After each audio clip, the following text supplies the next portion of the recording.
Hello. Give the good old Smith ads. Yeah, that happens at the very start of a stream. But you know, that's just the way it goes, I guess.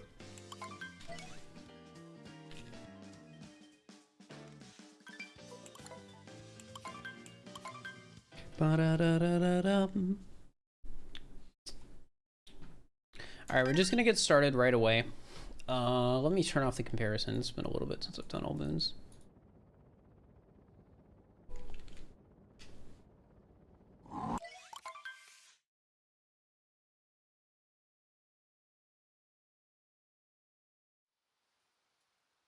You know, I'm gonna keep my blinds open.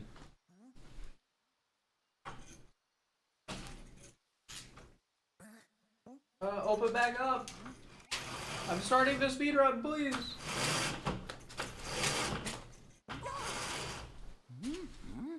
I closed them before I started the stream because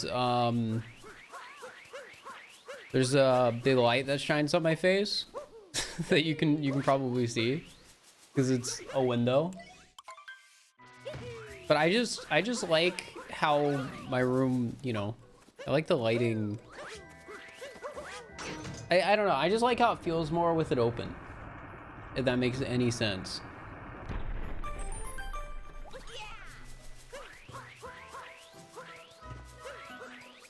Though by the time it gets dark out, it's gonna hardly make a difference in how, you know, bright it is in my room. Yeah, I just like it. Hello everyone, hope we're doing all right. Hope we're doing okay. Chat, it's the week Pokemon comes out.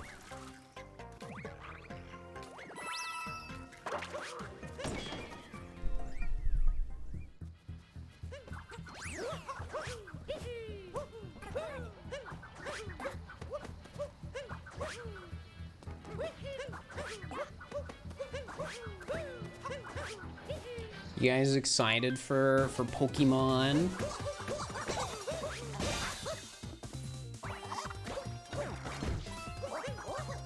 Hello, Icy Void. Hope you're doing all right. AJ the Traveler, thank you for the tier 1 for 10 months. I appreciate it. The day doesn't come out Friday.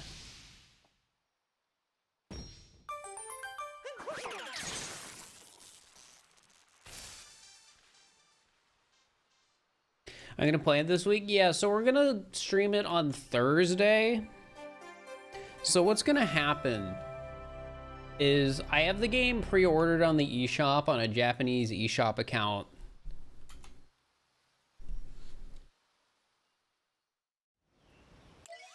Which means I get access to the game in that time zone. So I should be able to stream it on Thursday. The downside of that, however, is there is an inherent risk of getting a copyright strike on my channel if Nintendo decides to do that, because they've done it before for other games. They did it for Age of Calamity. They were taking down Twitch streams even though people had illegally acquired the game through, you know, a part of the world where it's released in. So yeah, we are going to be streaming, but there is an inherent risk with doing that my stream might go down. Samant was talking about that today. It was Samant saying he didn't want to do it Thursday because of that.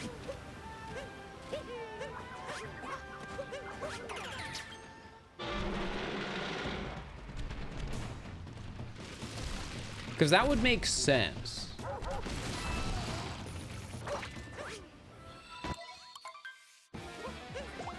I'm just gonna take the risk. And if my stream goes down, whatever. If my stream goes down, I can just keep recording locally.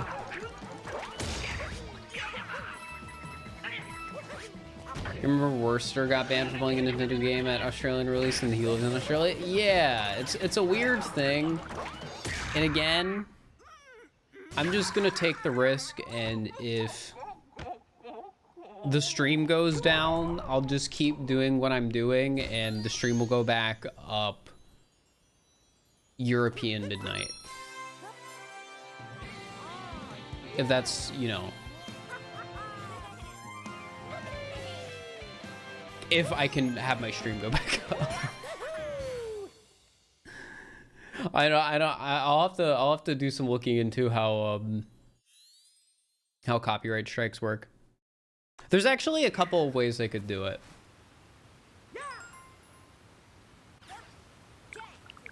Because I could start... I'll think about it.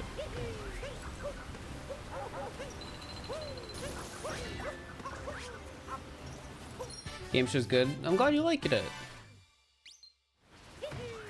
Switch Sports got a Game Awards nomination, probably because Nintendo made it.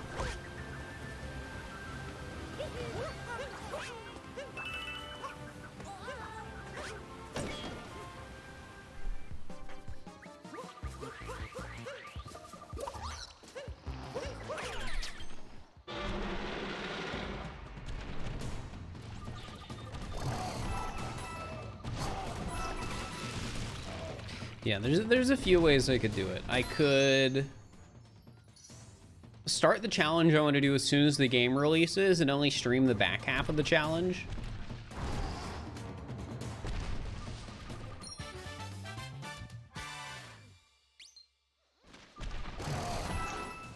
Or I could just risk the takedown.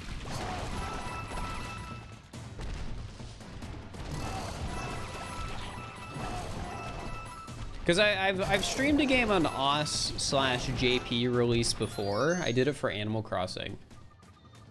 And that was fine.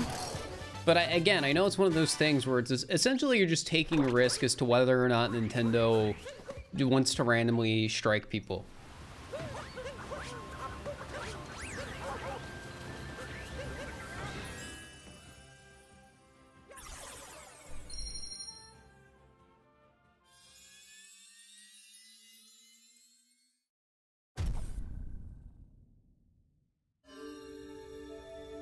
I'm gonna risk it for the biscuit, aren't you? Oh, I don't know yet. I do know, no matter what, I'm gonna start playing the game as soon as it comes out because I have a deadline I need to adhere to for video reasons. It's just a matter if I want to stream that first part of the challenge or just record it. Do I think min caps will ever go down to 2 captures? I think it could, but I don't know if it will. But yeah, I'll think about it, chat. Either way, the stream will start on Thursday.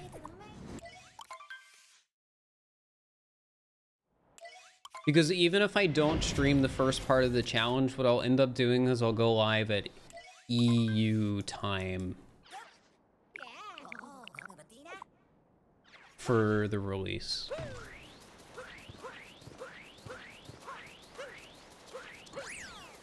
Certain game / franchises that seem to be most impacted with these strikes? I don't know. From what I can tell, it seems pretty random.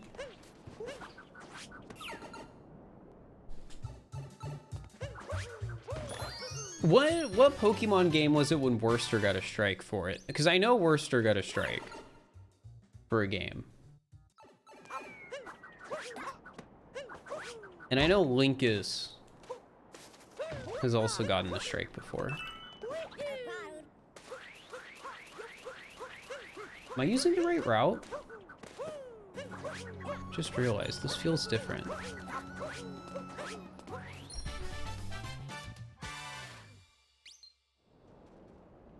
Give me a second. I'm just gonna take the time. You got it for Ultra Sun / Ultra Moon. Did nobody get it for Sword and Shield then?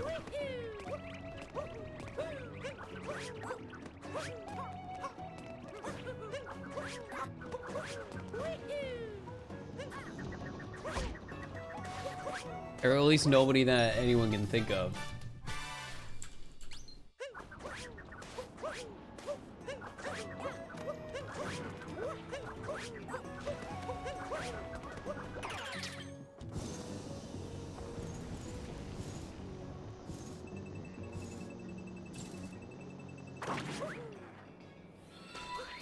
Coastal, thank you for the tier 1. I appreciate it.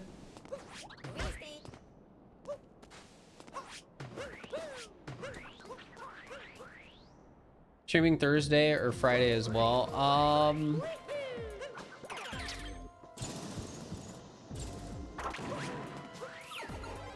I'll be streaming for gosh dang it. I'll be streaming for as long as it takes me to do what I want to do.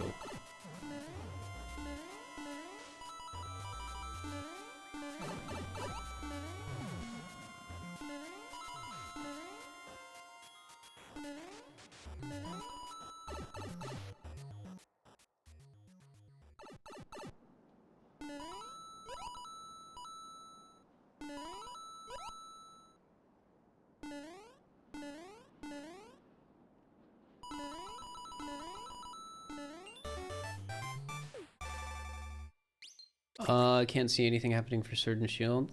Yeah, I know Linkus got it for Age of Calamity. I might just ask Linkus, because he got one, like, what does it even mean when that happens? Also, Hylian and Badger, thank you for the tier 1 for 13 months. I appreciate it. Normal length of an all-moon stream, about 8 hours. What did Linkus get? We're talking about streaming Pokemon game when it unlocks in the JP in Australia region.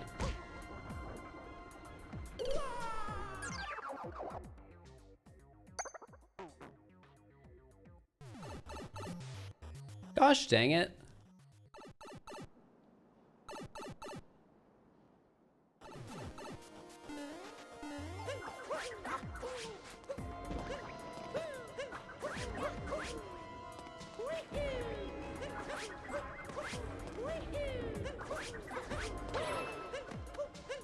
Are people already streaming the game on TikTok? If they're streaming the game on TikTok, it's a leaked version of the game, so they either bought it from somebody who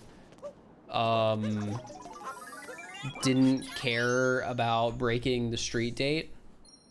So basically, like, a retailer that had access to the game that didn't care about, you know, actually not selling it early. Or they got the ROM online and pirated it. But when people start streaming it on Thursday, there's a good chance most of those people just got it from the Japanese or Australian eShop. Because that's how I own the game right now. It's actually really funny, chat. It was cheaper. It was cheaper for me to buy the games on the Japanese and Australian eShops than it would have been to buy them in the US. So that's fun.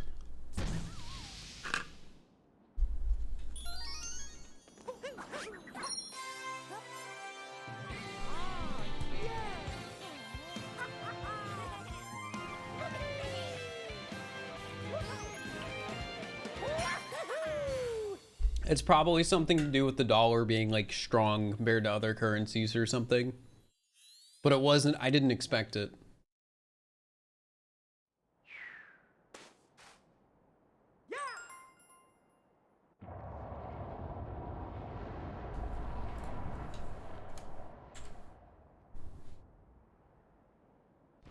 What's your favorite kingdom to hide in SML?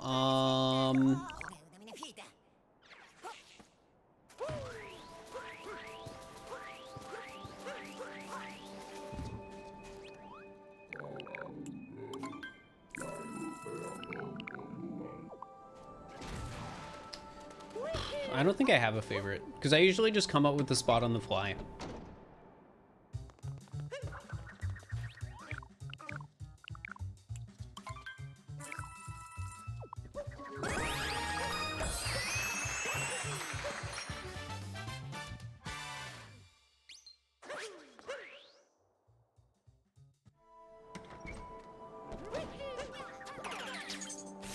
Love the game show vid, thanks. A lot of people like it, and that makes me happy. I finally sent Smant out the controller. I need to send him the tracking info. Dude, shipping internationally is expensive, chat. It was like $40. In fairness, it could have been $20, but it would have taken a month So I was like, all right, I'll get the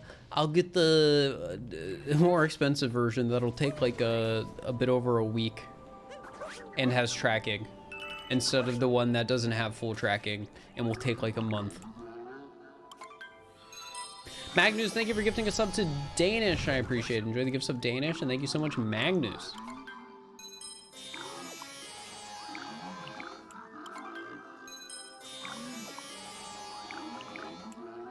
Catching $170 just for paper documents? Yeah, it's crazy.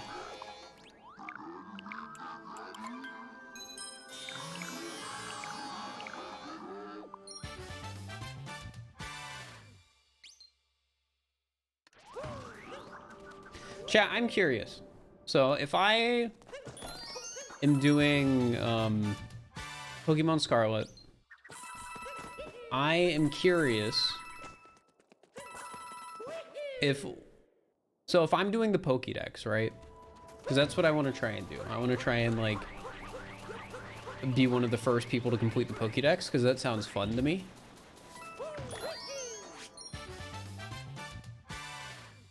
Whoops, wrong way.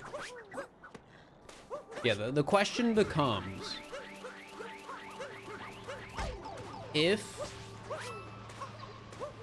I start the challenge when the game unlocks and don't stream it right away because of DMCA concerns, will people care if I start streaming like halfway through the challenge?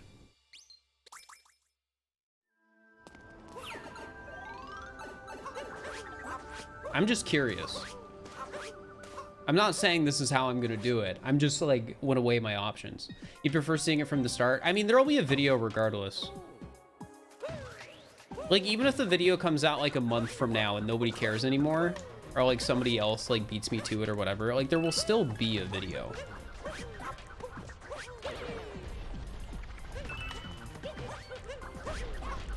And that'll go over the full thing.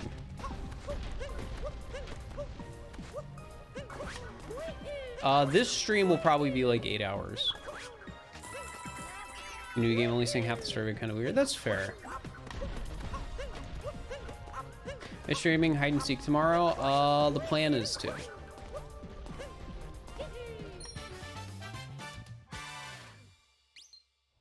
Does Nintendo have the right to actually DMCA it?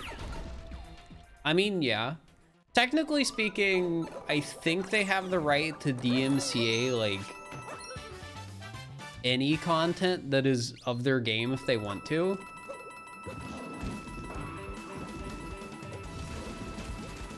It's just companies don't do that because it's too beneficial to have streamers playing their games because it gets people interested.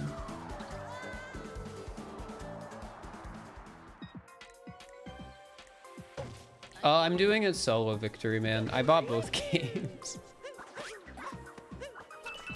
I think it'll be more fun to have to do the whole thing.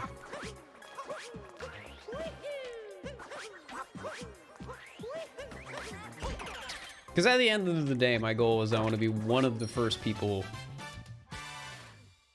to complete the Pokédex on their own. Gosh dang it, I hate Value Dives. What do I think of the new Dawn fan? I don't know what's leaked stuff and what isn't, so I don't want to talk about like the actual specifics of the games right now.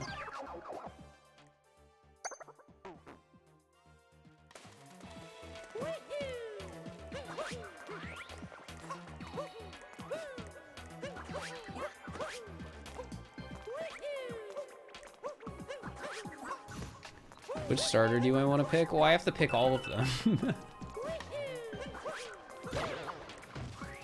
It's not leaked. Why? I can't tell.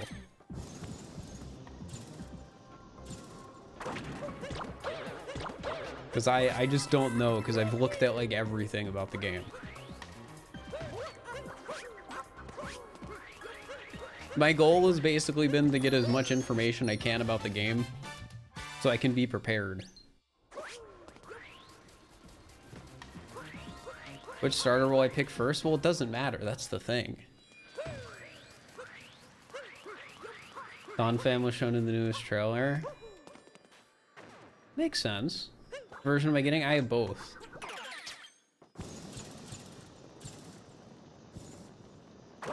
For staying anti-spoiler free? I mean, yeah, you could say that.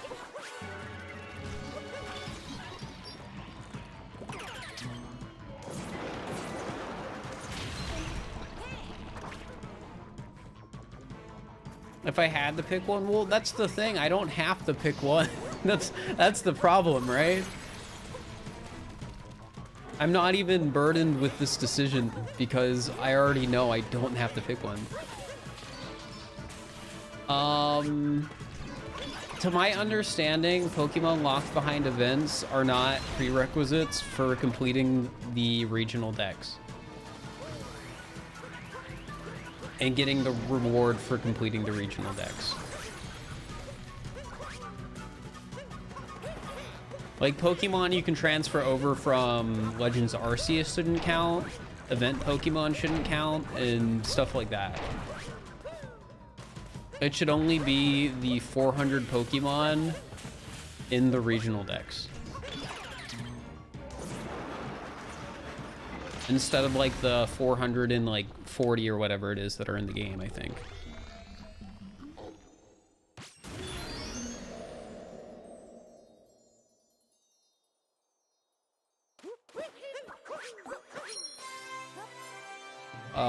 The first time you get a choice to get the starter, which will be the first one to selected? I think it's usually like defaults grass.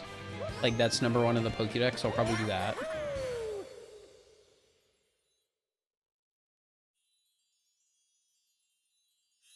It's possible to get a gift Pokemon before you starter. I don't know what you mean by that.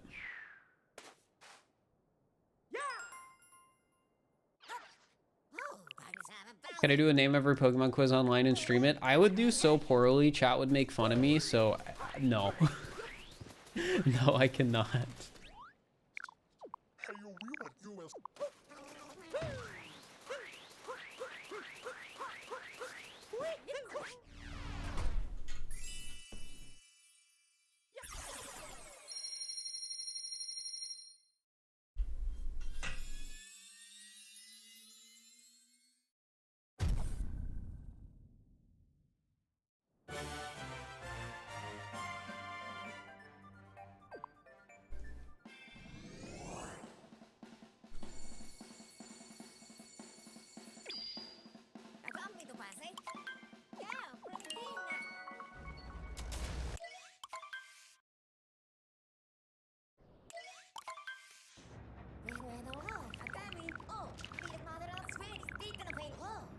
So, child, you could recite the original 150 in order.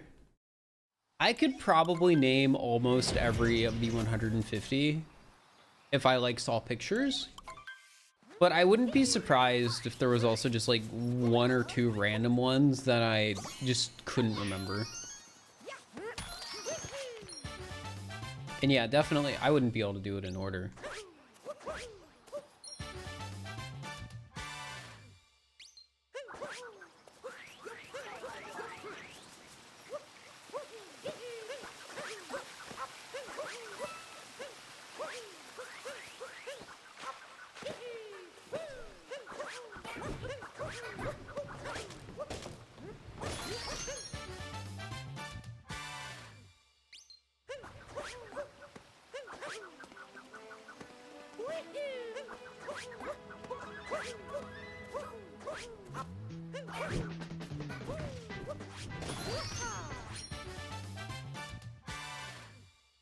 Climb the cliff to get the nut.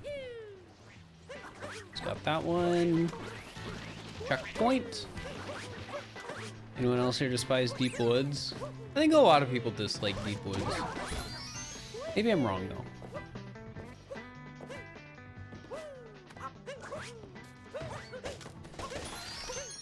Oh yeah, chat. I bought a Switch OLED.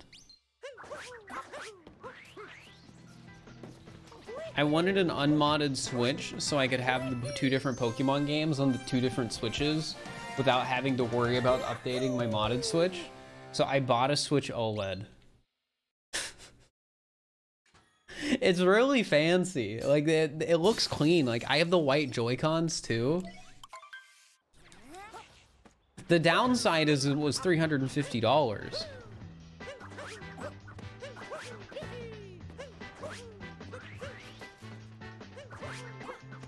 You want to get the Splatoon OLED just to get the gradient Joy-Cons? They have gradient Joy-Cons? What the heck?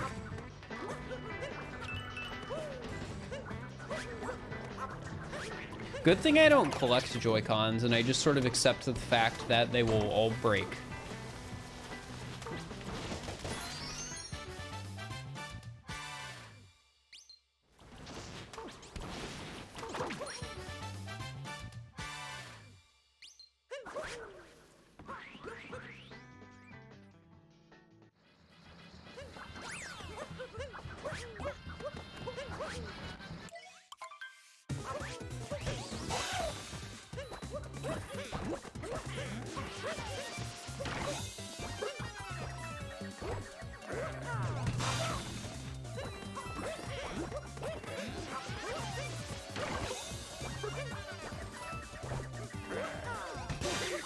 There we go.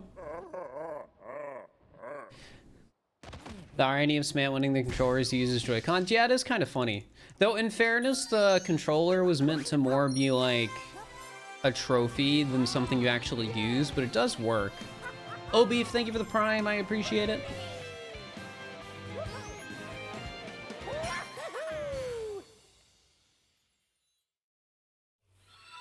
Muffin Man, thank you for the Prime for 13. I appreciate that as well.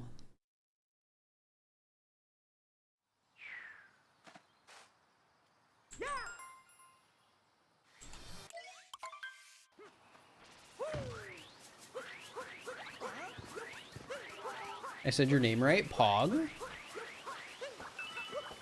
And should be required to use it the next hide and seek. No, he doesn't have to.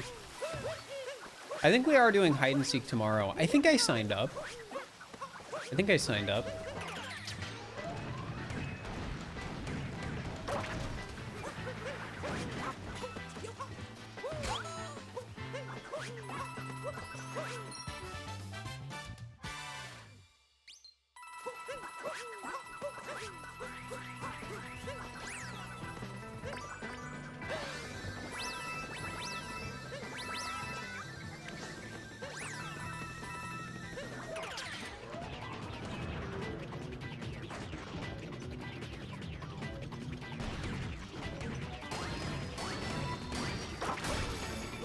Super Fluffle, thank you for the 100 bits. I appreciate it.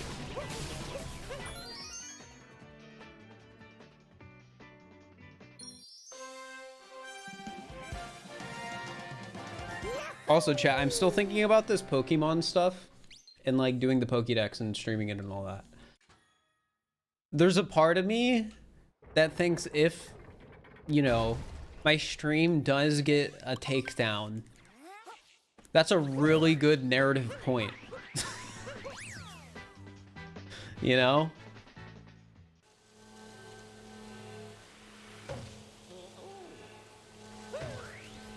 I get to put that in the video if it happens. I'm still gonna weigh my options before the stream though, because again, there's a few things I can do.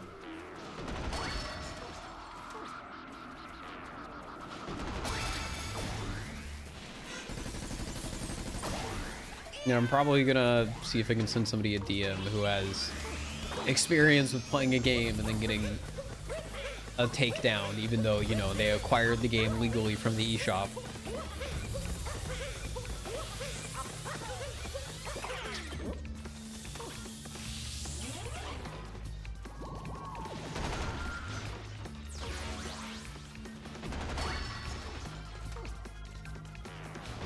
How did I come with the username Fir? I sort of just did.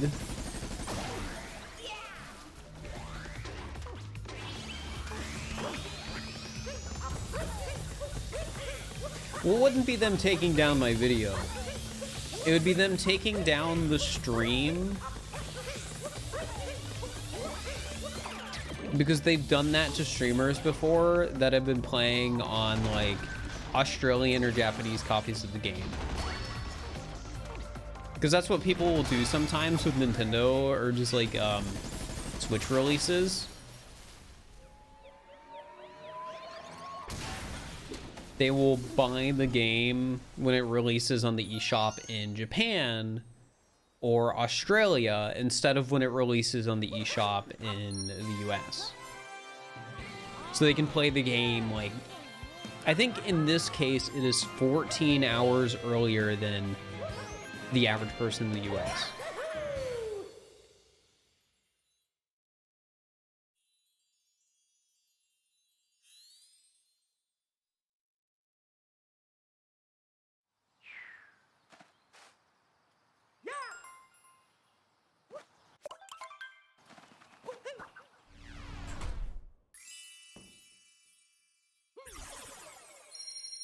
Are you using a VPN though? No, you don't need to use a VPN or anything. You just need to make a Japanese eShop account.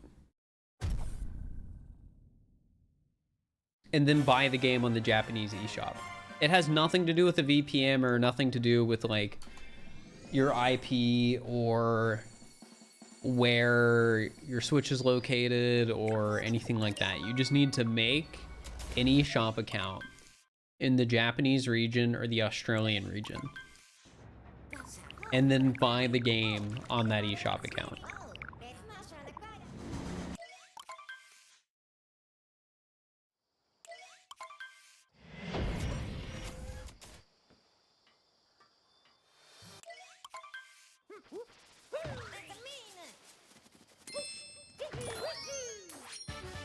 Isn't it more expensive then? Funny enough, I actually saved money because I think the dollar is stronger than the yen right now. Something like that. I think I spent like $110 instead of $120. Because it cost me 130,000 yen, I think. Yeah, it was wait, no, not 130,000 yen, 13,000 yen.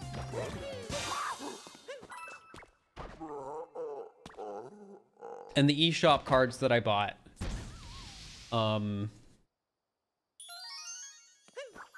were just, they only cost like 110 bucks or something.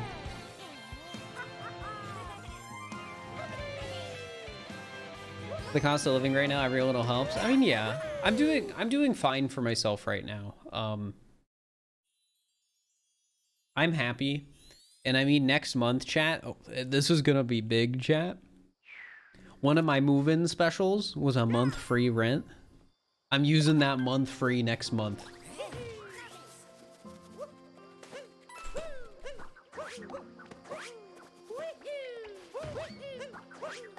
$1,300 yen is $93. Yeah, and I had to pay more than that because I think partially because of taxes and partially because, you know, I'm paying one of those specialty stores that like imports, you know, Japanese and other Asian products for the eShop code. So I'm paying an extra fee for that as well. So I think that's why it ended up costing $110. But dang, that's crazy. Only 93 USD is the conversion.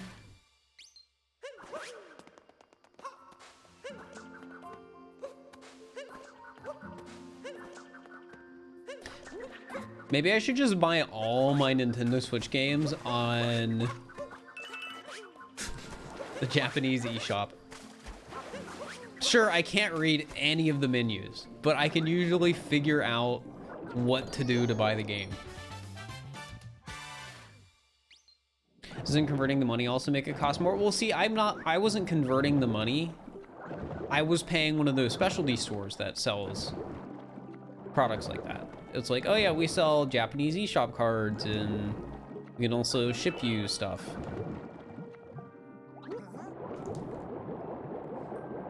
It's actually interesting. I'm pretty sure there's games on the Japanese eShop that are not on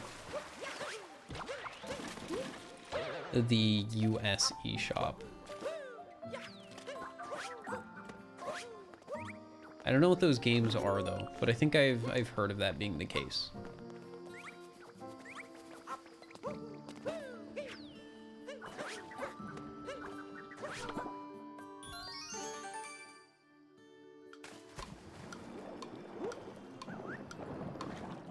It's gonna be a bit to process how a single yen is basically a penny. That's fair.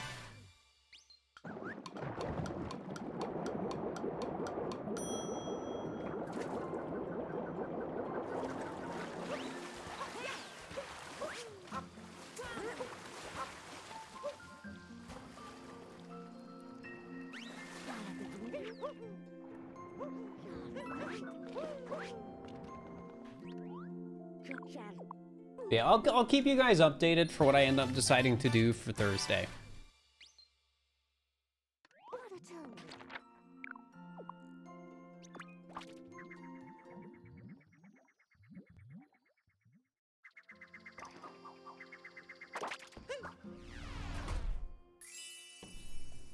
With streams specifically.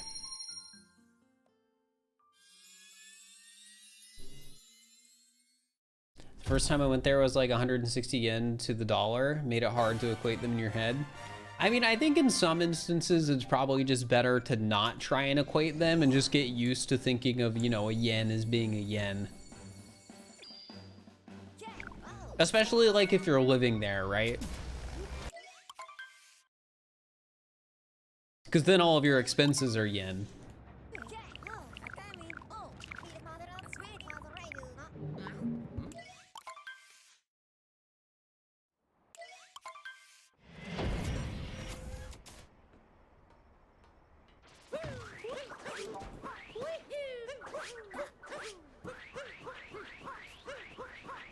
Why do we play the game in another language? Because it's faster.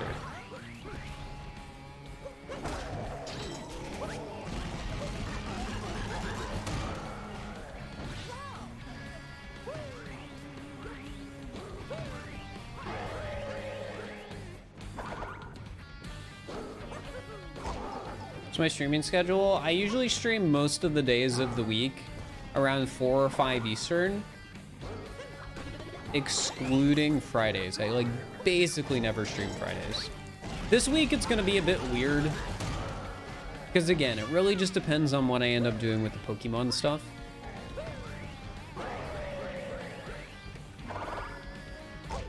We're probably just gonna end up YOLOing it and hope that I don't get a strike on my channel.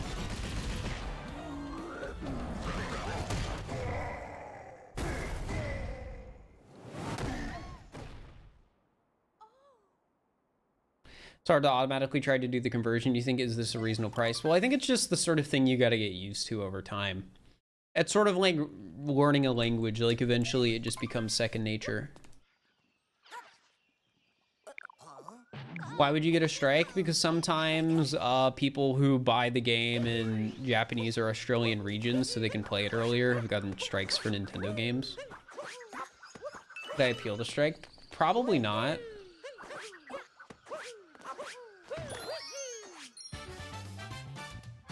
I don't know how it, like, I'm gonna see if I can ask somebody how that sort of stuff usually goes.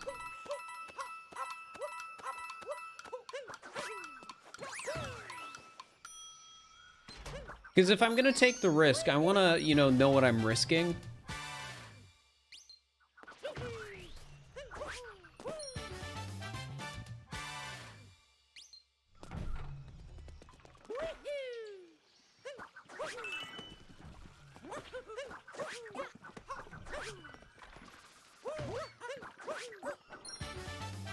Do I think Odyssey 2 is a thing? Probably not.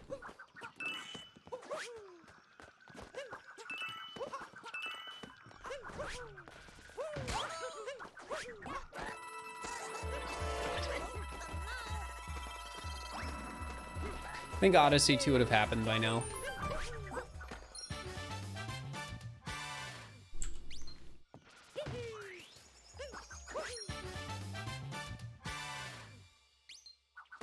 Is it heresy to eat chili cheese fries with a fork? No, because they're messy. I have never eaten chili cheese fries without a fork. What moon didn't I grab?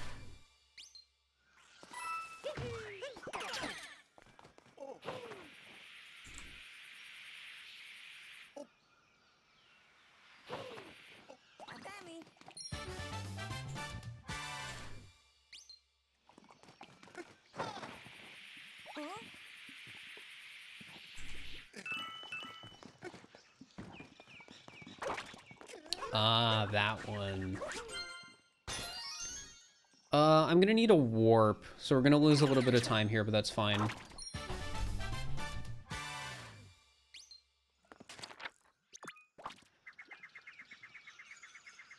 Hide and seek tomorrow, that's the plan. So the plan this week is hide and seek tomorrow.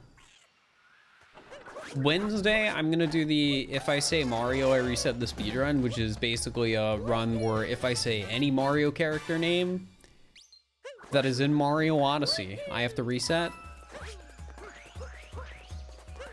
That's probably gonna go horribly. Like, I don't even know if I'm gonna finish that Wednesday. But yeah, and then Thursday is gonna be Pokemon. Now, what time I go live on Thursday is gonna depend on my, you know, how risk averse I want to be, or how risky I want to be. If I want to just start as soon as the game releases in Japan, which is where I own the game, it'll be 10 a.m. If I want to wait until the game is released in the European regions, just to be extra safe, I'll have to check, but I would assume that would be like several hours later, right? But yeah, I'd have to check. So it'd probably be closer to my like normal stream time if that was the case. And then if I just don't want to take any risk at all, I'll start at midnight. But I don't think I can necessarily start that late. Because I have a really tight deadline for this chat. So basically what I need to do is I need to finish the video on Friday because I have a sponsored stream I need to do Saturday. That's 3 hours. Would it become a YouTube video? Yes, that's the plan. The YouTube video takes priority over the stream. What's the sponsor? I don't know if I can say yet. It's nothing like... It's a game you guys might have seen before that's gonna be on the Switch. But yeah, the main reason I'm not gonna say yet is because I don't think I've technically signed any contract yet.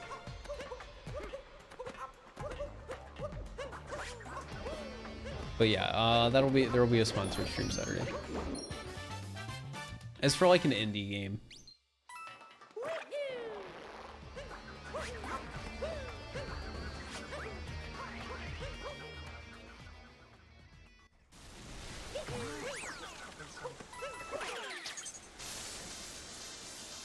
Any more Splatoon lined up in the future? Yeah, there'll be more Splatoon.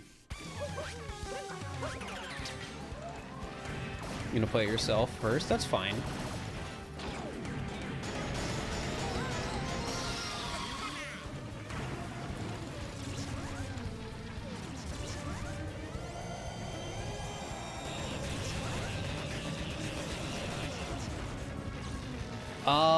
No, I'm not gonna turn that one into a video. I want to do another hide and seek video soon.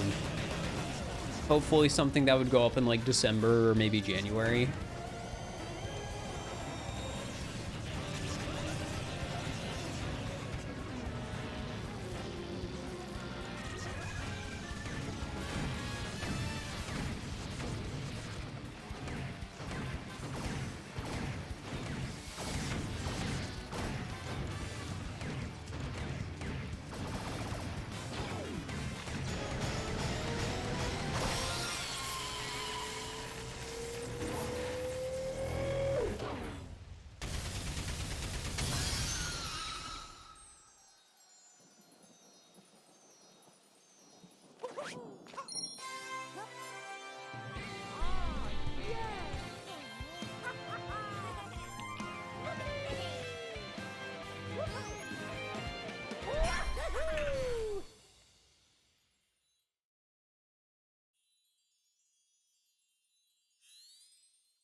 All right.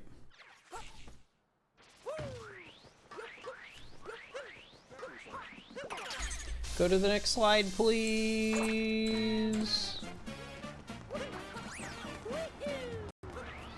Which starter will I choose? I'm doing the Pokedex.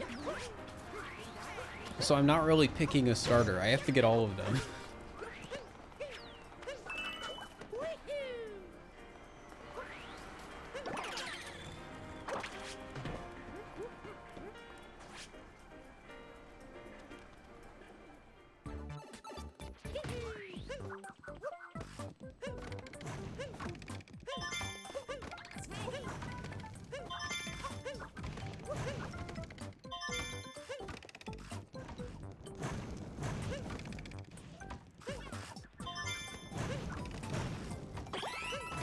Hey, Sonny, hope you're doing all right.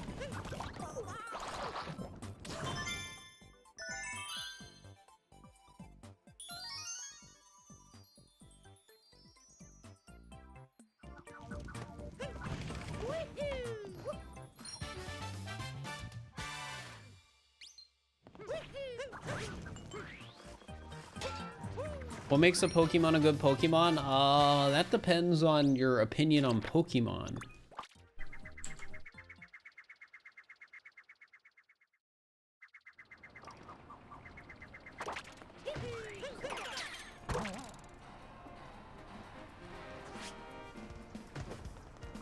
Love the game show. Hey, I'm glad you liked it.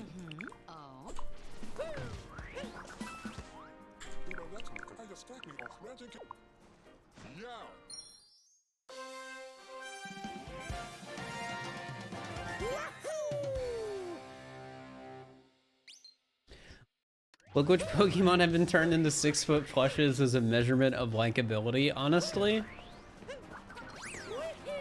True.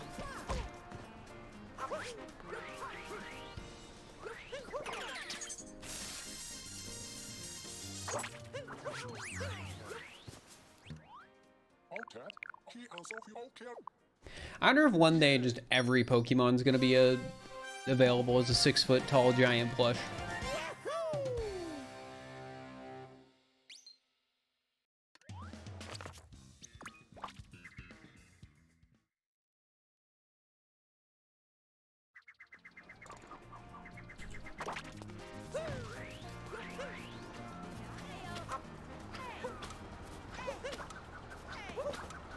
Forgive the giant Arcanine plushes a lot.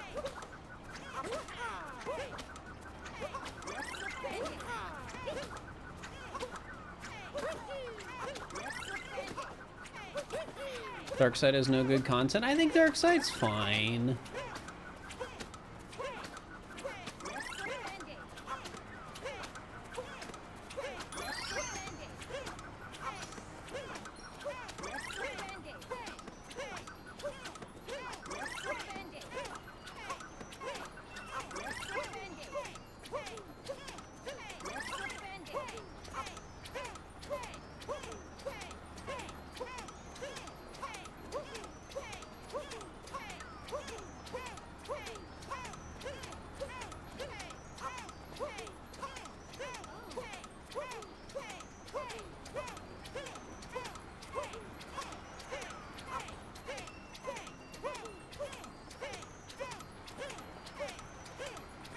Come on. Easy.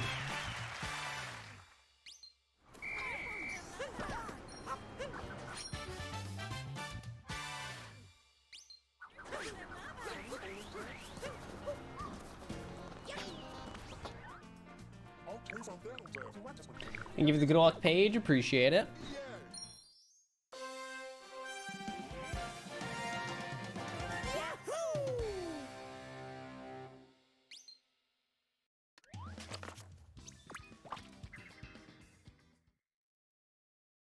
How do you jump rope so flawlessly?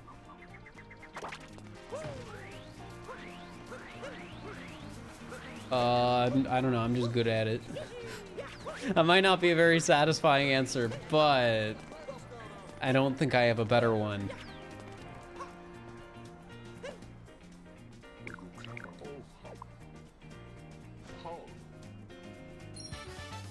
Chat, tomorrow I might get a rug for my living room, which that's exciting, isn't it?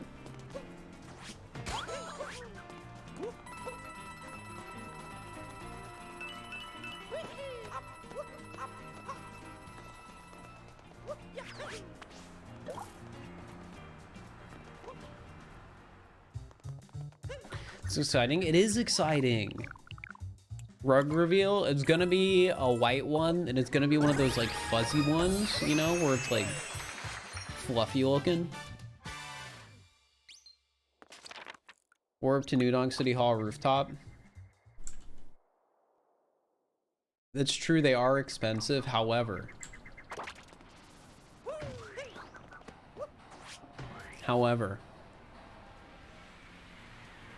my mom has been begging me to let her get me something for the apartment because I've been buying everything myself. So she was like, "I'll."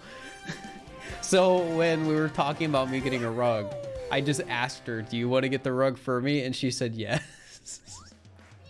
So it's a gift. Yeah, she wants to get me something. In fairness, I think it probably counts as like a Christmas gift. Technically. Maybe. I don't entirely know, but it might. Zizu, thank you for the Prime. I appreciate it.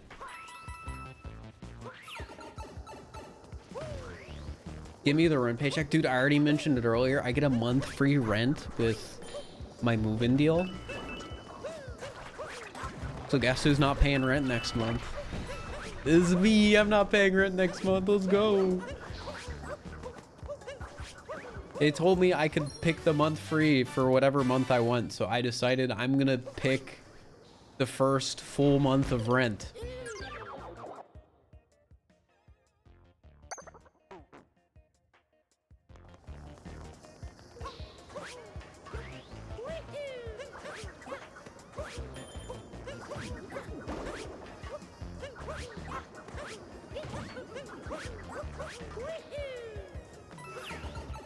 But then after that, once January hits, I'm gonna have to be an actual adult and start like paying for rent. Well, in fairness, I paid for rent this month. I mean, to be fair, that's probably the best month, as you can put that towards move-in costs.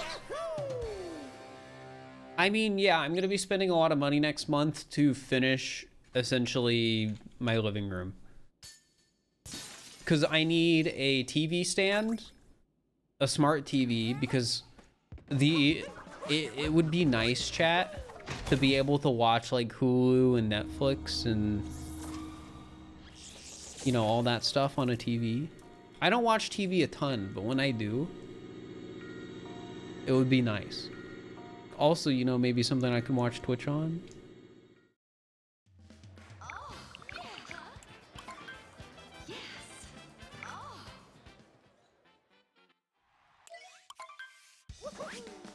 Yeah, I also need a coffee table, some end tables, maybe some plants, chat. I've been thinking about getting some plants.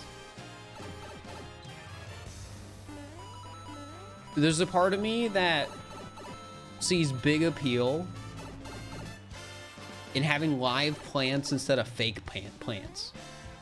Get a pet fox. It would be miserable in my 600 and like whatever square foot apartment.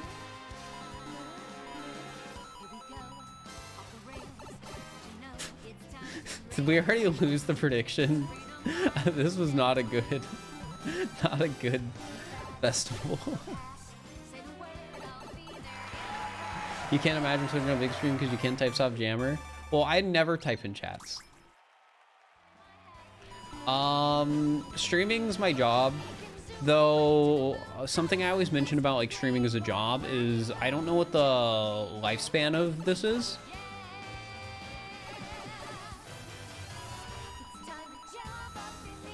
Like, for all I know, like 2 years from now, I could be streaming to 50 viewers. And my YouTube uploads get like 1,000 views. Or 2 years from now, I could have 1 million subs and like 2,000 concurrent viewers. I have no freaking idea.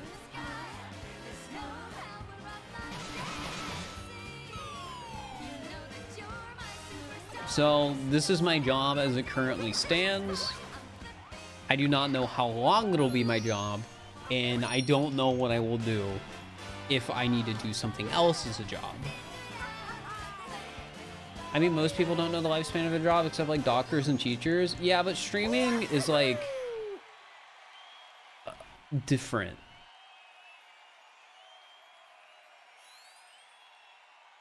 Because a lot of like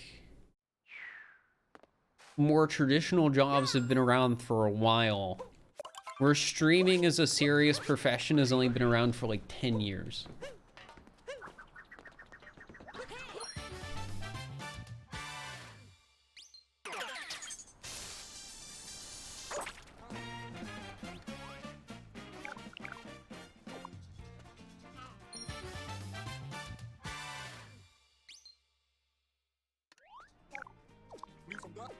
Well, I wouldn't even necessarily say, like, I don't think the demand for live gaming content or people making unique content, like, I don't think the demand for content will go away. Like 10 years from now, I think there will still be streamers, I think there will still be YouTubers, and I still think there will be people making short form content. I think people will be doing all three of those things 10 years from now. However, you don't know how long an individual streamer is going to be, you know, the popular guy. And even then, what makes it even more complicated is, like, you don't necessarily need to be the popular streamer to be able to live off of streaming either. Like, some of the top streamers and YouTubers are making absurd amounts of money, like millions of dollars a year. You don't need to make millions of dollars a year to live. So like it's just one of those things where like there's so many weird things about streaming and the lifespan and like how fickle popularity can be and other things like that, where there's so many uncertainties with it.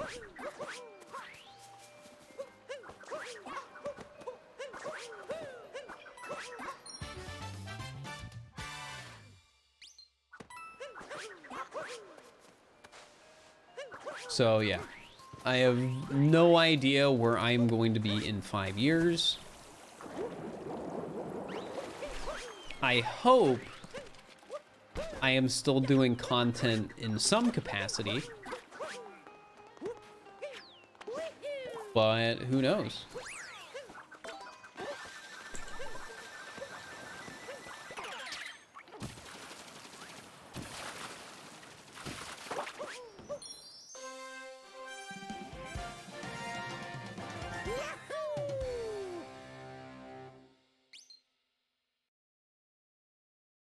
To stay popular or grow more, you have to expand greatly beyond Odyssey. Diversification, yes.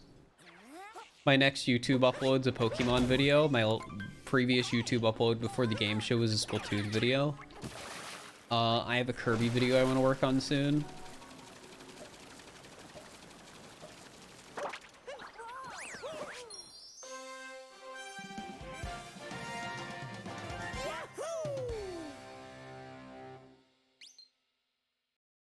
Makes you feel better? Well, I'm not worried. I'm convinced that even if I'm not a streamer forever, you know, because I probably won't be. Do I think I'll be streaming when I'm 45? I mean, probably not.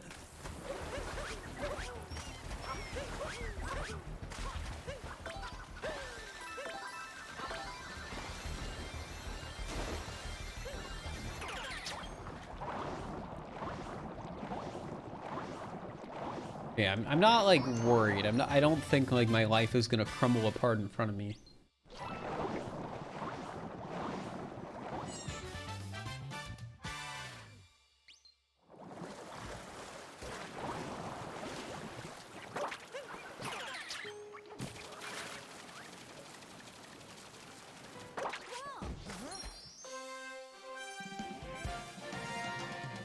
What was I gonna say? There's something else I wanted to mention.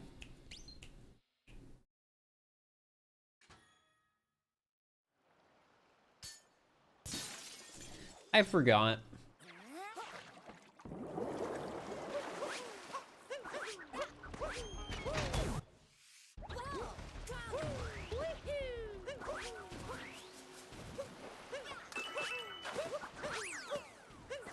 Oh, I think it was somebody asking about like the apartment. I like the new apartment.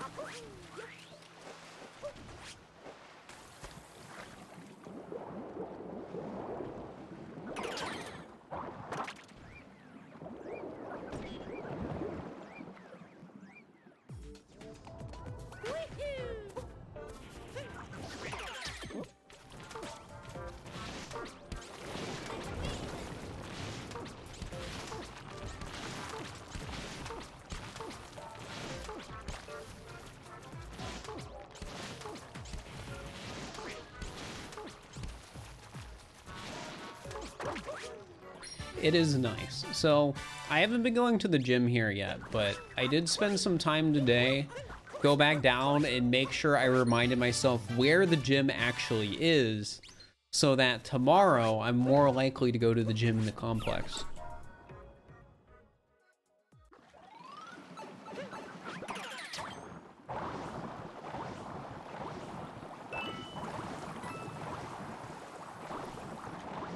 Scoping it out. Yeah, like I had already seen it on the tour. It's just I hadn't been to it yet, so I needed to like remind myself, you know.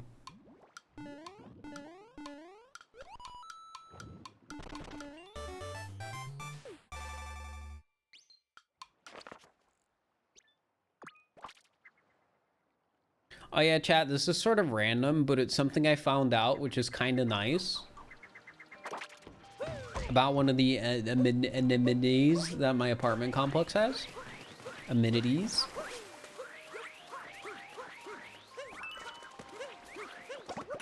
So I have in-unit washer and dryer. But I found out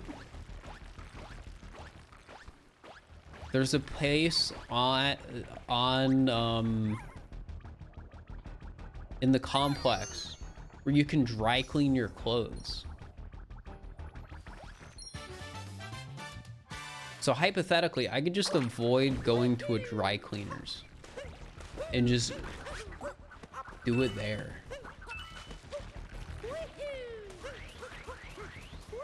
Wow, that's fancy. It is. It's crazy. I didn't know they had that. How much is dry cleaning generally? I don't know. I don't know.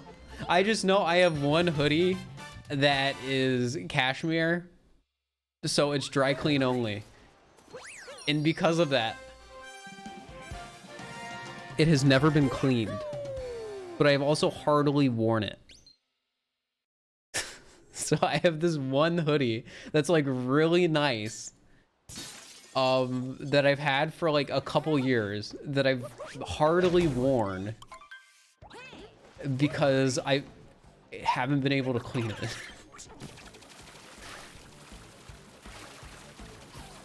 I can wear only pressed suits from now on. True. Except I don't even have a suit with me here right now. I should probably just get a new suit. No, I don't need a new suit. I had to wear my suit recently for a funeral. And it fit fine. And when I say recently, I mean months ago. This isn't something where it's like, oh yeah, that was 2 days ago. No, it's months.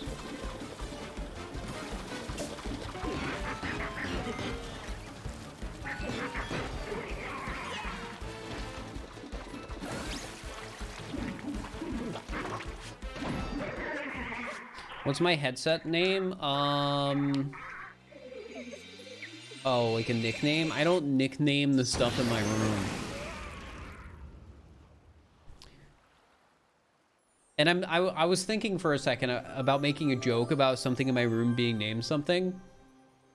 But if I know if I do that, chat won't let go of it, so I can't. I can't randomly be like, oh yeah, my camera's name is Because if I do, I will never forget it.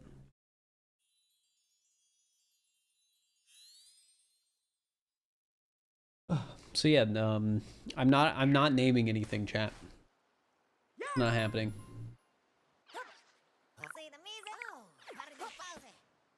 You see a Wumpus. True, I do have a Discord plush. Chat, I washed all my plushes. I wasn't able, so like look at this. Look at all of them. So there was nothing there before, but now it's filled with plushes. Here, let me make it focus. See, it's focused now. There's a ton of them. But yeah, I washed all of them. Well, it wasn't really that I washed them, it's more so that I dusted them, because like, they weren't really dirty, they were just dusty. So I like cleaned the dust off of them.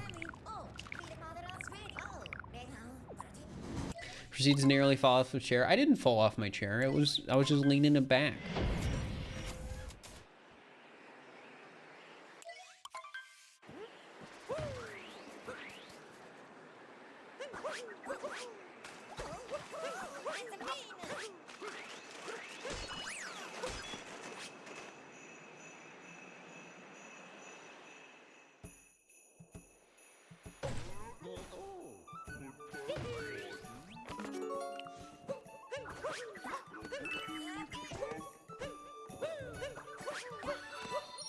Jolette, thank you for the Prime sub for 10 months. I appreciate it.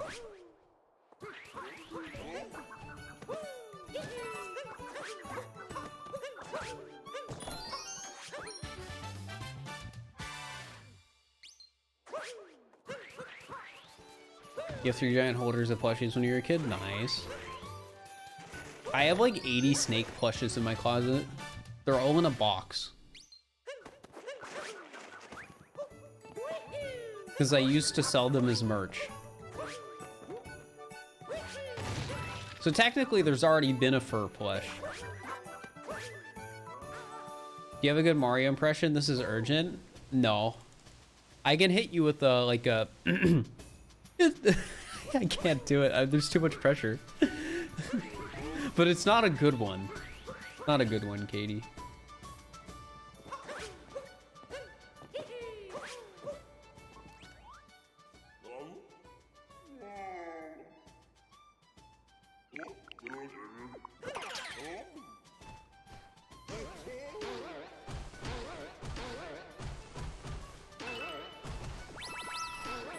Close.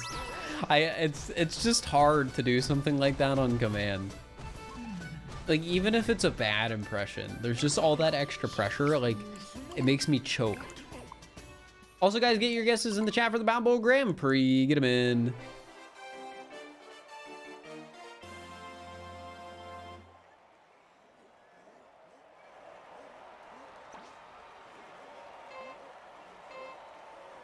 Oh yeah, this is another random thing about the apartment that's nice, and it has nothing to do with the apartment.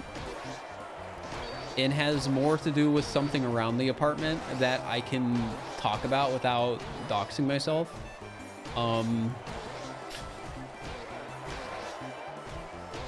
I can walk to the post office, which is poggers.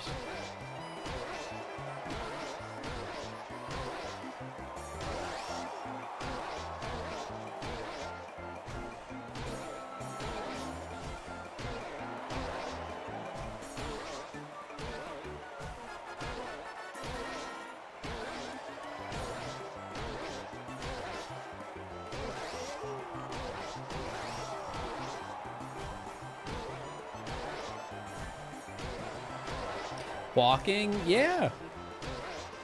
5301, any 5301s in the chat? Yeah, part of why I like where I moved is because it's like decently walkable. Like there's lots of restaurants and stuff I can walk to. The only thing I can't really walk to is the grocery store, because it's like a mile closest grocery store, which is walkable, but like annoying for groceries. So I'd rather just drive 5 minutes. than walk.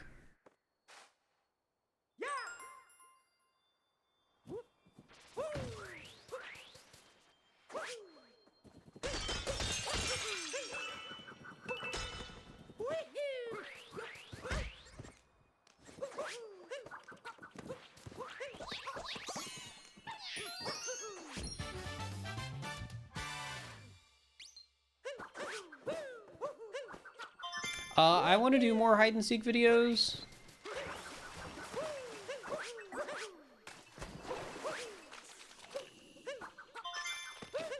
However, I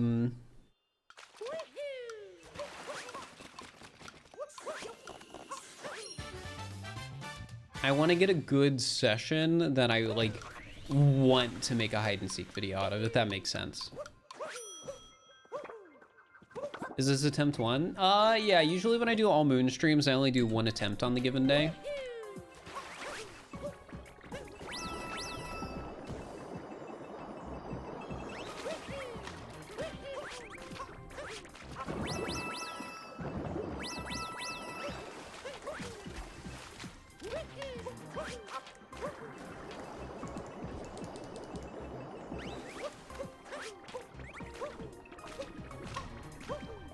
Has Fir played Undertale? Yes. I've also played Deltarune. And whenever Deltarune comes out, I will not be streaming it. Because I want to play that game on my own, dang it. I don't want to have people backseating.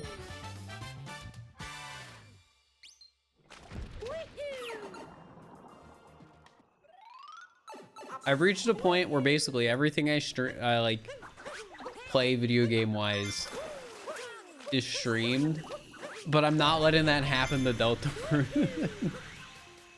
It's not happening. I want to play that game casually. I deserve this. Do I think Silksong is a myth? No, because it was at that one thing, that one like Xbox conference or something.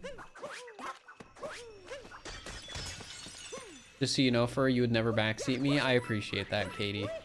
So there's somebody in chat probably would, especially in a game like Undertale or Deltarune.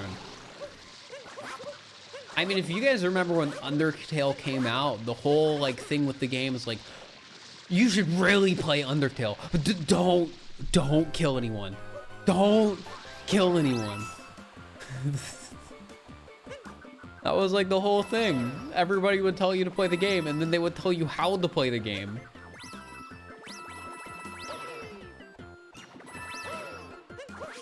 Like, you didn't have to be like a streamer or a YouTuber or whatever. Just people would backseat how to play Undertale before you even bought it.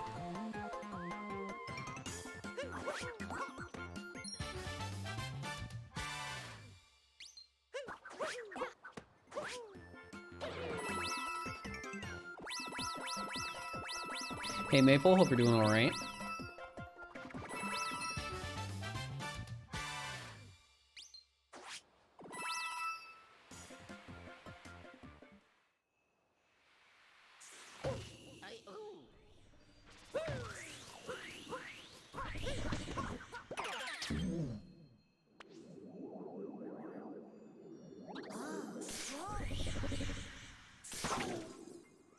Yeah, going back to Undertale. I think Undertale as a game was designed in a way where the first time you play through the game, you're supposed to make mistakes and, you know, not do everything perfectly, you know, kill some people, but by accident because you weren't thinking about it.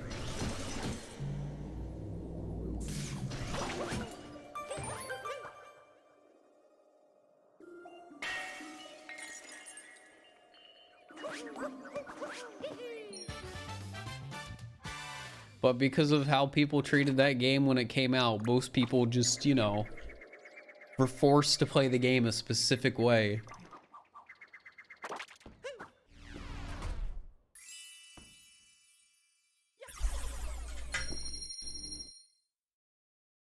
Like, literally the first boss fight in Undertale was designed in a way where you're supposed to accidentally kill them.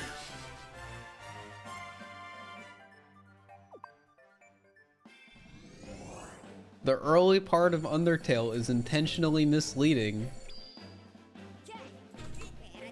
to try and get you to kill Toriel. Why can't you kill everyone in Undertale? Because everyone wants you to get the pacifist ending.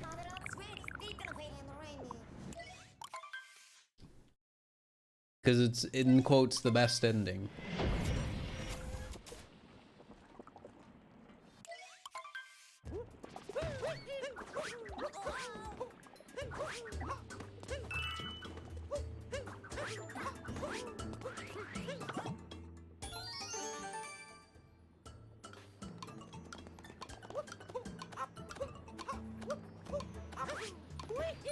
There's endings? Yeah, in Undertale, there's multiple endings.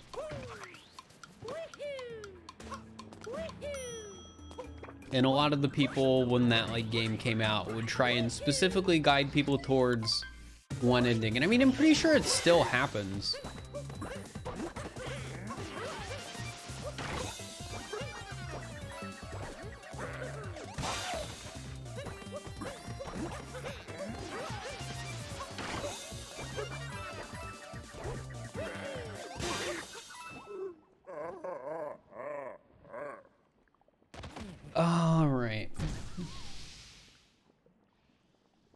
So I gotta get the purples, checkpoint, more purples, and then the cheese rocks.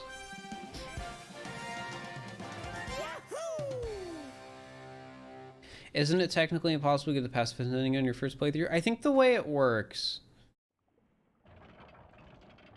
is you can just like reload your save or something after beating the game, and then that way you don't have to replay through the game again to get pacifist. It's something weird like that, I think. I don't remember.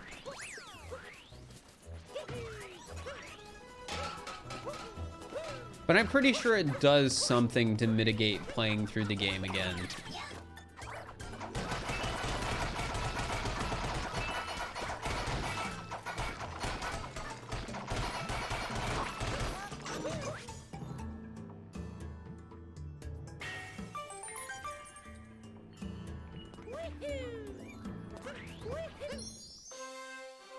Why do I need purple coins? There's certain moons that are locked behind purple coin outfits and collectibles and stuff like that. Most of them being achievement moons, which are moons that'll specifically like, oh, have 20 souvenirs. Stuff like that.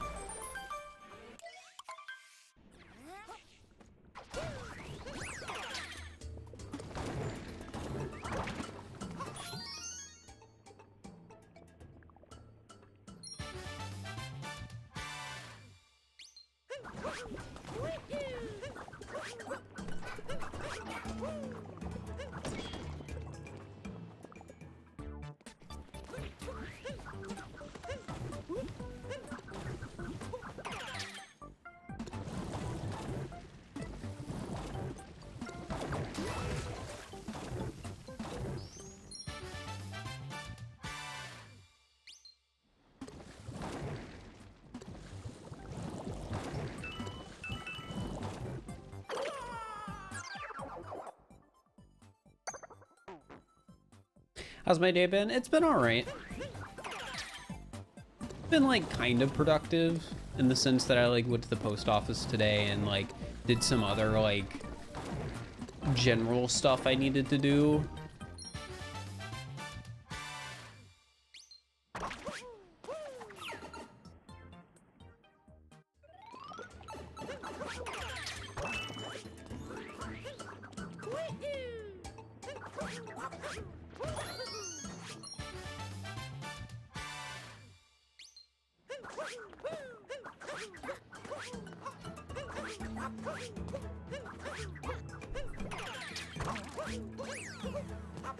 It's weird getting in the habit of like having daily chores, essentially.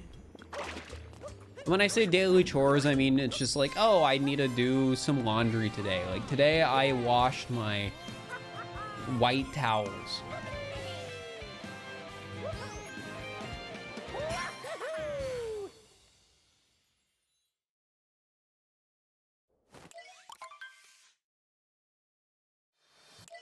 I moved out, yes. I did. I am free. It's funny, there's so many small things, chat, that I really appreciate about living on my own. Like this is, I think, a perfect example. I got out of the habit, sometimes I would get out of the habit of not brushing my teeth every night because I would go to bed so much later than my parents, and if I went into the bathroom to brush my teeth, I was afraid I was gonna wake them up. And now it's just like, it'll be late and it'll be like, should I brush my teeth? And it's just like, oh wait, I can. I don't have to worry about waking anyone up. I can just go into the bathroom and brush my teeth because I'm the only one here. But yeah, there's been a lot of silly stuff like that where it's just like, oh yeah, I don't need to worry if anyone's in the kitchen. I can just make food.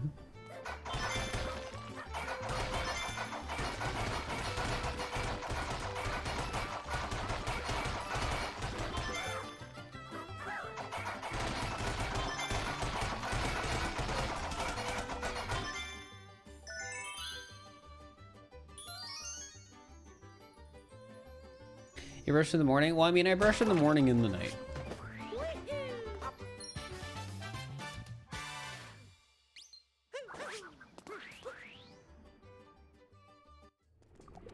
I should probably brush like a bit earlier than just like going to bed or something like that. I don't know when like the truly optimal time to brush your teeth is, but I brush once in the morning and once at night.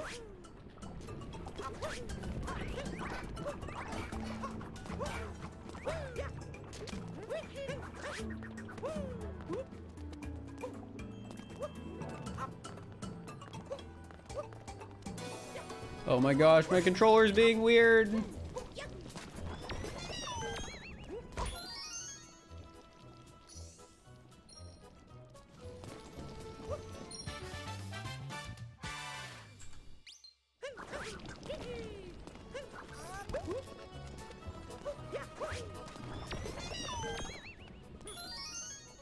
Do I have pets? No. I could have a dog or a cat here, because it is an apartment that allows pets. Like, there's an extra like deposit and fee for it, but the way I look at it, chat, is like it's a tier list, right? But first I gotta make sure I can take care of myself, you know, and then after that I gotta make sure I can take care of a plant. And then maybe if I can take care of plants, I can take care of an animal.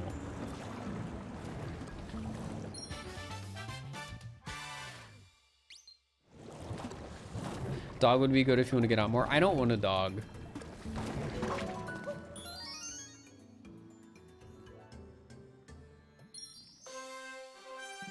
Partially because, again, I'm in an under 700 square foot apartment. Unless it was a small dog. This is just not the place for a dog, chat.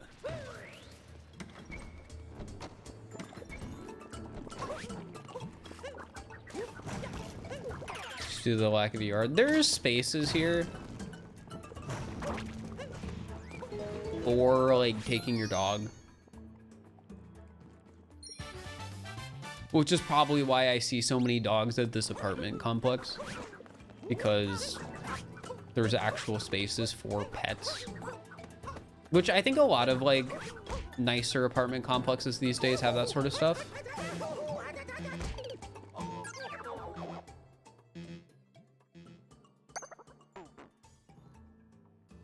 Why not hack all the trends and get a snake? I don't want a snake.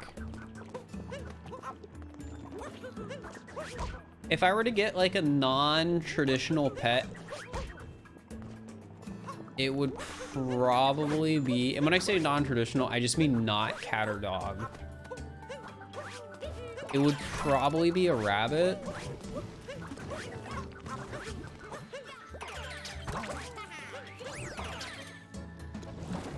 Or another small animal like that. A fish. Oh, or a fish. I love fish. Though, chat, I'll be honest. If I was getting fish, I would be doing it more so I could get some, like, sweet, like, coral and stuff in there. Not actually for the fish.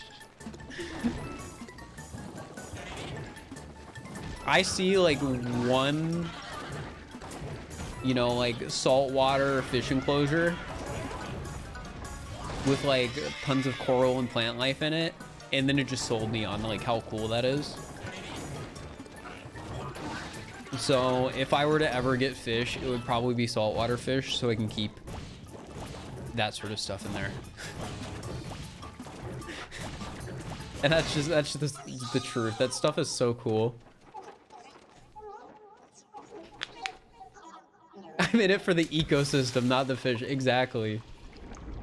I don't have a good place for a fish tank in this apartment, though. Like, I have enough space for everything I need. And, like, the complex has nice amenities, which is something I wanted. Stuff like that. But, yeah, I don't have a ton of space. Like, I think I mentioned it before. I opted for a newer and, like, nicer apartment complex with less space because I figured it would fit more in line with what I wanted out of living in an apartment. And I think so far it has.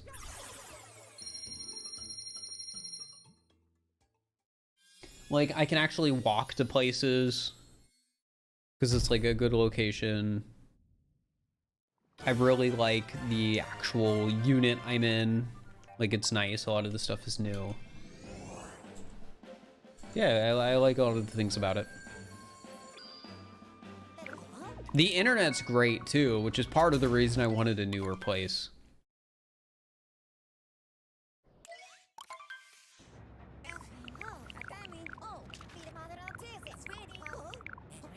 But yeah, I haven't had any issues with the internet yet.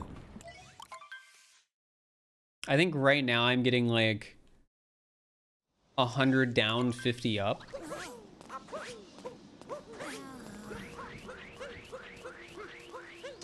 Which is like more than enough to stream on. Especially since I'm, you know, the only person in the apartment. I think there's also an option to upgrade to gigabit, which I might do at some point, but I have had no issues with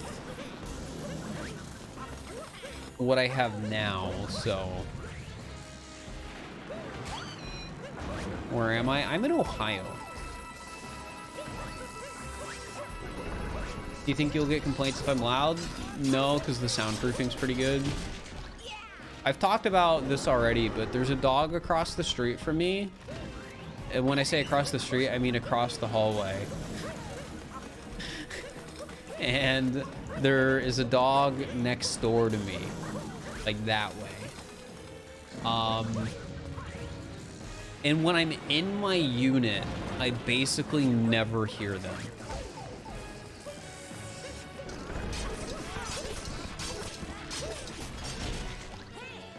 The most sound I hear is when people are in the hallway.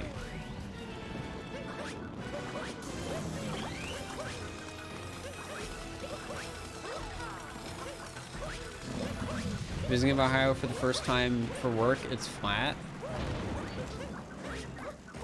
I mean, in the Cincinnati area, it's not that flat. But I mean, if you go, I guess, anywhere else,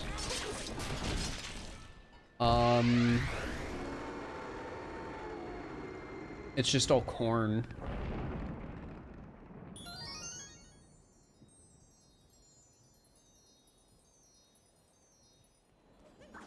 Yeah, Ohio's Eastern time.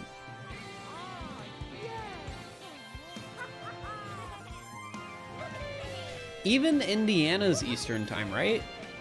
Right? Or no? Yeah, I think it's Eastern time.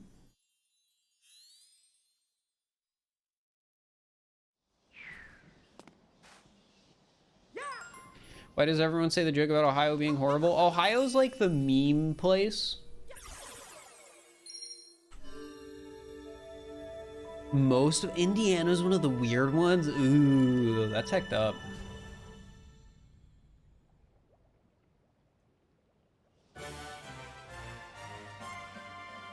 It's funny how I mentioned how I could like barely hear like dogs and stuff, because right now I can like just barely hear a dog.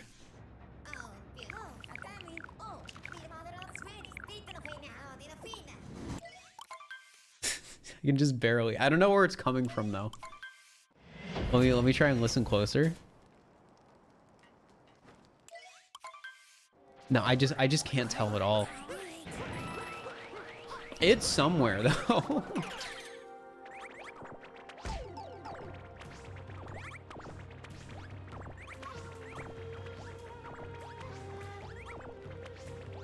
Your dogs in your car pump complex, and you haven't heard any of them though. I don't know how. There's like no soundproofing. Well, maybe there's more soundproofing than you realize. Who knows?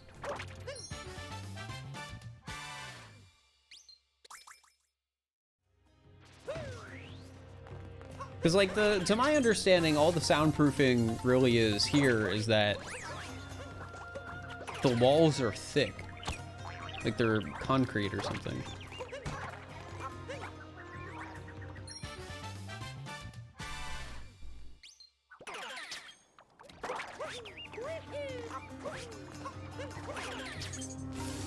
Like, and along with my neighbors, I haven't really interacted with any of them, but one of the people at the end of the hall has like a really big dog.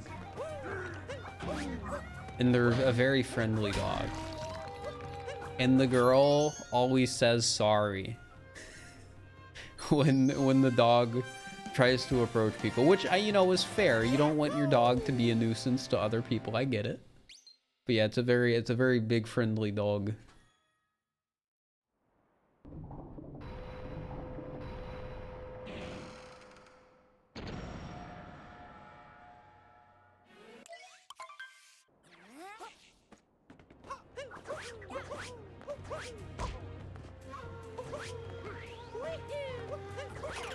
Better for it to be friendly than aggressive? Well, I would imagine if you have an aggressive dog and you live in an apartment complex, you would probably have to be like really careful. Because I would imagine if your dog just like went up to somebody and started sniffing them and like wagging their tail, like, you know, that's not going to be much of an issue. But if your dog like bites somebody,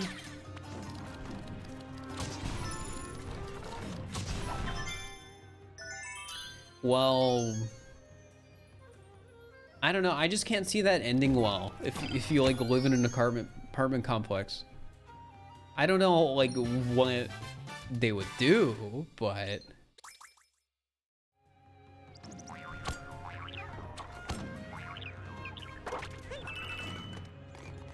I would imagine something would happen. Like, I see signs sometimes, chat, that'll say like, hey, just so you know, guys, this is not where you're supposed to let your dogs go to the bathroom. And then it mentions that there's like a fine if they catch you.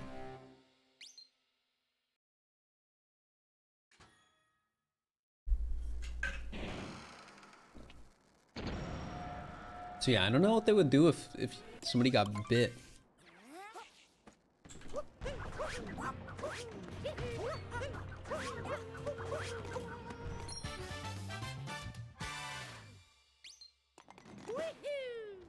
What am I drinking? Water.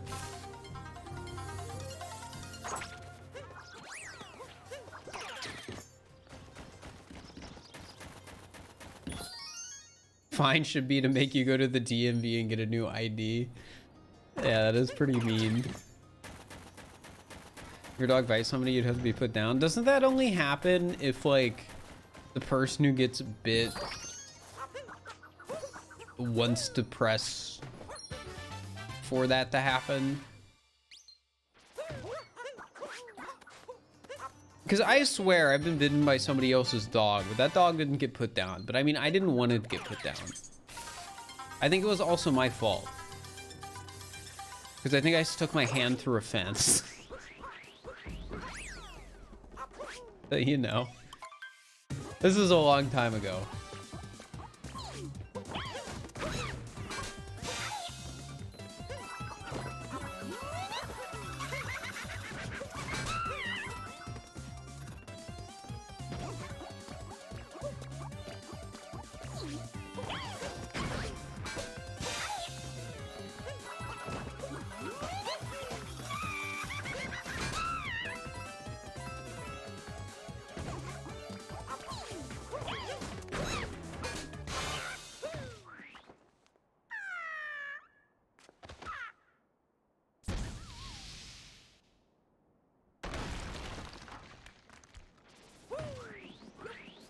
How much luck do you think will be involved in becoming a super popular streamer or not?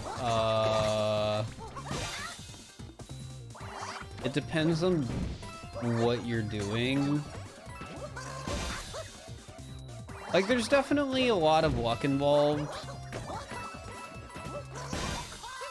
But I'm still of the belief that if you make enough of something that's like really good, and it's something people can't get anywhere else, that it'll get the viewership it deserves eventually.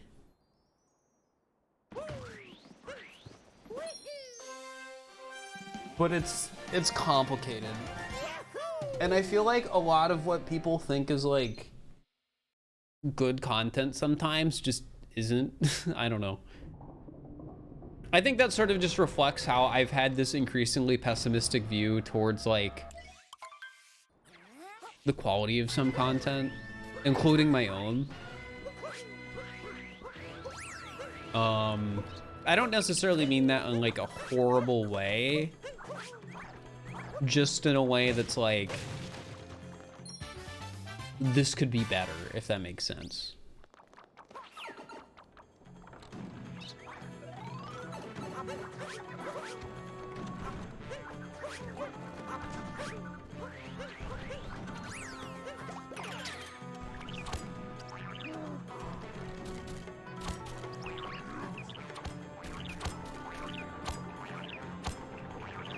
But yeah, it's tough.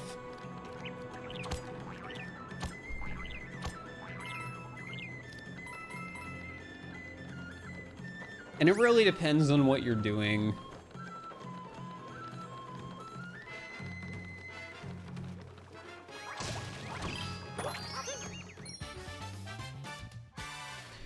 For an amethyst or kind of creators whose qualities and the near the viewership deserves that. Well, with my content, I don't necessarily think my videos aren't getting the viewership they deserve. I think a good way to put it is, I think with some of my videos, I think them getting more views in some instances has more to do with me as a person being more popular than anything.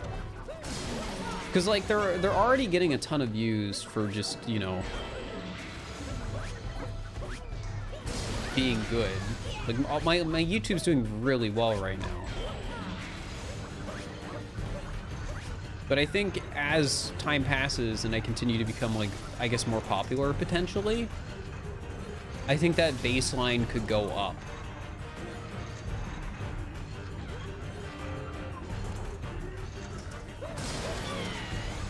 Like, I think as it currently stands, if a video is like better than the average video on my channel, it'll do better than the average video on my channel.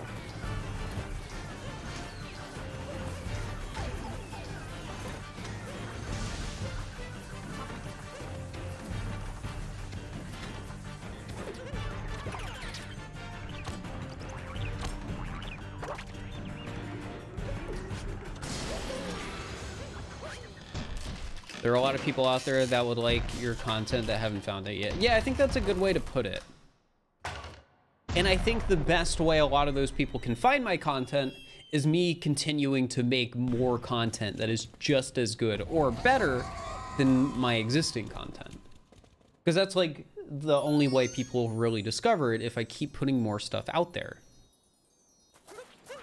And it's also a thing where it's like somebody might watch one of my videos and it gets recommended to them. And then over time, maybe like a couple weeks later, they'll watch another. And progressively, they could just become more of a fan of my content and start watching like the backlog of videos I have.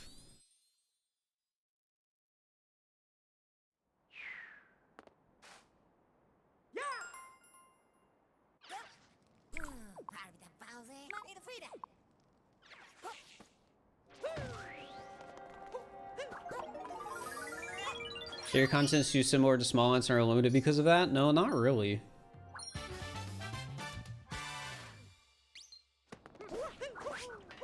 I'm not really worried about not making enough content because doing semi-weekly videos, I think is good enough for the type of content I'm doing, at least.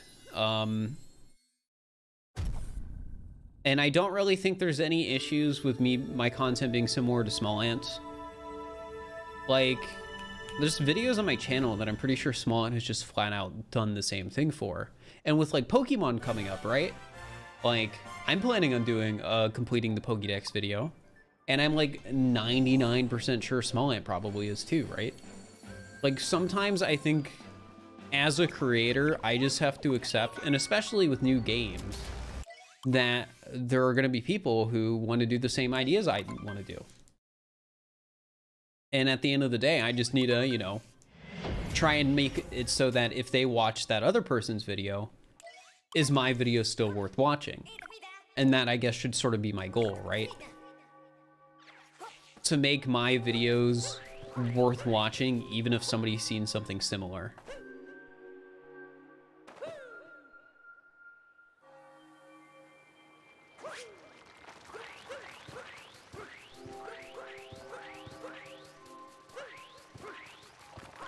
And I think that's going to be especially true when a new 3D Mario comes out.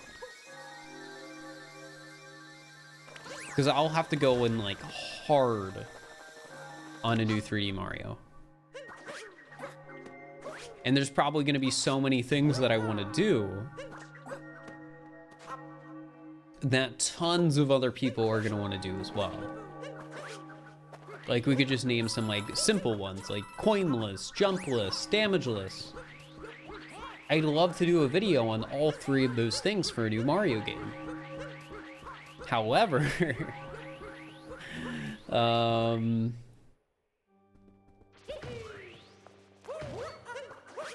tons and tons of other people probably want to do that exact same thing.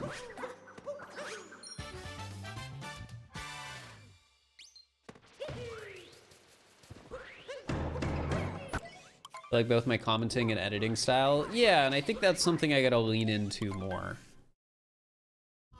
Like, with the Pokedex video, because again, this is a video that I want to make that I know other people are also going to be doing a video with. I'm not going to be able to lean into like the paper puppet stuff, but I think in the future, that's something I really need to lean into more and more, because I think it really helps make my content feel unique. And in a case like this, I think it could make my videos worth watching, even if somebody's already done the same idea.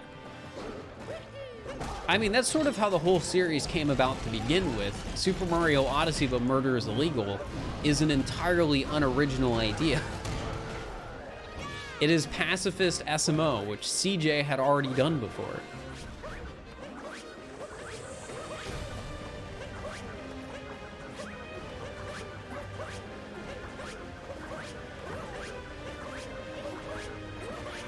Yeah, I think it's a thing where like leaning into that more could make my like commentary style in videos just feel more unique and stand out, even if I'm like one of the many making a video on X game.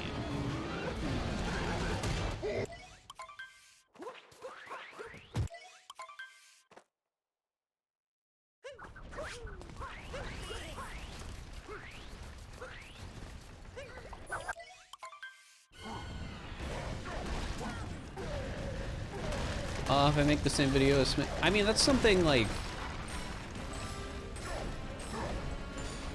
Again, I don't think that's something I should worry about.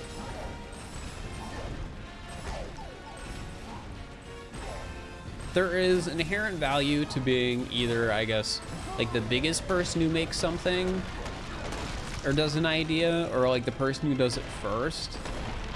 And I think to a degree, I just need to not worry about that much. I don't think I should be dissuaded from making any video if like any other creator might be doing it. Like if we go back to the Mario stuff, like Game Champ is somebody who's really known for doing like jumpless and other challenges like that. So when a new 3D Mario comes out, I'm sure she'll be doing, you know, some videos for that stuff. And I mean, I'll also be interested in doing videos for that stuff. And I mean, Game Champ's a bigger YouTuber than me, so. Does that mean I should be afraid to try those ideas? And I don't think it means that.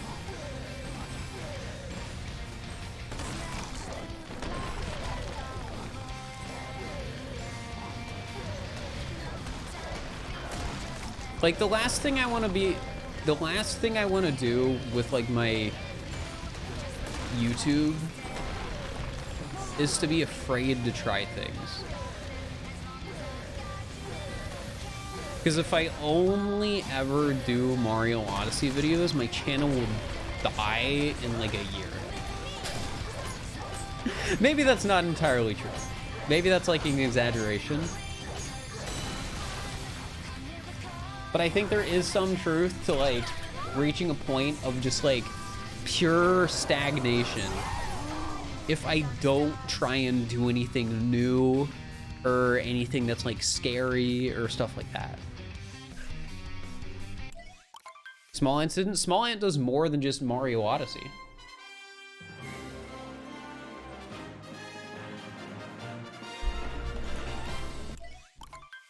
I think it's just so important when you're doing gaming content to just try and do different stuff and new stuff. Like the Splatoon video, I think it has 70,000 views. Compared to like all my other videos that I've uploaded recently, that video has done horribly. But I still think it was worth making.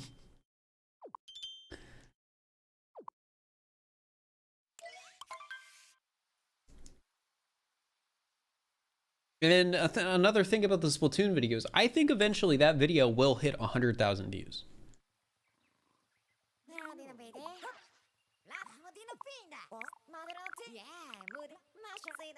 It might take like 2 months. Like it might not be there until like the very end of the year, but I think it will. Because I think it gets like 1,000-ish views a day right now, and that'll probably slow down a bit more, but yeah, I just think it's worthwhile to try things. Like, I'm gonna do a Nuzlocke video. Everyone and their mom has done like a Pokemon Nuzlocke video. And because of that,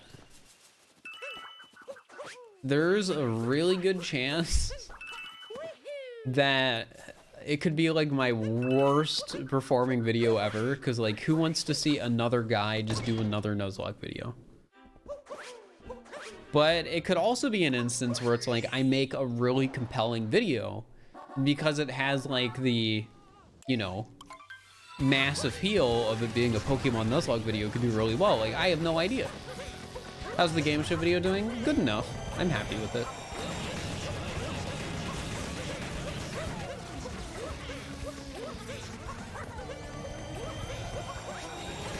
Parzival, thank you for the tier 1 for 11 months. I appreciate it.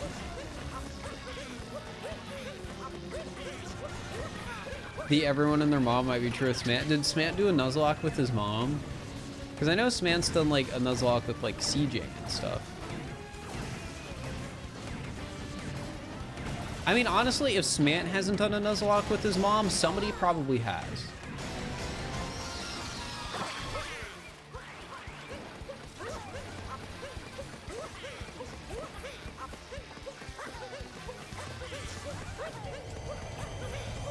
Do I think the tank vid will become my most popular? It has a chance.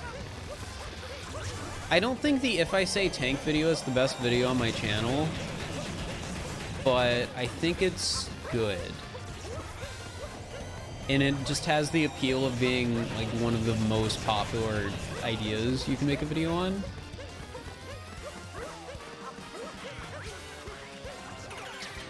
Also, you guys don't need to tell me what's man streaming right now. I'm not small and I don't need to know what he's doing.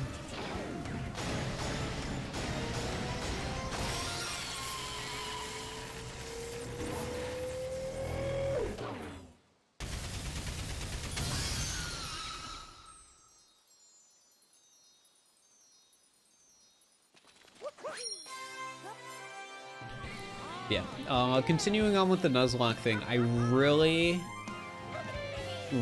want to do a puppet video for it.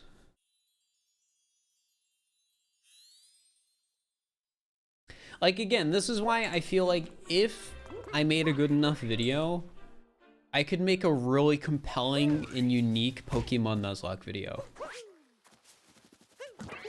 Like, I could make something, like, special.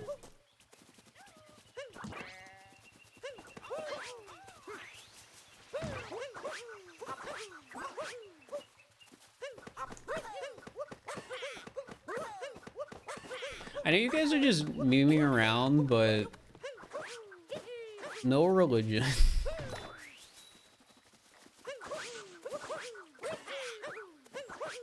I don't even know why it got there. Just chill.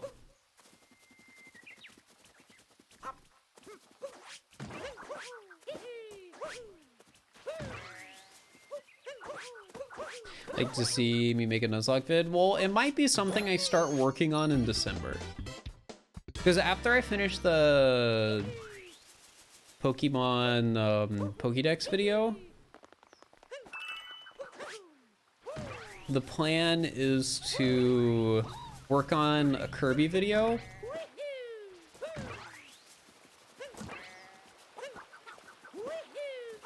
And then after the Kirby video, I want to do the Nuzlocke. Though there might be some other random stuff that comes up in the middle there too. Because there's a part of me that's been considering revisiting the how many moons can I get in 24 hours video, which is something I've already recorded, but I just haven't bothered to edit for like a year. I still feel like that's a fantastic video idea.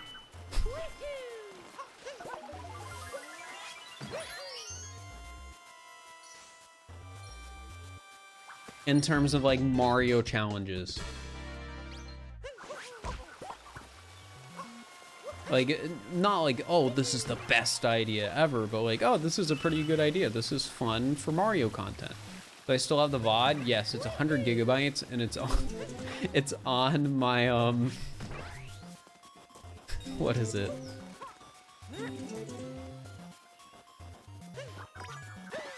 It is a 100 gigabyte file and it is on my hard drive.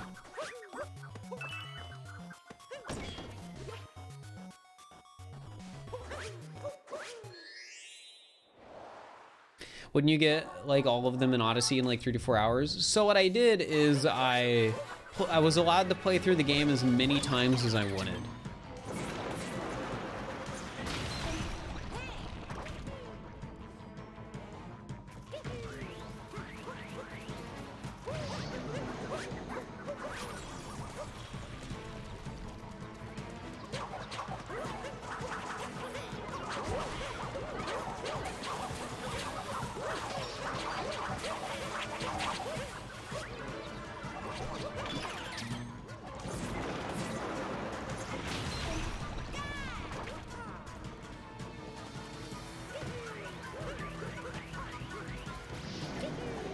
Yeah, the route I followed was based on the darker side dupes route.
All right, what next? What next?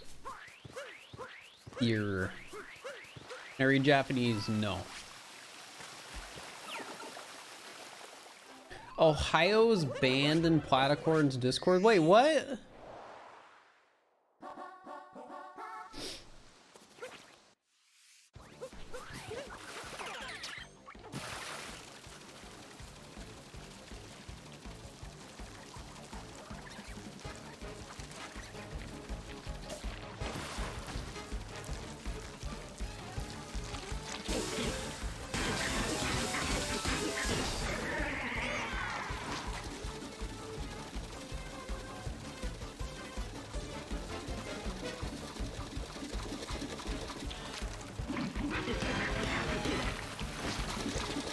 No, just the state.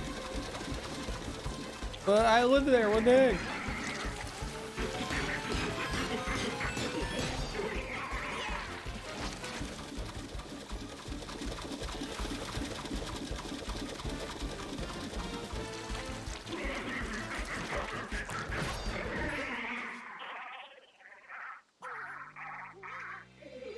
If Odyssey 2 ever releases, would you make content for it? Yes. The plan is, when a new 3D Mario comes out, I am making content for it. I mean, basically the plan is for almost every new Nintendo game, I want to try and make content. That's why we're trying Scarlet and Violet with the Pokedex, because that's the only thing I can really think of that I want to do in Scarlet and Violet right now. Maybe I'll do some other challenges in it, but I don't want to do a Nuzlocke in it. I feel like if I do a Nuzlocke, I want to do it for an older Pokemon game.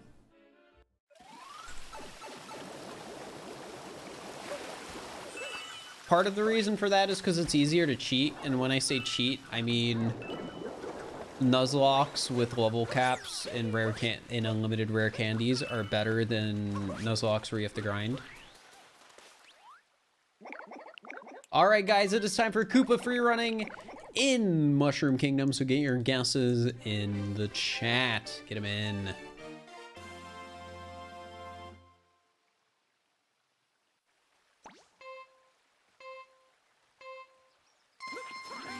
Did I do an Odyssey Nuzlocke? No, because I have already beaten the entirety of Mario Odyssey without taking damage.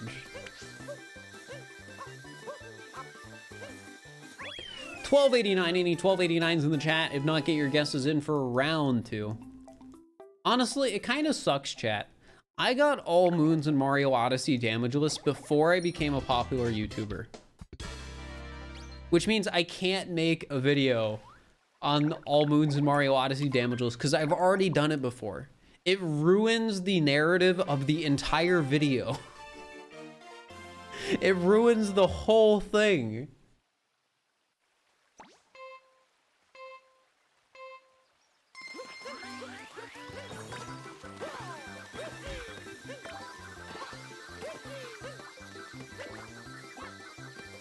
Like, I don't have enough old footage from those attempts, so I can't use that. And the other alternative, which is doing it again, the narrative is ruined because I've already done it before. Pat, thank you for the tier 1 for 32 months. I appreciate it. Hope you're doing well. Could you do a puppet video on it? No, I don't have the footage. Like, I can't tell a story on something I don't really remember.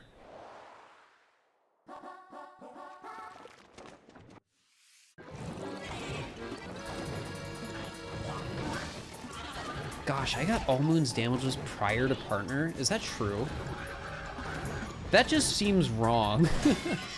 But it sounds accurate.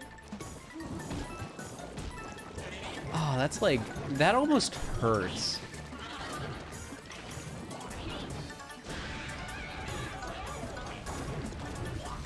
One of the single coolest things I've done as a Twitch streamer was before I had partner.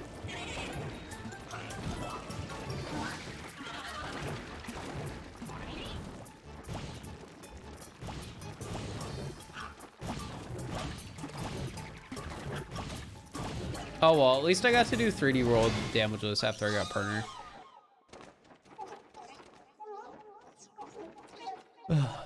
Yeah, November 4th, 2019 was partner.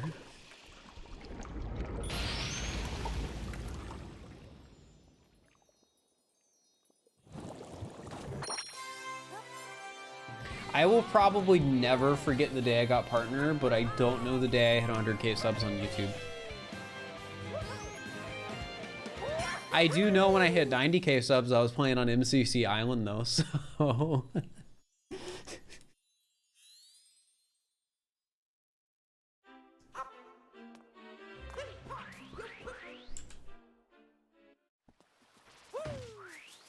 As it turns out, Minecraft minigame servers are fun.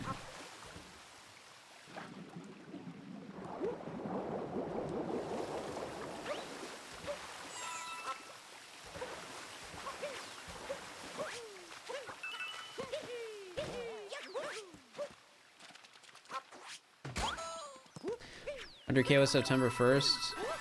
Oh yeah, I streamed it, didn't I? I streamed hitting 100k.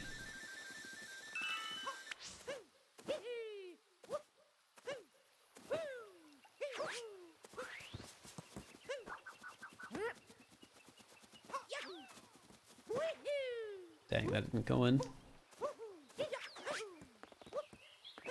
No, that didn't go in either. Act up.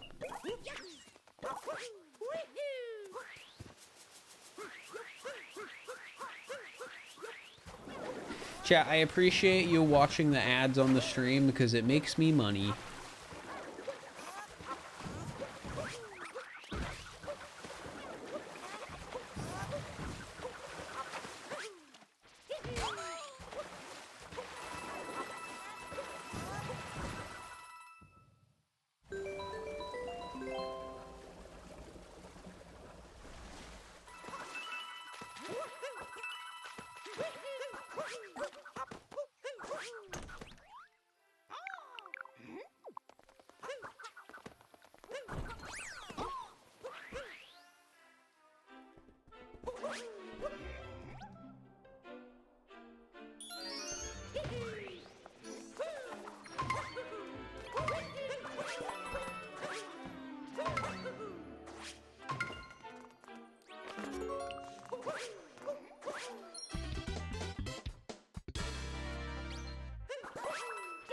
Only a US thing? I don't know. There might be some like weird exceptions for ads in some countries.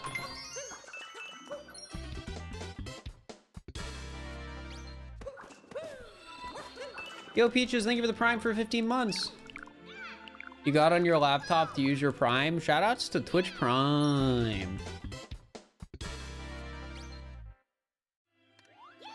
You get more money from us subbing and not watching ads? I make more money off of subs than ads per month. I think.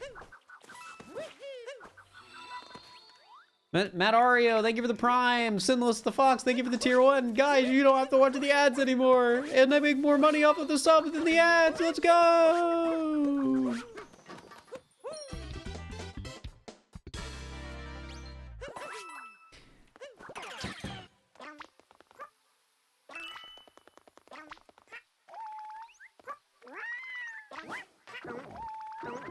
But yeah, the main reason I'm doing the whole ads incentive thing with Twitch is it's just a lot more consistent revenue. And I'm trying to make sure my revenue is somewhat consistent now that I've moved out. And also because I'm spending tons of money on content. Like, I'm not worried at all about not being able to pay rent. I'm doing really well for myself right now. But I am worried about being able to commission mods.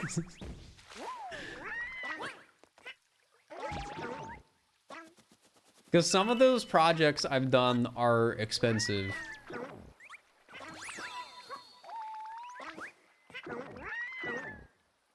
Alicia, thank you for the tier 1 for 3 months. I appreciate it. We love hype trains. Pog, true. I'm not willing to share how much some of them cost.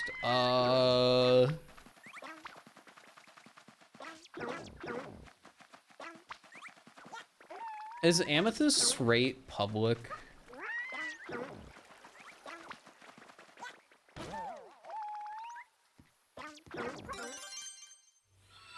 Big Bear Game Dev, thank you for the tier 1. I appreciate it.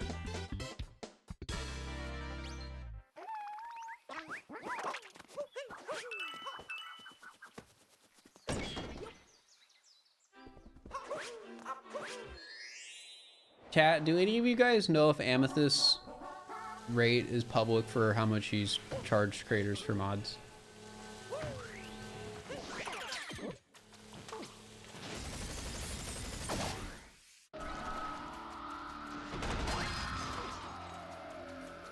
Because if it's not, I'm not gonna say it.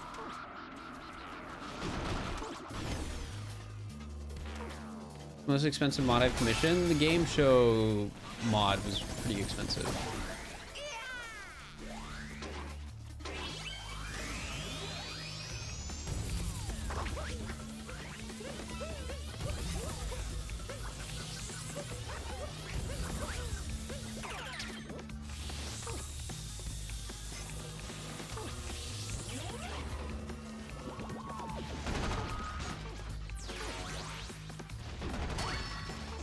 Your knowledge, Amy's are intern public. Okay.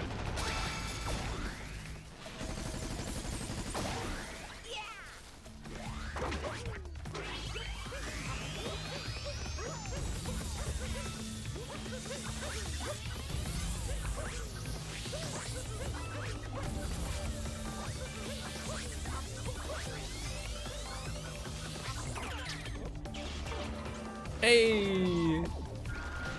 Just barely.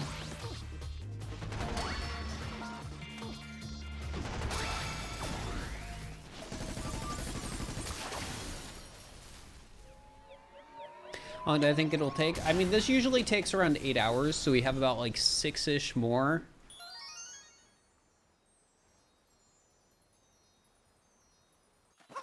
Something I'm really curious about, chat. When I play Pokemon on Thursday, how long will it take for me to complete the Pokedex?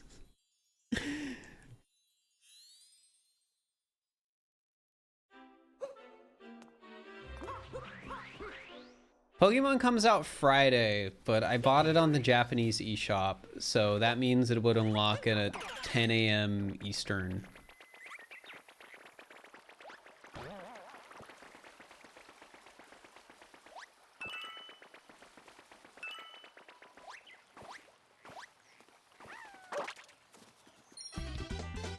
Very, very long. Yeah, 24 hours, I would guess. Yeah.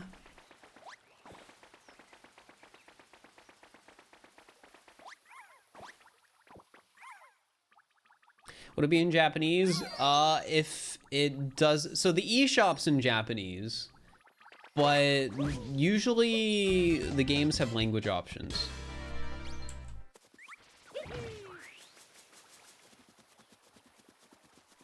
Wait, what do I do next?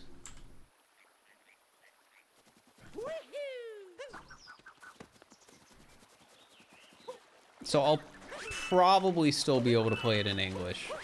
Imagine I couldn't. That would be so bad. Be so bad. Are you starting at 10? So we've been talking about this a lot this stream. So in the past, so this didn't happen for Sword and Shield or Brilliant Diamond, I think, but it did happen for Ultra Sun and Ultra Moon. And it happened for Age of Calamity. So like this is stuff Nintendo has done before. But they have given strikes to streamers streaming the game after it releases in Japan. but before it releases in like Europe or whatever. So the concern is that if I go live when it releases in Japan, I have a chance of getting a strike on my account. So I need to do a little bit of digging into what the risks of that are.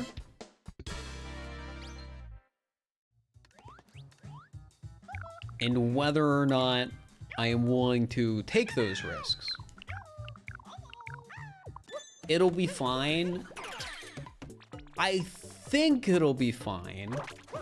But I at least want to be prepared for the worst case scenario. Like, let's say I go live at 11 or 10 a.m., which is when the game releases in Japan, and which is where I bought it. And then like an hour later, my stream gets taken down. I want to know what that means. Like, if my stream gets a takedown, how long is it before I can stream again? You know, because like this has happened to other streamers and their accounts are fine, but like, I don't know the details behind what that strike would actually mean if I get unlucky and get it. Because like, I'm not doing anything illegal. I bought the game on the Japanese eShop.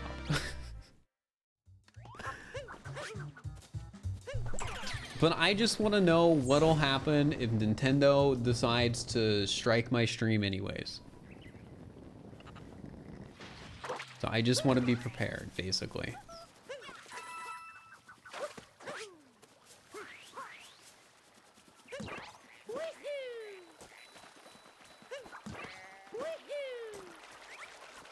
So it sounds risky though. Well, yeah, I just want to know what the risk is. Because like, I've streamed a game from the Japanese eShop before. I did it with Animal Crossing and I didn't have any issues.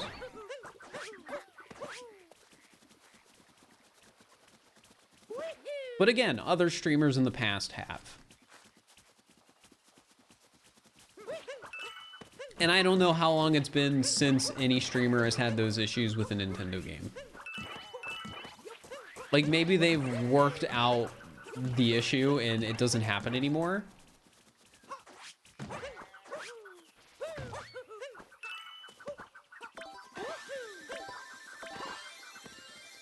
Or maybe they haven't. I don't know.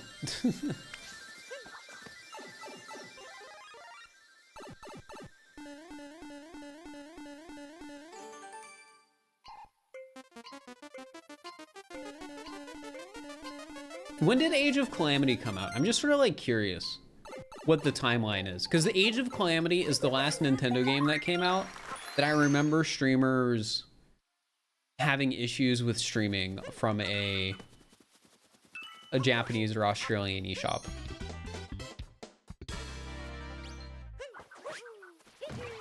$2020.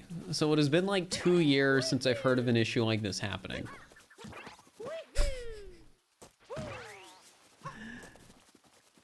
So I guess we'll see. Wait, when did Animal Crossing come out? It came out before Age of Calamity, right?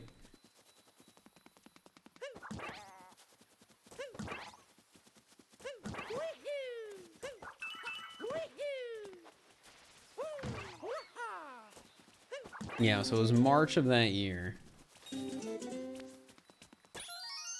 Interesting. Risk it. Well, again, we'll see.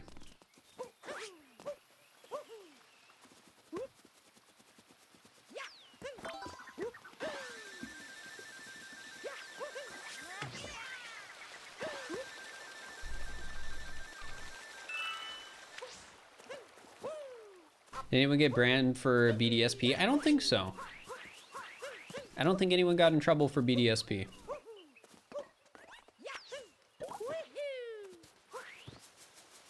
Again, and as far as I'm aware, nobody's getting like permanently banned for any of this stuff.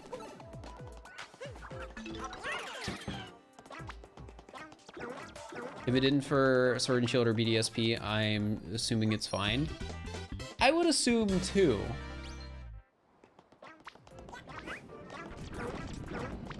But I don't know.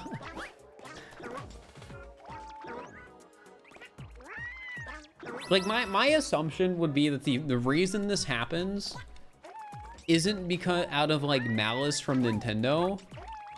It is probably just like Nintendo of America's legal, assuming that if people are playing it early, they're playing on illegal copies of the game.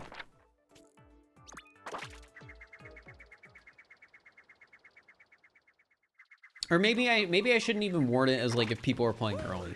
They're just like not necessarily thinking about like people streaming on Twitch might have bought it from the Japanese eShop or Australian eShop or whatever.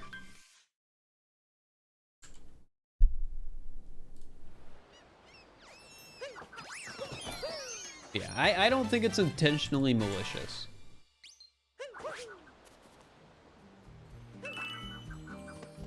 I think it's just, you know, again, like, probably confusing for their legal department. Isn't it against TOS to buy from a different region? No.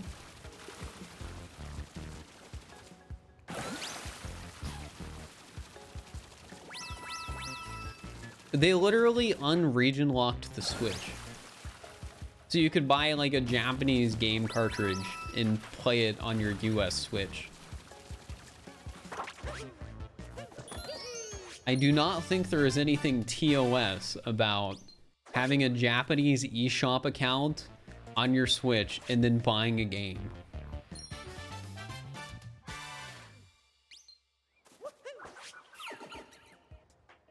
Like, if it was against TOS, they wouldn't let me do it. I think is the best way to put it. They just wouldn't let me have a Japanese eShop account on my US Switch. But it was still region locked? No, the Switch is not a region locked system.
There we go.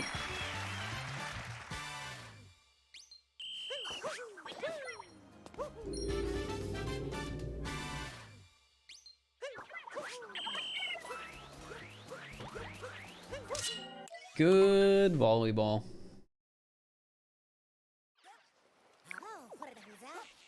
But yeah, chat, regardless of the concerns with Nintendo of, you know,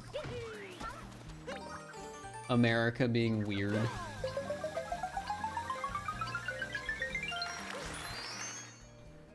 I'm still excited to try doing a Pokedex speedrun.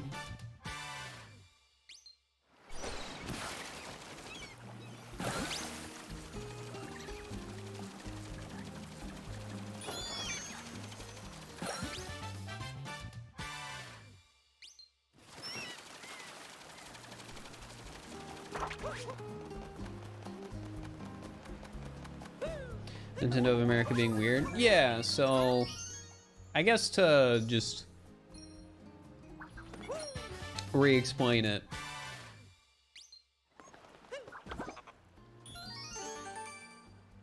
Basically, what has happened on new Nintendo releases before is because the game does not release simultaneously worldwide,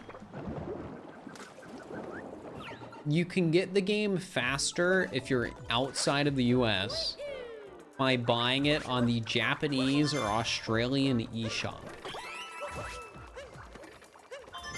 And in the past,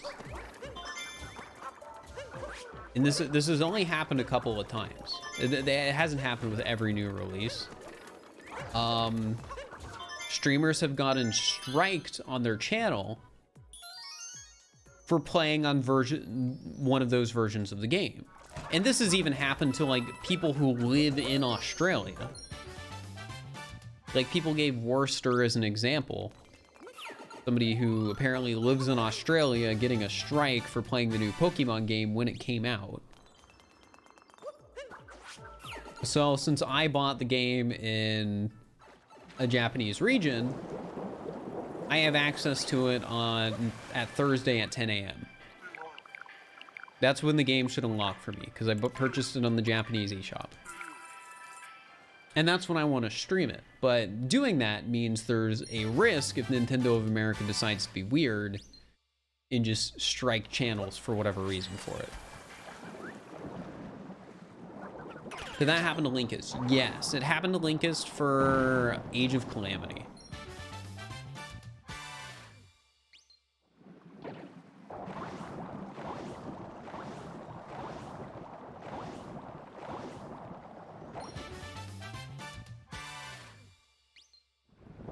Yeah, that guy sounds like he sucks, Tejon.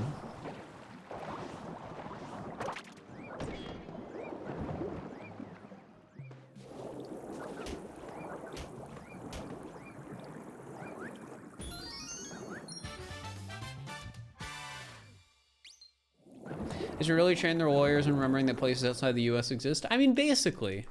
Because, like, nobody is doing anything, like, illegal or against the rules. Like, nobody is doing anything wrong.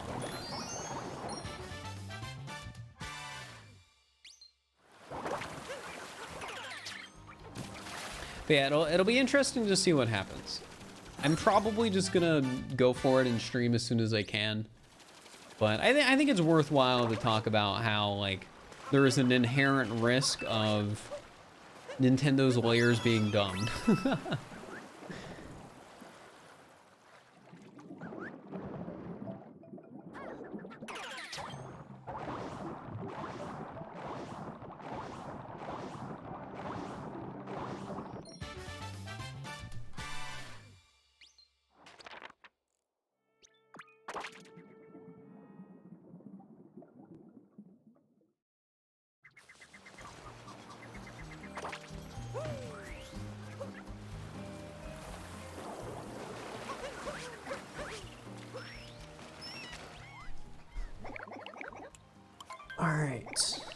Guys, it is time for Seaside Kingdom Coop free running. Get your guesses in the chat.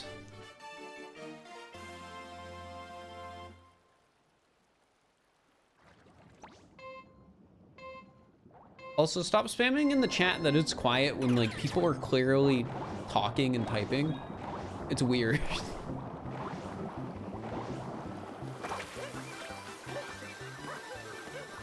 And it's also just spammed.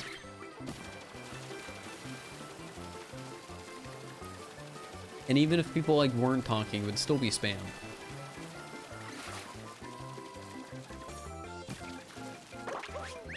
2481, any 2481s in the chat?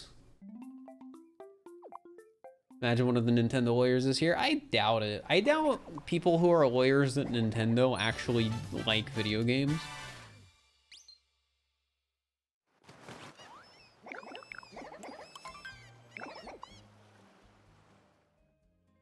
I'm not saying lawyers can't like video games. I'm just saying I don't think they're working for Nintendo or contracted with Nintendo because they are passionate about gaming.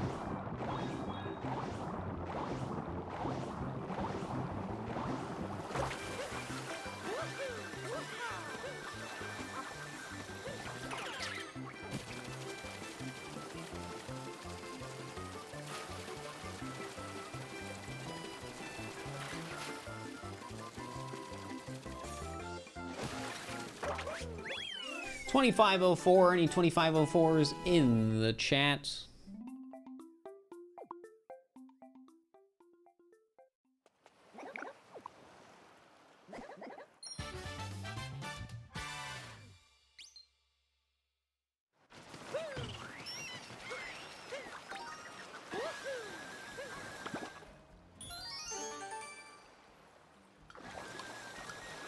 Yo, Big Bear Game Dev got it. Let's go. Chat, you all have to clap for them because they got it right.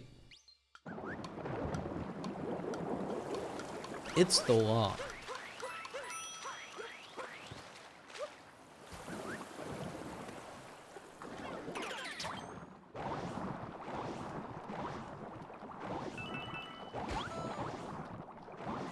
Heck. I forgot to look at the hint art earlier. I realized right as I was going over to the moon. Oh no.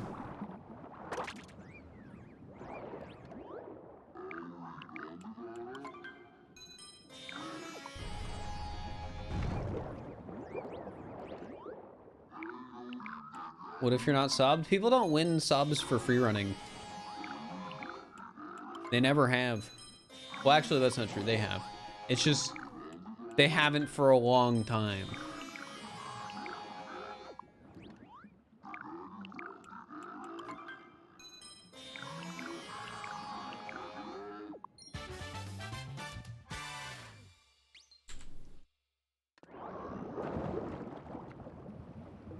Yeah, that was years ago.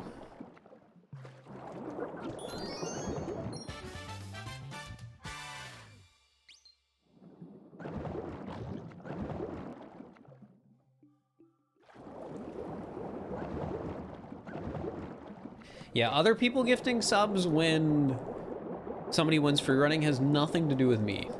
What if you give the winners VIP instead? That gives the opportunity for somebody who is mean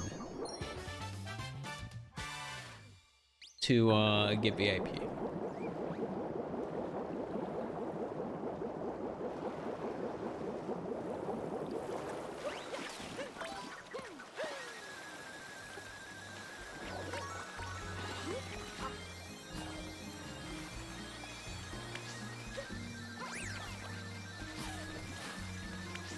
Somebody winning free running doesn't necessarily mean they're a chat role model.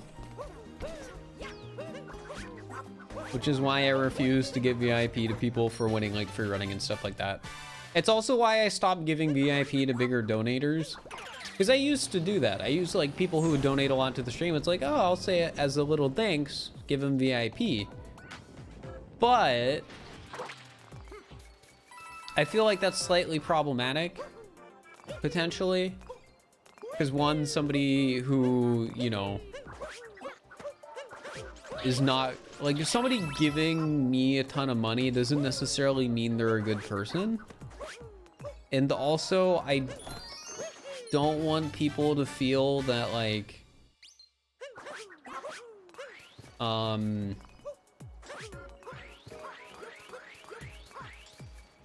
they're necessarily more important. I don't know.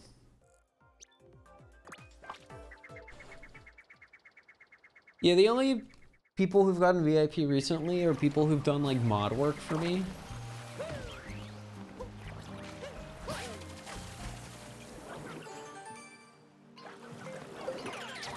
which is like amethyst, Sine, and cupcake.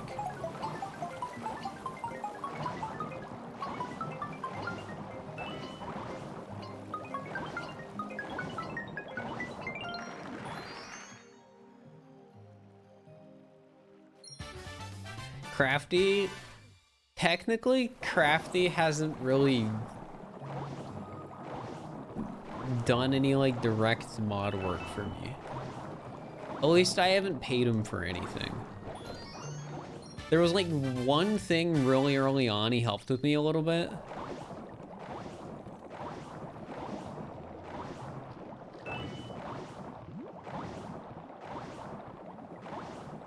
If Crafty asked, would I give him one? I feel like I gotta commission Crafty for him to get VIP. I mean, he did make online multiplayer, but I don't know. I haven't commissioned Crafty before, so I think I gotta commission him.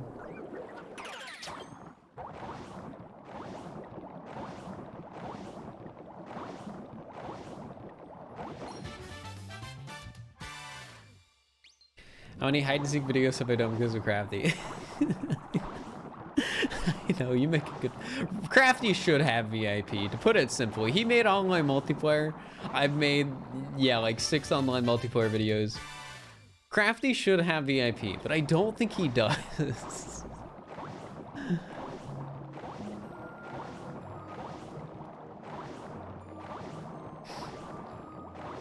I don't think he does have VIP.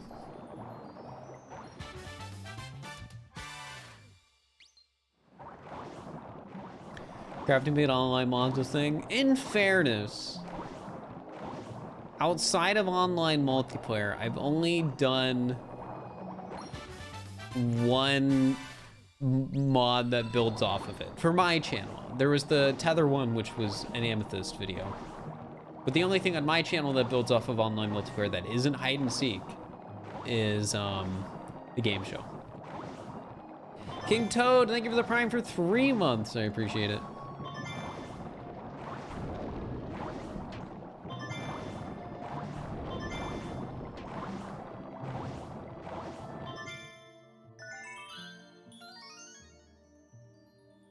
Three months and you loved every second of it. Heck yeah, love to see it. Twitch is my job.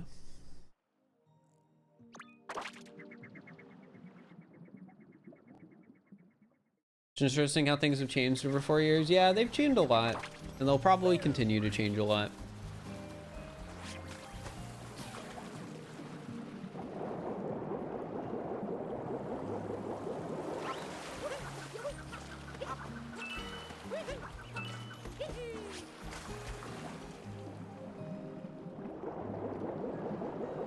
Like, over the last couple months, so much has happened. And even more could happen over the next year.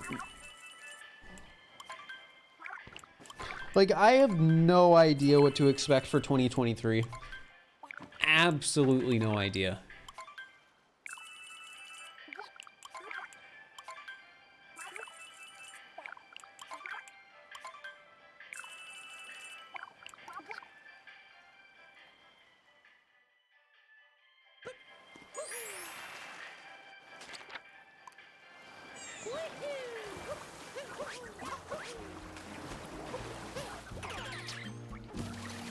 For my job or for the world? What does that even mean?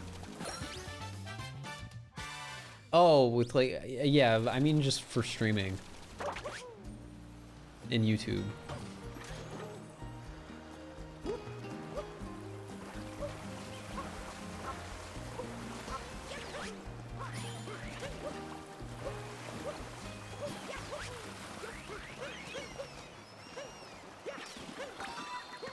Yo, thank you for the 100 bits, Ran. I appreciate it.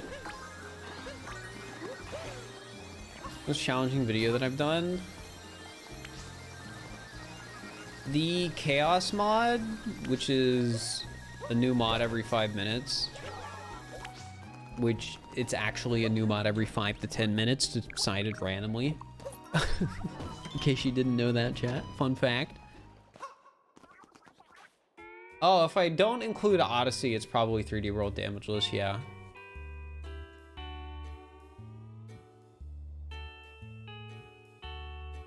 I mean, I was just thinking like over a single stream for like a video or something.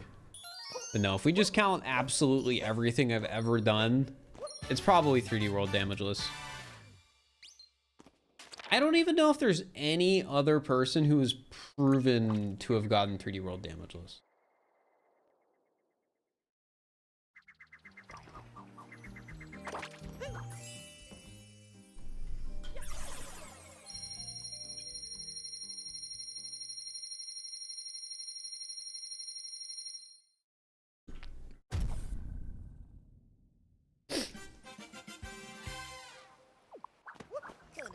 Yeah, I remember the maybe segmented run.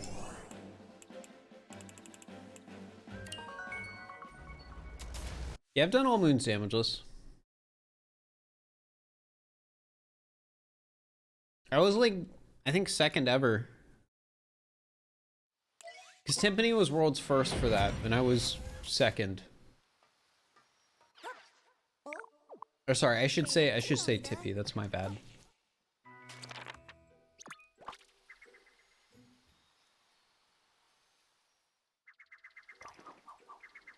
Why did I warp right away? I guess since I warped, I'll just do this.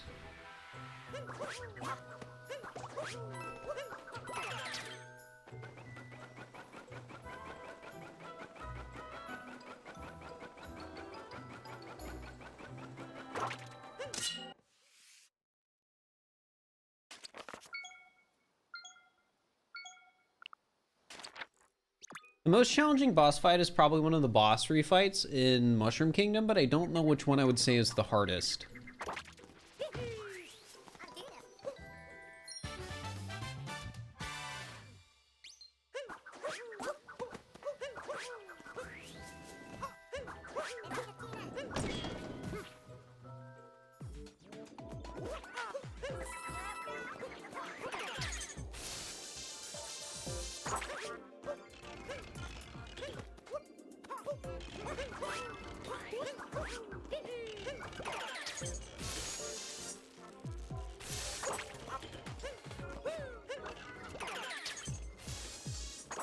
Lord of Lightning rematch. I didn't find Lord of Lightning rematch that hard, but I never struggled with jump rope like some people do, so might be related.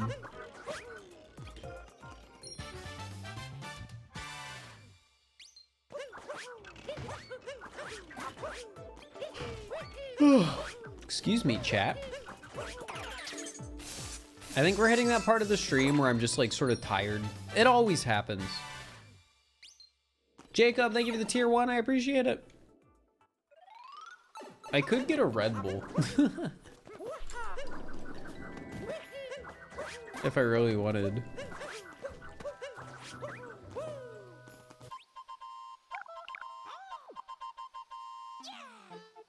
It's kind of funny, chat. My refrigerator right now has like some sauces, some queso, you know, some butter, stuff like that. And then there's like some bread. There's some like apples and clementines in there. And then you just have like 30 Red Bulls. Actually, no, I think it's more than that, isn't it? It's like 50. Is it? How many Red Bulls are in a case? Is it 24 or 48?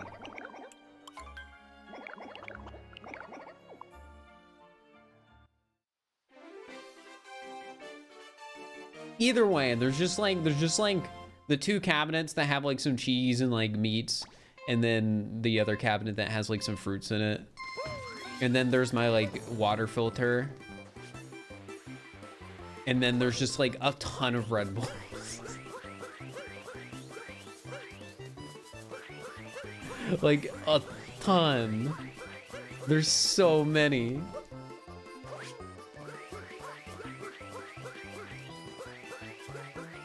2263, any 2263s in the chat.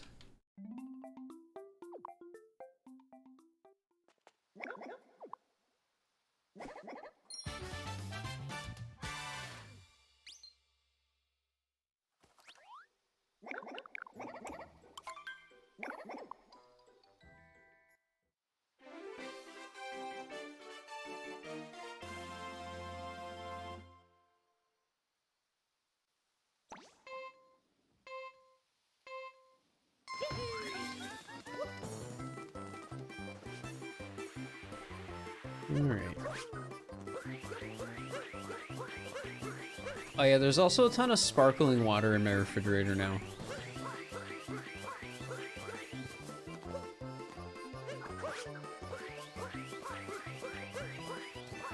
Yeah, basically what I'm trying to say is my refrigerator is basically just a ton of cans right now. That's all that's really in there.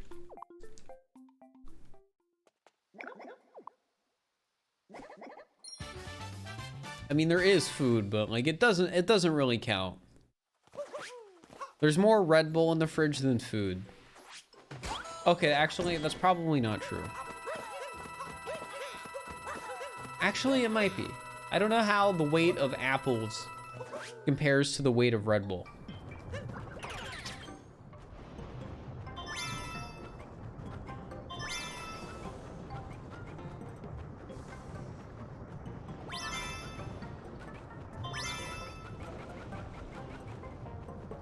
Yeah, I'm very aware that, you know, Red Bull isn't good for your teeth, and neither are like any sugary drinks.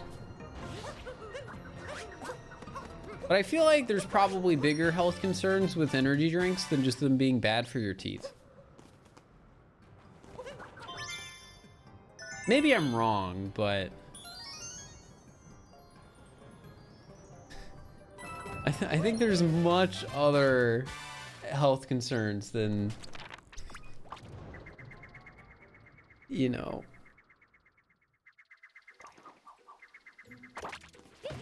cleanliness of your teeth.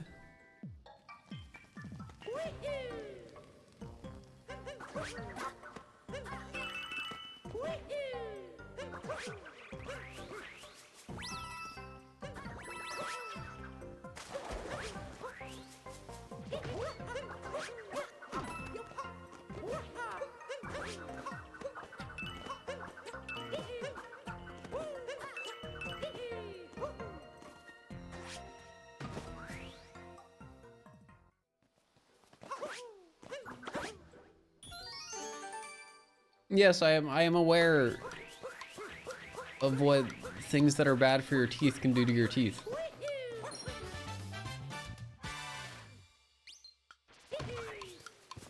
And yes, I know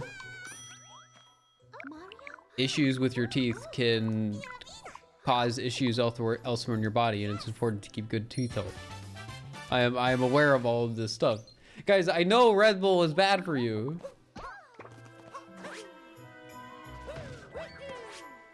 You don't need to tell me that an energy drink is unhealthy. I am aware.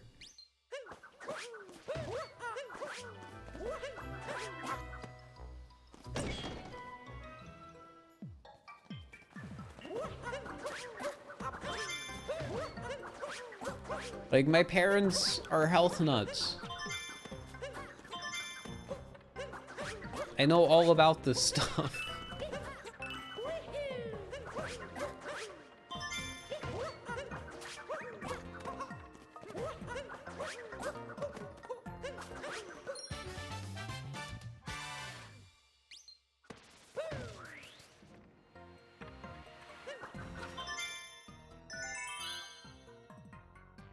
My parents watch my streams? Very rarely.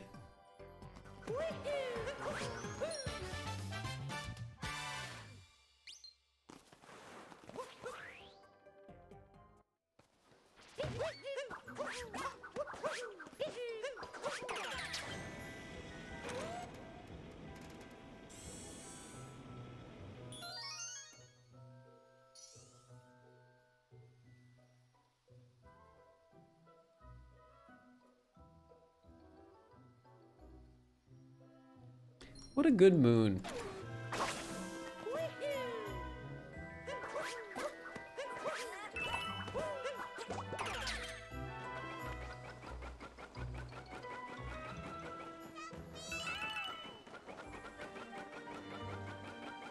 I do not want bleachers in my streaming room. That sounds horrible. As much as, like, I'm okay with people watching my Twitch stream, I don't think I would want people to, like, be in my room while I stream. Because then it would feel like I have to interact with those people.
I'm having trouble keeping up with chat right now. Gosh dang it. Oh, well, it's fine. It's fine.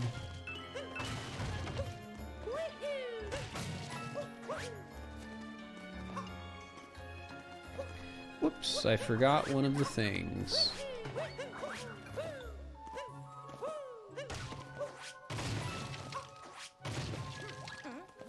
There we go.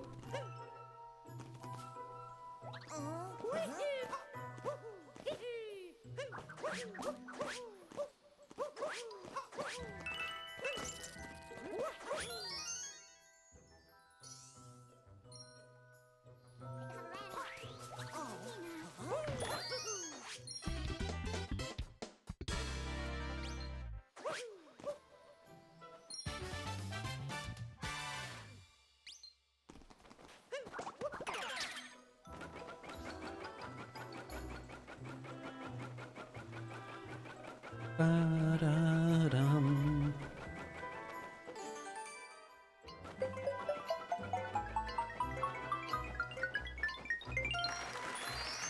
I see Amethyst's new video. I'll be honest, I don't watch like any Mario Odyssey content.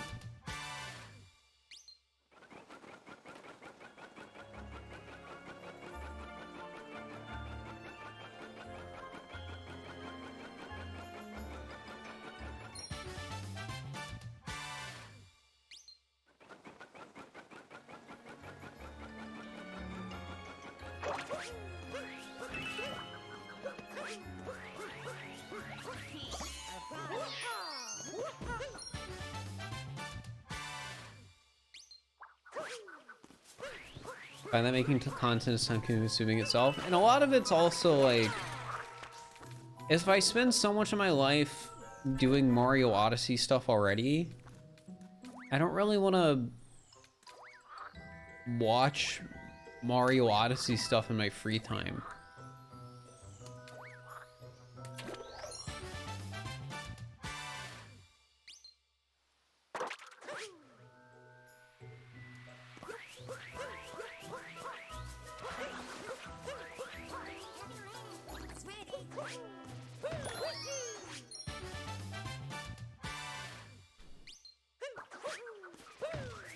Yeah, I've played this game too much.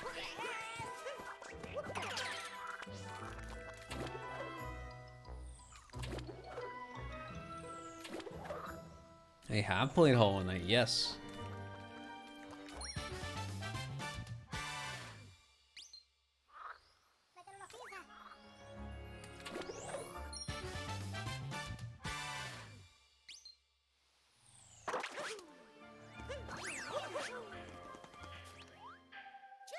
Hollow Knight's a pog game. True, it is. I love Hollow Knight.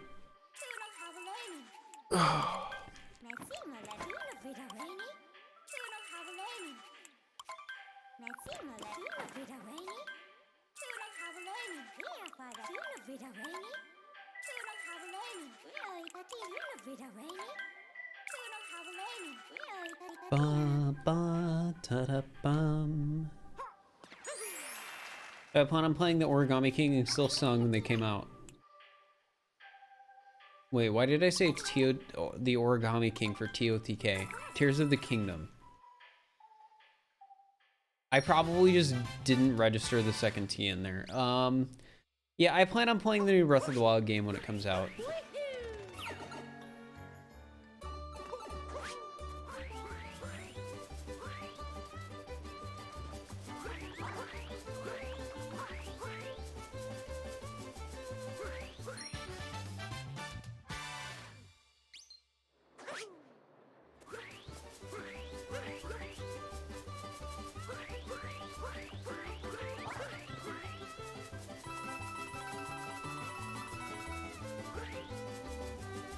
Comes out on your birthday? Nice. Are you gonna get it as a birthday present, Pog? Maybe?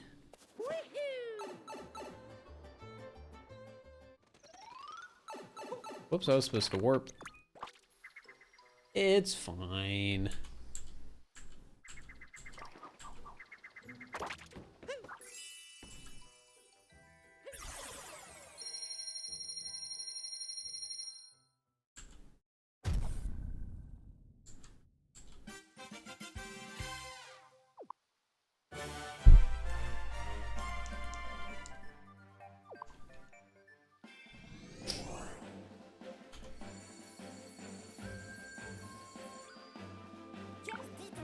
Alright, chat. While it's going into the next kingdom, I need to go to the bathroom real quick. So I'm gonna do that and I'm gonna play an ad. And I'm just gonna eat the time loss because I don't really care about the time loss.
Hi chat, I'm back.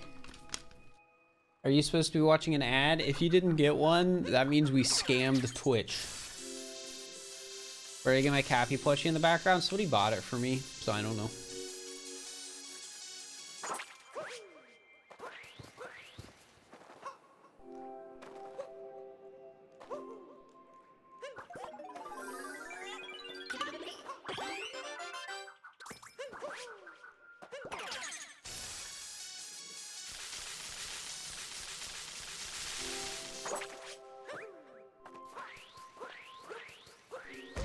Ow.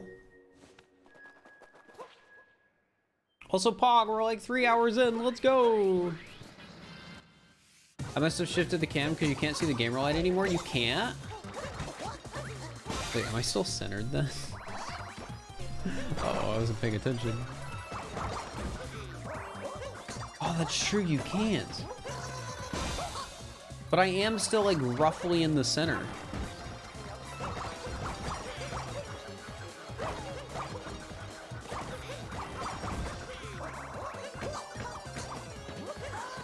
I mean, it's probably better framing like this anyways, to not be able to see the corner of the Dorito.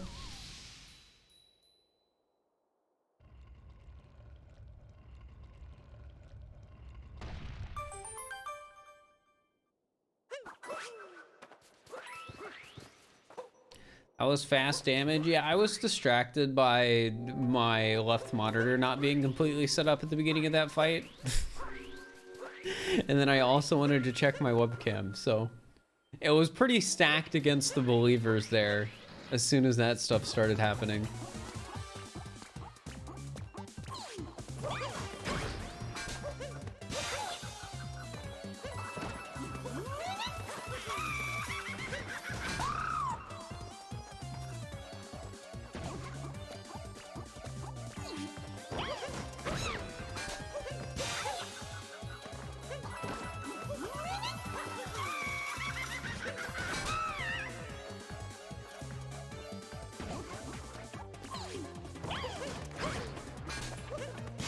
There we go.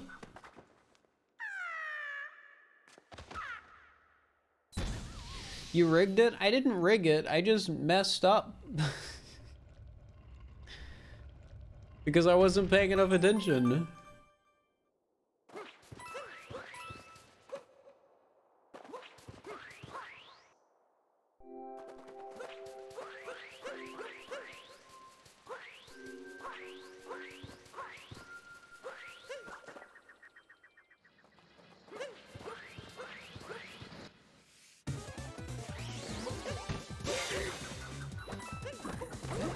Yeah, that's the risk chat takes.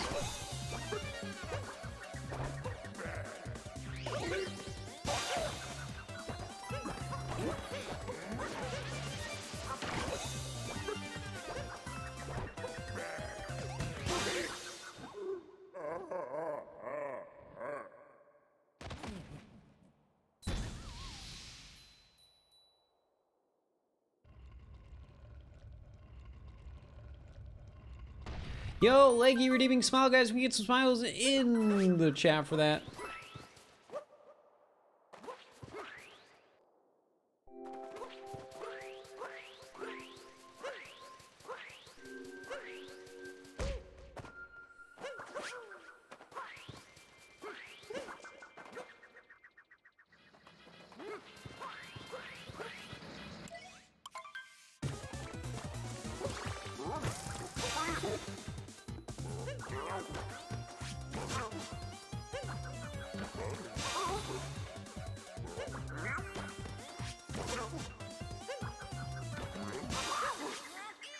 There we go.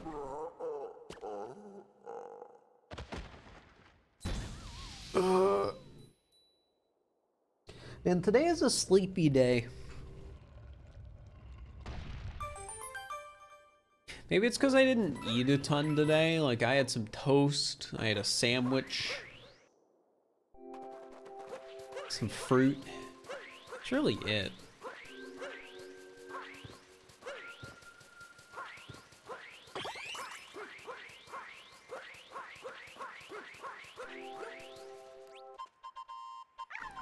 Ba-ba-da-da-ba-ba-bum.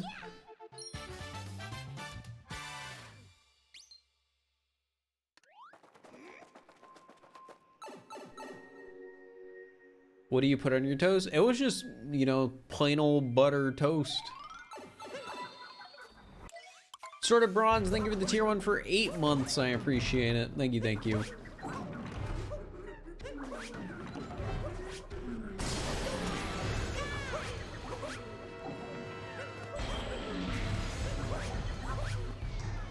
The blue blanket? I still have that one, yeah. There's a strat hunt on all moons that saved an hour. Would I do it? Probably. But it all, as always, it depends on the strat.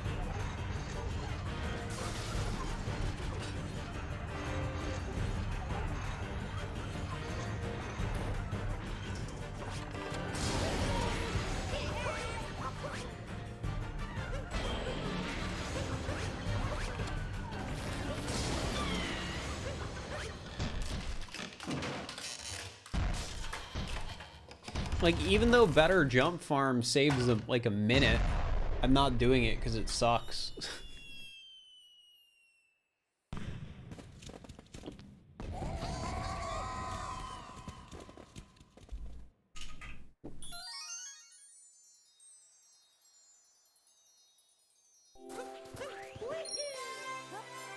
Like, if I ever do better jump farm, I'll probably just use a turbo controller because I don't care if my runs can't be on the leaderboards.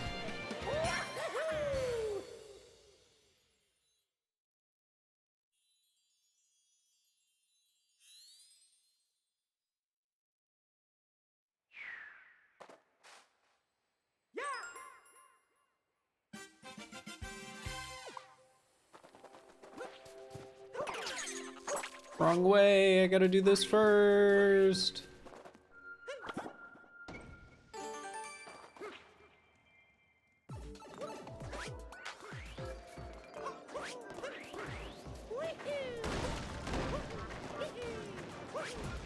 Why is the turbo controller invalid? Because it's against the rules. Generally speaking, in most speedruns, the use of turbo or macros is not allowed. There's exceptions. There are definitely exceptions.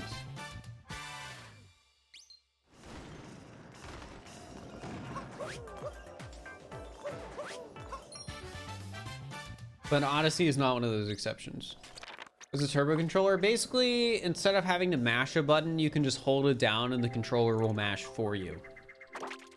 That's what a turbo controller is.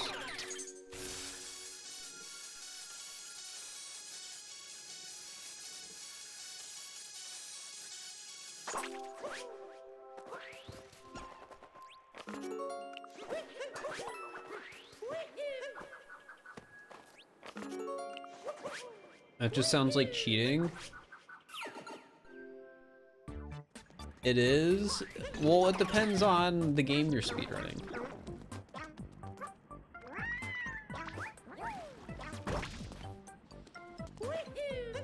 Like for me, I don't care about mashing as a skill at all because I don't want to hurt my hands long term. So in a game like Odyssey, where there is one strat in one category where it's helpful to be able to mash like 15 times a second, I would just use a turbo controller. Because as it turns out, I just don't care.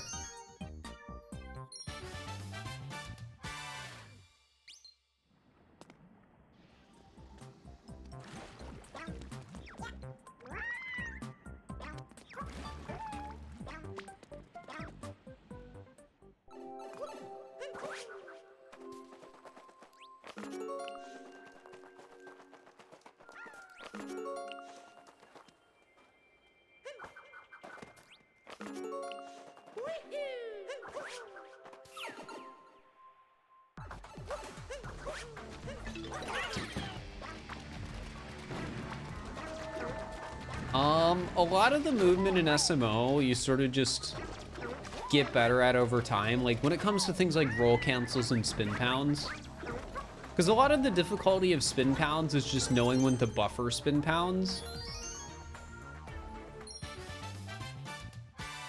Like the actual inputs aren't very hard.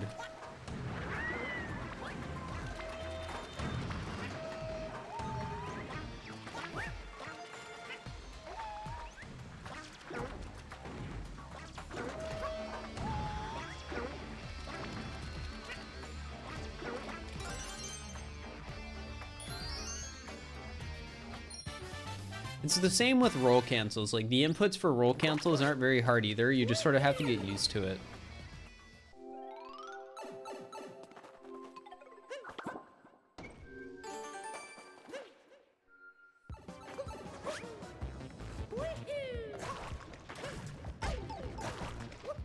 Gosh dang it. My speed and momentum. No, I don't want to lose my life apart. Some of them are more like timing. I mean, most of them are.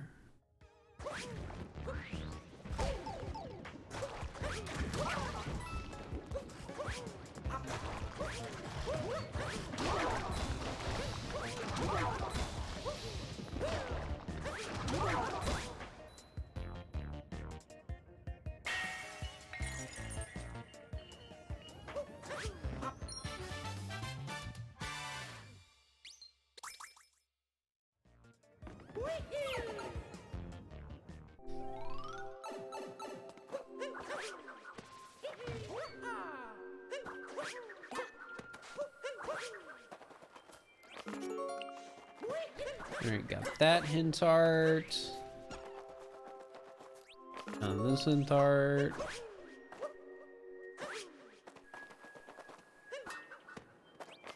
That hint art.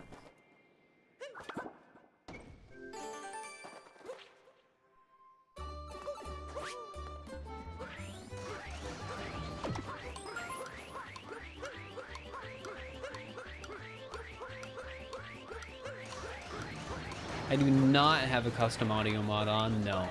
This is on my Switch OLED.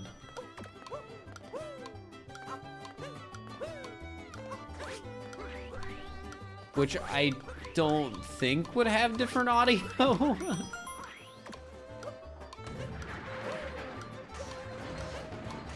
Imagine that, the audio driver on the Switch OLED is just like slightly different than the normal Switch.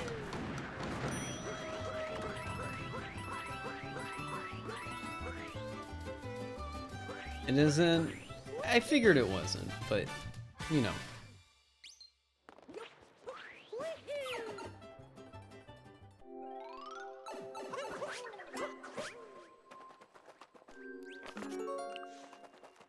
Is the OLED worth it in my opinion? I think if you don't have a Switch and you're planning on getting one, there isn't much of a reason to not just get the OLED. I was actually pretty impressed with how nice the screen looks. The thing is, I don't really ever play my Switch in handheld mode.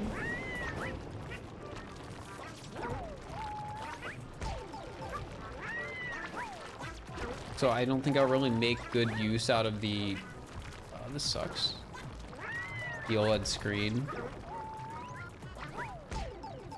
The screen is pretty nice.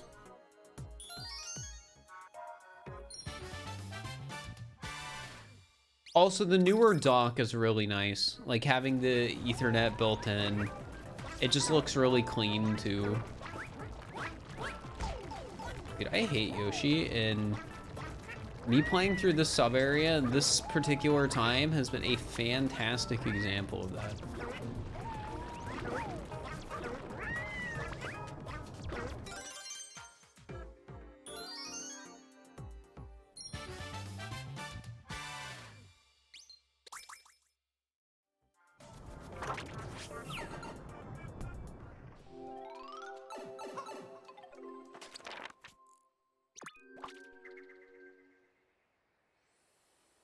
You never play handheld, but you still want the OLED?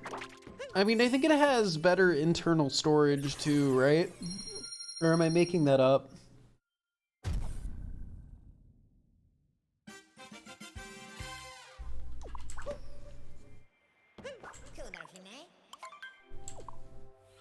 Entirely Leggy, thank you for the tier 1, I appreciate it. Enjoy the emotes and thank you so much. It does, yeah. Yeah, like, again, I think it's the sort of thing where if you're planning on getting a Switch and you don't have one, I think the extra $50 in the OLED is worth it.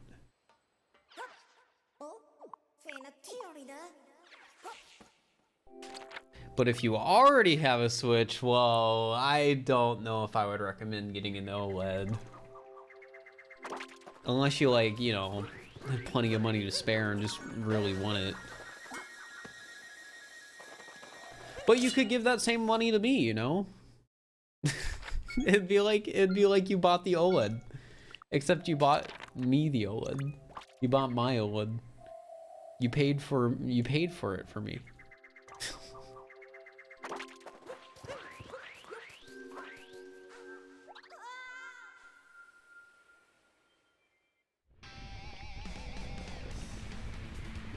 Sell out, a little bit of selling out, yeah. How much more is the OLED? $50.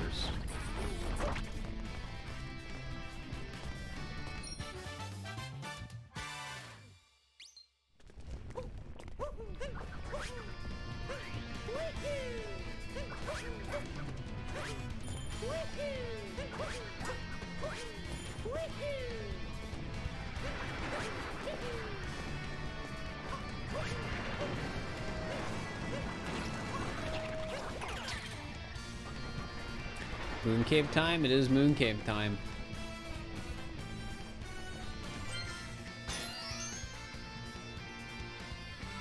Yo, Magnus, thank you for the 6 gifted. I really appreciate it. Thank you so much. OLEDs cost about 6 subs. Yeah, that sounds about right.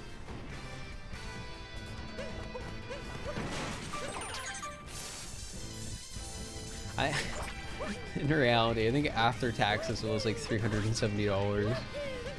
I feel like out of every purchase I've made this year, buying a Switch OLED is definitely my most questionable purchase.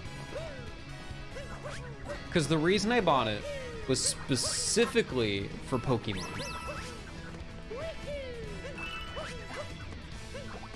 So that I could have 2 non-modded Switches that could easily communicate with each other without having to update either of my modded Switch.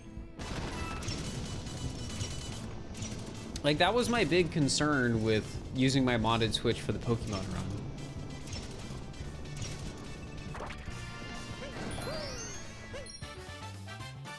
Was I didn't want to have to like upload it or update it and risk you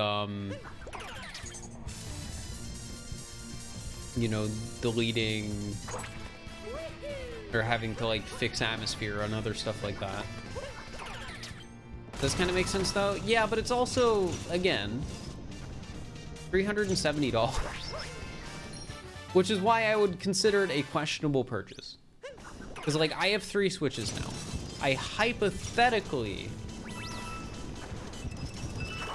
could have been fine just using my 2 Switches I already have, but I was too afraid of risking the modded Switch.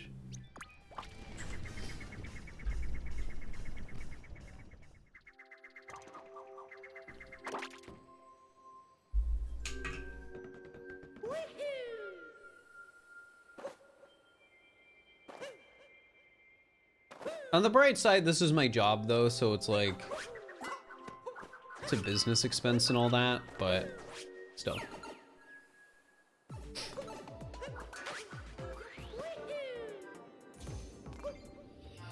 How do you even get a modded Switch if the original one you got wasn't the right serial number? I think it's really expensive and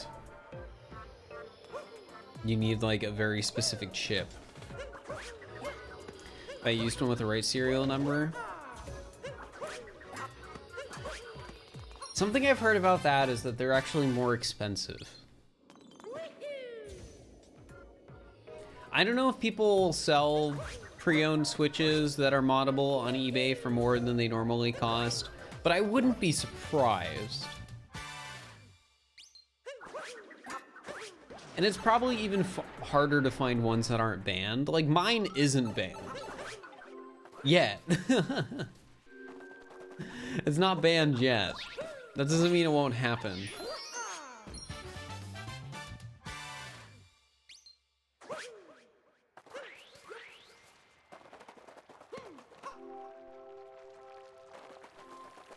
Right / wrong serial number? Yeah, so the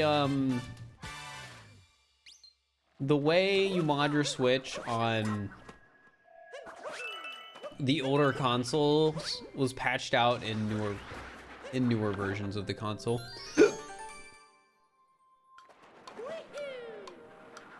What happens when a Switch is banned? You can't use online.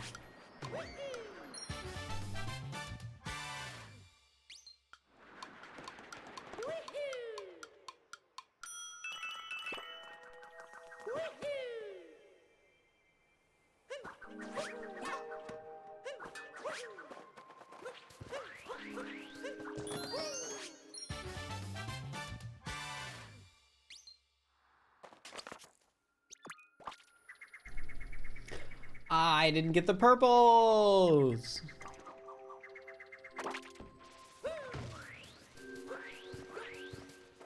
That's fine. I'll find 3 more purples.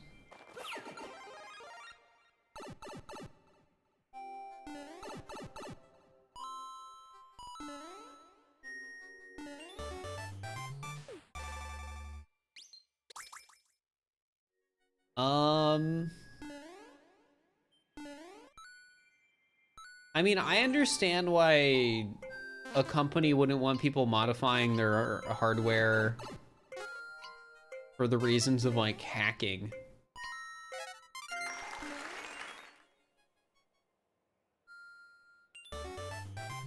And, you know, some people who, like, modify their hardware do it so that, or sorry, modify their Switch, do it so that they can play pirated games. So I would imagine that's another big reason why Nintendo doesn't like it.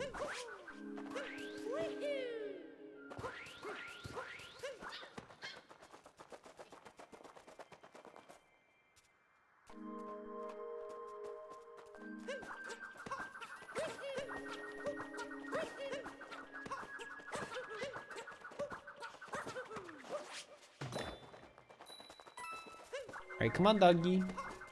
Come on, puppy.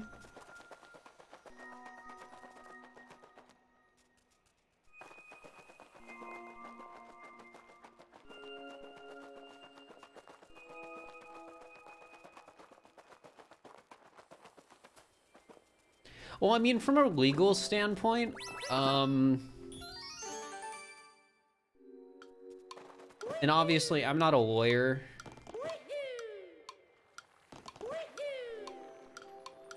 But as far as I'm aware, there isn't anything illegal about modding.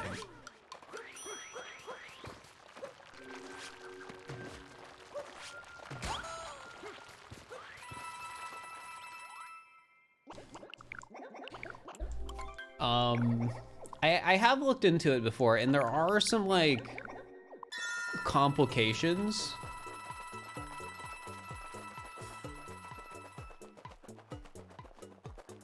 That makes some stuff not, like, as black and white as you would think it would be. I think. But, yeah. Or maybe, no, I don't think that was for modding. I think I'm thinking emulation.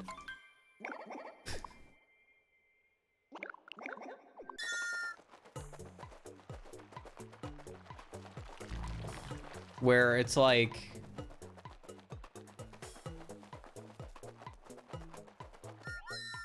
it's more complicated than you think, even if you're, like, just dumping your games. There's, like, some weird legal stuff.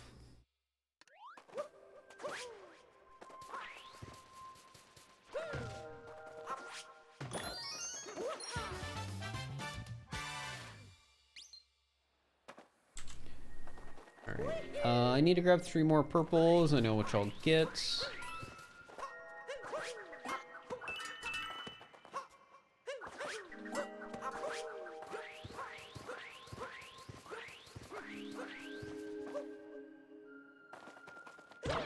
A lawsuit with Game Genie that contributes to all of it. Yeah, from what I remember, so I don't know anything about the Game Genie lawsuit, but I don't think there's much legal precedent in the US for, like, game modding and dumping your own ROMs. and stuff like that.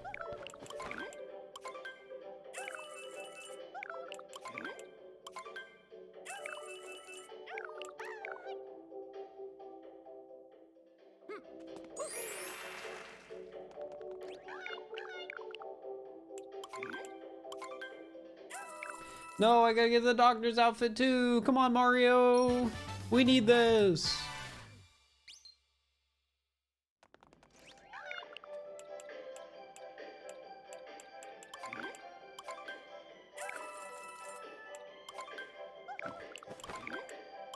Why shouldn't you be able to do what you want with it? I mean, that's like the general gist of it. But again, what I feel like I'm remembering where it gets like legally weird is with like how software licensing works.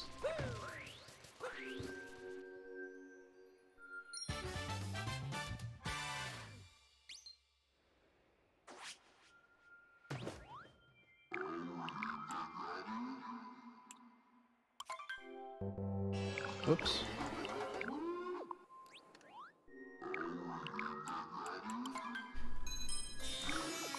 Because it's all weird.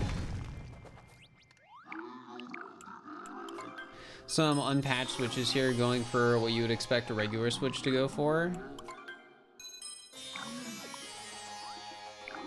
Pretty sure with emulation, you're supposed to own a legal copy of the game to do it. With emulation, you're supposed to own and maintain the physical copy of the game you dumped.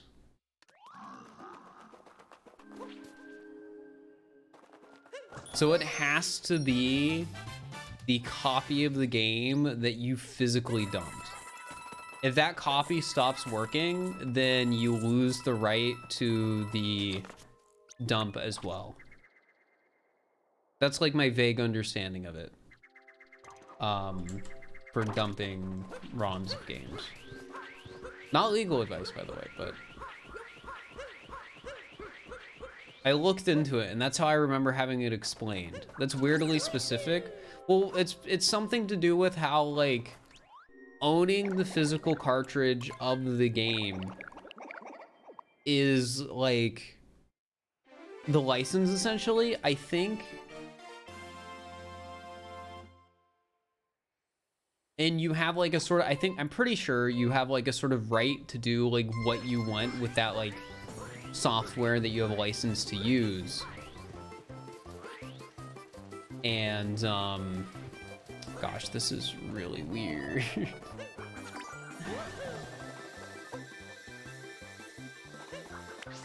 But if you lose that physical cartridge, then you no longer have the license, essentially.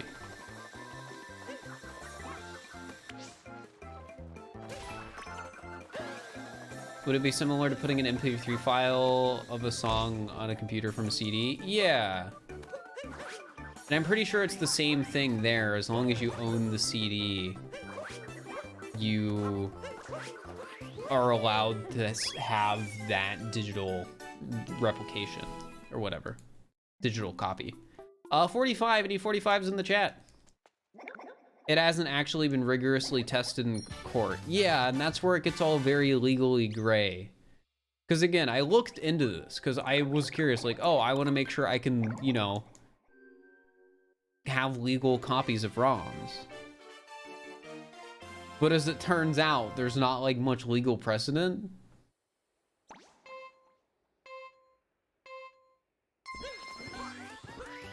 Or something like that.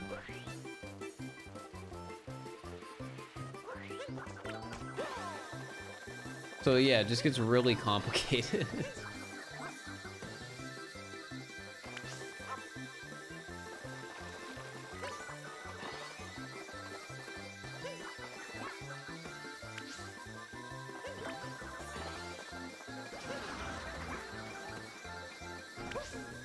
It'll probably just be one of those things that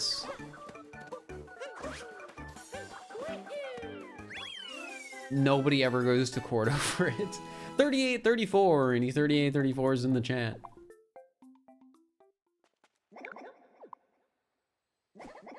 US copyright laws in particular are just stupidly complicated, and software licenses are generally very poorly specified. Yeah.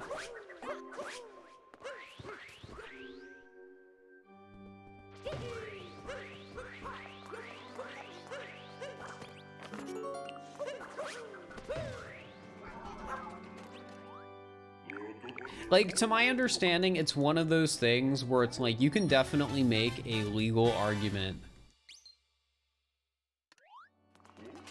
Like, a strong legal argument for the validity of being able to, like, dump your own, like, game.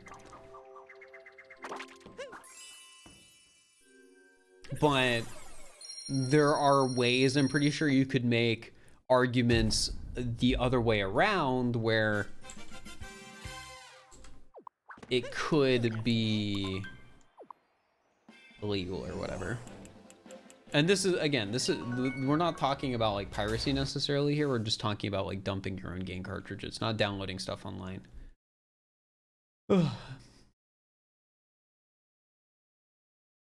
So hey Chloe, hope you're doing all right.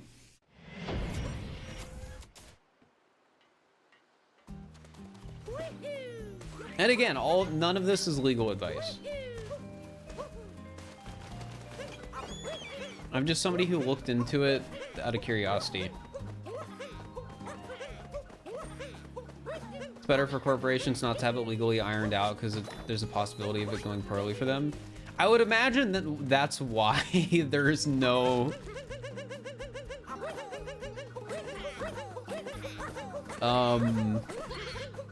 precedent or like no like strong ironed out rule for it. Because I feel like, and maybe this is just me being optimistic, I feel like it would favor in the direction of rights for the consumer to, you know, do what they want with the thing they buy. Also, an ad's about to play. I'm just gonna make it play now because nothing's happening right now.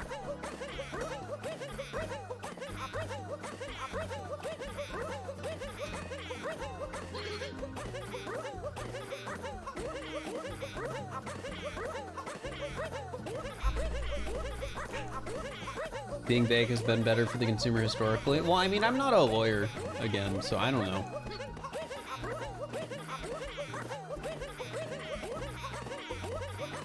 I just feel like what I remember reading up on,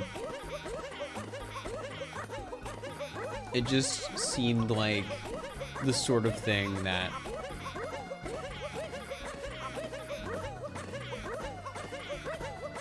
favored the people's rights to, you know, do what they want with the things they own.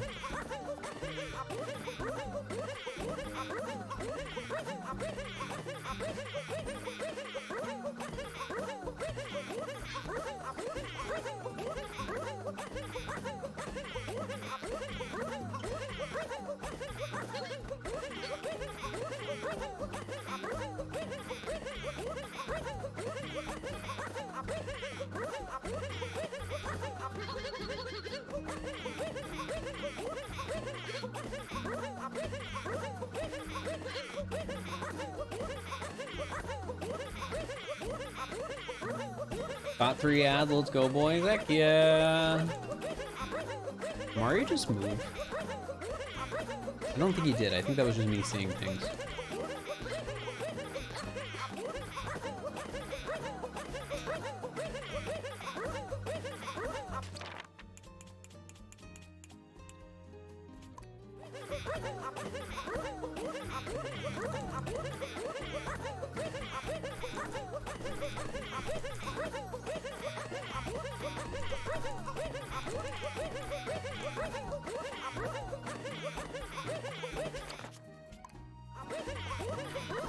So chat, are you planning on getting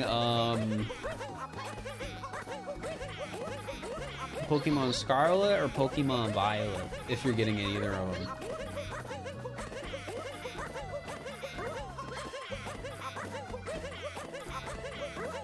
Violet, Scarlet, Violet, Scarlet, Violet. Look, somebody say Scarlet, Violet. Oh, it's going back and forth. Yeah, you can do a poll.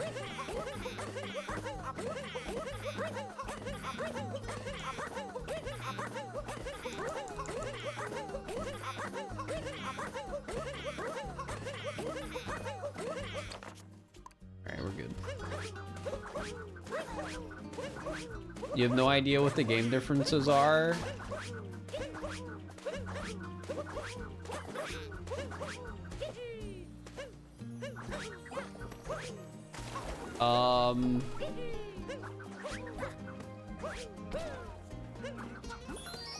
Uh-oh. Chat, we gotta go get a seed. No option to vote neither, just don't vote.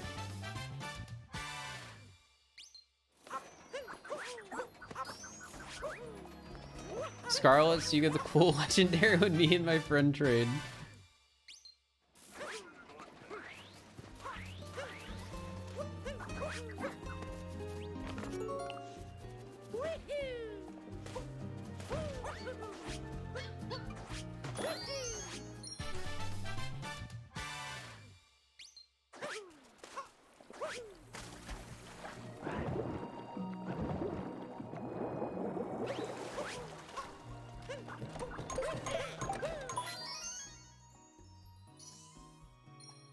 What is your mic gonna pick, Scarlet or Violet? I mean, I'm getting both because we're doing a Pokedex speedrun.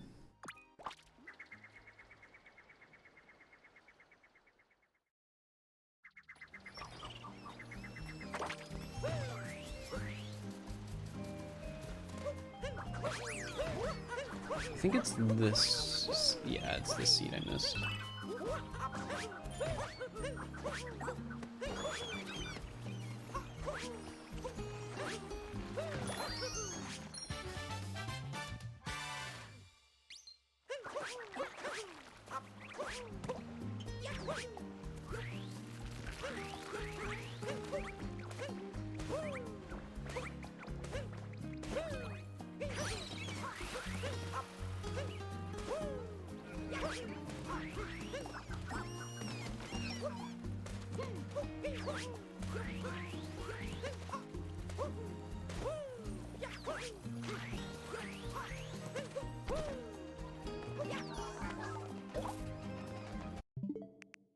It's tied. Well, I mean, that would be Nintendo's goal, so I guess they did good.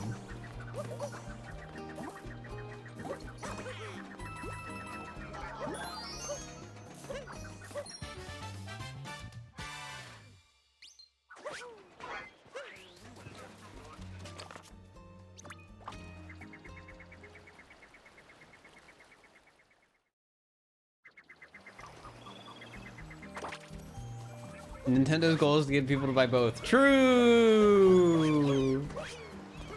And I mean, hey, they got me to buy both.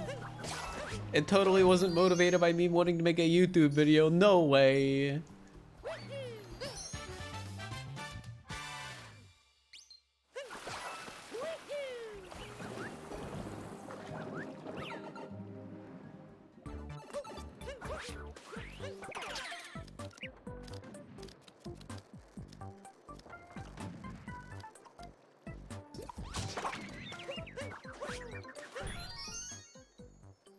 Are you sad neither professor's named Fir? They're not even named after trees. They're named after, I think, what, the Spanish words for past and future? Hecked up. It's almost like the legendaries are supposed to be like future-y and pasty looking or something. Isn't that how it works?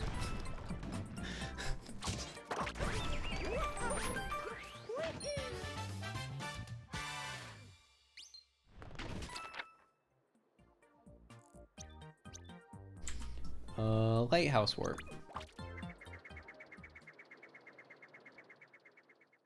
It's almost like the whole game is supposed to be past/future.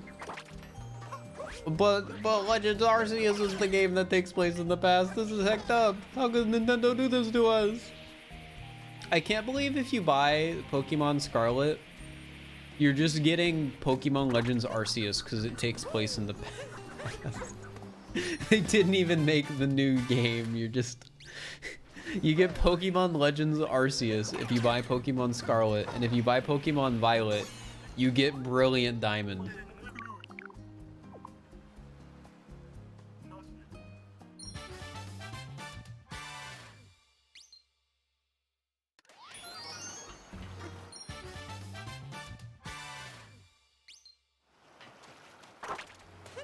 I can't believe Nintendo would do this.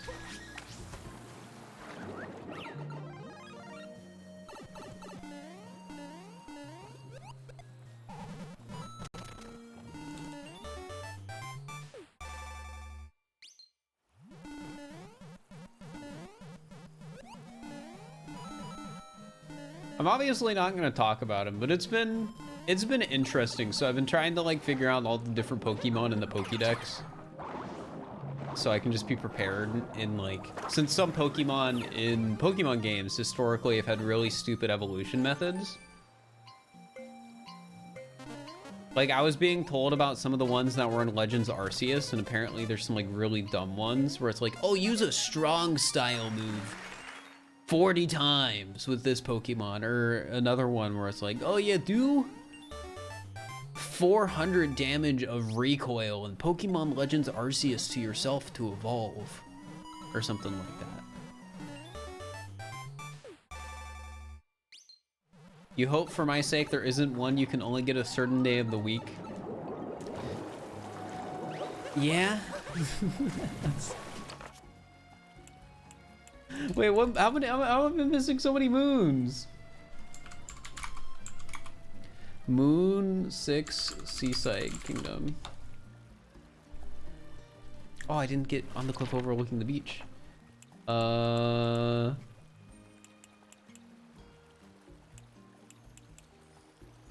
right, I know what. Yeah, then we'll be good. We'll be good then.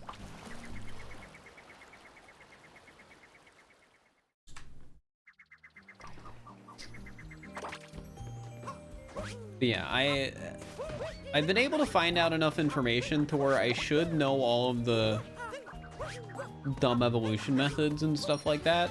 But I am definitely worried that there's going to be a Pokemon where it's like, you can only catch this Pokemon on Tuesdays during October if it's raining. How much did I say my OLED cost? It was like, so the OLED is $350.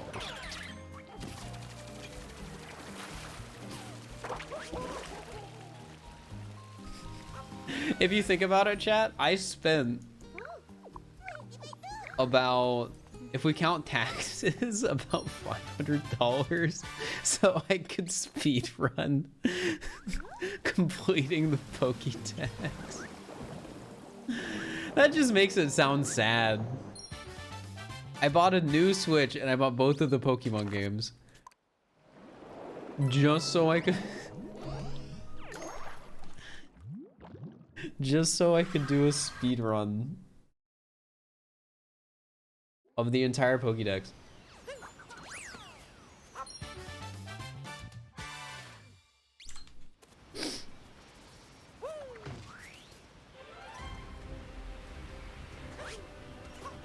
That's a yikes for me. Well, it's all tax deductible. That's like 50 cents per Pokemon. Oh no. I mean, let's be real, chat. Would you pay 50 cents for a Pokemon?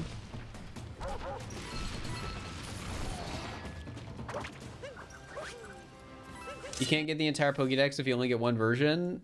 You have to trade with the other version, and I want it to be a solo run, meaning I have to do everything myself.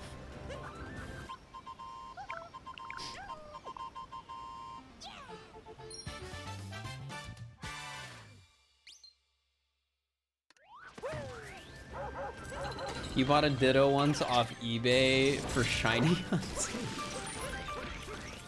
You know, fair. Questionable, but fair.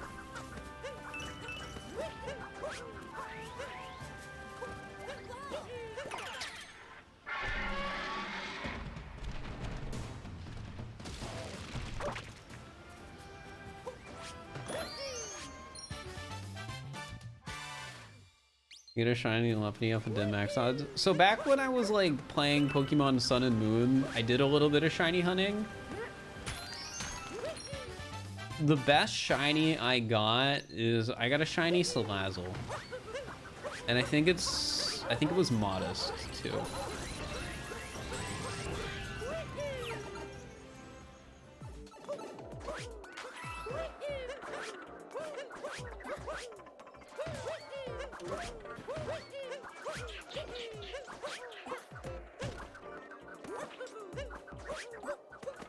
Yeah, that's notable because it has to be female to evolve.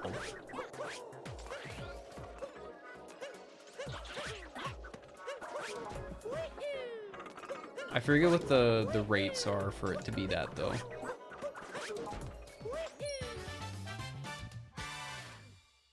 And I think I was doing some like method to manipulate it or whatever.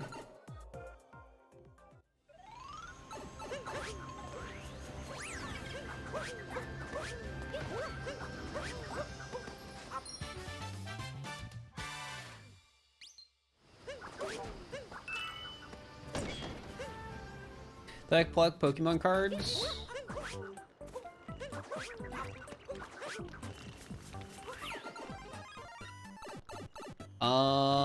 I used to for a bit, but I stopped because it's too expensive. Talon Dinner 12.5% female. Yeah. The catch is though, I think I was holding an item that manipulated. I was holding an item or had some ability that made it so that it was 50%, I think, for it to be female, and I got it first try, and I just sort of lucked out that it had a good nature.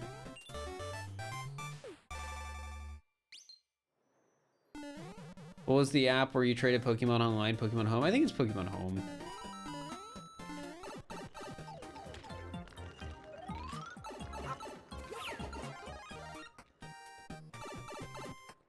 Chat, one of these days, services like Pokemon Home are gonna go down, and some people's Pokemon are gonna die with it.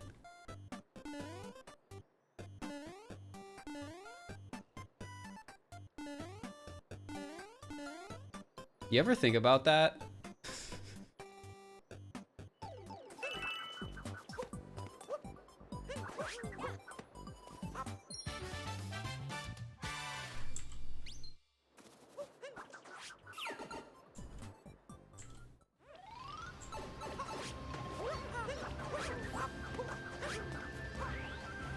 Alright, I screwed up the route, I gotta fix it.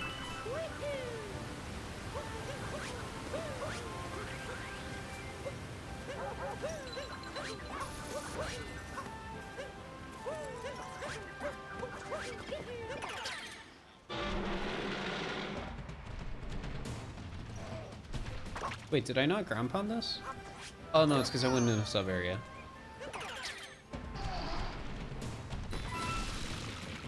Pokemon Bank is going down. Hecked up.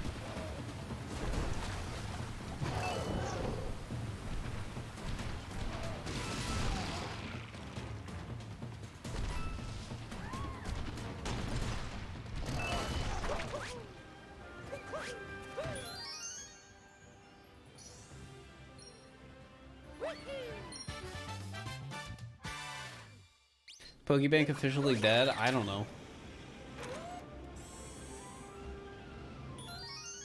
I wonder if I have any Pokemon on there.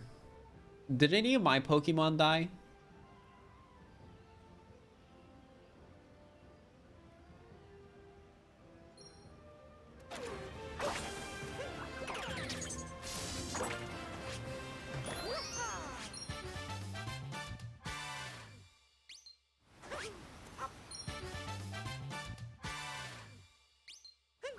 Alright guys, it's time for Cascade Kingdom Coup. But for getting some of your guesses in the chat, as always, if you guess the time I'm going to get the race correctly, you would congrats to the channel. So get them in, people, get them in.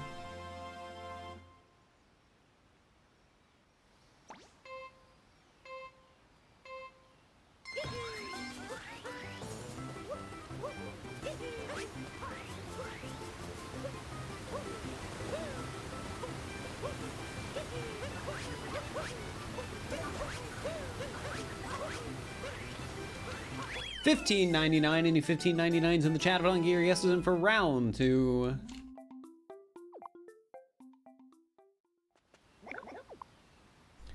How much extra space you need on your micro SD for your Switch really just depends on how many games you think you want to have on it.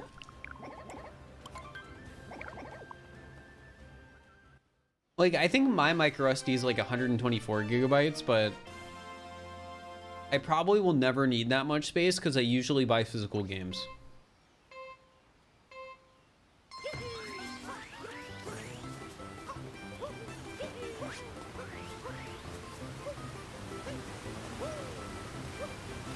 Sometimes I wonder, how do they fit that much storage on a little ship? Gosh dang it.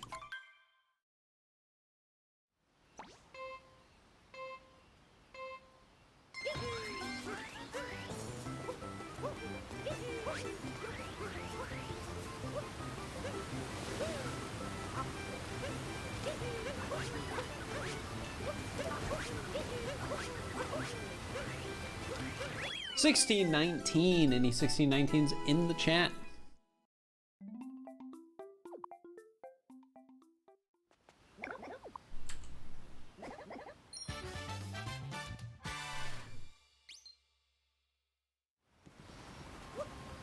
Did I get this moon? Yeah. Need to make sure.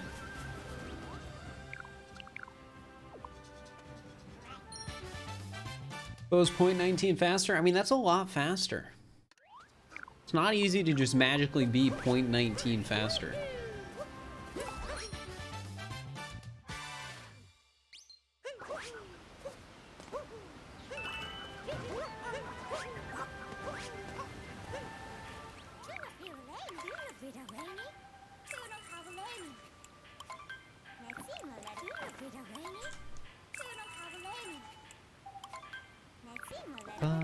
Ba-ba-da-bum.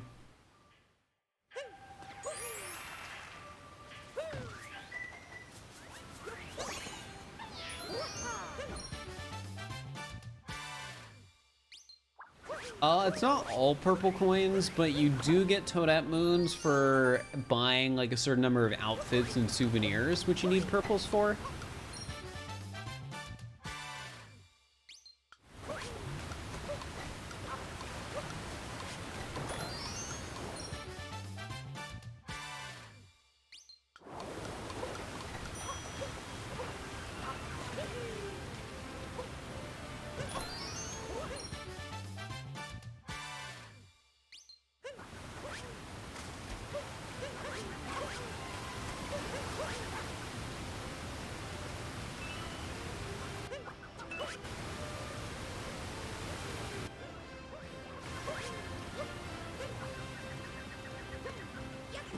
I don't need that.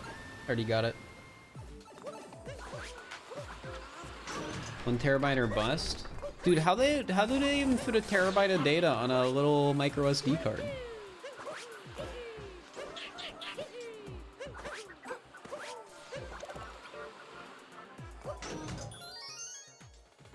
Magic?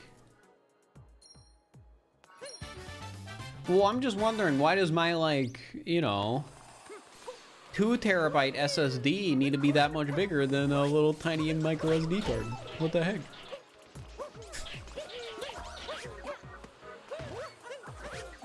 They have a shrink ray? Oh my gosh. That's crazy. SSD is a lot faster? Yeah, fair. Are hard drives faster than SD cards?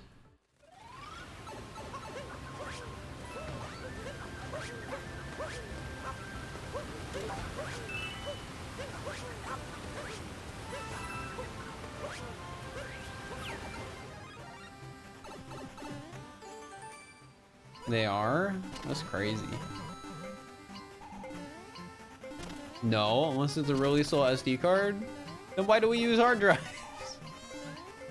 Probably because they're cheaper. My 8 terabyte hard drive was like $250 or something like that.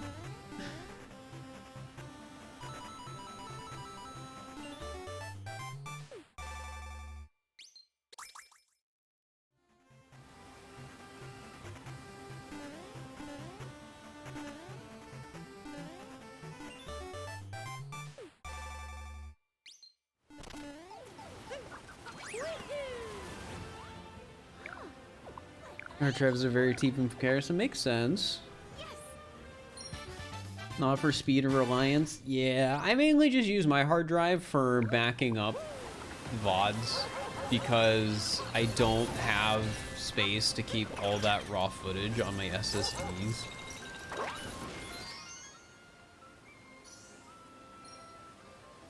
So it's sort of just there for being stuff that I don't want to delete.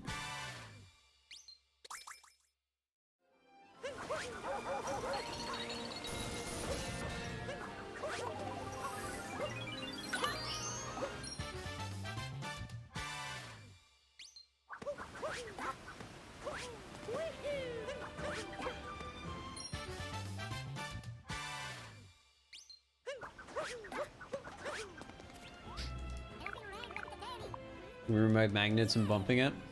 I'm just gonna create my own data on the hard drive by scratching into the disk.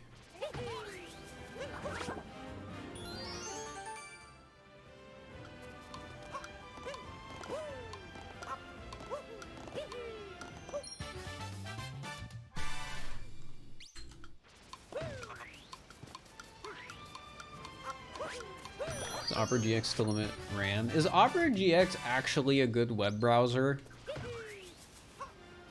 Or no?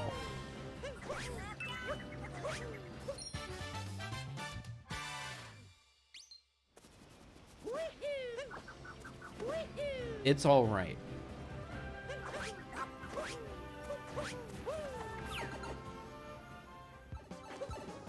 Opera as a company has done really shady things in the past. I mean, and Google hasn't.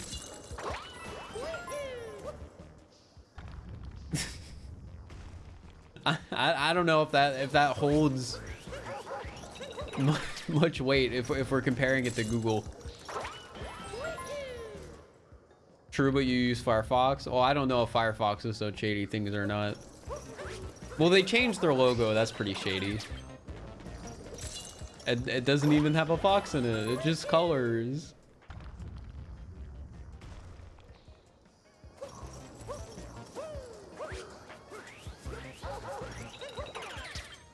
What sorts of shady things has Opera GX done? I only care because I think they've sponsored YouTubers before. So I'm just asking. I'm asking the people their opinions on the company in case this ever comes up in the future.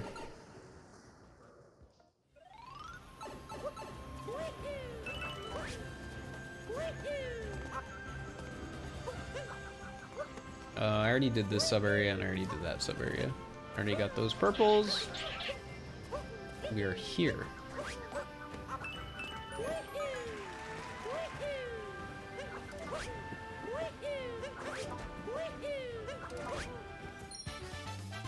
It's still the fox though. That logo is for the Firefox brand as a whole. It's still hecked up.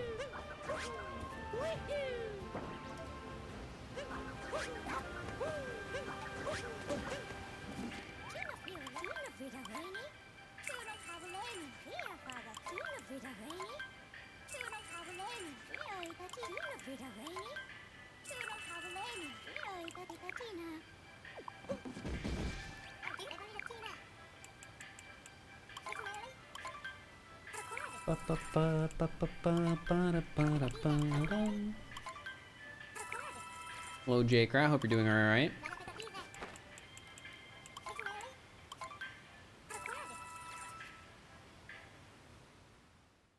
Using the original Opera browser as spyware and it has privacy threats. Oh, okay.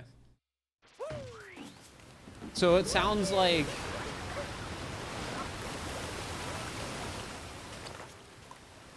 pretty normal concerns for a web browser, mainly being like privacy concerns and like data collection and stuff like that.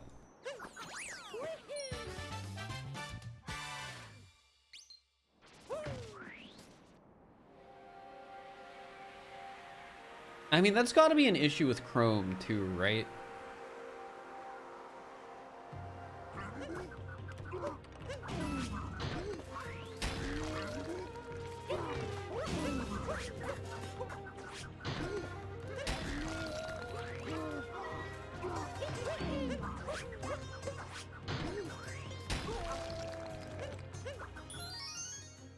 Because, you know, Google's like all about collecting data. It is, but they do it way worse, like individual keystrokes that remember correctly. Oh.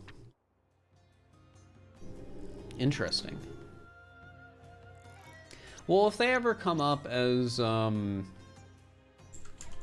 prospective sponsor, I'll look into it, and I will weigh the pros and the cons. That's what I try and do with everything that comes up.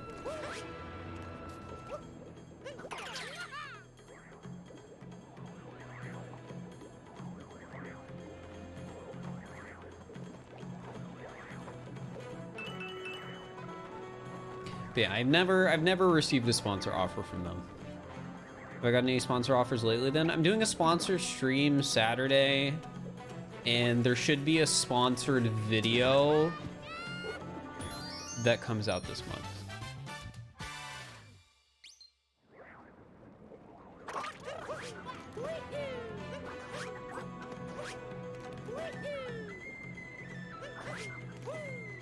Both I'm excited for because the sponsored game is an indie game I was familiar with. Like, I had watched another streamer play it, and it was like a silly little game.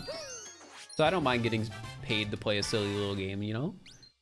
And then the other one is a brand I actually like for the YouTube sponsor, so. And when I say brand I like, I mean brand I would actually use and have a chance of continuing to use after the sponsor integration.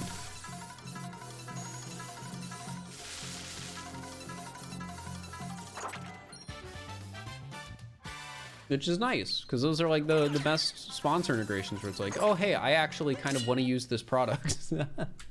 Instead of being like, oh, I think my viewers might like this product.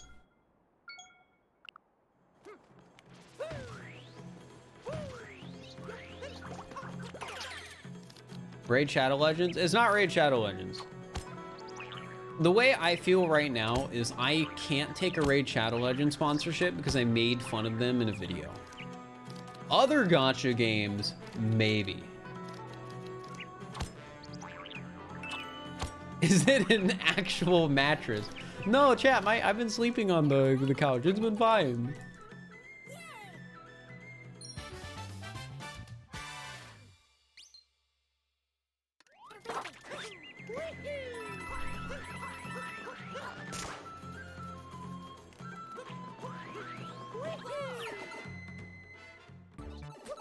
I don't sound convincing? Chat, just let me live my life.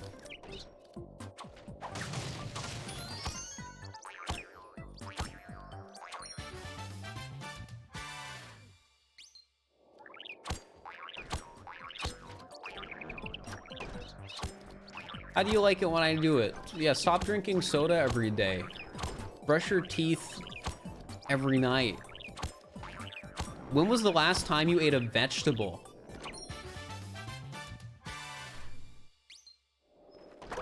Maybe you shouldn't be having pizza for dinner. How does it feel, chat?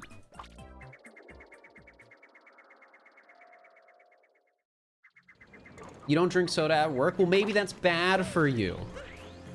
It doesn't change that it's at work. See, chat, how do you feel? How does it feel?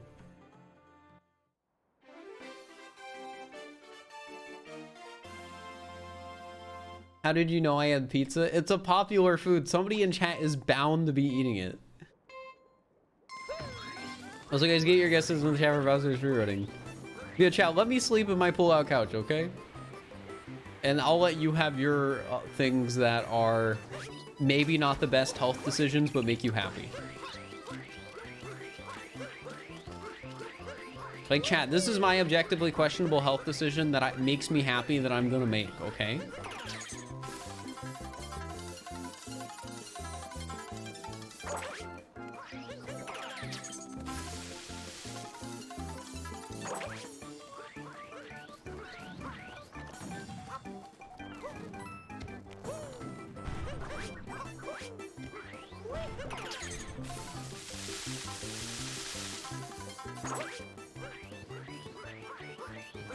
Do I actually prefer the couch? It's a space thing.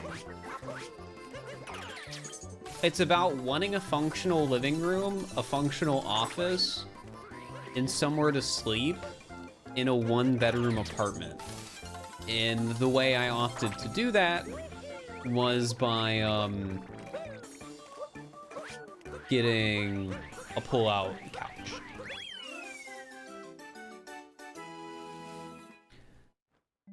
$13.77. Any 113.77s in the chat. If not, your guesses in for round 2.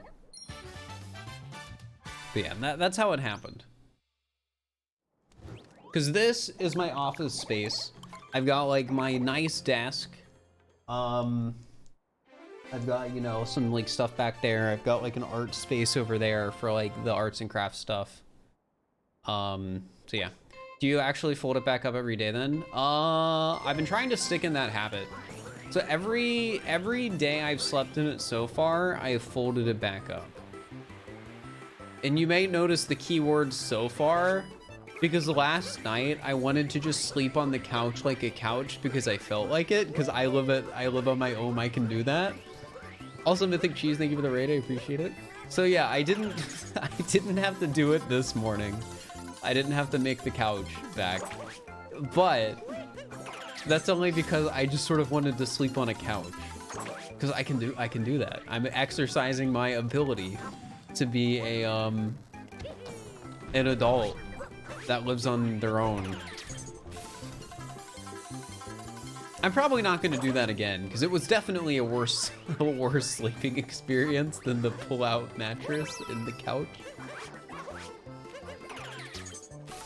But it wasn't that bad. It honestly was not that bad. And the pull-out mattress is pretty good too. It's the size of the pull-out mattress. I think it's like a queen. 113.29, any 113.29 is in the chat. Also, Mythic Cheese, thank you for the prime. I appreciate it. Thank you so much.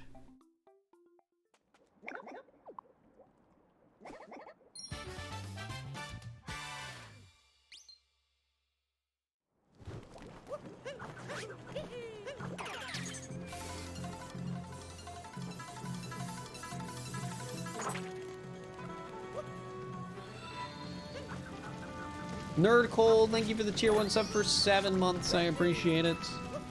For the emotes for the month, thank you so much for the resub. Here, I missed a moon. I'm gonna go back and get it.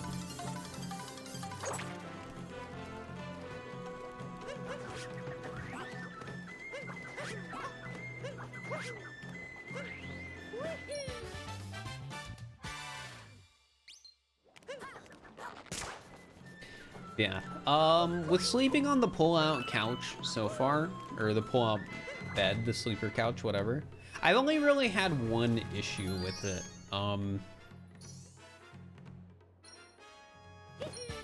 And it's been pretty minor.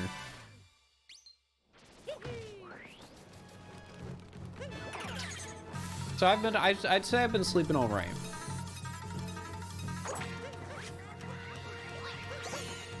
Devilin, thank you for the prime for 2 months. I appreciate it.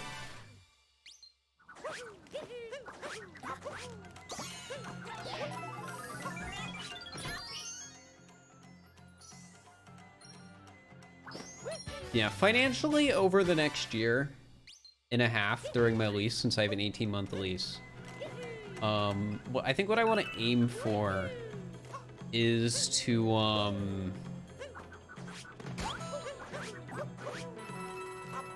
be like in a financial situation where I'm either comfortable enough to take out a mortgage or at least rent a 2-bedroom.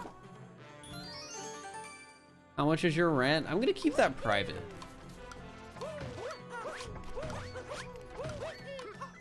Because I'm comfortable with what I'm paying for rent.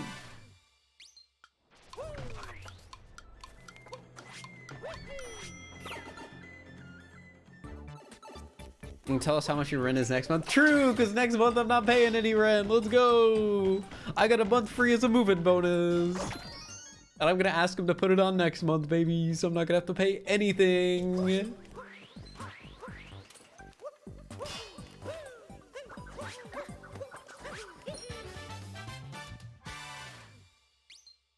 I don't want to live in a streamer house. That would suck.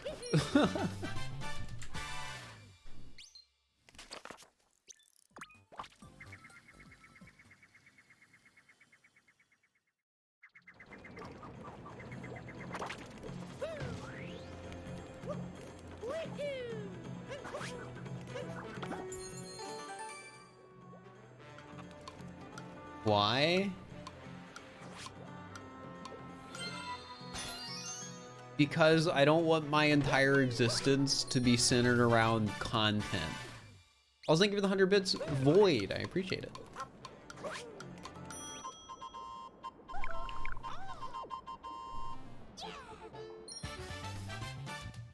Also, if I'm in a house with like 4 other streamers, that means the internet needs to be good enough to support 4 people streaming simultaneously.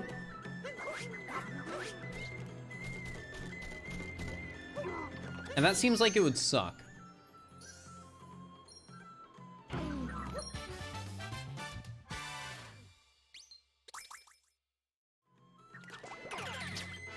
I just don't think I would enjoy a content house.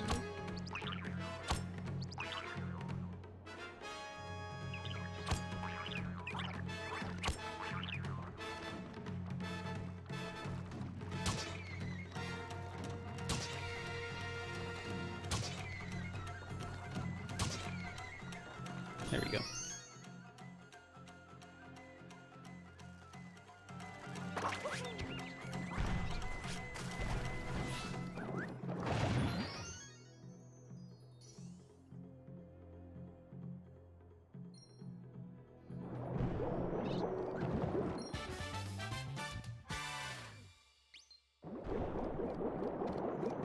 Ordered Pizza Hut. Let's go.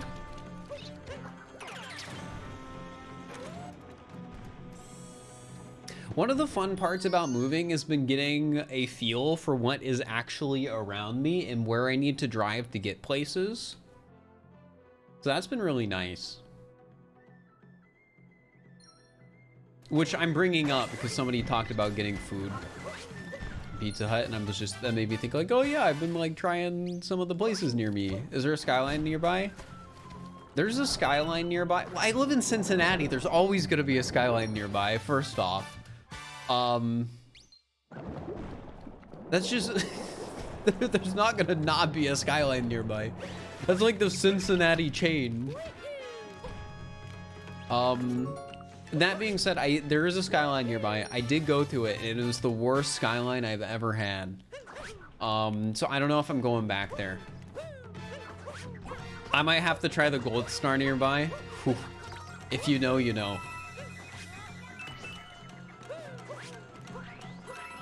Gold Star is the competing chain. It's sort of like how you have McDonald's and you have Wendy's for like fast food, like burgers and like chicken nuggets and crap like that. Well, for fast food chili, you have Skyline and then you have Gold Star. And I'm pretty sure Gold Star is also just basically only in Cincinnati.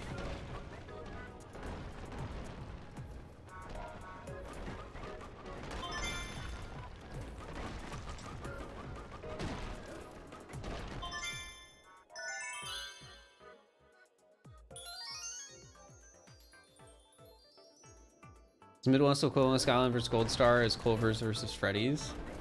Ohio's technically the Midwest. I think there's a Culver's that I can like drive to. At least where I lived before, I think there was a Culver's I could drive to. Was it a Culver's? Or was it a Freddy's? I think it might have been a Freddy's. I think it might have been a Freddy's. Have you had Steak and Shake? My brothers like their chili a lot. Is Steak and Shake regional?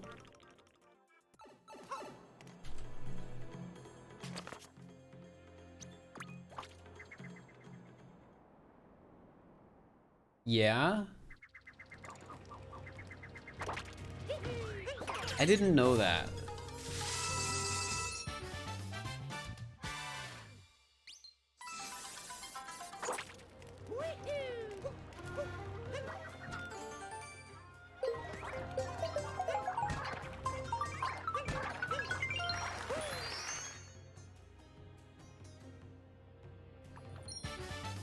Chat, is Freddy's the one that has like ice cream?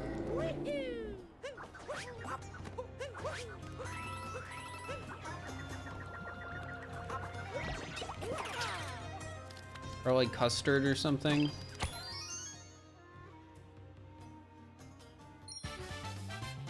No, not Five Nights at Freddy's. Guys.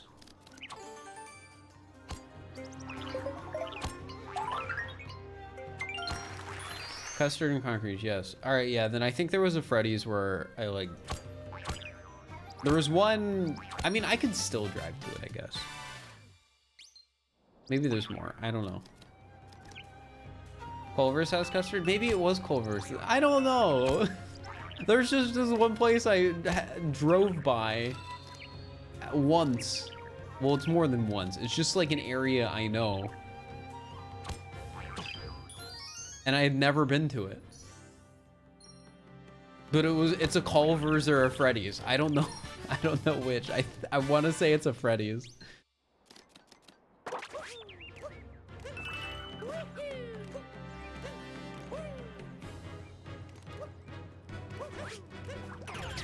I couldn't tell. I've never been inside of it. I've just driven past it.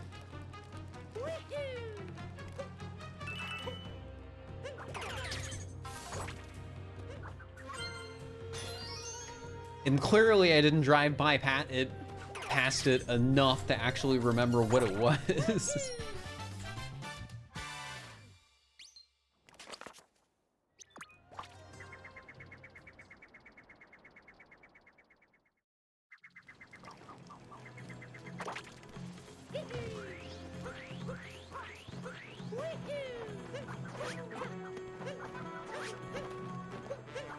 None of these mentioned in Norway. I'm not surprised.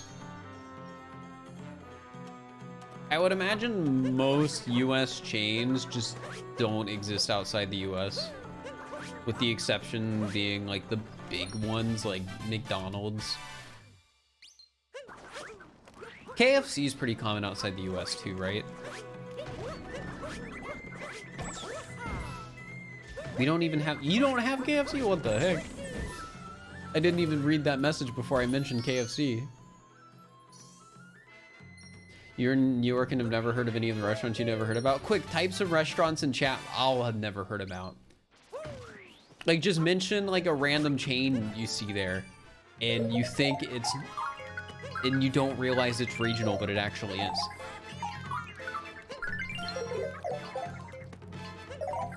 Taco Bell, no, not Taco Bell's everywhere. Mezza, I've never heard of Mezza.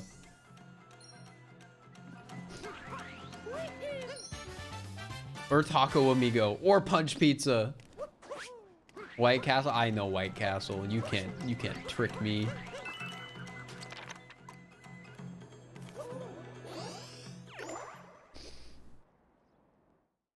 So I know what Checkers is, but only because I know that Rallies is actually Checkers and Checkers is actually Rallies. They're like the same thing or something. And I've seen Rallies before.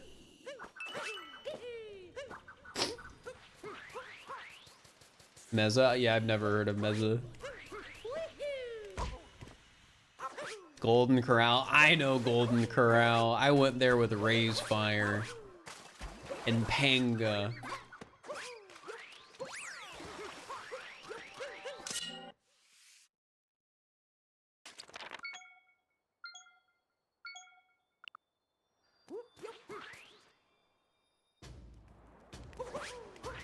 Buc-ee's? There's no Buc-ee's near me, but I know what it is. Buc-ee's is the gas station that's like huge, right?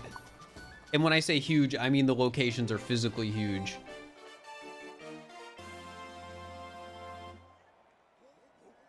Also, get your guesses in for the Iceberg Circuit. Get them in.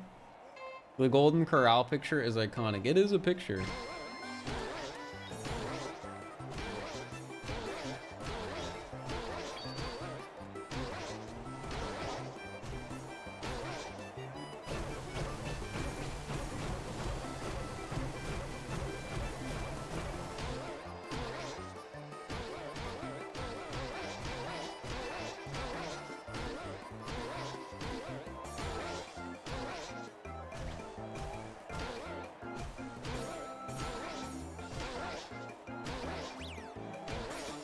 What's the minimum time for this one? A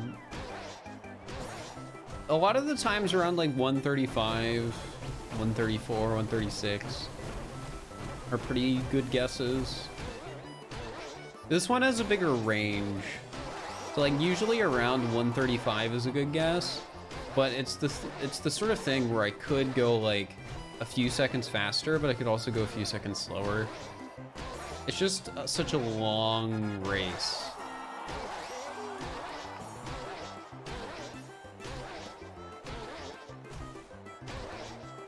Why don't you shake while jumping? Because you don't need a shake. You just need to tap the button.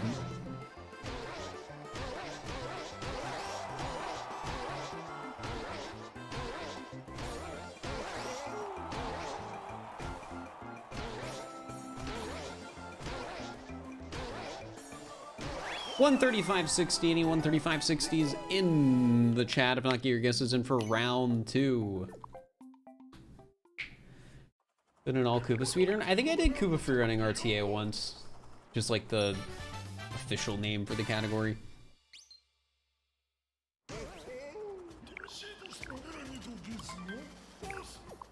How do you read chat while focusing? I've done this run a lot, and it's just because I like chat. Chat cute.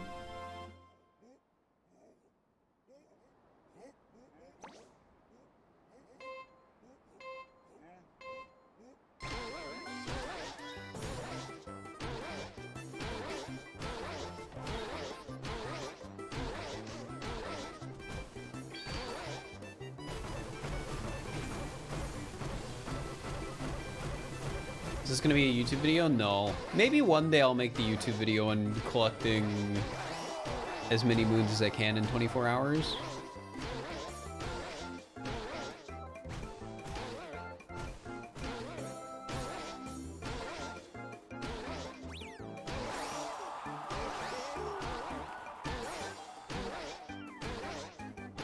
Didn't I already do that? Yeah, but I never edited it. Go back, thank you for the prime, I appreciate it. Can you get all of them in 24 hours? Yeah, I mean, we're doing that today. We're getting all of them in like 8. However, when I did that, there was no limit on,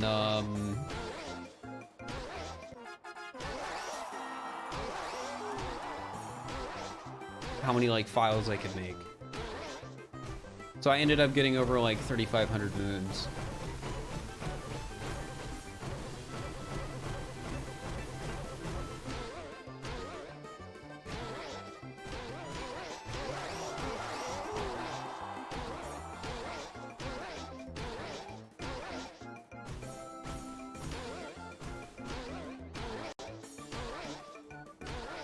$137.18. Any 137.18s in the chat? I wasn't on Wikitubia, so you added me. Oh, I made it to Wikitubia. That's crazy. I'm a real YouTuber now.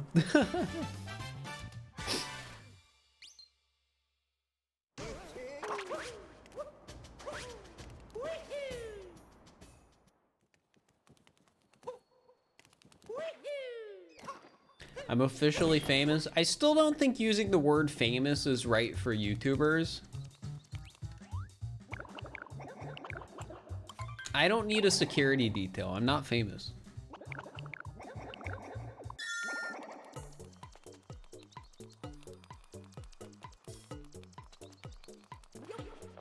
I'm popular.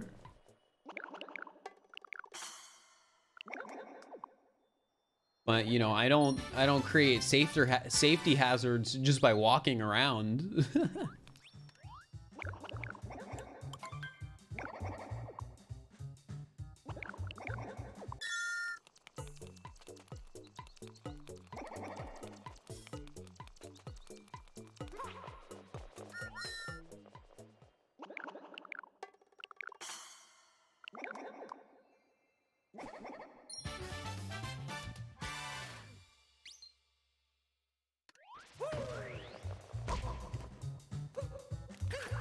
Not famous yet? You want to announce your real name? Well, people knowing my real name doesn't matter for popularity. Or fame. It's just a privacy thing. You guys don't need to know my real name.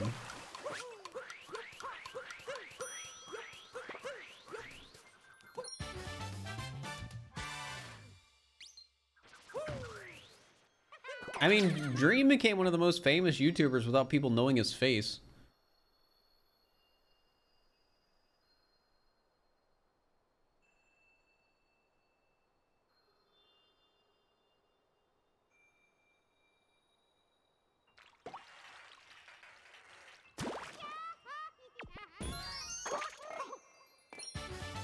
Technically, I'm not out of college yet. I'm just... because I don't have my degree yet.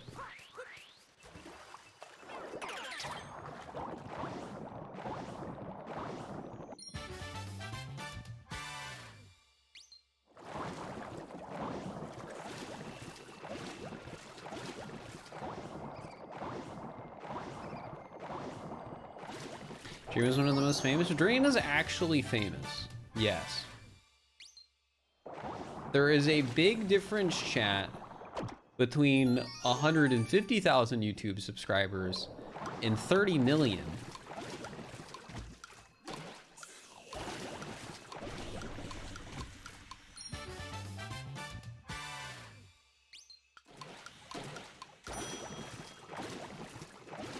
As a matter of fact, it's like 300 times bigger.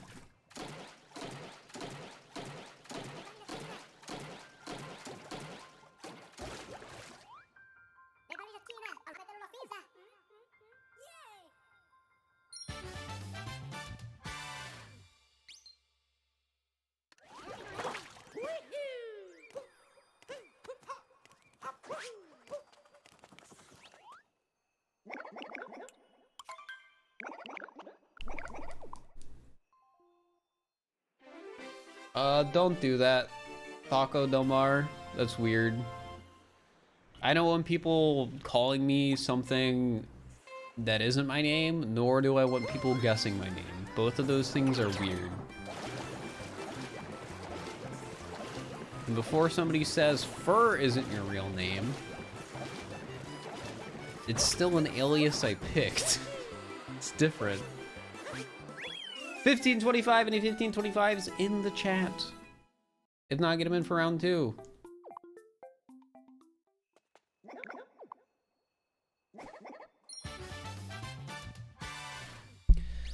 Practically the same looking at the scale of the universe. Yeah, but looking at the scale of the universe is dumb.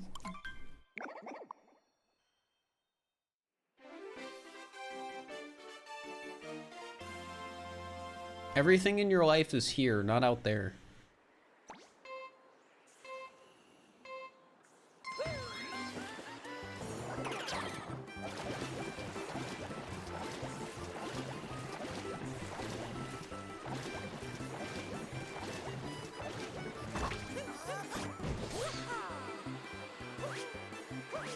$15.58, any 15.58s in the chat.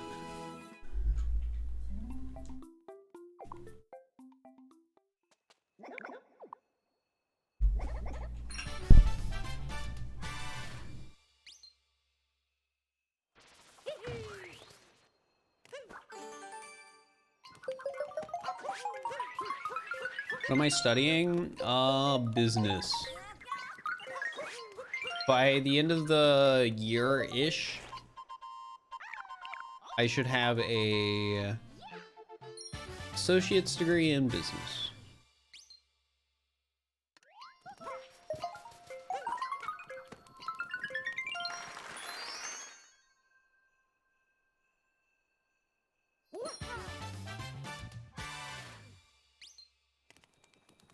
Try to make a soda company? No, I'm not.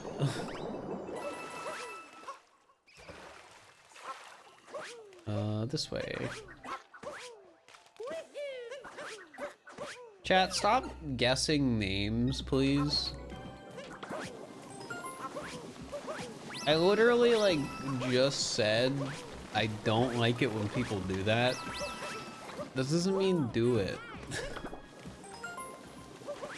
My mods are yelling to stop too. Literally every message that mentions it's getting timed out.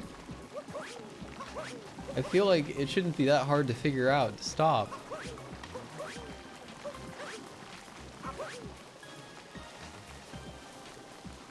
Like, you guys aren't being funny.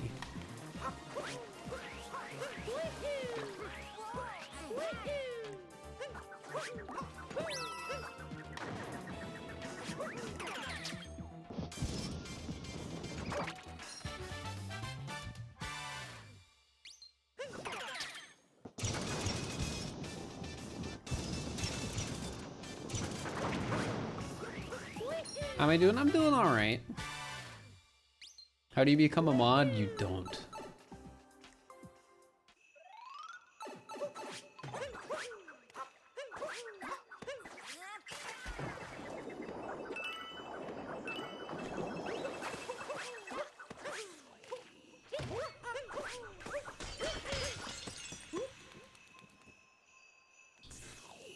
We already got that.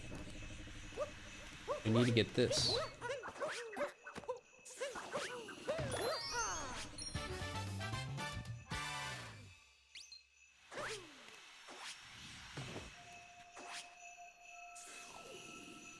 Only Allison gets, well, usually, so the actual logic behind my answer there, in case anyone is curious, chances are, if you are asking to be mod or how to get it, you're not gonna get it.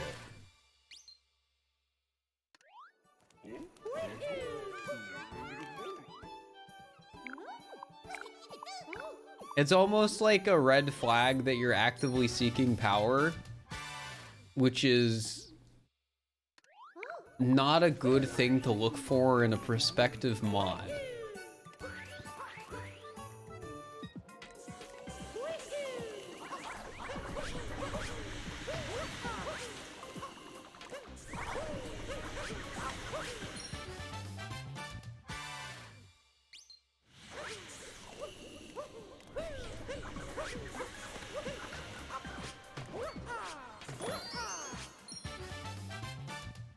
Everyone is a mod in their own channel. True. That's honestly, that's the answer I should give.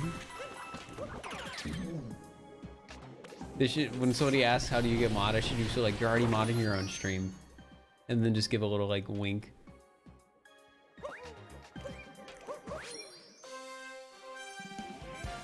When I wink, does it even look like a wink, chat? Like, I know when a lot of people wink, it's like super awkward and like their second eye like squints or closes. Like, does it actually wink, or does it not really, like? My wink's good, is it? I didn't think it was. 7 out of 10 wink? I mean, that's better than most people. That's like 2 over average. Does it wink? Well, it's a fair question, because again, most people just don't even wink.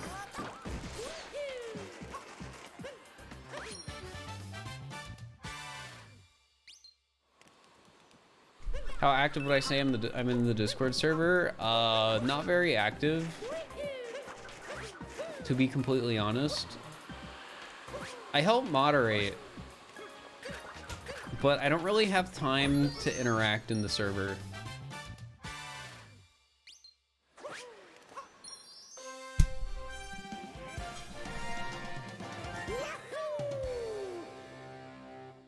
Do it again so I can give an accurate critique. All right, I can try. Oh, now the pressure's on. That one didn't feel as good. That one felt weak. I felt like I was under the pressure that time to do a good wink. Yeah, that one didn't feel great. That one didn't feel great. Yeah, I could see that being a 4 out of 10. Well, I couldn't see it. Too much lip movement. That one was a little twitchy. It felt twitchy.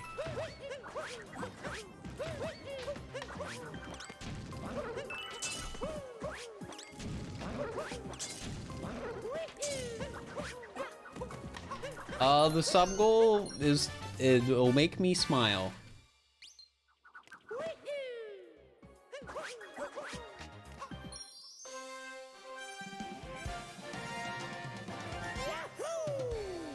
It's about getting that raw satisfaction of having the numerator be bigger than the denominator. The pure just adrenaline. A bigger number on top.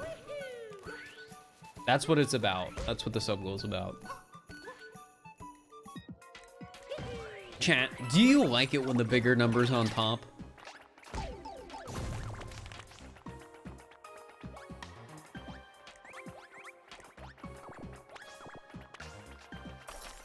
Yes, of course.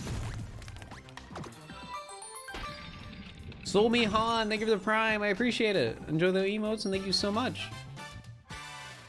I like it when the big number gets bigger. Me too. Oh my gosh, we have so much in common.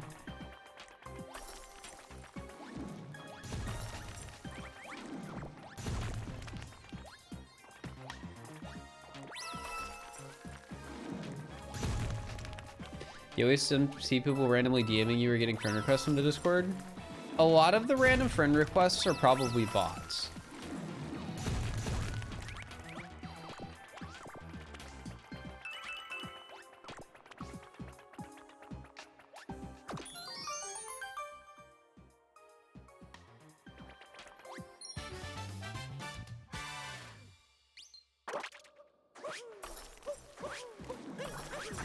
It happens every week. Yeah.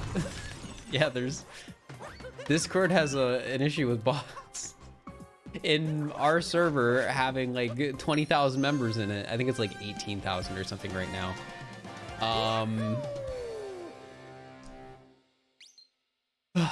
It makes it tough.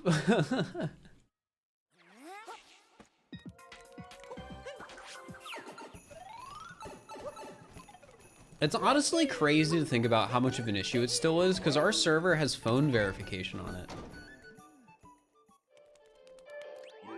Like it literally, well, that probably is just for chatting. You can probably join the server without phone verification and just not be able to chat.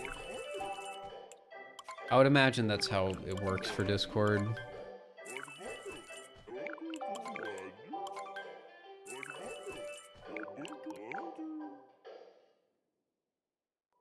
They should change that. I would totally be fine with people just not being allowed to join my server if they don't have a verified phone. Like I've talked with this about my mods. Like I don't mind slowing the amount of traffic when it comes to like people actually joining and interacting in the server. Because there's like already too many people the way I look at it. And a lot of them don't even know I'm a Twitch streamer or YouTuber. They just like my emotes. Also, thank you for the Prime sub, Alidisc. I appreciate it. Or Alidisc, however you say it.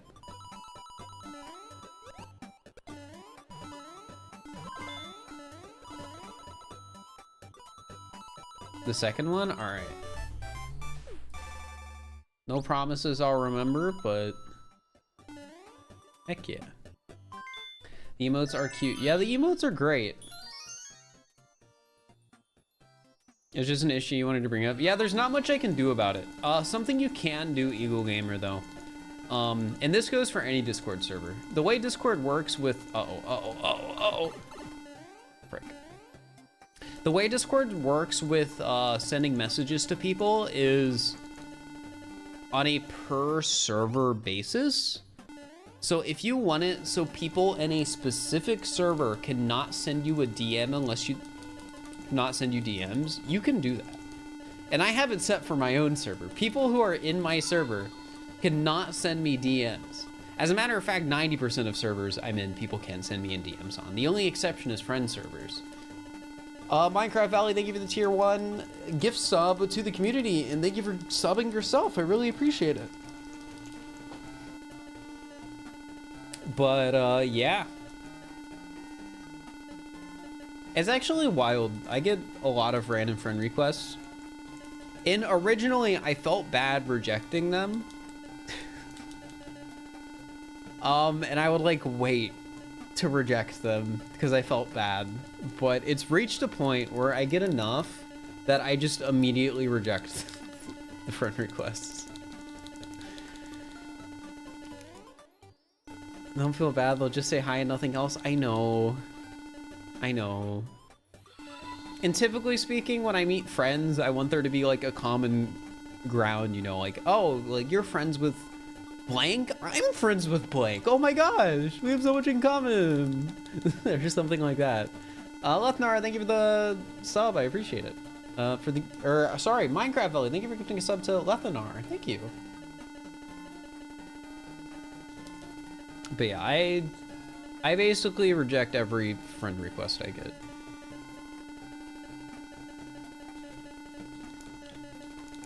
First, too many friends? I wouldn't say it's that I have too many friends. I would more so say it's I have a limited social battery, and I think this goes for a lot of people. Where it's like you can only spend so much energy every day talking and like meeting new people and stuff like that. Also, @sign, thank you for the prime, I appreciate it, thank you. But yeah, you know, I only have the energy I can spend on so many different people. And if I'm gonna, you know, spend the energy to try and become friends with somebody new, because that's like a lot of energy, chat. It's a lot of energy to meet people. I want there to be a reason for it, you know, like some factor that guarantees it's, you know, gonna be worth that time investment. And if it's just somebody that joined my server because of whatever reason, I can't really make that guarantee. Like basically every person I've met in the last like year has been through a mutual friend. It has been like, oh, I am friends with this person and they're friends with this person I don't know. And now I am friends with them.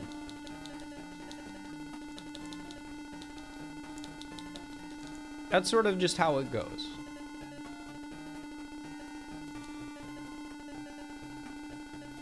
And something that's nice about that, and hopefully I don't sound vain talking about this.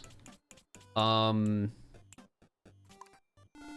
that's scary about the prospect of doing content is people wanting to be friends with you solely because you're like popular, right?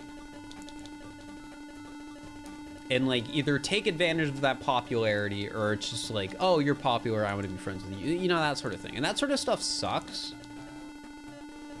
Like I've had some situations with like kind of pertaining to that idea that kind of suck.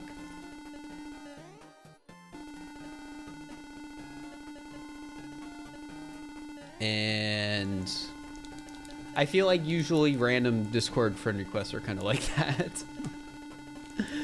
Thank you for the 100 bits, Minecraft Valley. You love the vids and you've been a fan for 3 years. I love your content. Wanted to let you know this here. Hey, well, I really appreciate it. Thank you. That sucks. I'm sorry for it. It's all right. Like,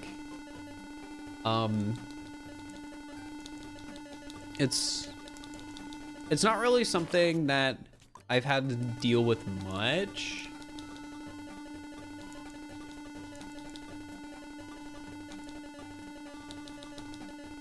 If that makes any sense.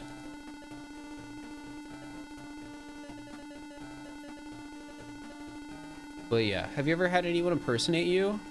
No, but I was watching somebody stream on YouTube recently and their icon was my old YouTube icon. And I was like, their name wasn't Fir, but I just sort of saw them in chat and it was like it was the emote, the soft notes, and it was the background I had drawn behind it, which is just blue with the white outline.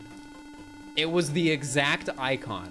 And I was like, huh.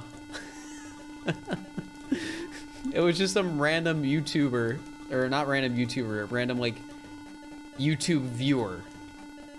And I was just so caught off guard. But yeah, I've never been impersonated. So we were terrified to be near famous people. I'd like want to watch them, but not ever let them know I exist. That's fair. Like, it's weird. And the way I look at it is, like, and I wouldn't consider myself famous. I don't think famous is the right word to use for a lot of streamers and YouTubers.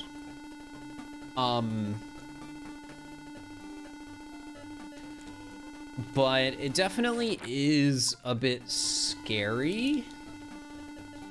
And like, I'm saying this sort of from a perspective of like, oh, I've met people who like, I watch. It's like, oh, you're that person. I've watched your videos and now we're meeting each other. And I think an important thing, if you ever end up in a situation where it's like, oh, this person is like notable for whatever reason, it doesn't have to be they're a streamer. Maybe it's an artist you follow. I don't know. It could be like anything where anyone has any form of like popularity. And I think the important thing is always to just try and treat them like a normal person. If you end up in a situation where you're interacting in a social space with somebody who's like popular and potentially you even look up to. Would I want a Wikipedia article written about me? Why would there be a Wikipedia article written about me is the question. I don't think I've done anything Wikipedia worthy.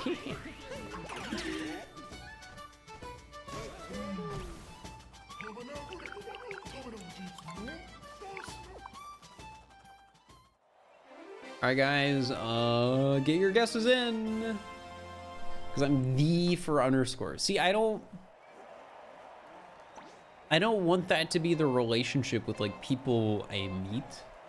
Like if I become friends with somebody, I don't want that to necessarily be the defining factor of like who I am to them. Like, yes, YouTube and Twitch and all that are a big part of my life. Like, I'm really into it. I really love making stuff, and I'm really glad I found the way that I can make stuff that I like. But,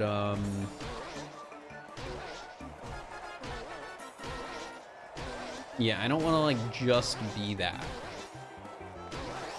I also want to be acknowledged for the dummy I am.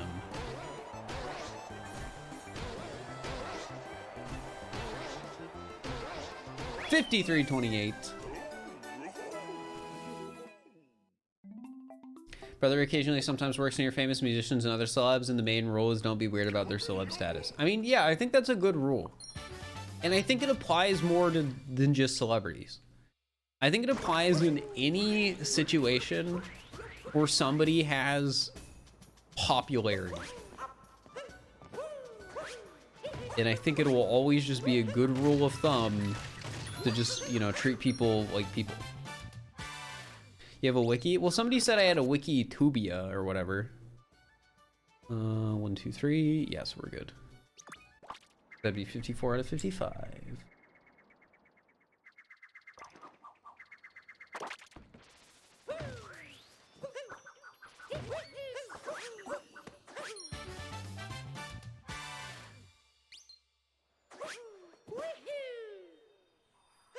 The fur wiki you made got the wait. You made a fur like a Wikipedia, or like, what are you guys doing?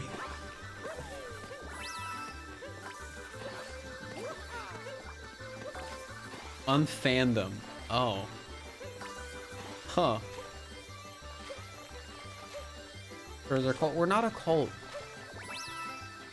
That's like the Point Pros thing, I think.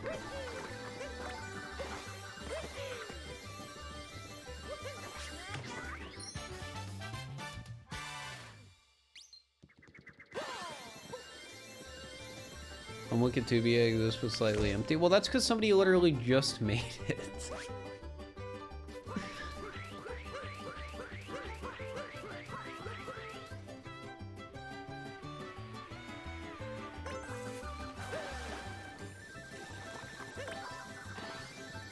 Fandom wikis are so bad. Didn't something bad happen with fandom recently? Like they got like bought out or something weird.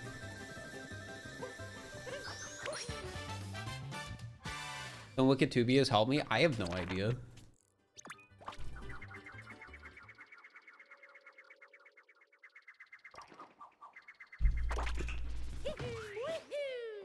I thought Wikitubias existed so that you could find out weird and random information about creators that you might be curious about.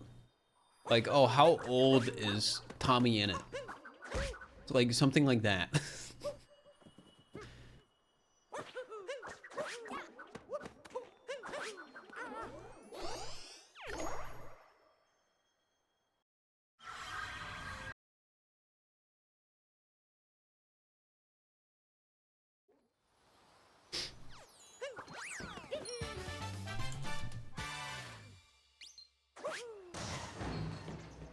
Well, yeah, they're meant to tell you about the person. Like, it's a Wikipedia focused on YouTubers.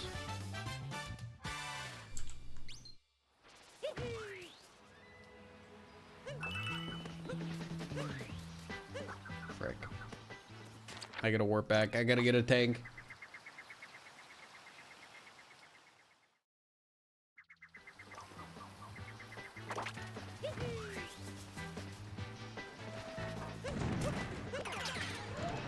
He's 24. Quick, add that to the Wikitubia. He's 24. He's at his age.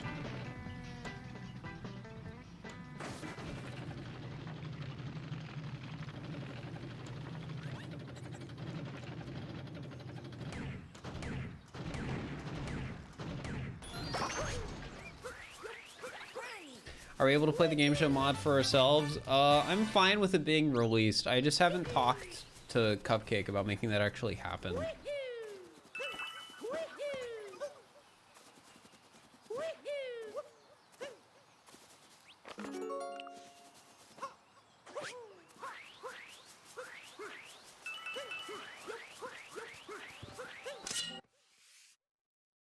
For currently, you are not on Wikipedia. Yeah, that's fine.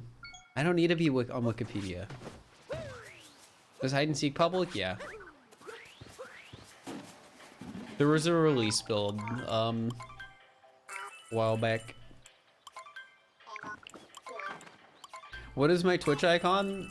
Can you not scroll down? Or do you mean like you don't know what it is? Because it's like a character I have.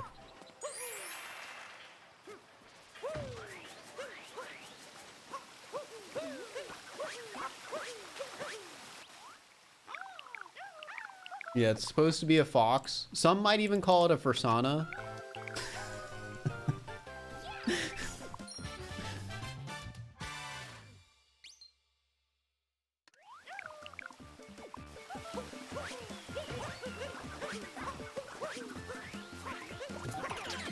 My goal was to say that as weird as possible. And I think I couldn't have been happier with how that came out of my mouth.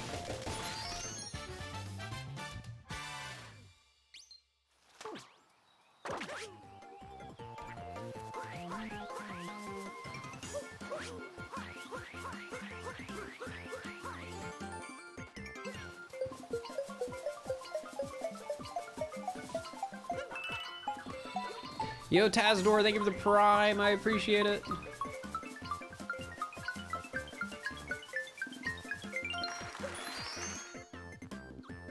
All right, chat. This is one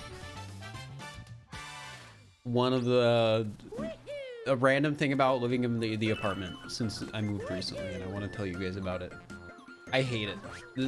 Well, no, I love the apartment, but there's this one specific thing that I hate. Endigogo, thank you for the tier 1 gift sub to the community. Enjoy the sub. Omniscience.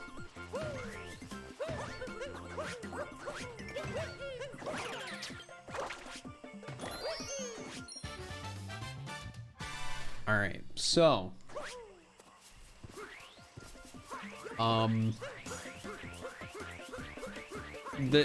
so like in my apartment there's like the maintenance closet or whatever that has like the heater or whatever in it. I don't know if the sound is coming from there or if it's coming from like the ice machine that's in the refrigerator or whatever, but every once in a while I will hear a sound from the other room that sounds like somebody placing a plastic cup on the countertop. And every time I hear it, my brain triggers like a fight or flight response that somebody is in the other room. It's probably the ice machine, yeah. But every time I hear it, my brain is like, somebody just placed a cup on the counter.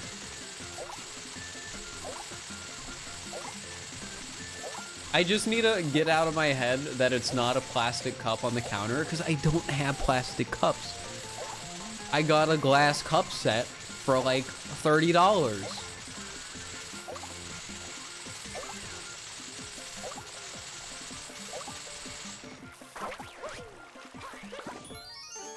Haunted? It's not haunted, chat. As it turns out, mechanical things make noises.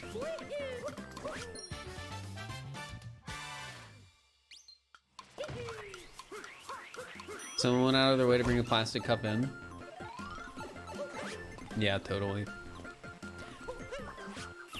One of the even part of what made it a bit spookier is like the first couple days I was in the apartment, I was forgetting to lock the door when I came in.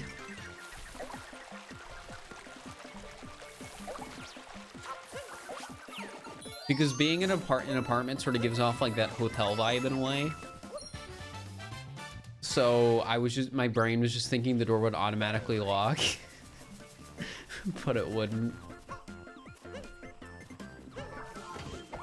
So I was just forgetting to lock it.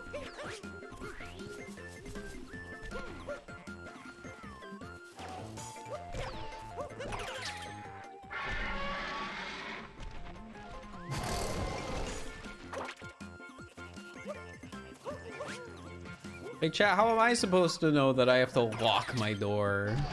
At least nothing happened. It's a secure building. I'm not worried.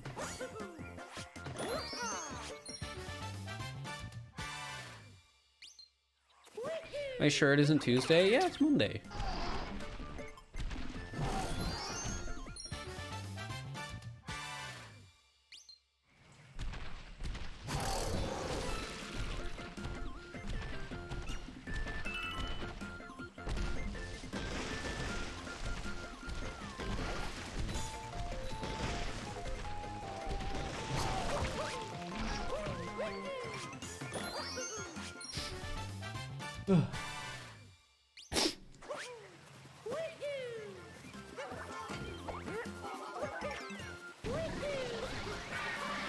You woke up thinking it was Friday and then your Monday alarm went off? Heck. I mean, my schedule's a bit out of whack because I didn't stream Saturday or Sunday. I just sort of didn't. I probably should have. But you know, it's fine if I take some days off every once in a while. Especially since I'm gonna be doing a super long stream on Thursday that may or may not get me struck down by Nintendo. They're gonna strike me down for playing my illegally acquired game I purchased on the eShop. How could you, Nintendo?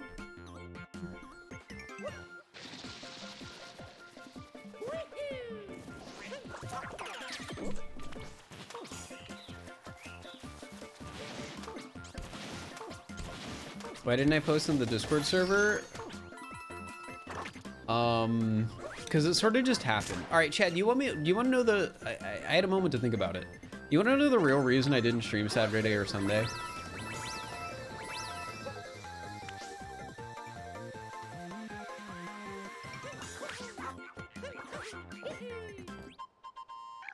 Why? Saturday, I wanted to watch MCC because somebody I like kind of know was in it.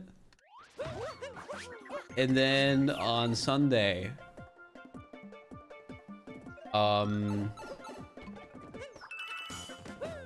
wanted to watch Point Crow stream. Who? Fire Breath Man. I've talked with them a little bit. I hung out with them a little bit at TwitchCon too. But I'm friends with people who are friends with them, so I was like, oh, I want to watch them play in MCC because I like Minecraft. So I just sort of ended up watching like the whole thing. Whoops. You know, I was supposed to stream myself, but you know, it happens. This way.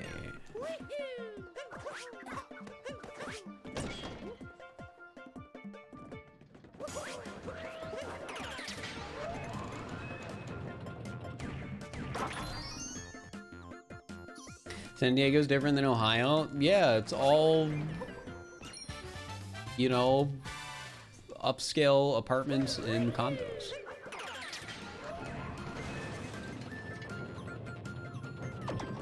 I could just tell looking down at those apartments downtown. It's like, ooh, they're probably, you know, paying like ridiculous amounts of money a month to live in there. San Diego's quite, it's a city. I live in the city. I live in Cincinnati. Sure, it's not as big of a city as San Diego, but it's still a city.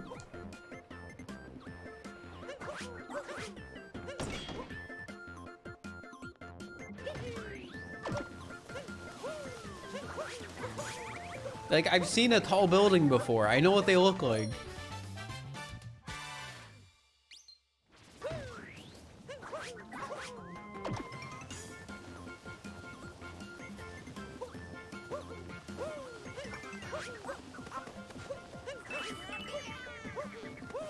You said Cincinnati metropolitan area though, right? What counts as the Cincinnati metropolitan area? Isn't that...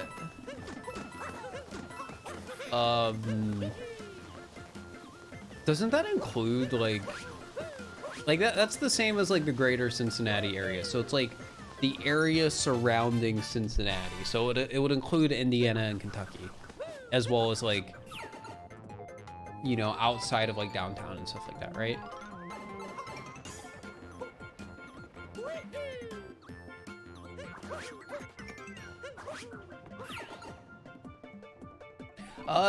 G Kai, thank you for the Prime sub. I appreciate it. Yes, yeah. So I live in the Cincinnati metropolitan area, and I know that doesn't necessarily mean I live downtown, but I've been downtown before.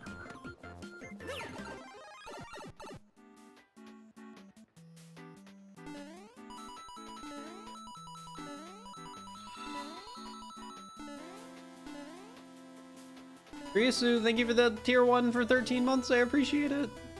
Holy heck, 13, that's crazy.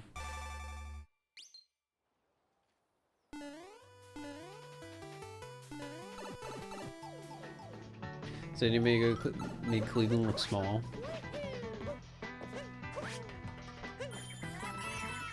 Maybe it's because I've been to other like big cities before that it like wasn't weird.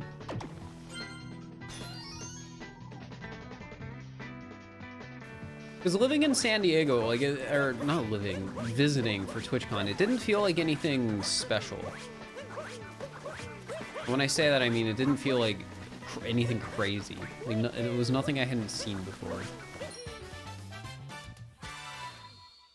Blitz Stream, thank you for the Prime. Dude, so many Prime subs. Holy heck, guys. Thank you so much.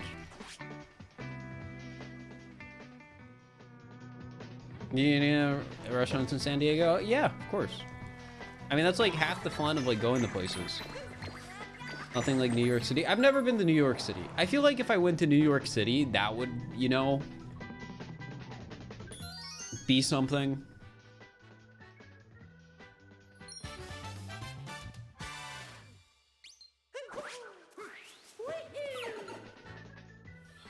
Smith, thank you for the Prime for 10.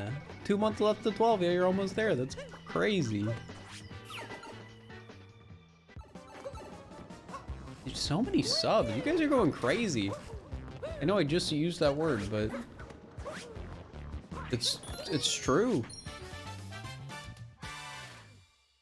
And because of that, the number will go up on the sub counter.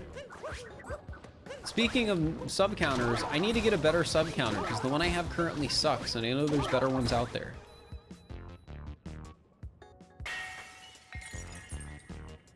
Because it takes forever for this one to update.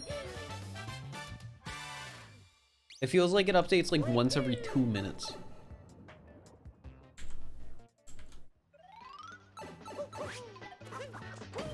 What's the sub counter goal? To have the numerator be bigger than the denominator, because when big number go up, it feel good.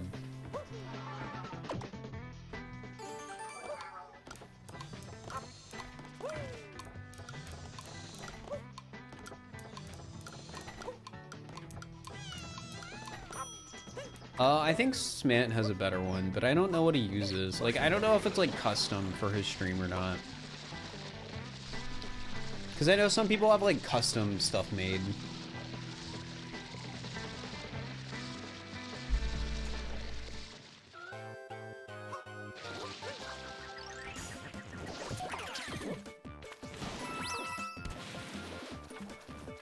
I use Streamlabs, which probably is why it sucks, because Streamlabs sucks. If you become a streamer, try and use stuff that isn't Streamlabs, so you don't have to change later when another controversy comes out about the company.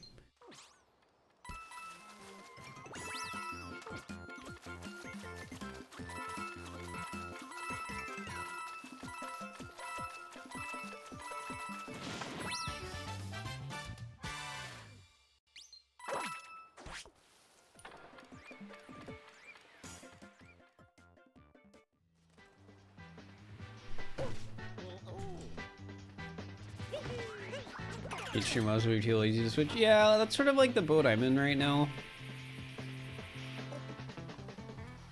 It's just it's high. It's not high enough on the priority list for it to actually happen. For me right now, at least.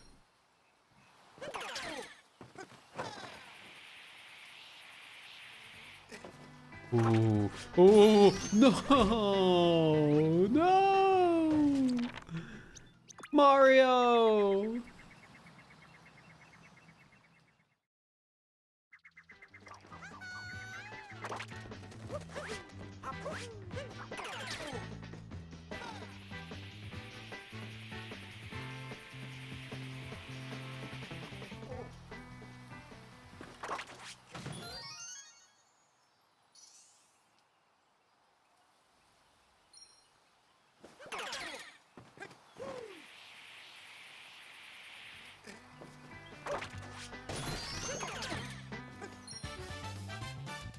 Small time loss.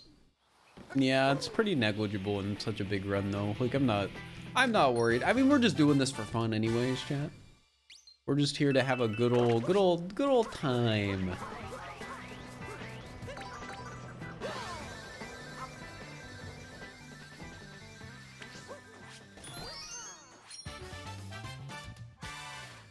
When did I learn to do cool speed things? Over the 6,000 hours I've spent playing this game. Woo, yeah! That's so many!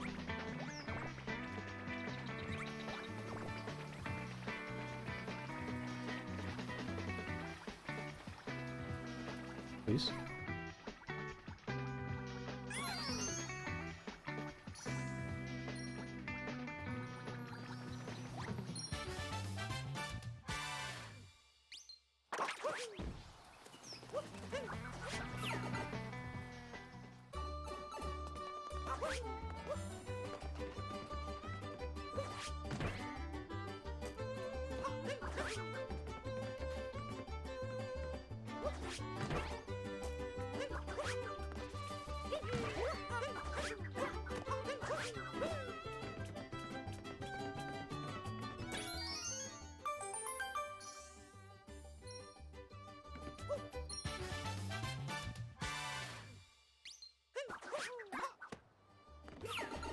Did you buy the game with the intent of speedrunning, or did it just happen?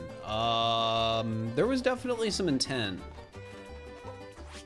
Like, I wanted to try a popular speedrun to see if I could get good at it.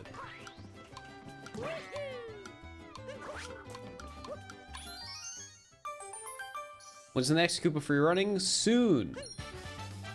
Very soon.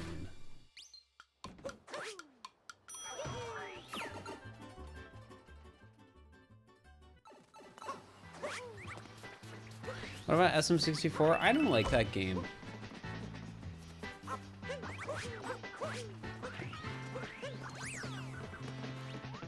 All right, guys, it is time for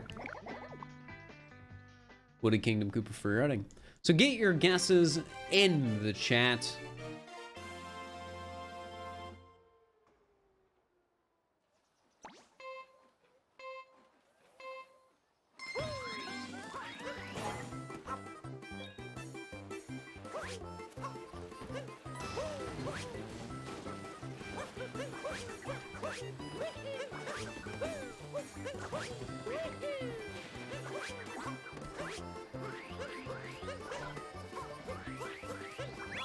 $20.48. Any 2048s in the chat? If not, your guess is in for round 2. Ba-da-ba-ba-da-ba-da-bum.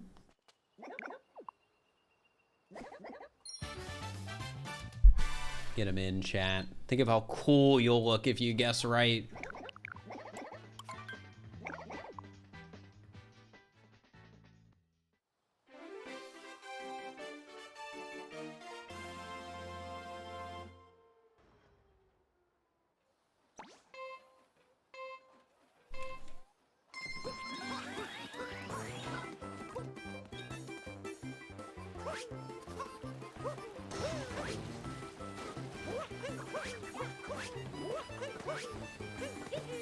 No! Mario, how could you? 2218, any 2218s in the chat?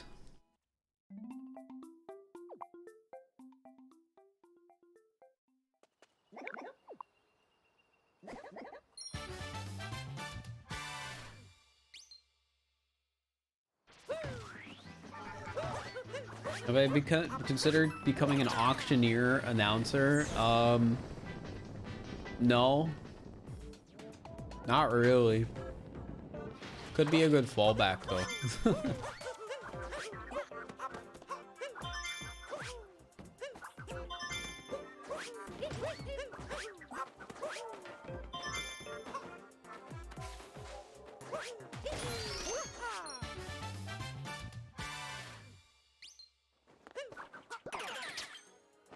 I have the voice for it. Well, I think it's just talking fast.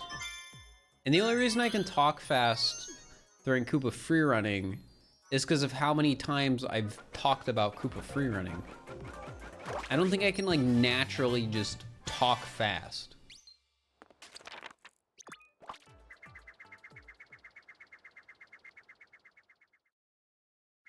Like, I don't think it would come as intuitively to me as some people think it would. Can I rap? No.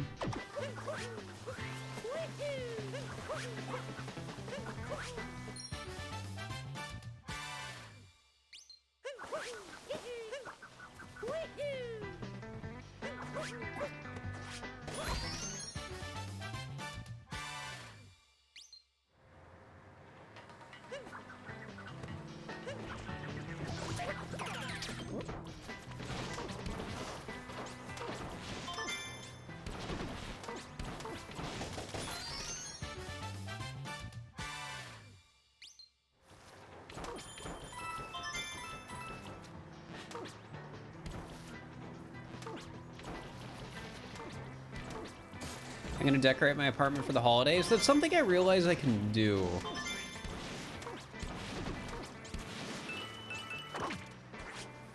Which, I mean, could potentially be neat.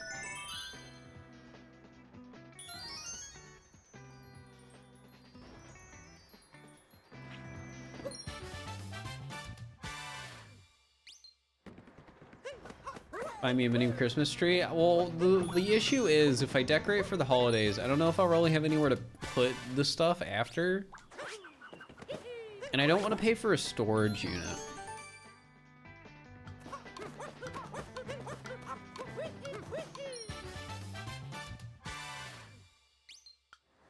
I think I can rent out storage in my complex, but like, I don't want to do that. Keyword is I think. I don't know if I actually can. Get a real tree. I don't. Chat, I'm just not gonna do this. Give it to my folks. My parents don't want more just random junk from me.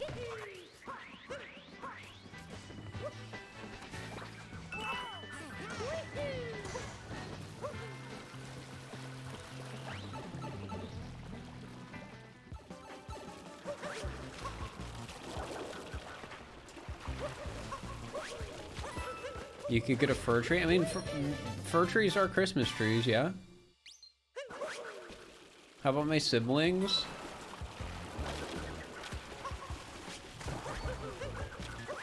Well, I don't see why my older brother would want a Christmas tree randomly after Christmas. And my younger brother is in the Marines. He's gonna be on an island in like the middle of the ocean. Well, it's not in the middle of the ocean. He's on one of those like, he's gonna be stationed on one of those like islands in Japan or whatever.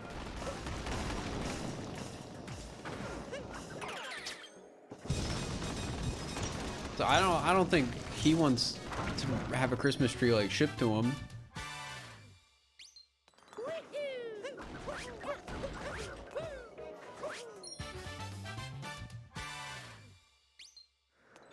Like, chat, the point here isn't for me to dump my stuff on my my family.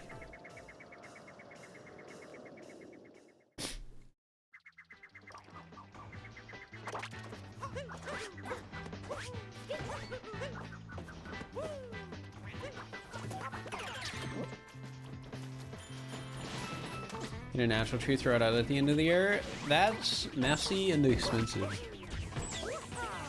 Like, chat, how much does a tree cost? It's gotta be hundreds of dollars at least, right?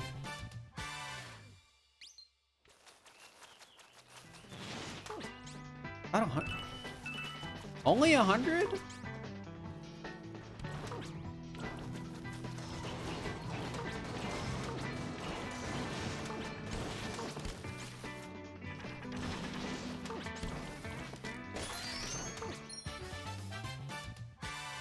Maybe rebel a houseplant and lights. I need to buy houseplants. I've been talking about it. I want to get some live plants.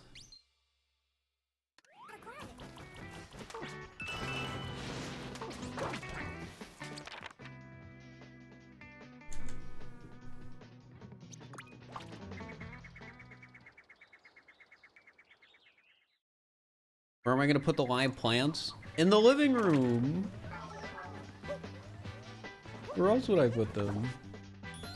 Or like maybe I could have one on the windowsill over to my side. I can't show you it, chat, because then you'll get to see out the window, and then you'll know where I am. They'll be like, oh, I know that building he's next to. I've seen it.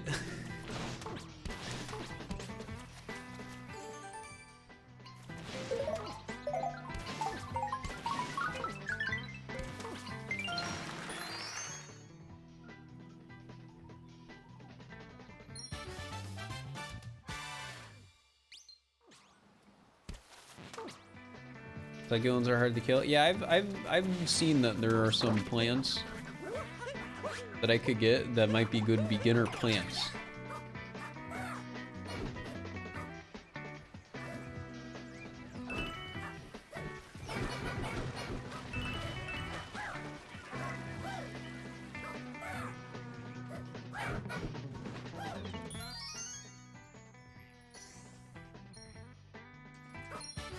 I don't want a bonsai tree, I just want some plants. So I don't have to have fake plants. Well, maybe I'll keep a fake plant, you know? You never know when you might need a fake plant. You never know. Do I have a pet? No.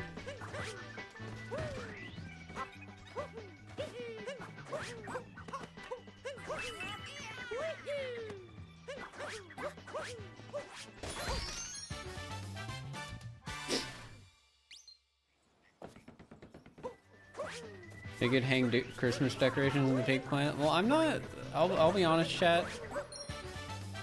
As it currently stands, I don't really care about decorating for Christmas. I'll just be honest with you. I'll be frank. I do not currently care about decorating for Christmas.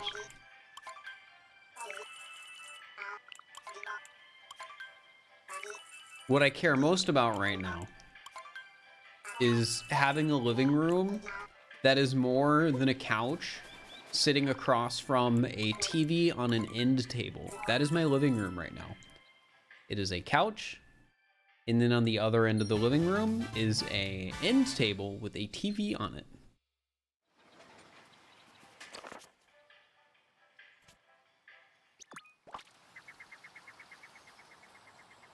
It's not even December. It's not.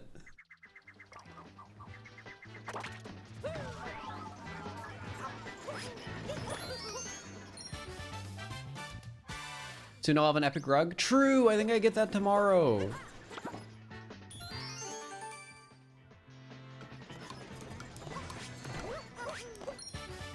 My mom will be like, take a picture of the rug. And then I'll send her a picture of the rug and she'll be like, oh, it looks great.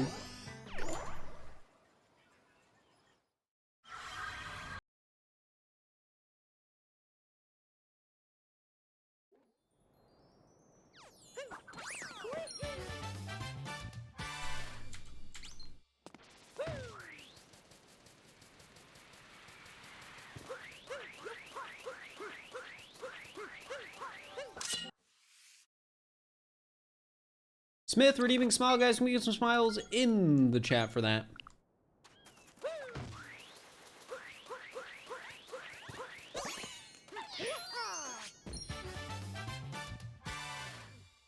From a furniture store or just some department store? My mom ordered it because she keeps telling me to let her buy some stuff for me for the apartment, but I keep buying everything myself.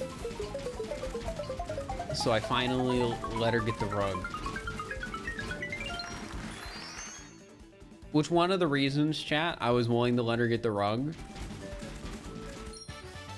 is because I want to be like particular and pick like what I decorate, you know, or how I decorate certain things on my own. And you know, a rug's a rug. If I'm looking for like a white, you know, fuzzy rug, or a white fluffy rug, it's gonna be a white fluffy rug, no matter who buys it or who picks it out.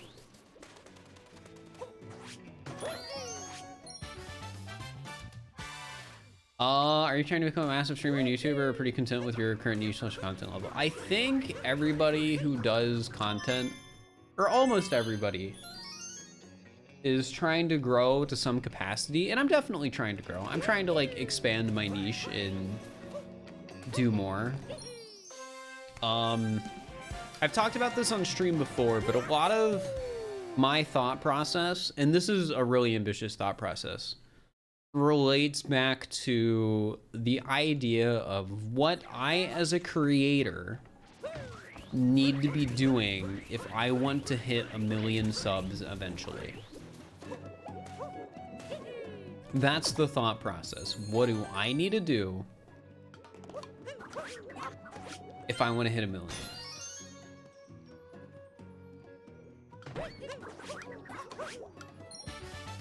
And right now I'm about 15% of the way there, so we're not very close.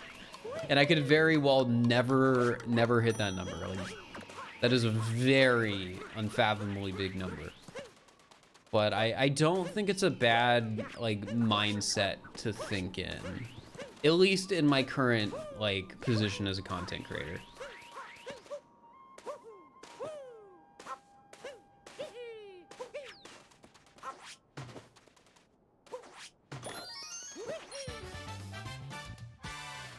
It's a good long-term goal. Yeah.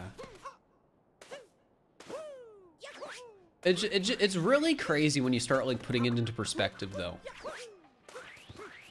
Like, if I were to get around 10,000 subs a month, it would still take like 6 or 7 years to actually hit that many subs.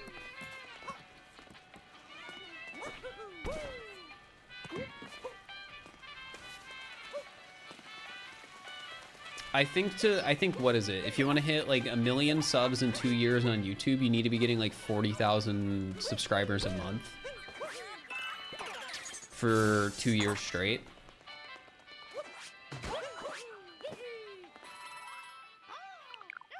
I haven't even gotten 40,000 in a single month before. It is exponential to a degree. Like, and when I say to a degree, I mean, you can plateau.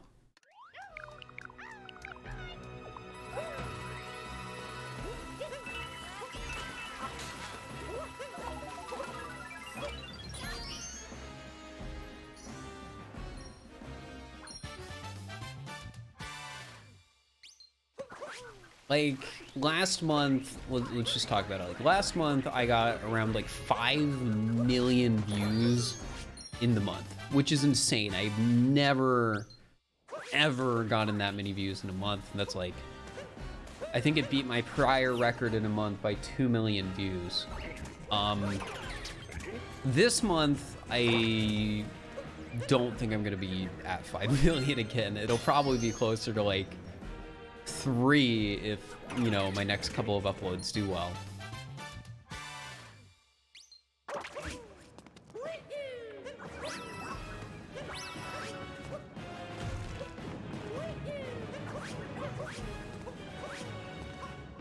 So it's weird.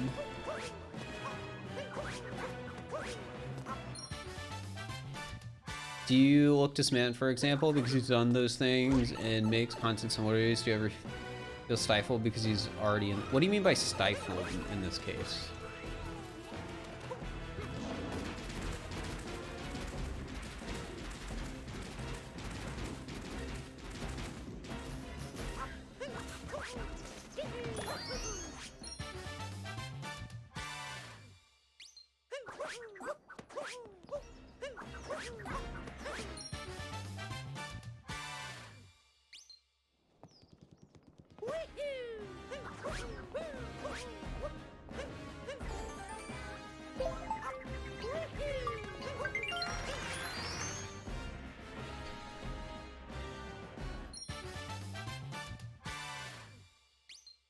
My average views are really high for a channel with 160k subs. That is true.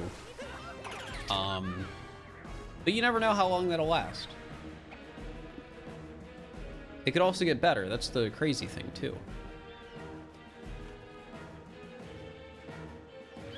Like, basically every single Odyssey video I make at this point,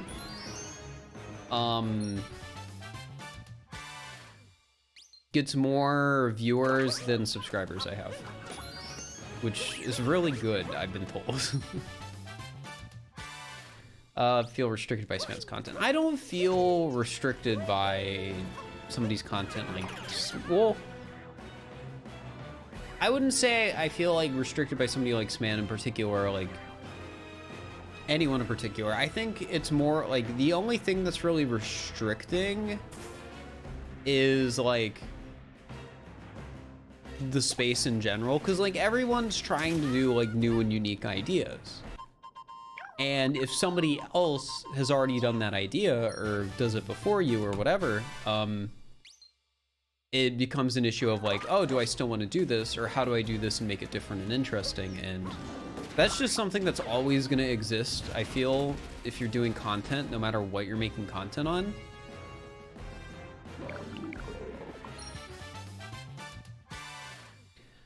You feel like you couldn't attain those things because already taking up that spot in terms of creator size and niche. I don't think somebody else being a big creator means somebody else can't be a big creator.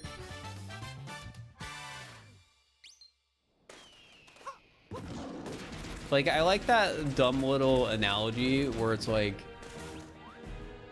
it's not an analogy, I think it's a meme, where it's like you have the artist and the consumer, or whatever. I'm doing a horrible job explaining this. It's the 2 cakes meme. How you have the person who's like, oh, my cake sucks, and when they're looking at the other cake, and then you have the guy who comes along, it's like, oh, heck yeah, 2 cakes, dude, let's go. Like, I don't think somebody else making similar content is a bad thing. Like, look at online multiplayer. There are so many online multiplayer videos, and you know, like, people love seeing them. It's like, I'm not like afraid, like, oh no, I shouldn't do an online multiplayer video because this other person already did it. It's like, you know, it's just people want it. People want more. So like, with time and effort, anyone can become a big creator. It's complicated. It depends. I would already consider myself like a big creator on like a certain scale. But it's complicated because a lot of it depends on things that aren't always in your control.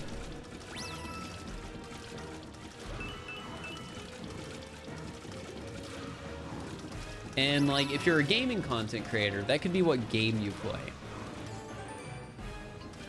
Like, there are multiple YouTubers that do a ton of Mario Odyssey content that have hundreds of thousands of subs. There are other games where there's hardly anyone in, you know, that sort of degree of popularity.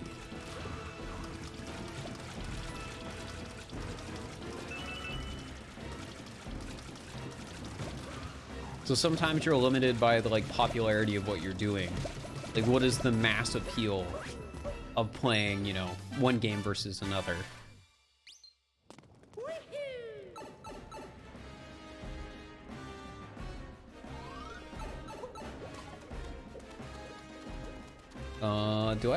Aren't I supposed to warp here?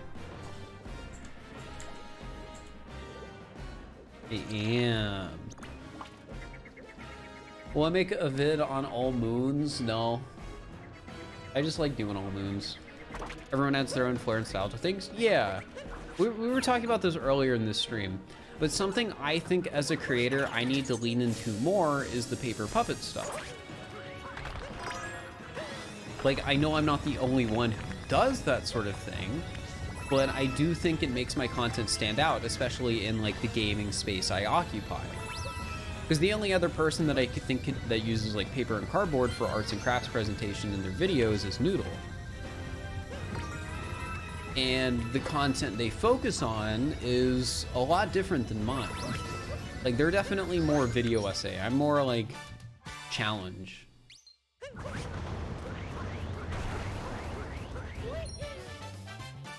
Like, I really like going through like a challenge and using those puppets to like explain things or tell dumb jokes while going through the challenge.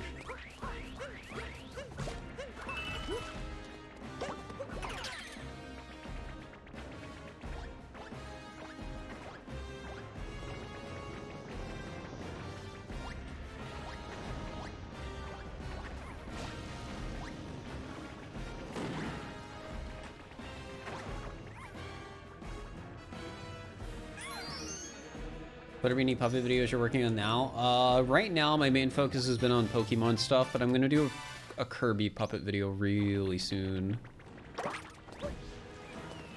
Yeah, I do this. Like, my timeline right now looks like do the Pokemon video for the Pokedex completion. And try and get that out as soon as possible, because, you know, new game or whatever. Try and capitalize on the hype. And then, I'm going to be working on a Kirby in the Forgotten Land video using paper puppets.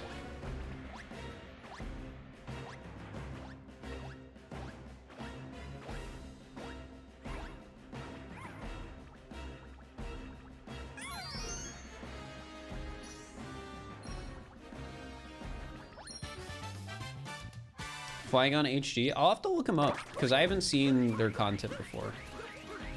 And it could be a cool vehicle for inspiration.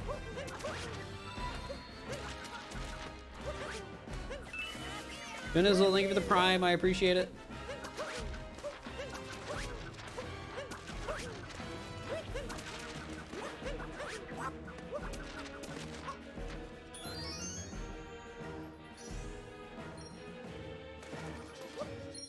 Yeah, I love seeing like what other people do that like work in a similar format. Because like with Noodle, when I watch his content, there's a lot of stuff I really like about it. Where it's like, oh, I want to, you know, strive for a quality like that. Because I feel like Noodle is really good at, you know, lighting and framing and just cinematography. In a way that I, you know, am not, because I don't know anything about cinematography. Energon, thank you for the Prime. Also, Joe Nizzle, thank you for the Prime if I didn't say it. Also, guys, get your guesses in. Get them in, get them in, get them in.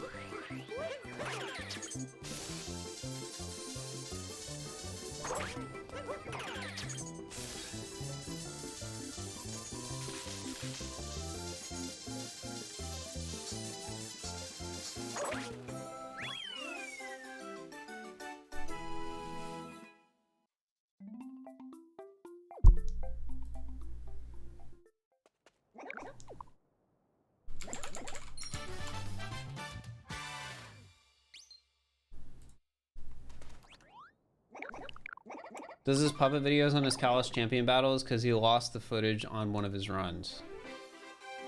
Oh, so is it like something he only did in a one-off video, or is it like a common reoccurring thing?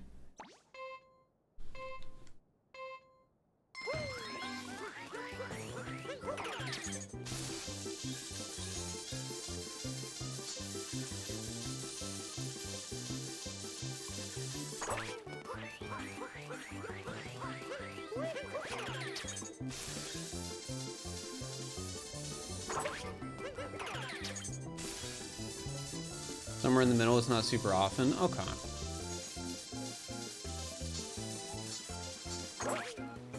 $28.34, any 28.34s in the chat.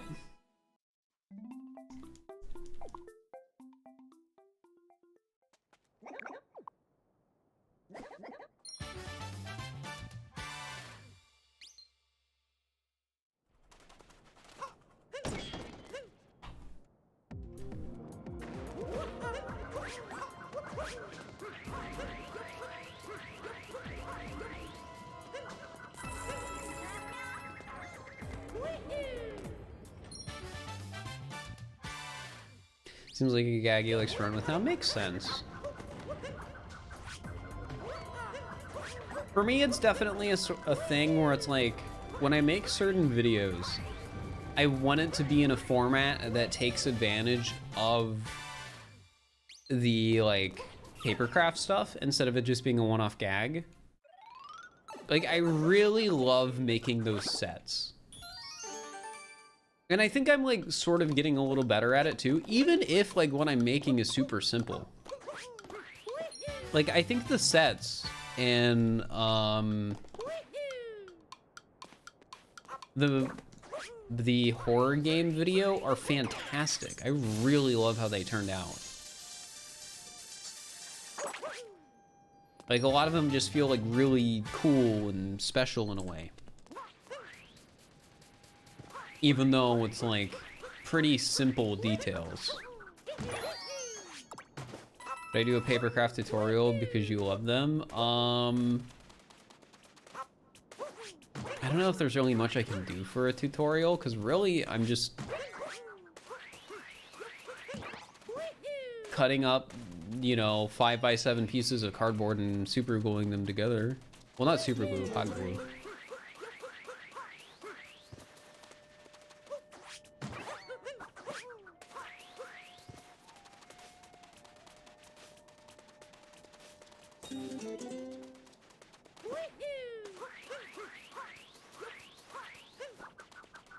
There you are.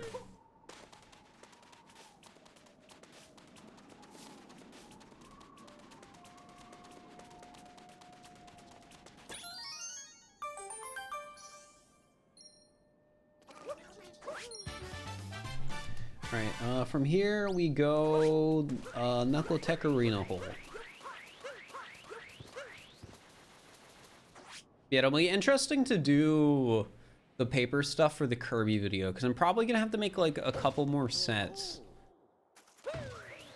And they'll be like within the Kirby universe / environment or whatever.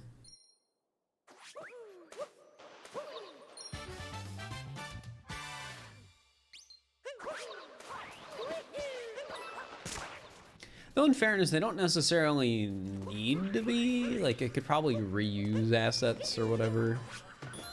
Eh, we'll see. We'll see.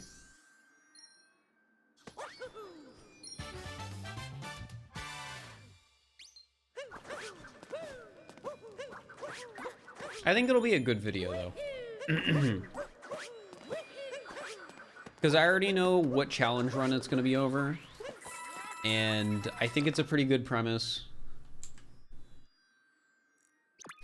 And because of that, I'm confident that, you know, the content of said challenge run will be good. And turn into a good video. And then my hope is that the title is enough to draw people in spite of it not being Mario Odyssey. Sort of like how with the Murder is Illegal video for Mario Odyssey, that drew a ton of people in.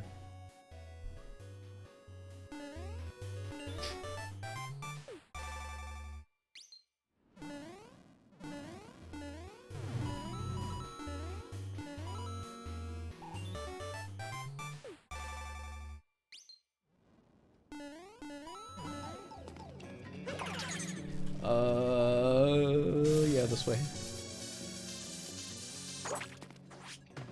You promise you'll watch it twice, that'll solve the problem, right? I don't know if it will.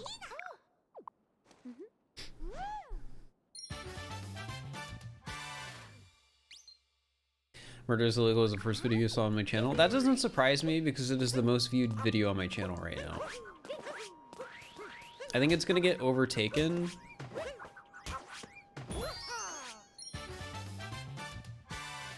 by If I Say Tank.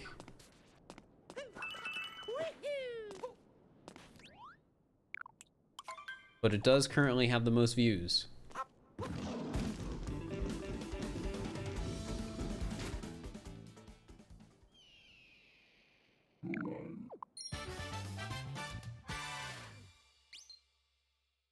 got into my video channel because of hide and seek videos. I mean, the hide and seek videos are great.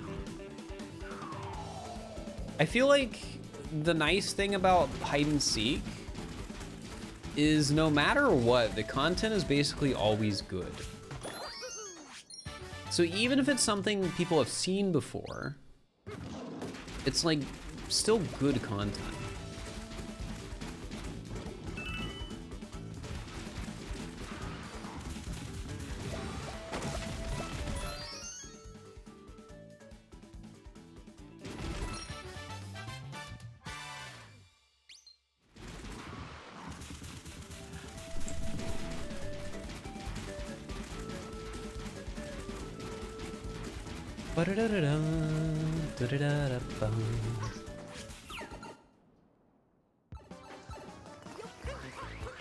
Want the player interactions to make for repetitive content?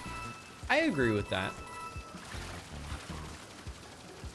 I think Among Us is one of the best examples of that. Among Us was like the biggest thing in the world, and all the content is just super repetitive. But since you have those like unique player-to-player interactions every time, it's just still fun.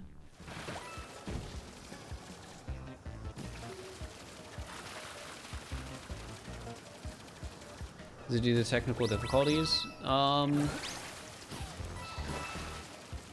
So my feeling with the hide and seek and making new videos on it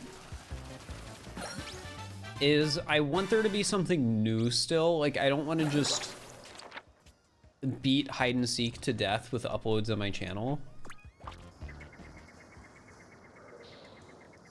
And there were just some technical issues that complicated things, like in the Doug session, and like last week. Like there's been some internet problems with people, and you know, none of them felt like a session where I desperately was like, oh, I want to make this into a video. And with one of those sessions too, I think the thing was some other people were doing videos and I didn't want to try and like double up with people. Like I think Linkus might be doing a video on that first session with Doug. And I think Amethyst might be too, maybe, I don't know.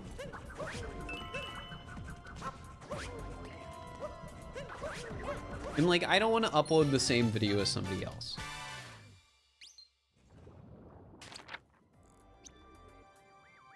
I'm not against doing something that is essentially the same idea, but I do not want to do the same video.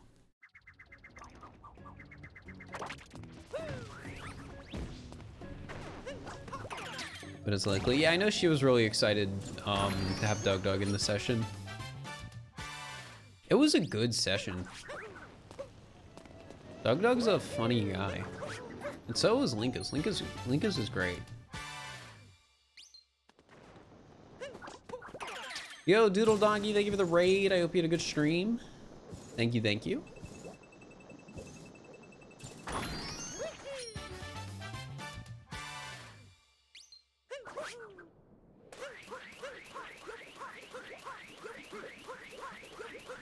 Well, I think typing in a chat is different than talking in person. And I think the best example of that is how somebody on Twitter will, you know, say something really mean because they know they're not going to get punched in the face. You know, that's sort of how it works.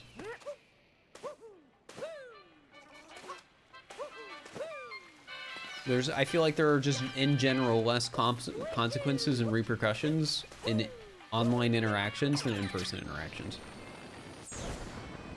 How long does it take to create and film the puppet bits? It depends. I want to say some of the puppet videos have very easily been like over 40-hour videos to make.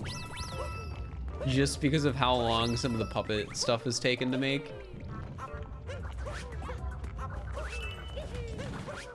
Because it's just a lot of like tedious work, and the cutting machine has helped a lot. Like a lot. Like that was one of the best purchases I've made. And I think having a dedicated workspace now is gonna help too. Because I have one of those now.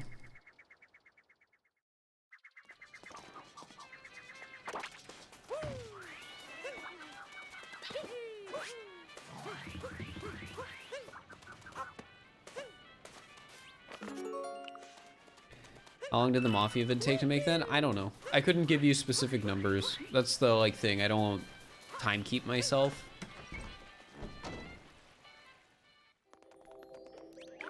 Doing all right, readings. Hope you're doing all right.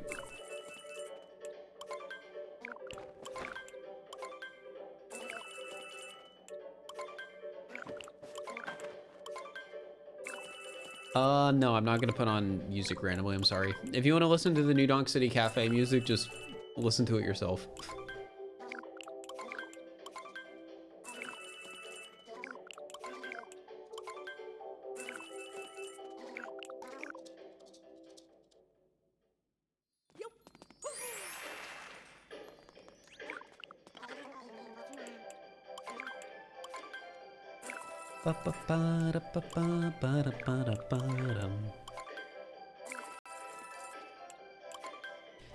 Yeah, going back on like how long it takes to make the paper cutout stuff, doing the trees for the horror mode video was painful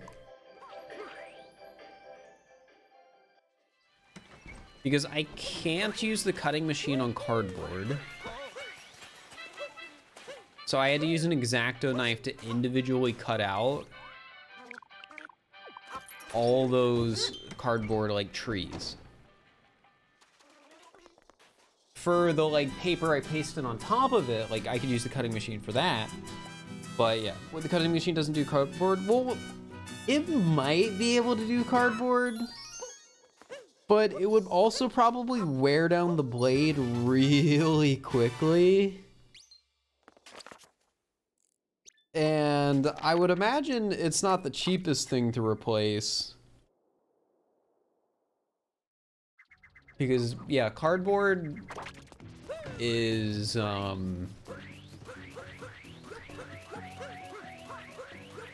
really good at dulling blades, I've been told, which would make sense.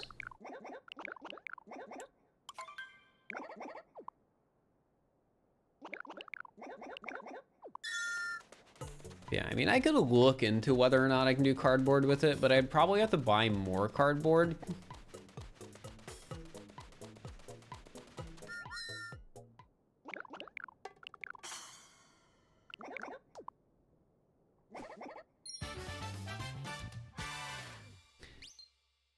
Thank Red Z, appreciate it.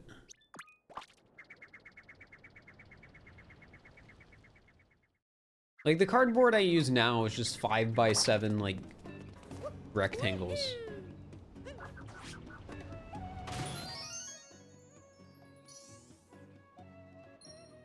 You had a friend who had a machine cut cardboard and constantly mistake? Yeah, just... I don't know if it's worth it. With how fast the blades seem to dull out using X-Acto knives.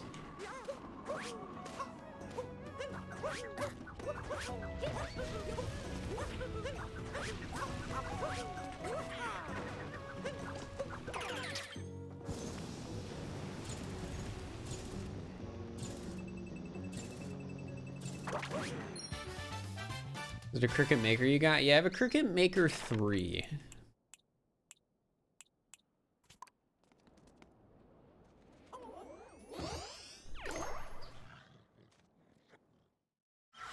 Does a paper cutter, does it do it like auto? Yeah, it's like a printer, but with a knife. That's the best way to think of it.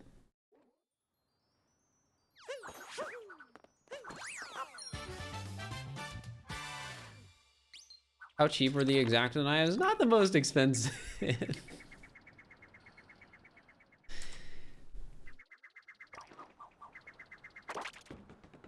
Cricut software annoys you. Yeah, the Cricut software can be kind of annoying. You are correct.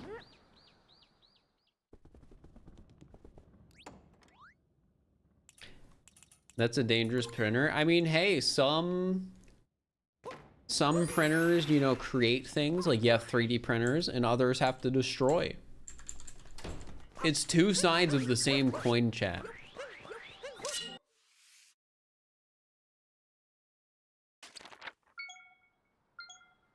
Settings depend on the type of cardboard, but actually cut cardboard. Yeah, but I'd probably need to find like the right cardboard. Like, it would be more effort than just like trying to put it in the machine, I think, is the best way to explain it. Because I had to put in effort for that machine just to be able to cut the cardstock paper I like to buy.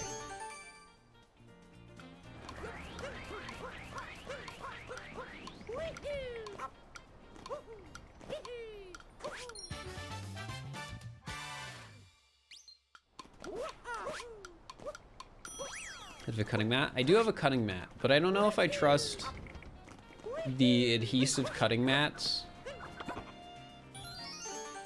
in the blade to do a very good job cutting my small 5x7 squares of cardboard.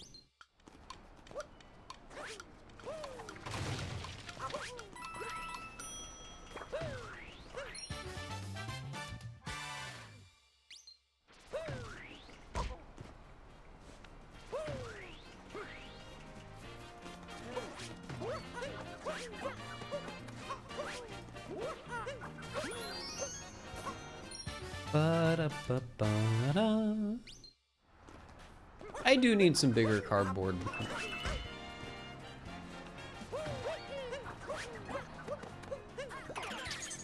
Honestly. What? No, don't value dive me.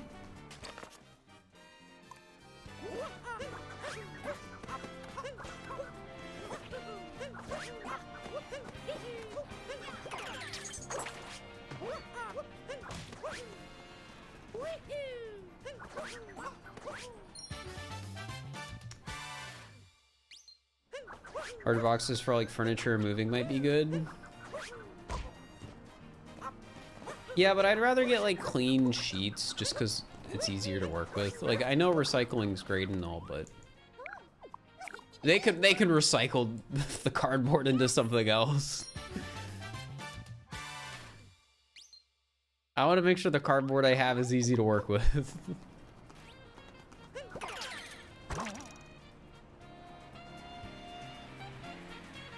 And having that consistency is nice between like sheets. Like, I know it's all the same.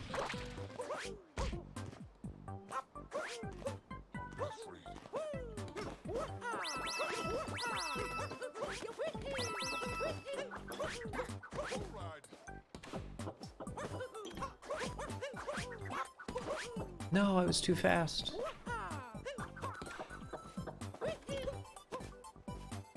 Just gonna do it the slow way.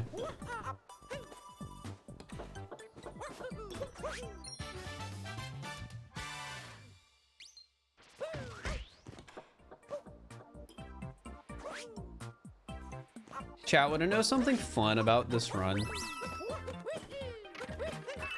You know how I have 6 health right now? You wanna know when I got that 6 health?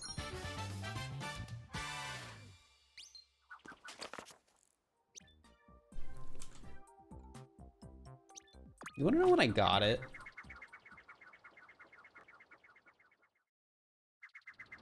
Cap? No. Yeah, I got it 3.5 hours ago.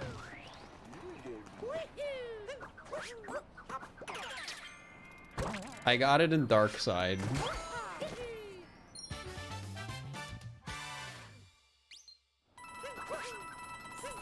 I just haven't died.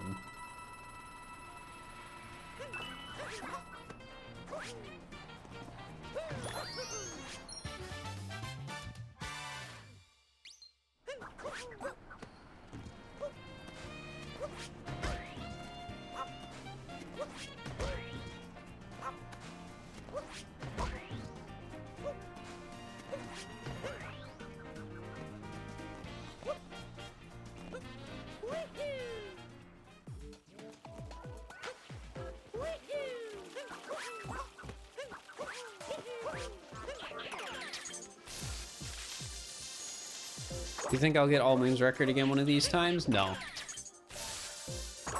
I don't want to put in the work to get all moons record. It wouldn't be worth the time and would be too much work.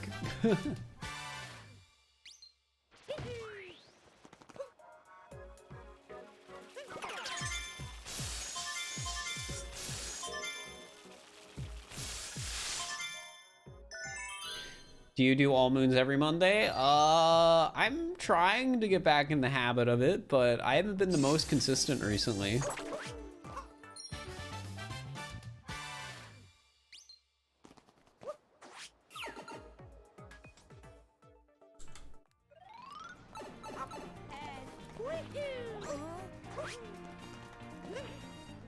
I saw Magnus, I saw.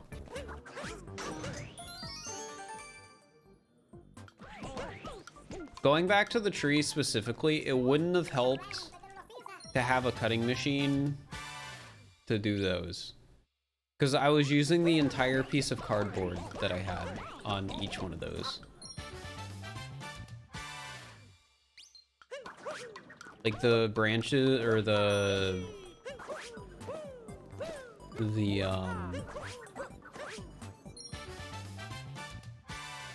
you know, the core of the tree. You know, the straight wood part that goes up, whatever you want to call it. Those are made out of like the entire verticality of the cardboard. But I don't know if it would have worked very well. I mean, I probably could program the cutting machine to cut across the entire cardboard, but eh. Trunk? Yeah, I was thinking of the word trunk, but it didn't seem right. So my brain was telling me, no, don't say trunk. It's not the trunk.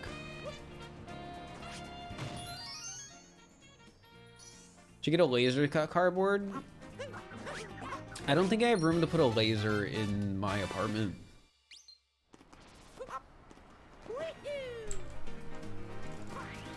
I hate to break it to you guys, but yeah, I don't think I have room to put a laser in my apartment.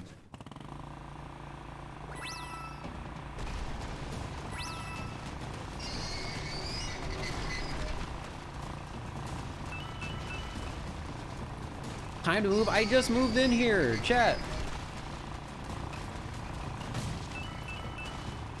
I don't want a bigger apartment. Well, okay, it's not that I don't want a bigger apartment. It's just I can't justify the money I would have to spend on a bigger apartment at this current point in time. While I could technically afford it right now, I don't know if I'll be able to afford it 6 months from now. And that's sort of where the dilemma comes in. Why, you know, this is my first time moving out. I can't just suddenly get like the big bucks apartment where it's like super nice. And I've got 2 bedrooms.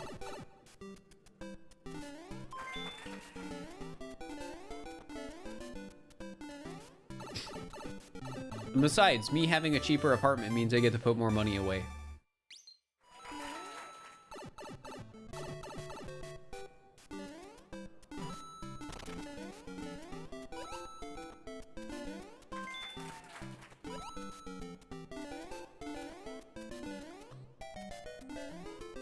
What was it like moving out, moving a lot of stuff? And now my parents have a room at home that looks ugly. Because all the imperfections of me living in it for the last 24 years are showing.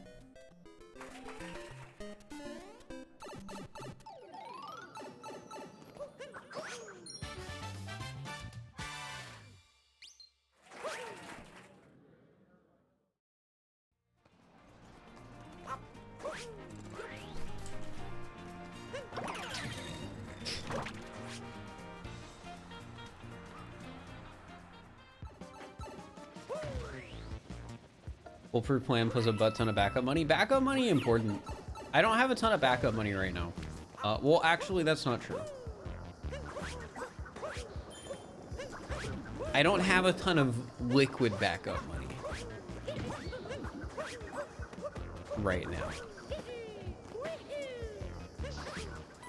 Because over the years of living at home, I've invested a good amount of money. But that's all in like mutual funds and is not money I should trust. Homie got crypto. No, crypto's stupid.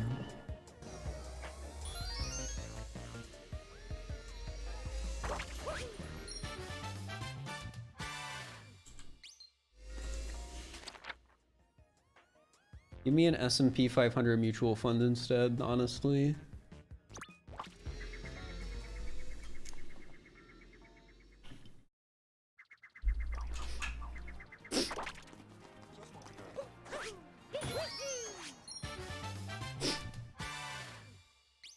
All right, I don't want to talk about crypto in stream though.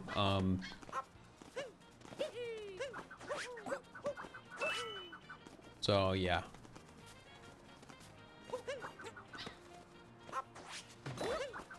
Uh-oh. Uh-oh. No, no, no, no.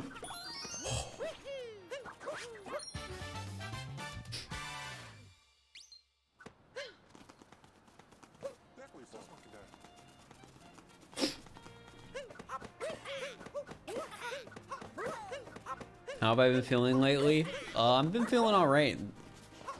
Though I am noticing I have a little bit of sniffles right now, so I blame the cold.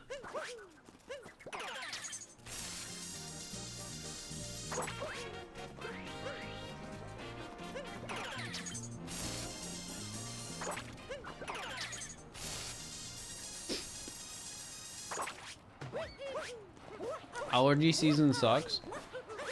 Is it just me, chat, or does it seem like allergy season is all year?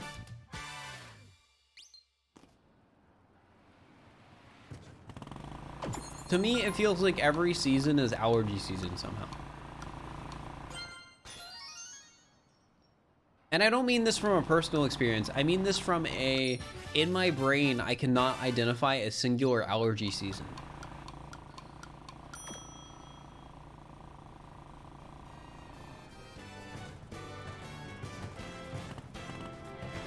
Like, again, this isn't coming from personal experience. This is just coming from the world around me and people referring to allergy seasons.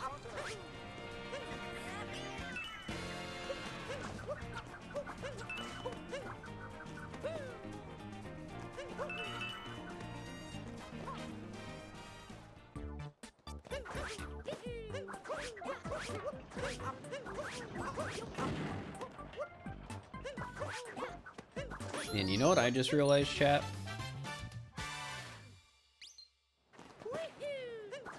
I gotta get my COVID booster. I keep forgetting to schedule it.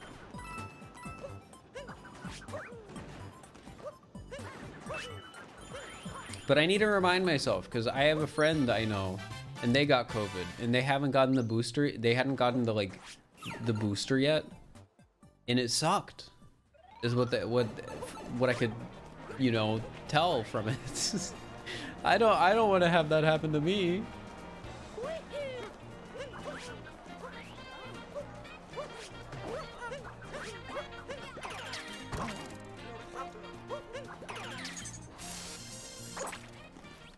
All right, guys, it's time for Metro Free Running, so get your guesses in the chat.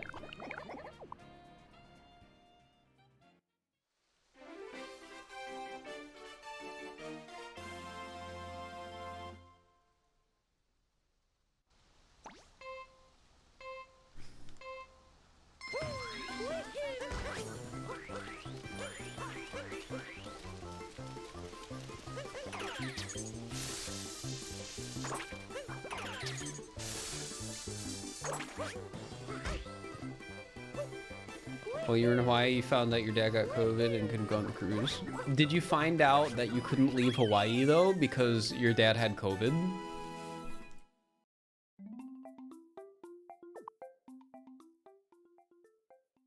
I'm just trying to look at a bright side to all of this or something.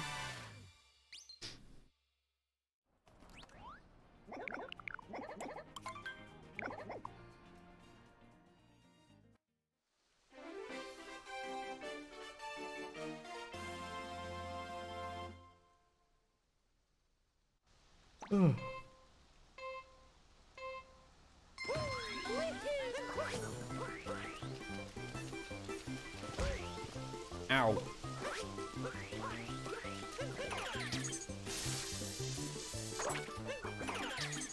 You didn't tell anyone outside the family about your dad having COVID? Well, you just told the entire Twitch stream. We all know now. 1927. What a year, 1927.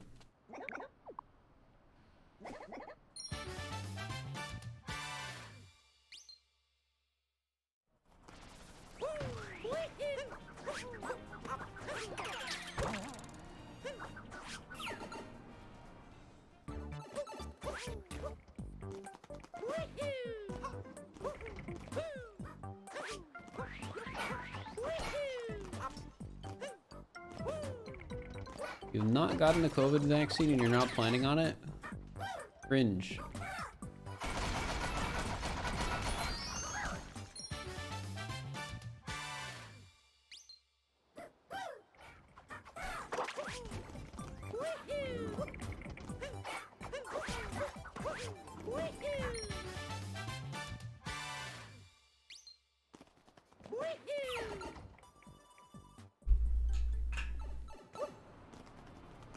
Unless you can't for medical reasons, but that's different. That didn't sound like a medical reasons thing. Alright, what's next? I think this way?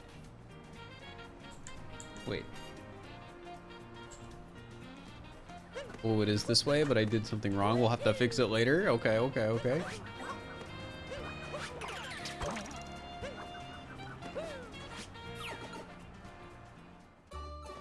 Also, I don't want to have a discussion on this. I just decided that if somebody was going to type that into chat, I had to call them out and call them cringe.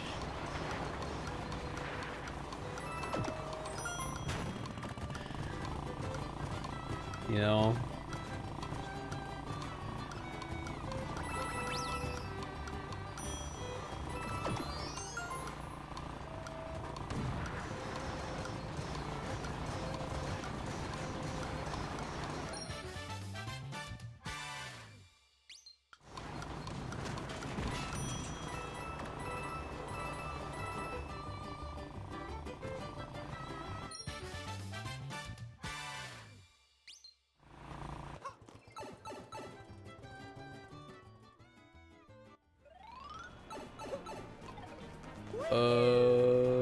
This way.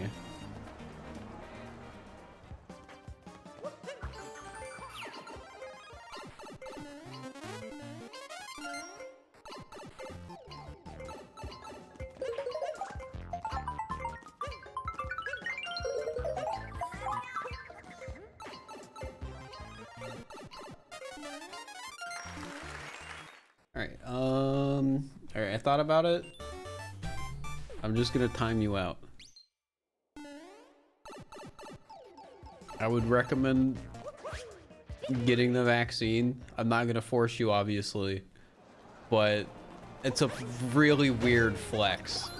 So just don't flex it. It's really weird.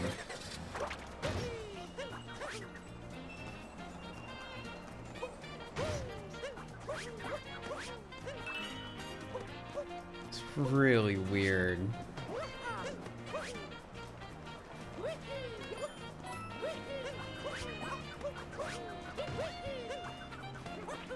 All right, that's all I'm gonna say on that.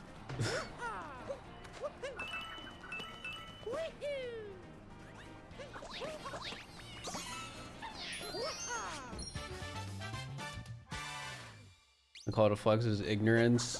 I was saying the word flex because of the like meme or whatever, weird flex, but okay, or whatever it is. Yeah, it's definitely weird, definitely cringe.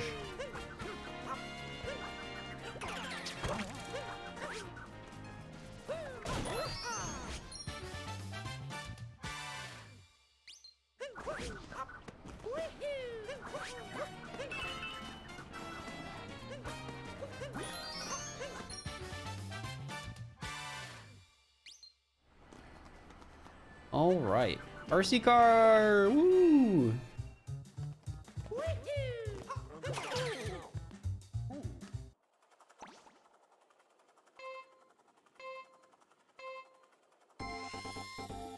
Yeah, the last thing I will say, your immune system probably is not as good as you think it is. to the person who made the comments and said that's why they didn't get it.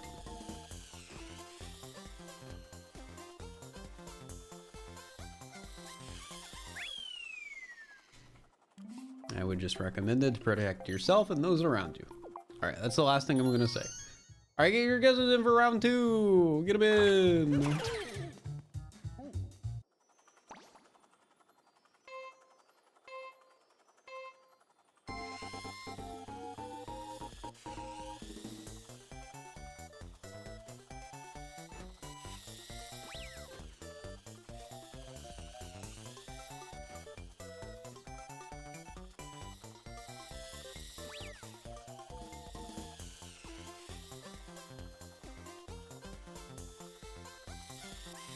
$23.28. Any 23.28s in the chat?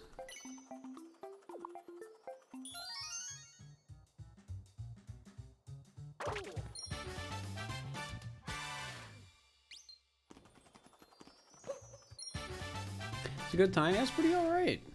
Can you change your guess? No, you cannot.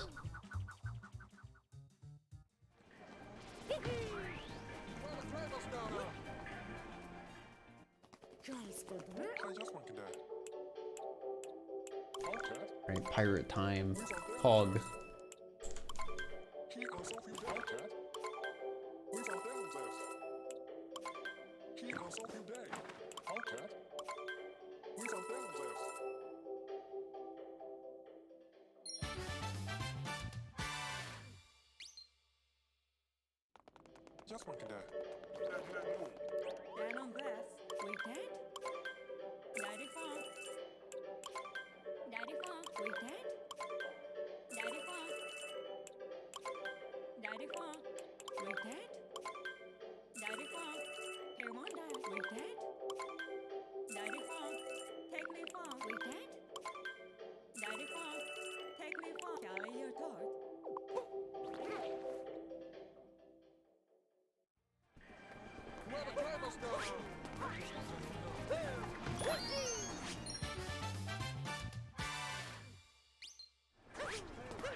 My favorite Odyssey costume? I don't know. There's a lot of good ones. There's a lot of good Odyssey costumes.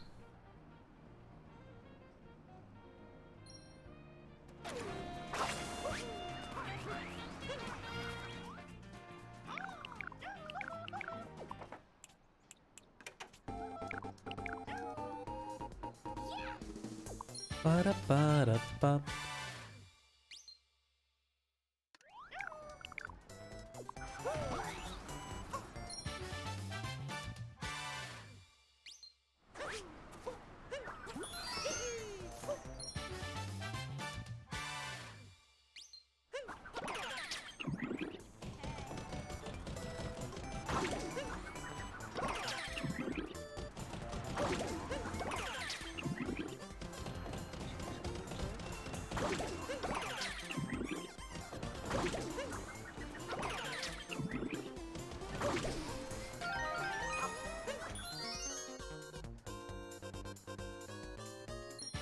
Gotta love hitting internet on an accident when trying to hit.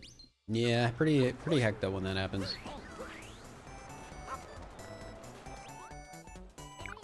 Pretty hecked up.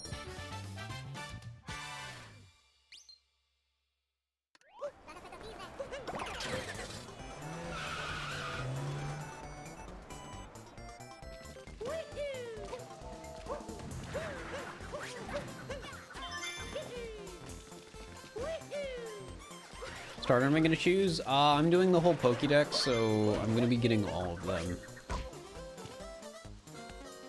Hopefully I don't have to play through the game very far to unlock trading.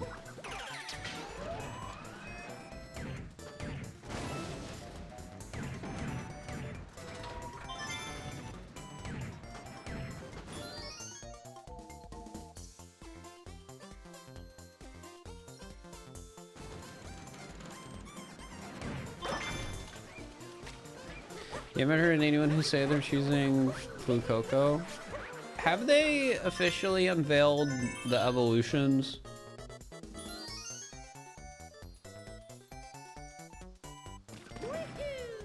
Or no?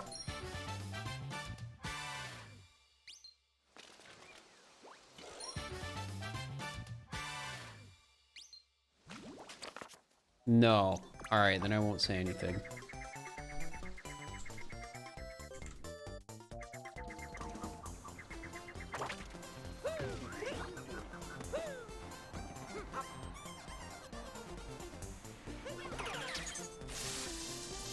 Yeah, the whole game's ROM has been leaked, so...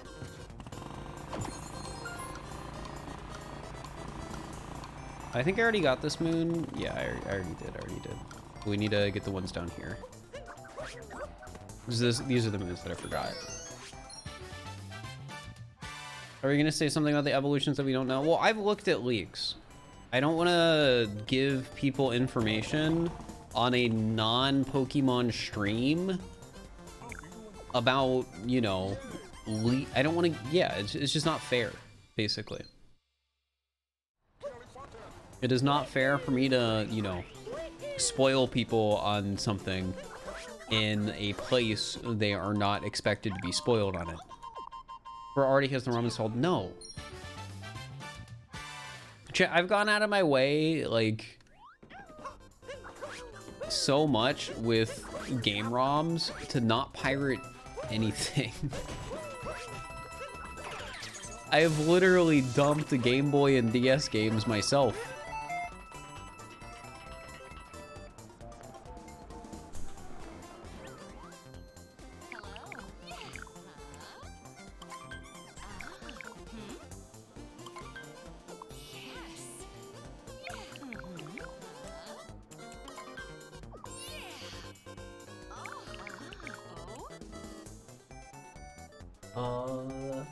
Yeah, that is top, okay.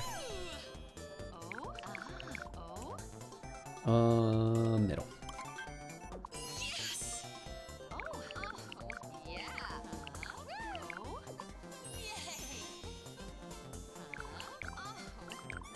The sound effect for picking up the purse is something from the Donkey Kong game. It's a reference slash throwback.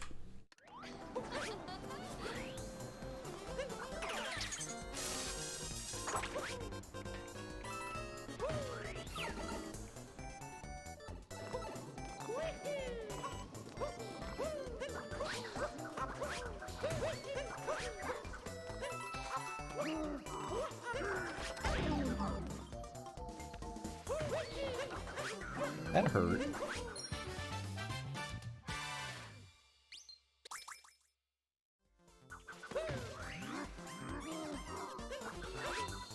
Yo! Bart, thank you for the tier 1. I appreciate it. Thank you.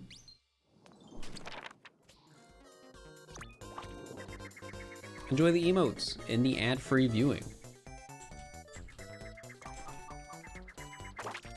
Chat, I'm gonna sell out real quick. Did you know if you link your Amazon Prime account to your Twitch account, you can subscribe to your favorite streamer once for free every month? Did you know that?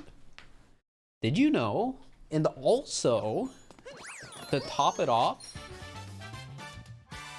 you may have a sub right now and you're not even realizing it for Prime, because they don't auto renew. It's crazy.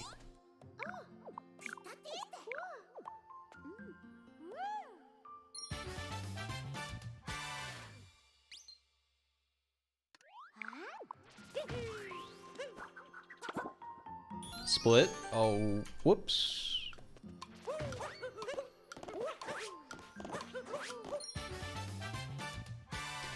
We're getting so close to the end, chat. I'm excited. By so close, I mean we still have like 2 hours.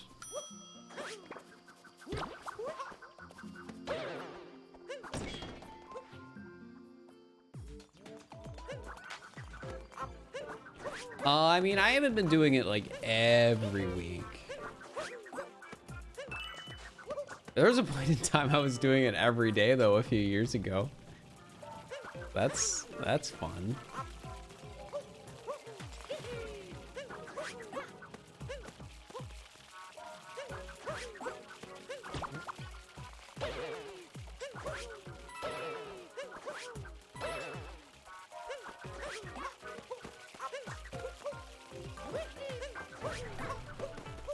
I had a world record? Yeah, I did have a world record. Who's the best SML player? Tyrone.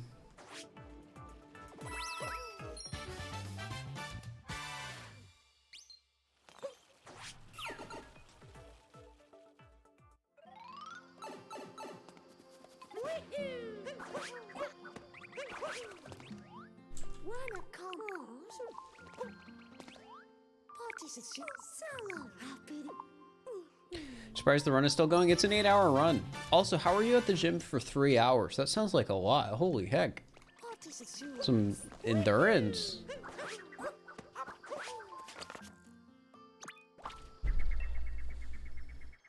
Am I ever gonna try for second place or record again? Probably not. I don't think it would be worth it.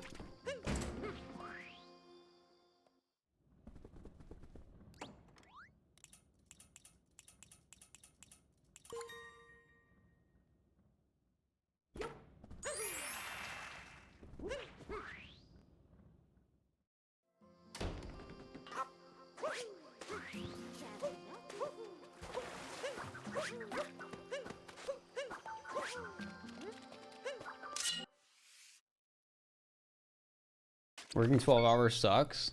I bet. I'm gonna get to experience some of that on Pokemon release. It's gonna be all I do until I complete the Pokedex. I am afraid of it taking over 24 hours.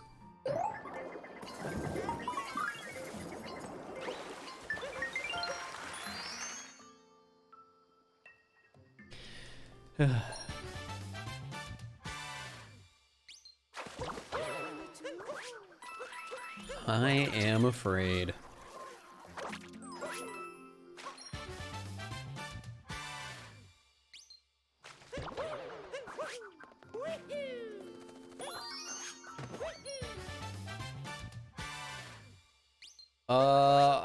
I don't really have a pick. I'll probably end up picking like for the first one on my main save. Sprigatito, because hacking, which I think #1 in the Pokedex. Jennifer gets a shiny starter doing that.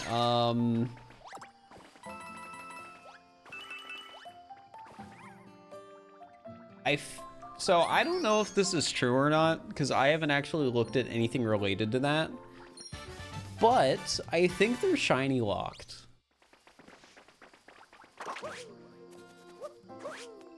And the reason I say that is because I'm pretty sure they were shiny locked in Arceus and the one before that. Not Brilliant Diamond. Brilliant Diamond's a remake, so it doesn't count. Sword and Shield.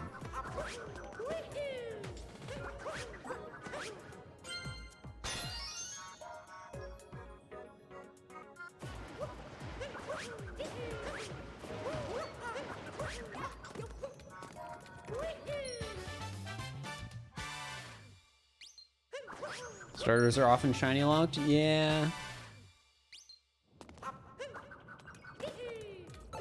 I don't know if they actually are in this game.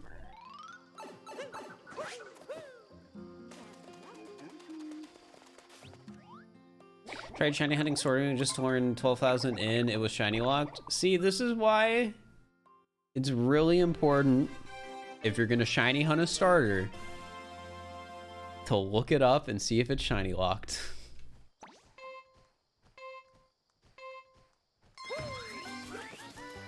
Also get your guesses in for like free running. Get them in.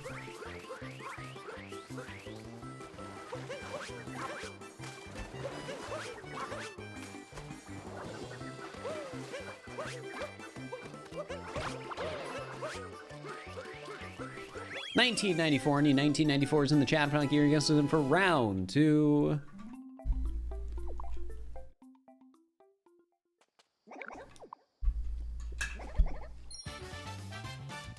Good year. I mean, it is a year. I wasn't alive yet, so I wouldn't know.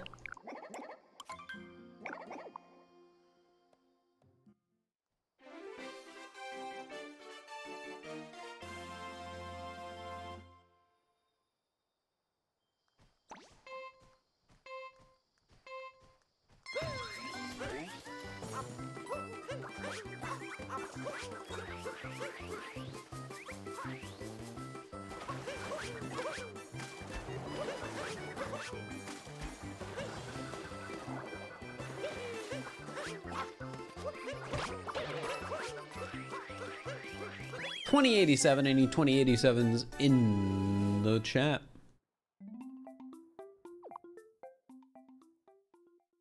Chat, I heard the sound. The sound of somebody placing a plastic cup on the counter. There it was. I just heard it.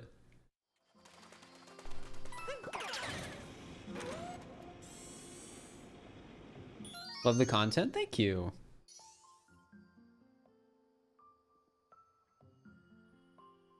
Don't I live alone? Yeah. We were talking about this earlier. I think it's the ice machine. It'll make a noise every once in a while that sounds like a cup being placed on the counter.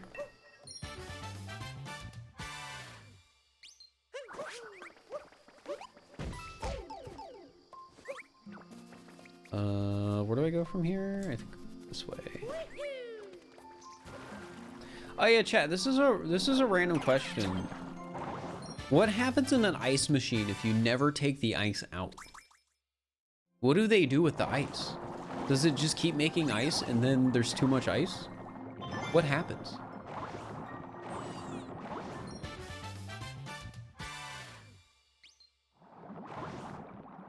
It doesn't fill up more than there's a sensor. Does that mean eventually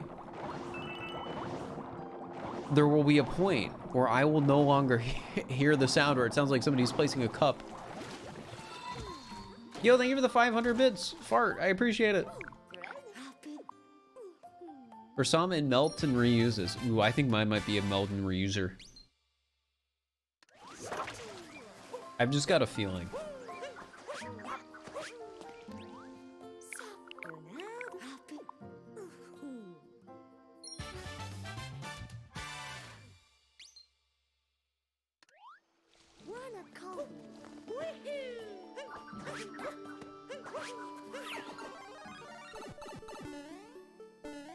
You can open to check how full it is? I could.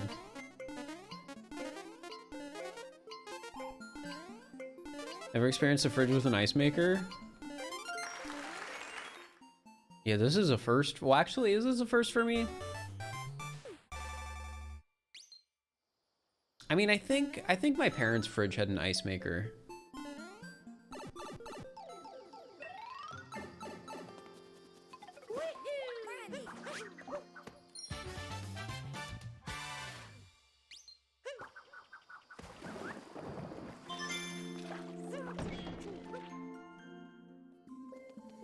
Send me the best redeeming smile, guys, and get some smiles in the chat for that. You're super rich, you can get a fridge that's also a fire maker. That sounds like a waste of money. Why would I want my fridge to make fire?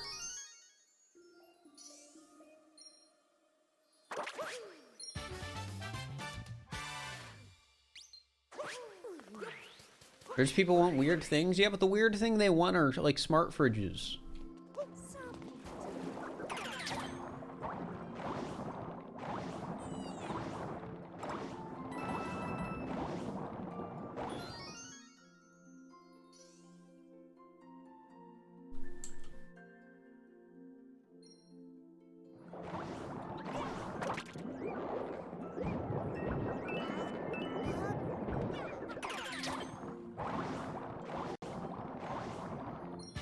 Oven freezer, but I have an oven.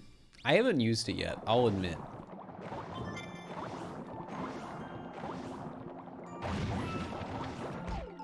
I surprisingly haven't made pasta yet either.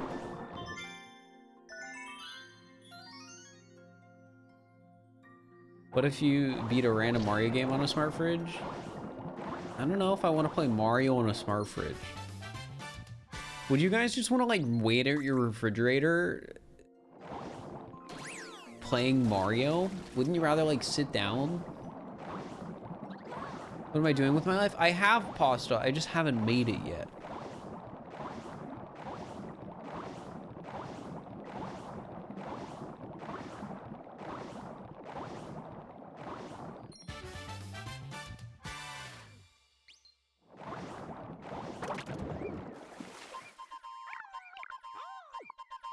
So chat, I bought all these like cleaning supplies and now my brain is like, well, which ones do I use for what things?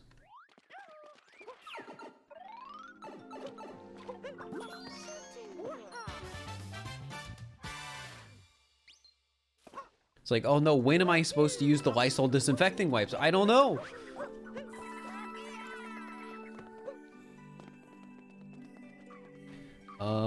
Wait, I gotta get this. Sponge for everything, but the sponge I have, I learned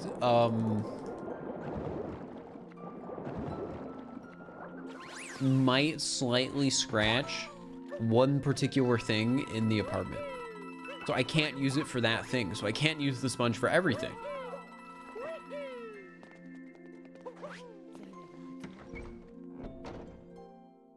Only they're away from the manufacturer to communicate with you with some sticky paper on the packaging. Yeah, but it doesn't mean my brain doesn't get hurt still.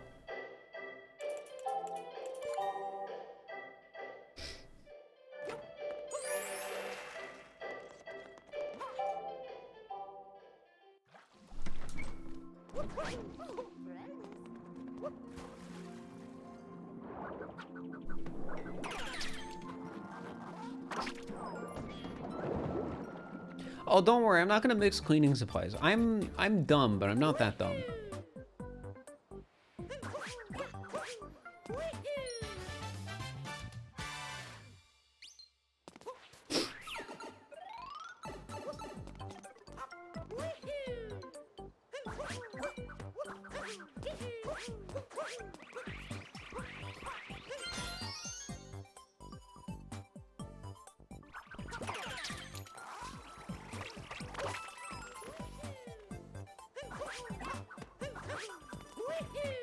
Ba-da-ba-ba-da-ba-da.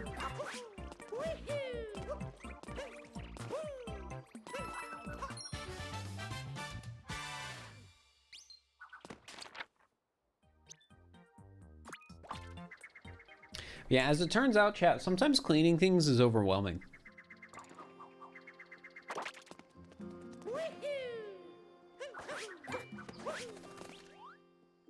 And even it'll feel like I'm doing something right. And then by the time I'm done cleaning, my water bottle has like soap spots on it. And I'm like, uh-oh, did I do this wrong? Should I drink out of this? Should I drink out of this? Oh no.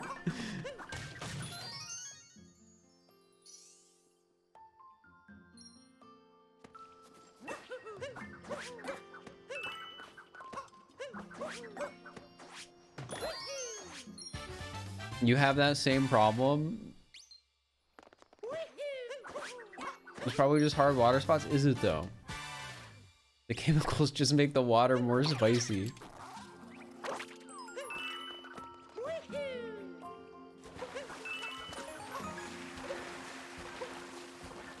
Of course. I'll just lick off the soap spots or whatever it is.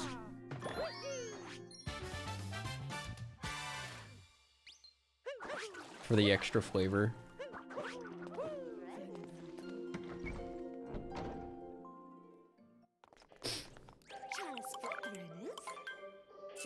No, you'll get the suds.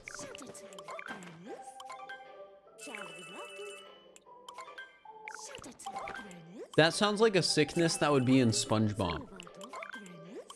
That sounds like something SpongeBob would get. I'm like, my brain is confident that like, this is something that happened in a SpongeBob episode. It is? Okay.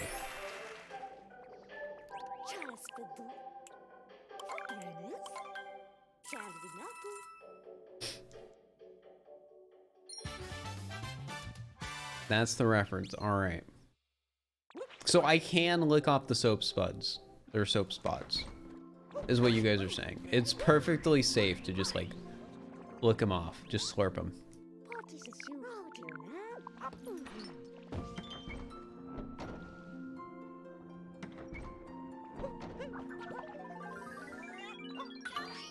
Only sponges can get the suds.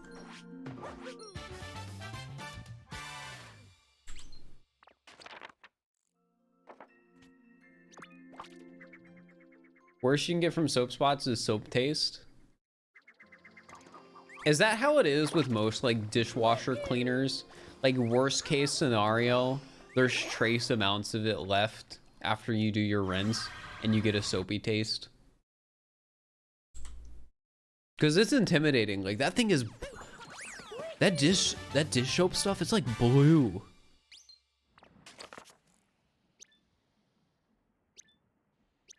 Do I have a drying rack? I have a drying mat.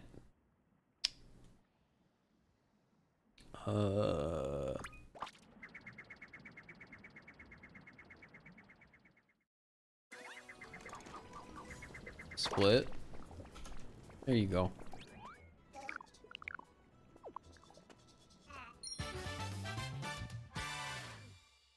Are you using a dishwasher? No, I'm just referring to the water bottles I hand cleaned with like the dish soap I have.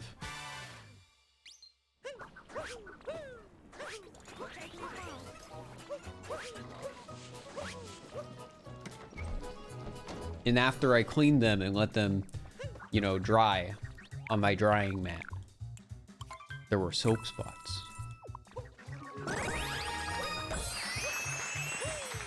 Did you dilute the dish soap? I have like a spray that you're supposed to just spray and do a little thing with.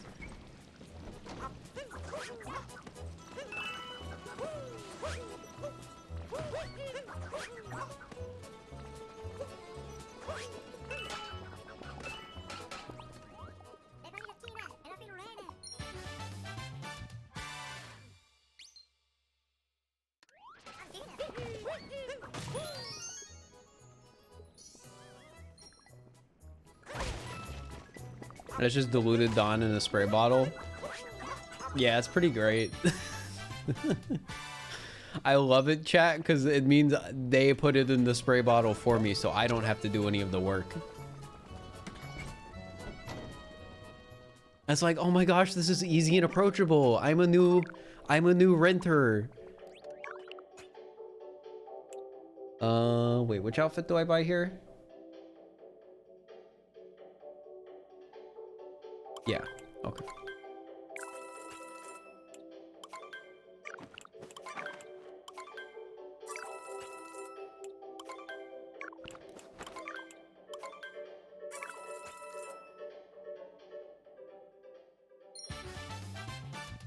It's like 5 drops of soap in the rest of water. When you run out, you can refill it yourself. Pog?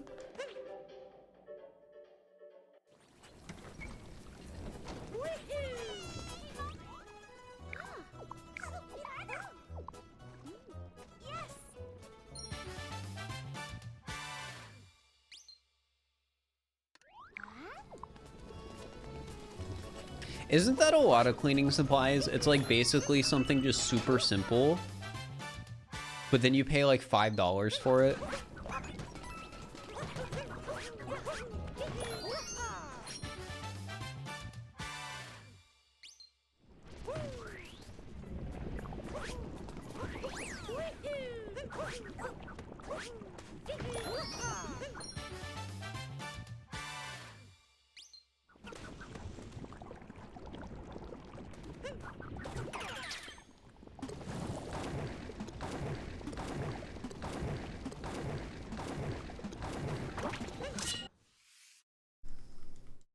Who's your favorite Mario princess? I don't know. Big bottles of Dawn are like $4 and last forever as a spray. You mix your own laundry soap? Oh my gosh, that's crazy.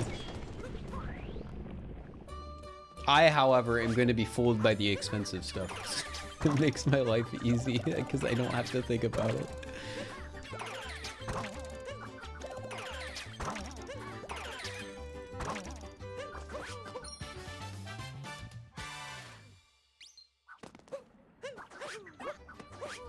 We mixed it for you so you don't accidentally make chlorine gas. I love not accidentally making chlorine gas. Let's go.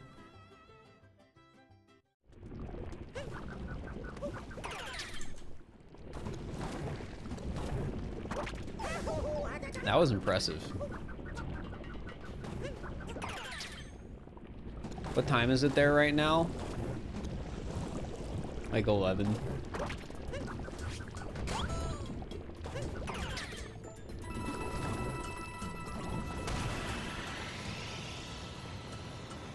Or is it?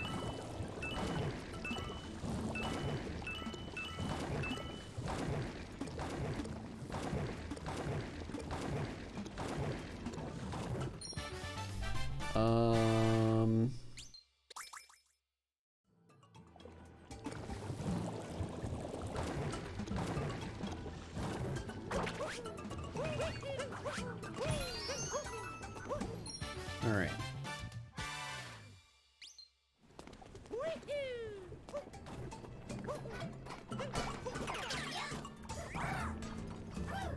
"99% of cleaning supplies are fine as generics. Dawn is the 1%. Wait, what does that mean?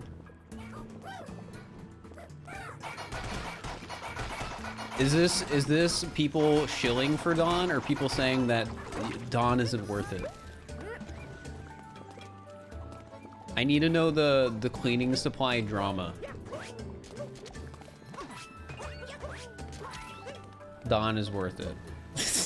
Okay. So Dawn is the cleaning brand that you got a simp for? Is that like how it goes? Okay, let me look at this real quick. It sounds like a straight up Dawn commercial. I mean, it could be. Dawn, pay me.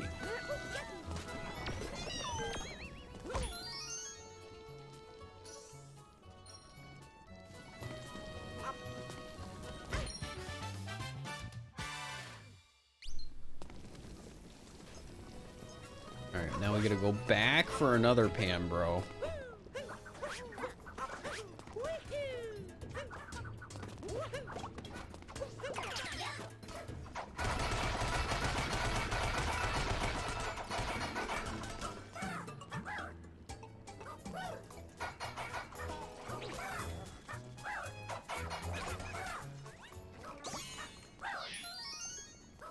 I already got that moon. Why am I thinking I didn't?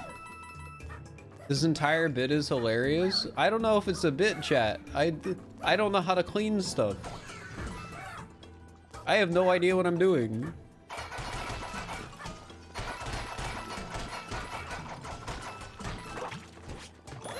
If you put a tablespoon in your laundry, it brightens the crap out of your whites. Works instantaneously. All right. Since we're talking about laundry now, chat. I bought like the bougiest laundry detergent, but I have just reasoning for it. I'm justified this time. All right. So I bought like some sort of like mega organic brand name laundry, because most laundry detergent, the smell makes me feel horrible.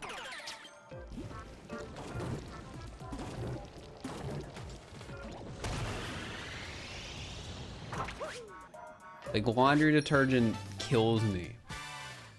So I bought some like relatively expensive compared to the other laundry detergent options, like organic whatever laundry detergent. You shouldn't sniff it. No, I mean like taking the clothes out of the washer will make me feel sick.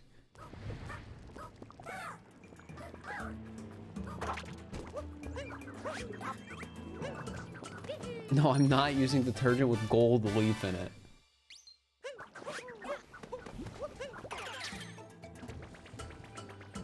It's just one of the brand name cleaning brands, but it's like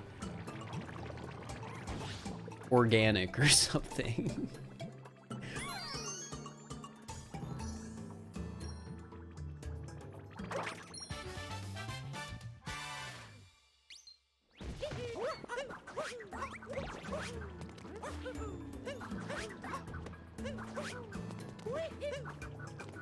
This way, this way, this way. Why are we talking about laundry? Because I'm a renter now, which means I'm an adult. So I have to live out the life of doing laundry.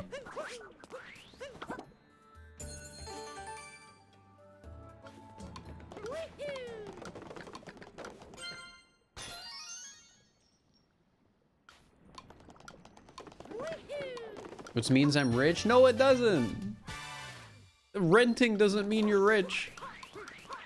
It just means I make enough money to live.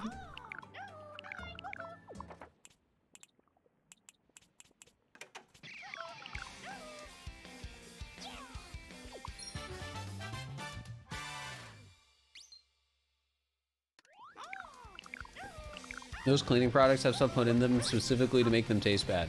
I'd believe it, because you know, you don't want to kill a child.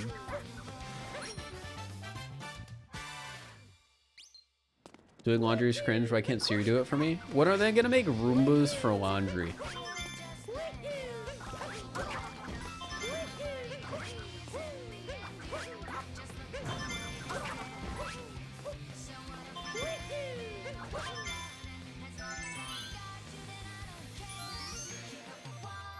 Like it goes around your floor and picks up the clothes, and then it just like cleans it up. I don't know. That sounds like such a horrible idea. Cause you're the one. Da, da, da, da. Where do I go from here?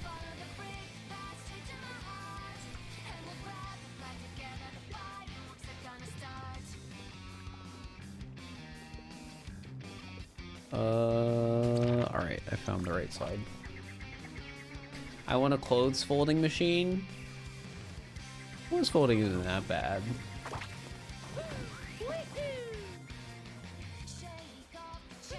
Chat, should I get a Roomba? Not because I needed to clean the floors for me, but because I want a pet.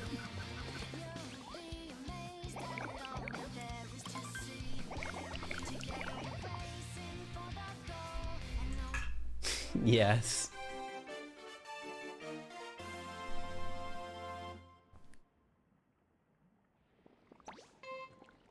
I can just go walk it. They're pricey though. It would be such a bad idea for me to buy a Roomba. Like I bought a nice vacuum cleaner, and then just going around and buying a Roomba right after that would be pointless. 1507, any 1507s in the chat. I'll give you guys this number round 2. Well, it's different. If it's me getting a pet, it's different than chat naming my lamp, right?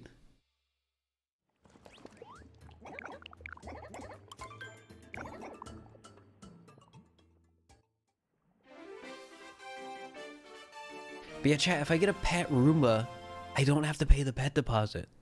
The pet deposit's only for cats and dogs.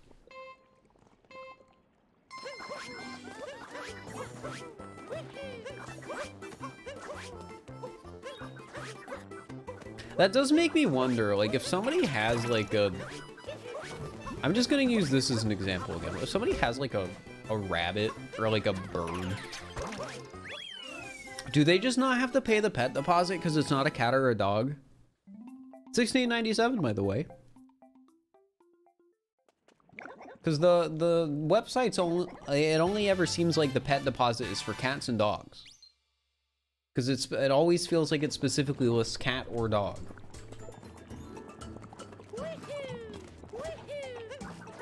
It depends on the place. I mean, that would make sense.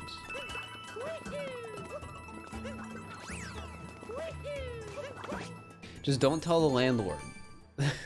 That sounds like a bad idea.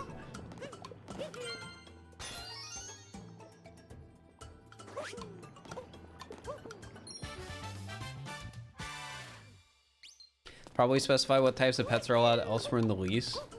That's fair.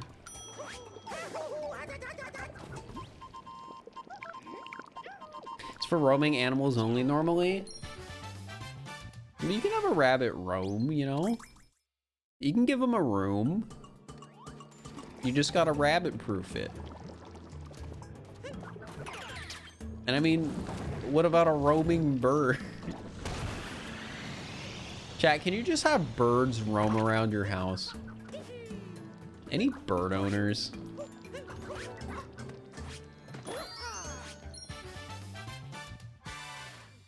You can pog.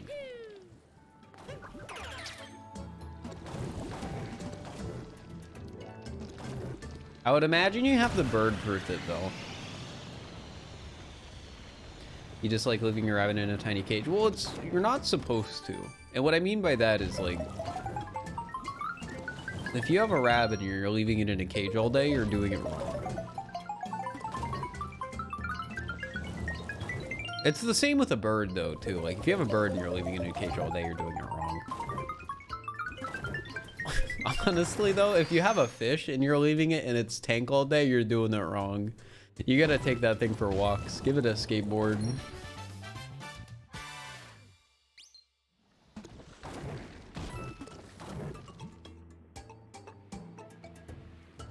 Not pet advice, by the way.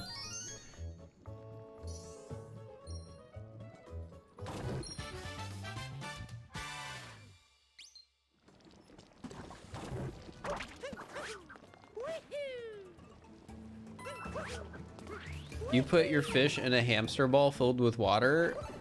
I'll be honest, I don't believe you. Normally I'm pretty willing to believe chat, because whenever I as the streamer I'm just like, yeah, I don't believe you. It's kind of weird. But I'm just gonna be honest, I don't.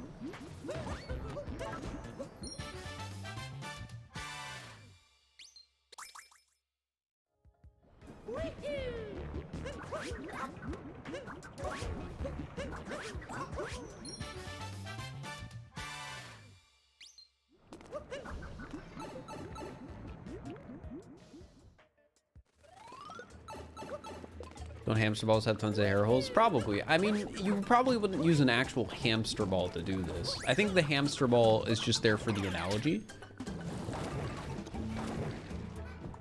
Like, you'd need a fishbowl ball.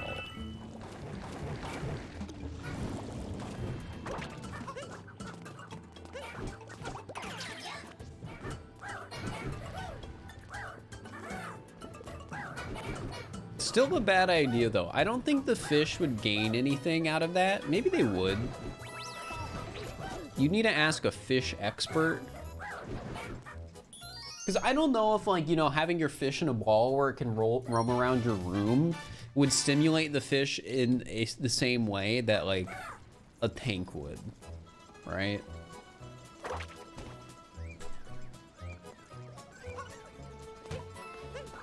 But I gotta get mechanic repairs complete. I almost forgot.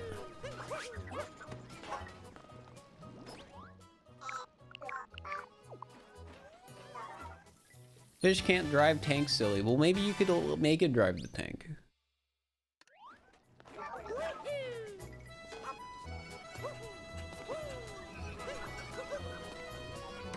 I feel like the fish would just get overstimulated, maybe.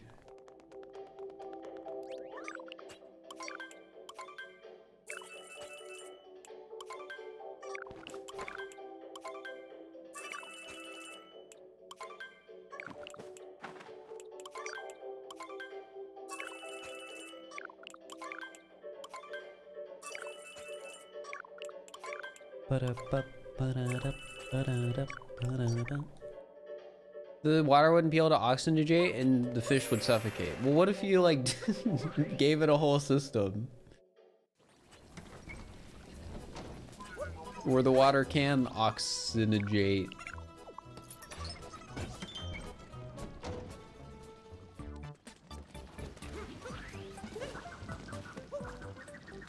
How did your friend accidentally get a cat? Wait, whoops. Put some air holes in it. No, we already went over this. And there was no lease fee. Pog. I'm never gonna have a bird, probably. But birds are pretty neat.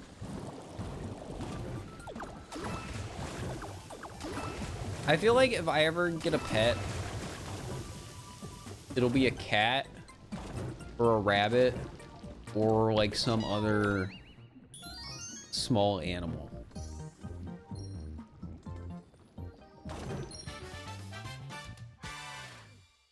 Probably wouldn't be a dog. I like dogs though. I just don't think I'd want to take care of a dog.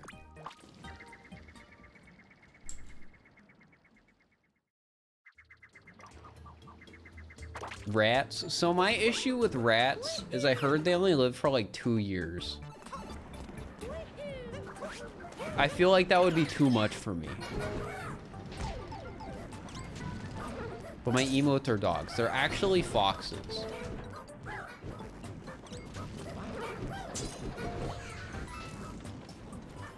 Like, I feel like if I'm gonna get a pet, I need it to live for longer than 4 years.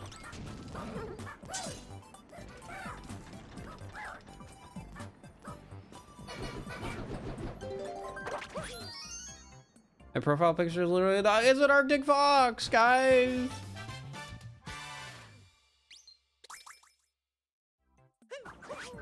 I'm sorry that all, you know, white animals with fur look the same.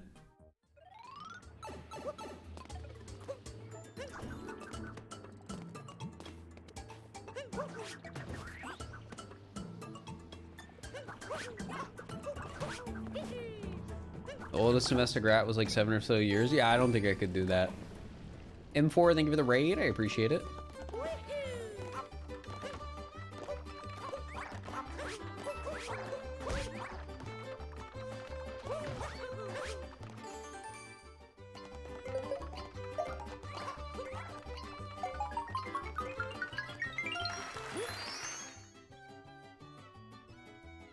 All right, that was so huge. It was like the size of a medium dog. It's a big rat.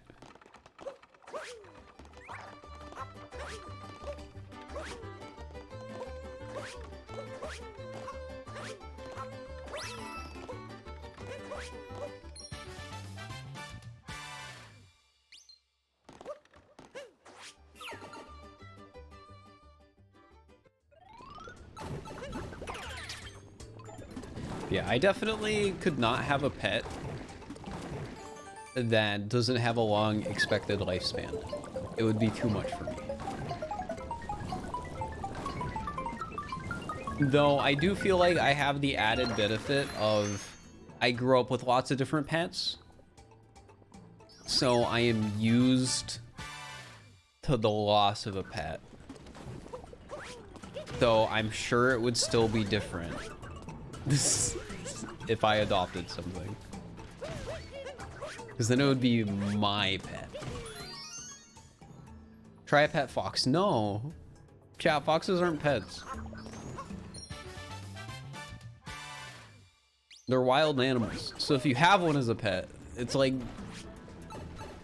40 times the work. What pets have I had in the past?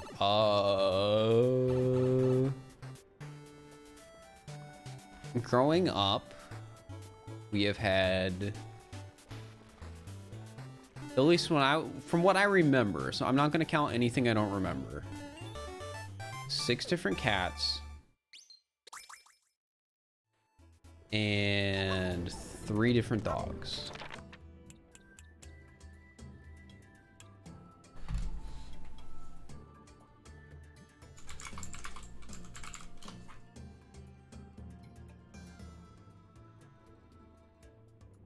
Oh yeah, that's the moon I need to go back to Seaside to get.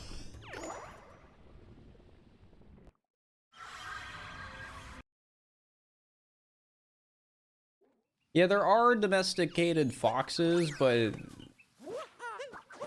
you're still not adopting a dog. A fox being like domesticated doesn't mean you're adopting a dog. It's, I would imagine it is still 10 times the amount of work of a dog if you were to adopt a domestic fox.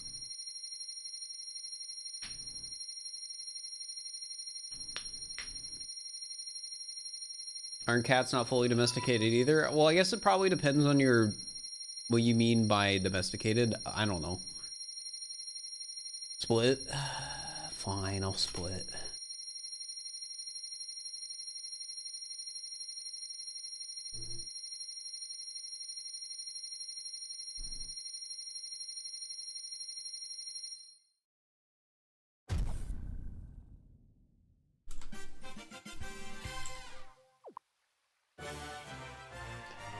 We're missing 4 moons. I'm getting one of them right now.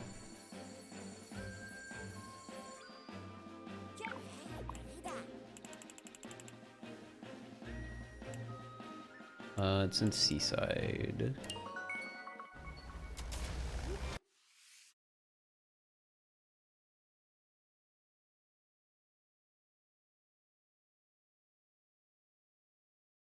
Terabyte, thank you for the raid. I appreciate it.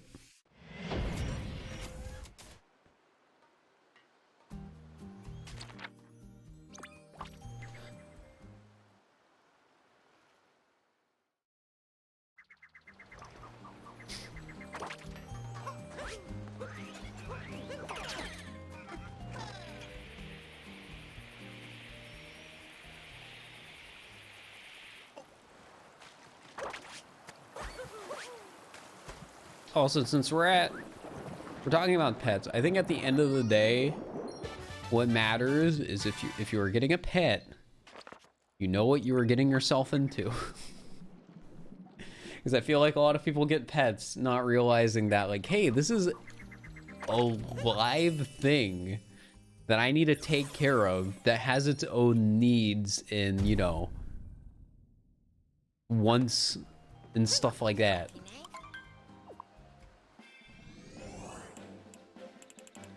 Like, if you get a pet, you should make sure it's happy. Kind of important.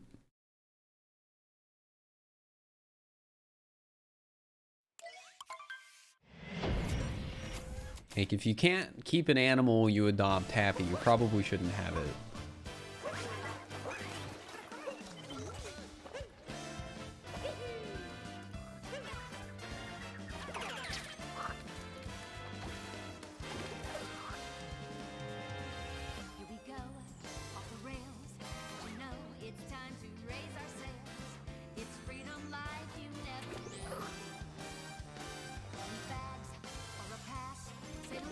I'll be there in a flash.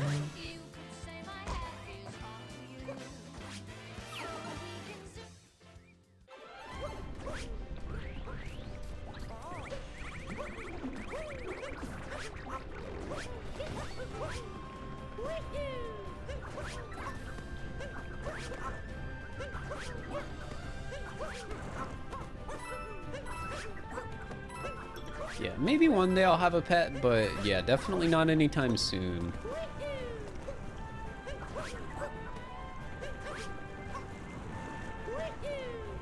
I think a pet sort of goes in line with the would need more space sort of thing.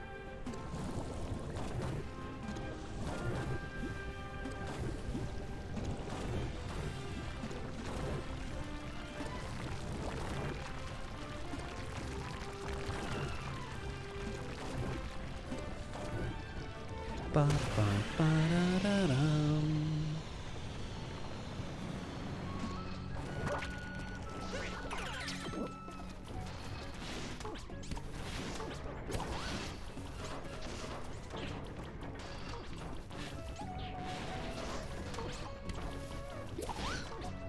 Get a parrot, it'll outlive you. See, that's one of the reasons why I don't think I would want a pet parrot.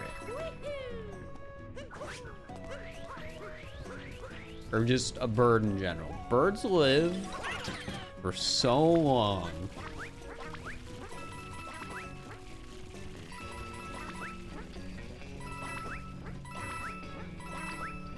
They live for so long.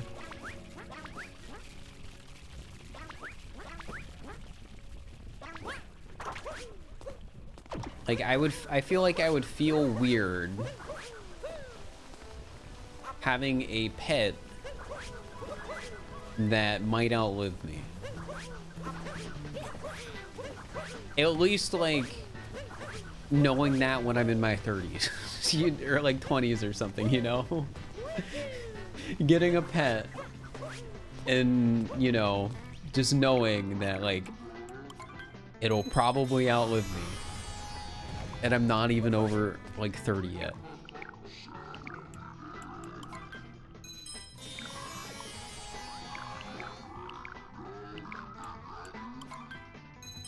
Don't get a turtle then either. Don't some turtles not live for very long, or do all turtles live for like ever?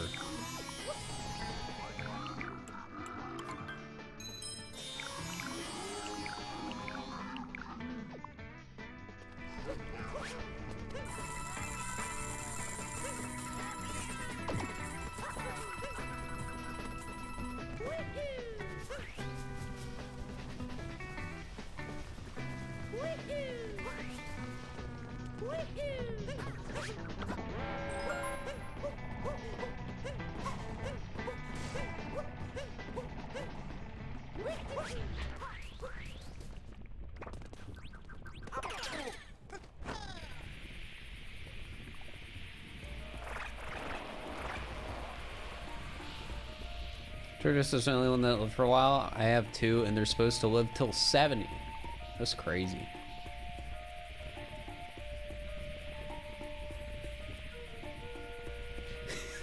Get magpies, they won't live as long, and you can teach them to mimic car alarms.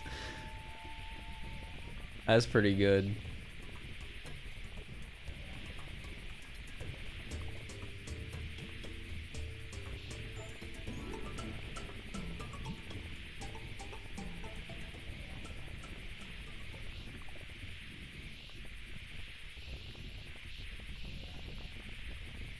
Some turtles don't live for as long because some people rescue them in quotes. Ooh. Yeah, that sort of just goes back to the whole thing of some people do not know how to take care of animals.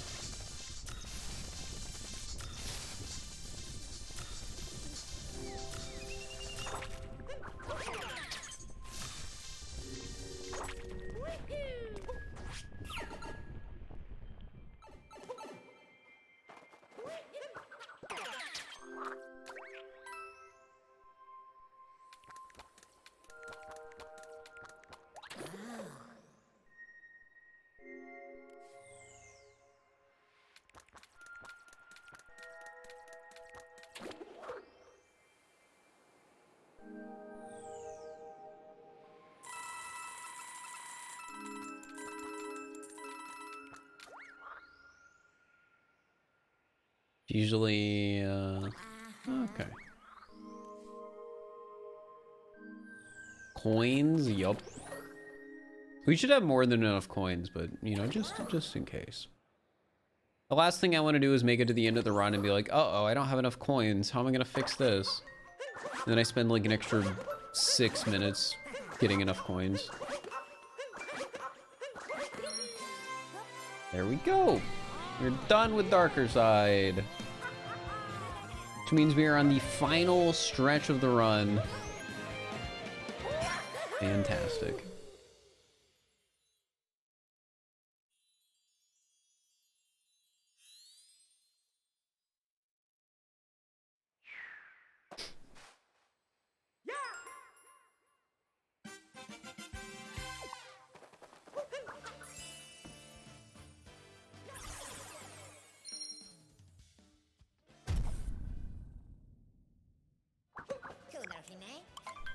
Alright, where are we going next? Bowser's.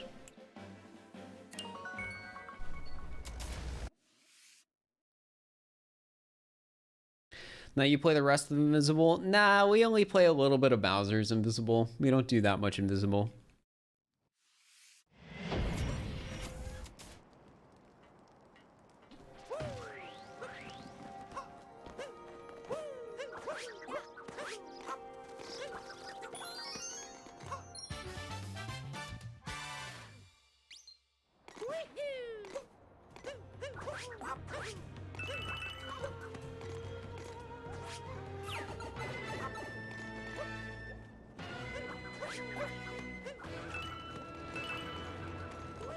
So what have you guys been up to today? How have you been spending your Mondays?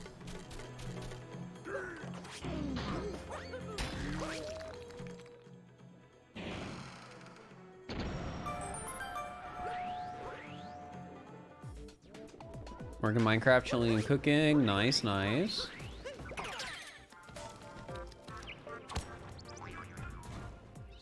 Crocheting, nice.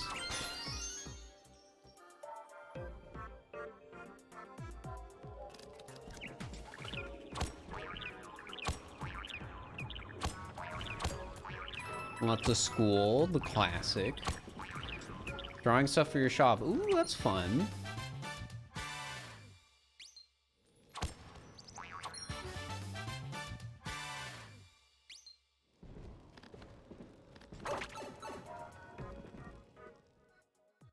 Can I give you a name for your axolotl in Minecraft? I'm really bad at naming things. I'm gonna bring it back to the pet discussion chat. There is a good chance if I do ever get a pet, whatever name it already has at like the shelter or whatever I'm getting it from, I'm just gonna take.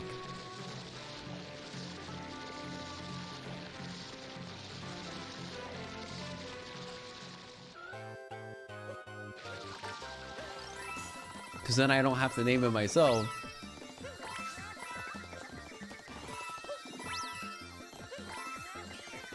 Oh, let's name it? No, I wouldn't let you guys name a pet. We've already went over this. You guys just aren't allowed to name things in general.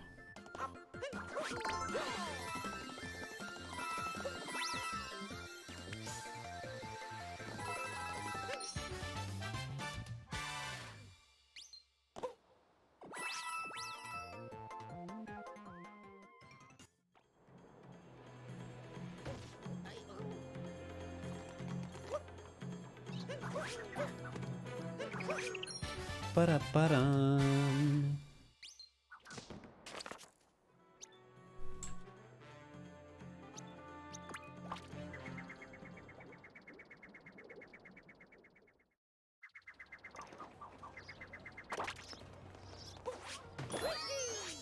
Can we name ourselves like collectively? No, you guys are chat. I'm sorry, but you already have a collective like name.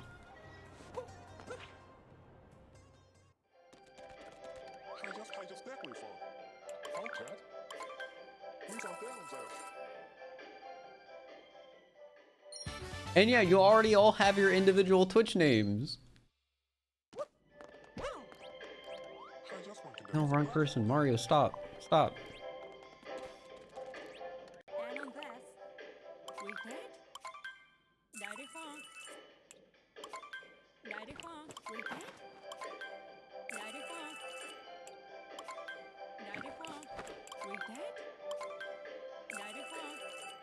Why is Mario invisible? He died.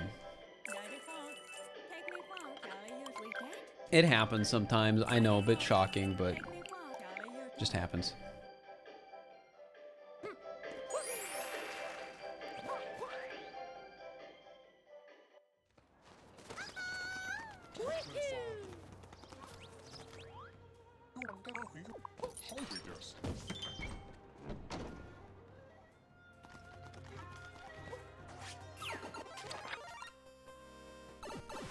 I think I didn't get the Peach Moon.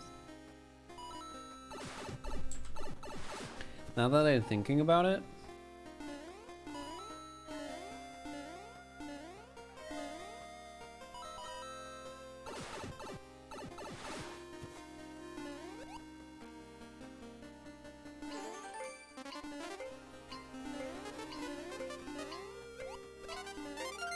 Unless I forgot a different moon.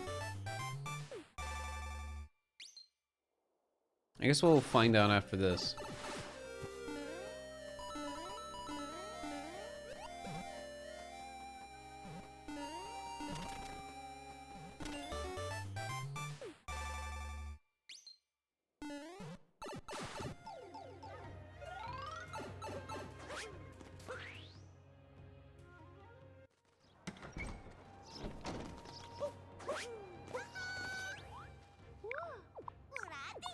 Alright, cool. I did forget Peach. Yes. I'm trying to beat Hey There Cool's record. Nope.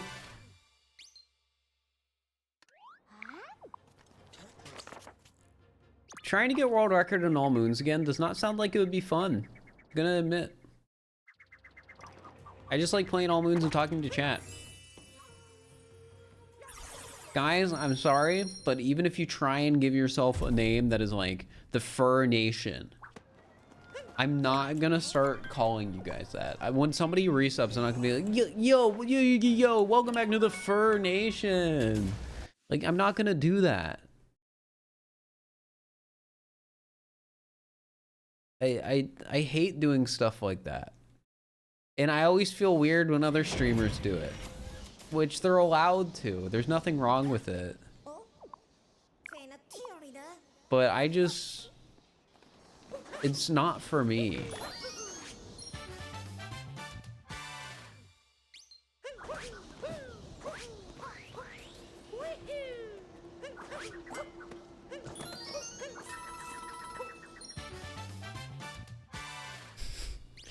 Split.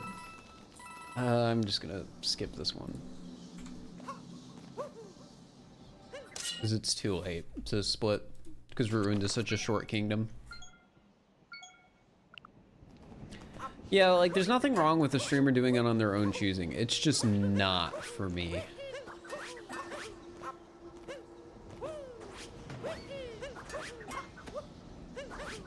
And sometimes, you know, you gotta accept that.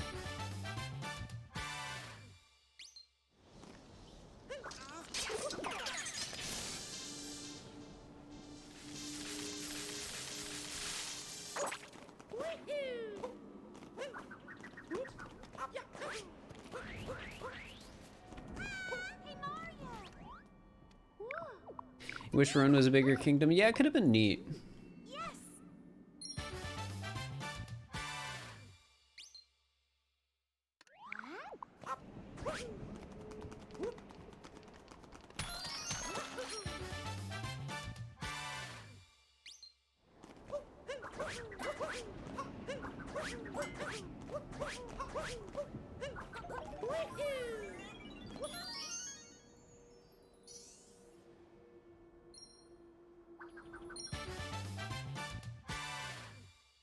It's the best hiding spot in the game? I don't know.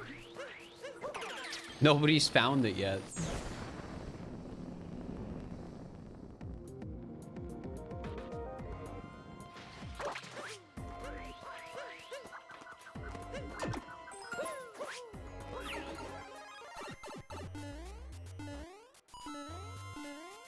Mars and Sand? You can't say Mars and Sand is the best hiding spot because it's a cheated spot.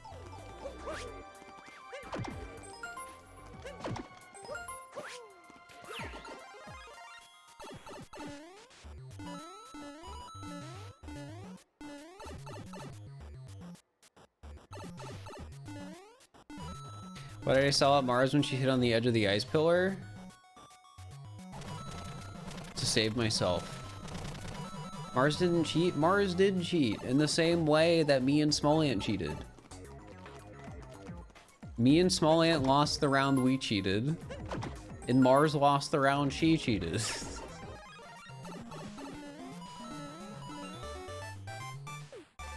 It's fair, chat. Saying she didn't cheat just isn't true. It would be like saying, oh yeah, I didn't cheat. Or Small Ant didn't cheat. We definitely did. We 100%.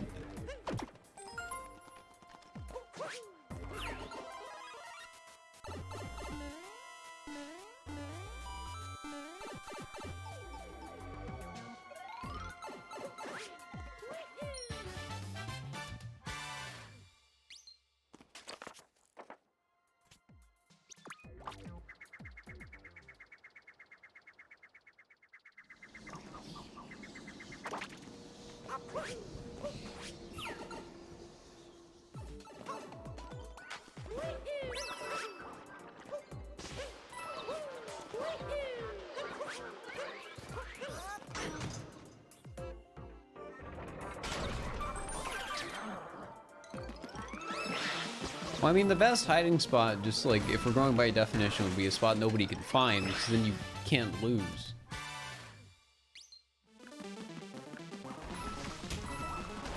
Also, chat, it's not all about having the best hiding spot.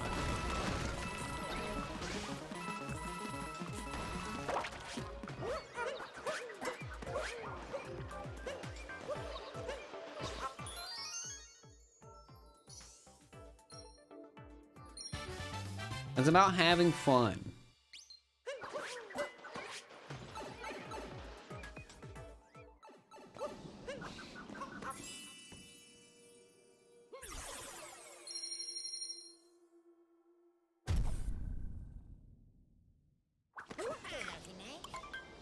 Games are fun? Yeah, that's the whole point. What the heck?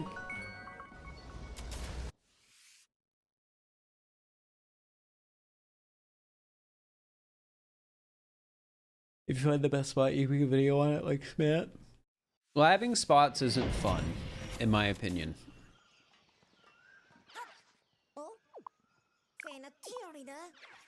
Imagine you invited a friend over and we're like, hey, we should play hide and seek. And what your friend didn't know is that you spent 4 hours the day prior finding hiding spots in your own home. Like...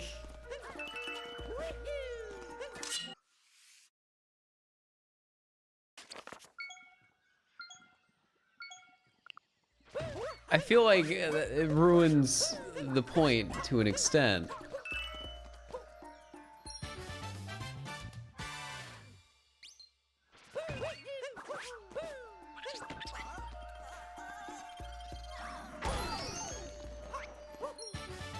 And I mean, I think that's the reason it's like a meme to frown upon labbing.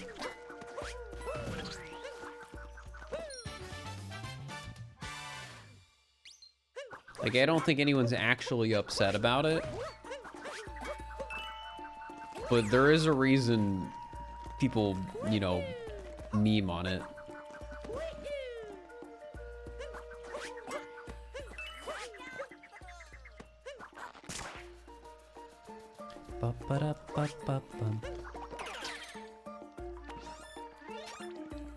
Gonna do the aspect of running and hide and seek, or finding a spot? I mean, I just like it when I find somewhere fun to hide.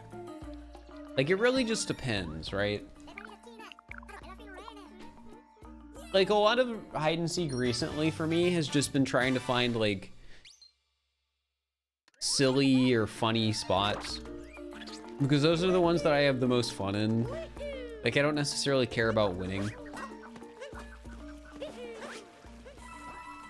Like, I thought it was pretty funny when I hid just in plain sight as the Goomba, but I went up really high. I thought that was funny.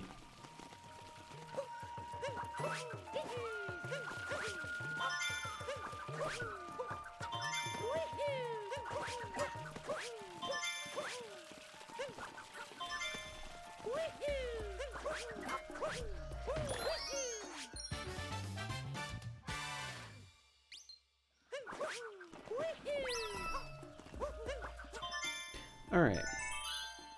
Hey, emotional spaghetti.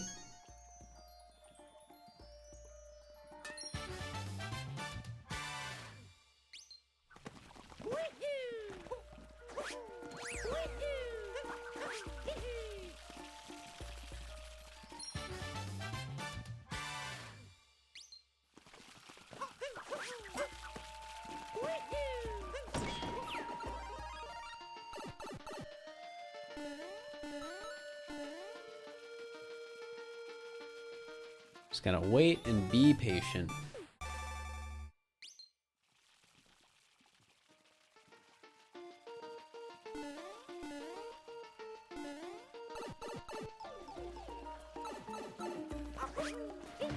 Like, you all want to win, but the rules can fly out the window at any time. Yeah, and I mean, I think it's good that there aren't like any set in stone like rules for the most part. I mean, I guess like when you consider the fact with hide and seek, it's all content motivated.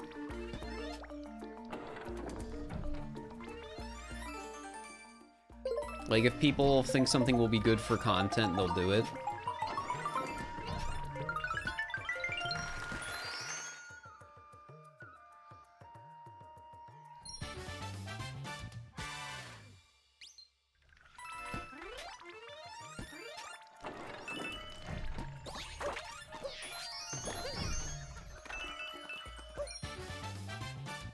I don't know how far in advance y'all get your scripts. We don't get scripts.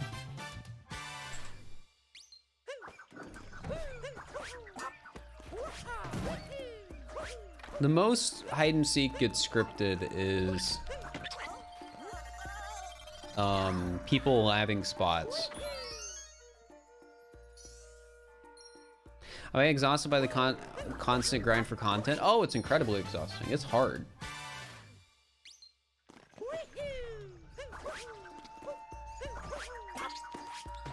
Like, it's really rewarding to do content creation and make stuff. Like, I love making stuff.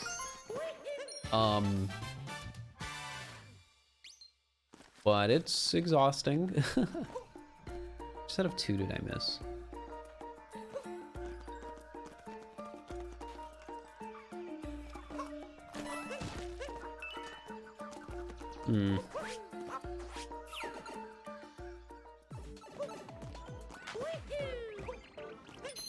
Am I exhausted by this singular game? Sometimes. I mean, I'm trying to do more than just Odyssey.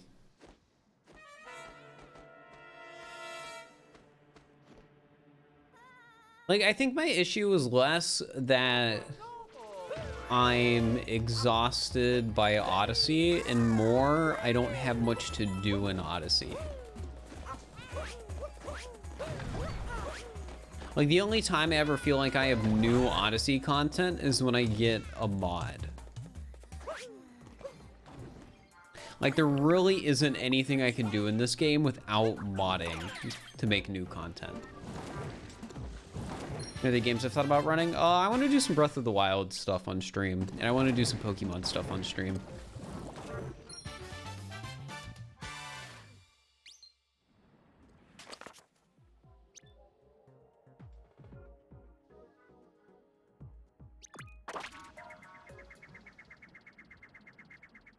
Pokemon releases in a few days? Yup, we're gonna be playing it.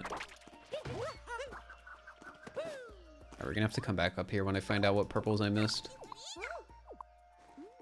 I did Bowser's Fury. I had world record for a little bit.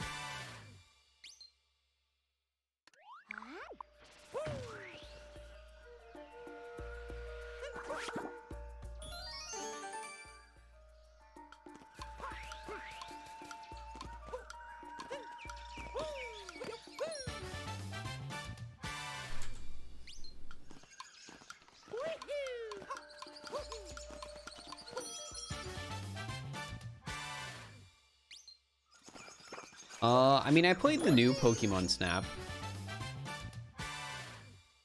But recently, there hasn't really been casual games I've wanted to play much on stream. There we go. Before I do this set of moons, where are the purples I missed? I'm assuming they're somewhere over here because of a moon I missed over here that I need to grab.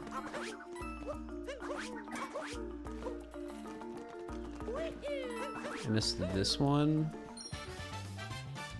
Oh, did I miss the purples under the... Could have just missed two. Oh, I missed... Wait, what? I missed these? But I got... All right, then. That's impressive.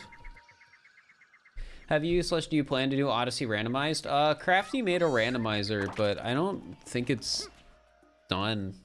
Because I don't think Small Ants made a video on the new randomizer yet. Like, there's some stuff that, like, Crafty has made that I want to try. Like, Manhunt's one of those things, but... Manhunt's still, like, in super duper early. So, I gotta wait until, it becomes more public.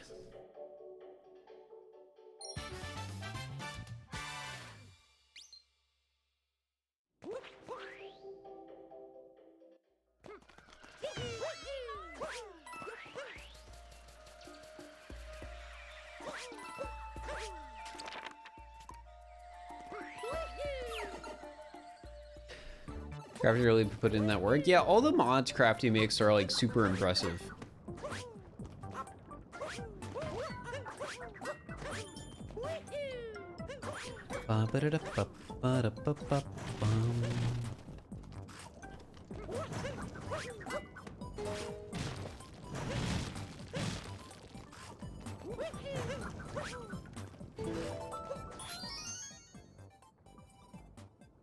Why would I burn every copy of the game? I don't know, that just seems pointless.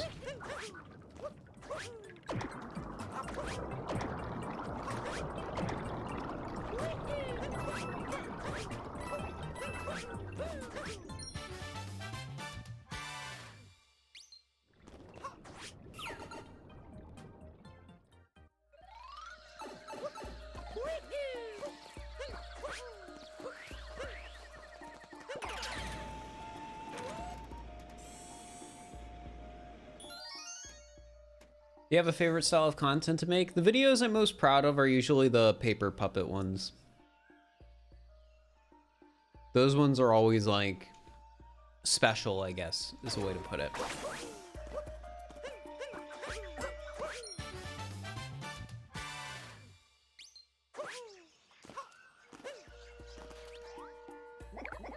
Alright guys, it is time for Lost Kingdom Coop. A free running, so get your guesses in the chat. As always, if you guess the time of going into the race correctly, you can win congrats to the channel, so get them in.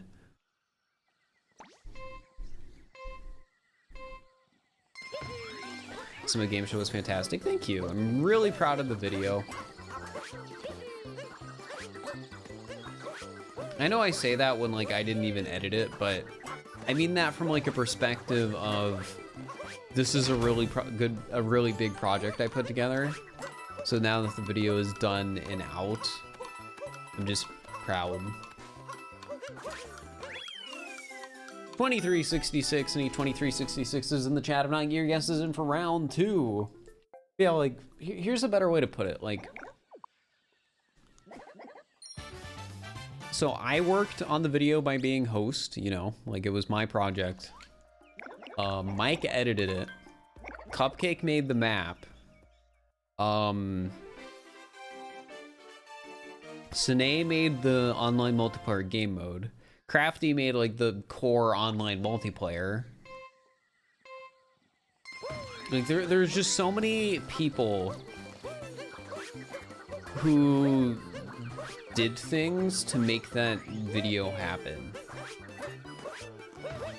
Being a producer, I guess that's one way to word it. Producer just sounds like too fancy for what I did.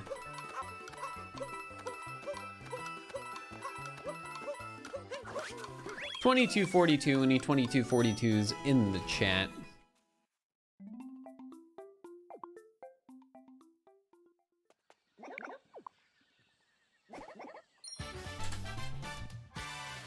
All right, Cloud Kingdom. Damn, we're at that point in the run. I'm so close, but it feels like I'm so far. I have like 30 minutes left or something. It's even worse because I have to go to the bathroom.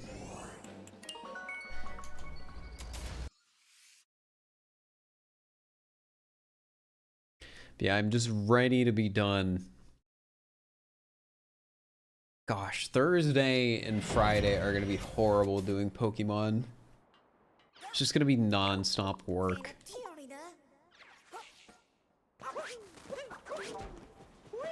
And it'll be especially horrible if I get a takedown during that stream.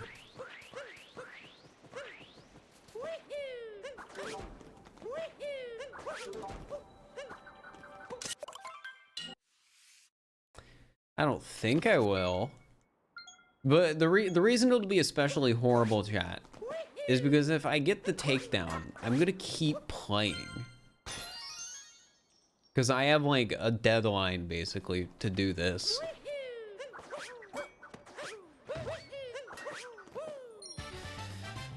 So, yeah. The Pokemon Violet? I'm playing both because I'm going to be doing the Pokedex.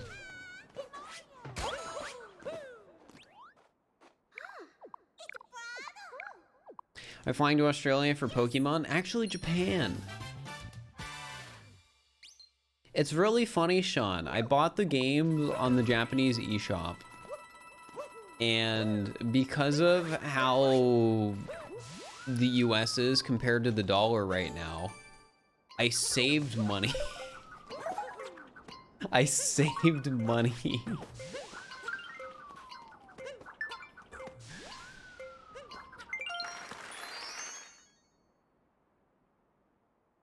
I think I saved around like $15 total or something.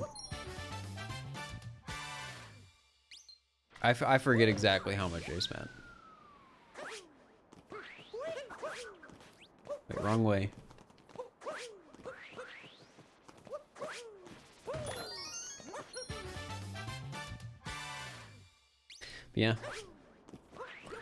I figured it would be more because I had to buy the eShop cards off of one of those websites. That basically is like importing the stuff.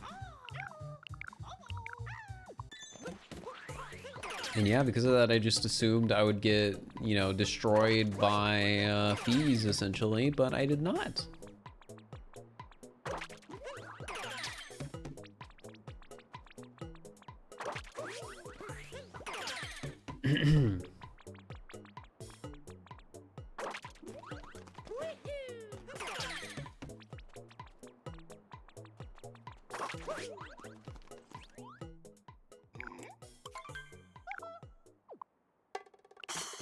Look at him, he's so happy.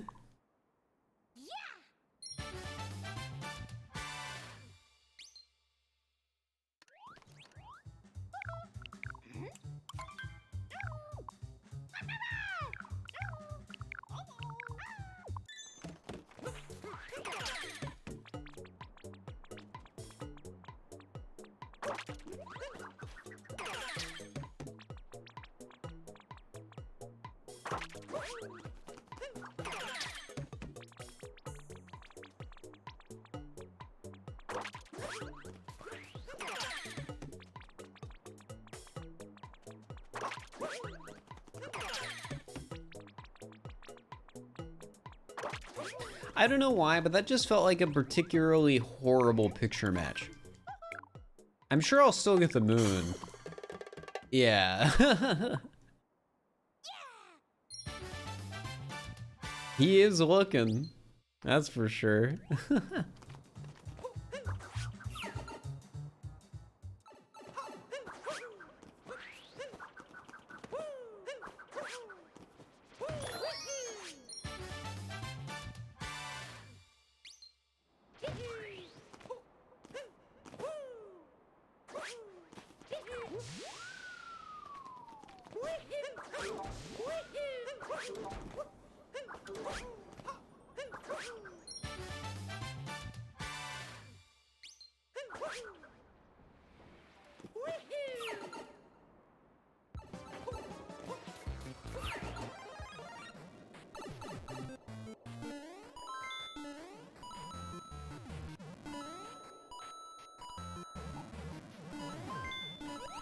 Ba-da-ba-da-ba-dum.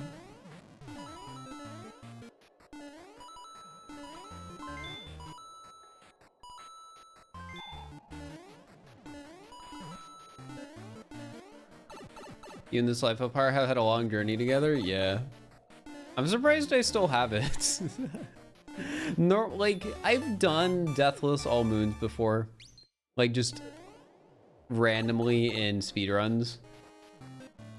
But yeah, usually the heart does not last this long. But nope, I've had this since about like 3.5 hours into the run. Actually, no, it was like 2.5 hours in.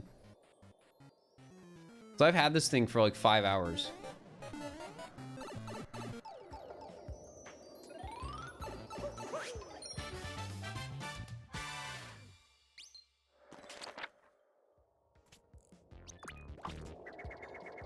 Did the move happen? Yup.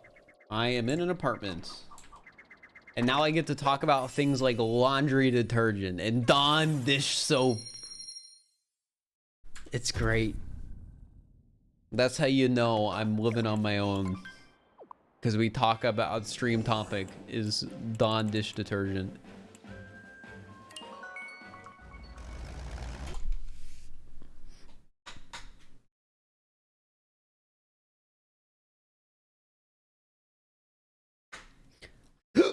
Excuse me.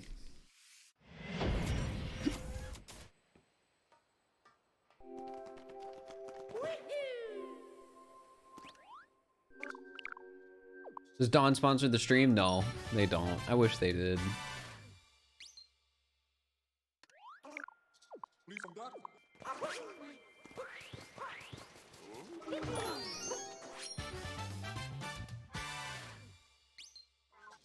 Now, people get pet tarantulas. I don't know why you think that's a joke. I would even talk about the kitchen appliances yet. I got like a set of kitchen appliances that I bought.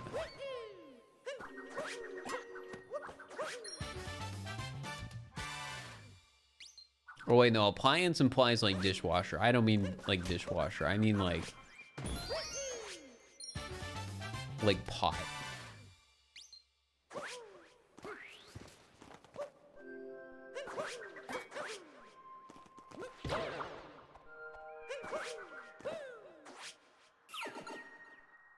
But why aren't they scared? I'm pretty sure tarantulas are like relatively harmless.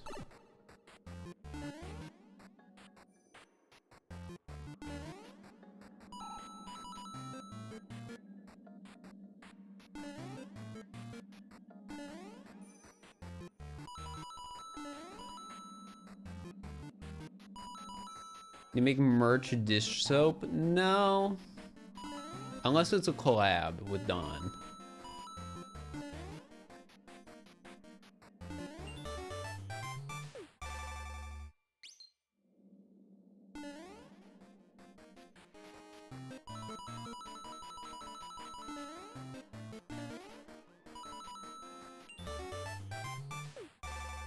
Chat, are tarantulas smart enough to recognize people? I'm just curious. No? Okay.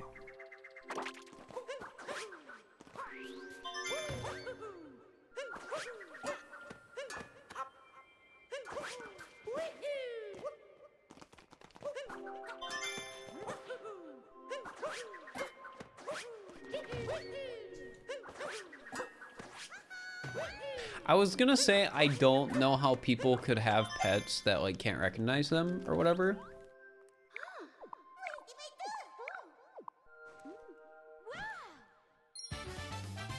But, I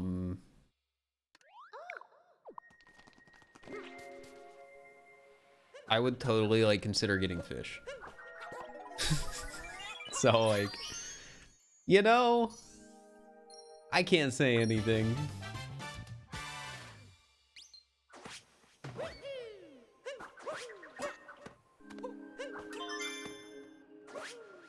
I pay some rumor space. I mean, birds are smart. I know that.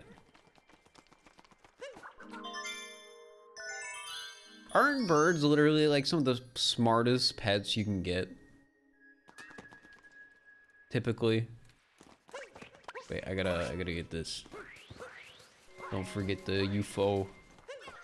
That's what it's called, chat. It's called a UFO. Meaning that's its in-game name.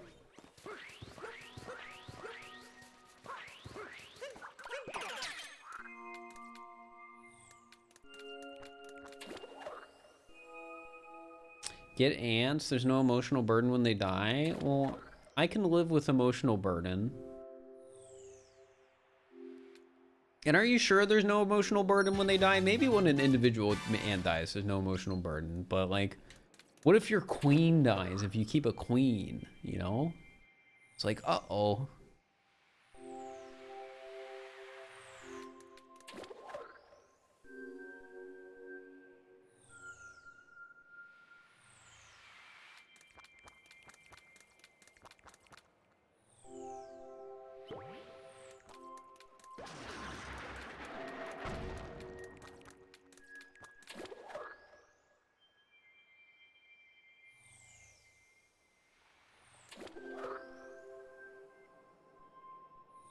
When an ant queen dies, the rest of the colony quickly dies off. Yeah, that would be sad.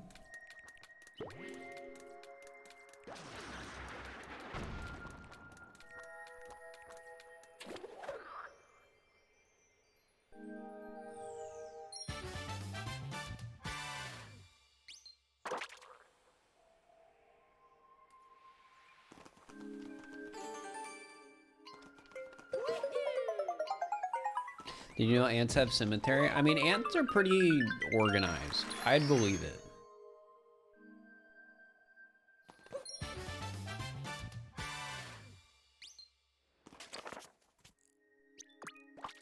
Like, that's super believable.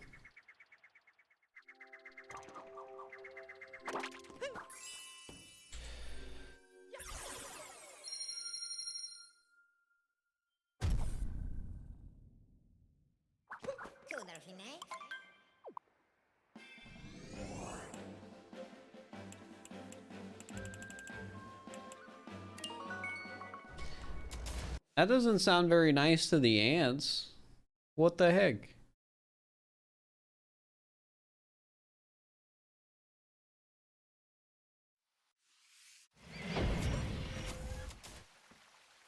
Do we do Moon Koopa free running? Yeah, we did that like 4 hours ago.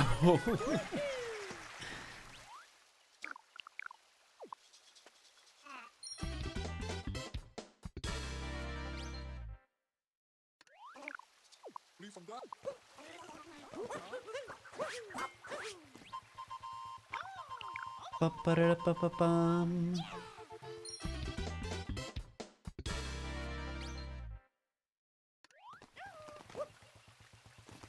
Ants are cool, but not when they're in your house. That's how I feel about a lot of books.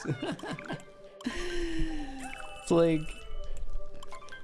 you know, you're doing your own thing. I appreciate that, but I don't want you here. I don't want you here. Please leave.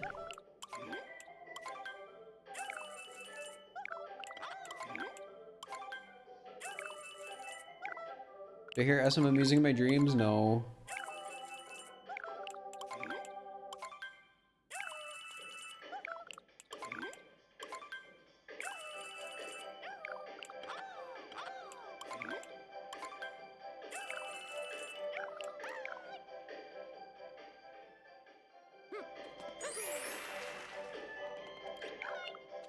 Ba-ba-ba-ba-ba-bum. Sleepy? I mean, I've been streaming for nearly 8 hours.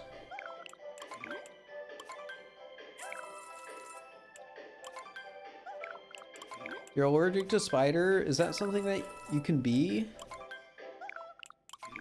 Are you allergic to spiders or allergic to like a certain type of venom or something?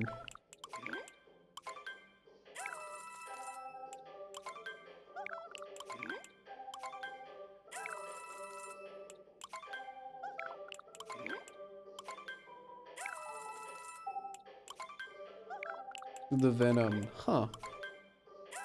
Oh, is that why? Is that the same thing as like if people are allergic to bees? Like similar, very similar.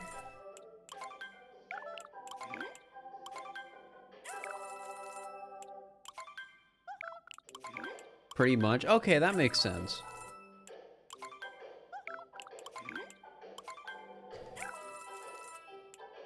I was trying to figure out a way to make it like make sense in my head because it seemed weird, and I was like, oh wait, that's kind of it does make sense because it's kind of like bees.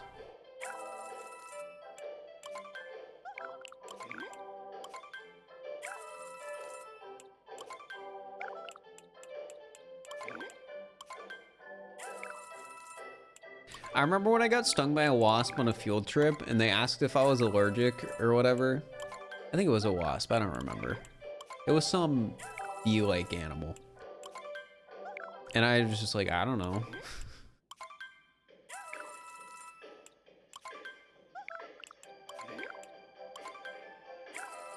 Dude, am I actually like down 50 coins? I mean, that's fine. I need to go to some different kingdoms anyways to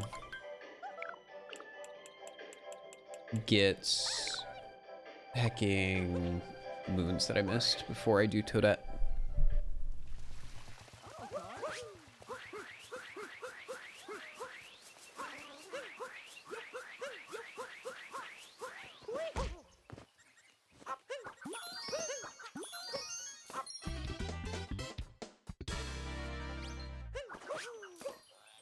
Isn't it pretty rare to have an allergic reaction the first time you're exposed to venom? I don't know.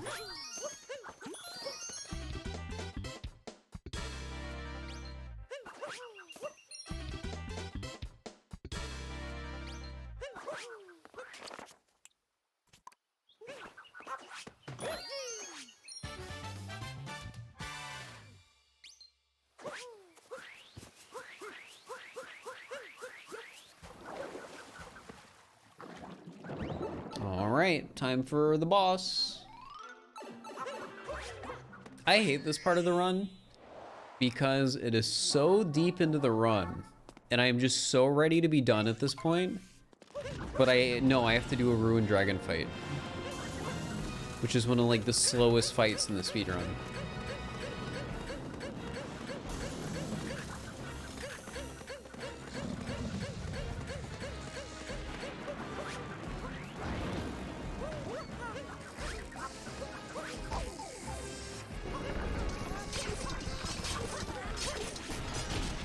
Yeah, I could say goodbye to the life up part here,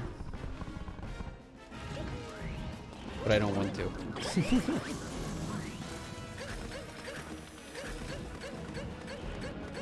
Running Odyssey for 8 hours sounds real tiring. Yup. Any sort of marathon run or challenge is tiring.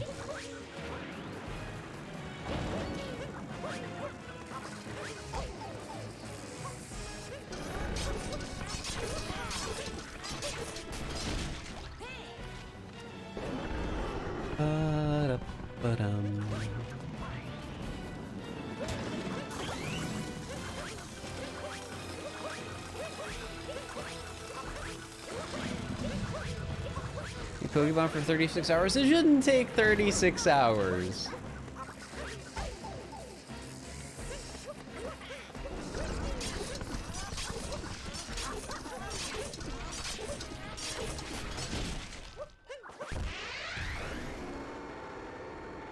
$48 hours? It shouldn't take 48 hours. That would suck.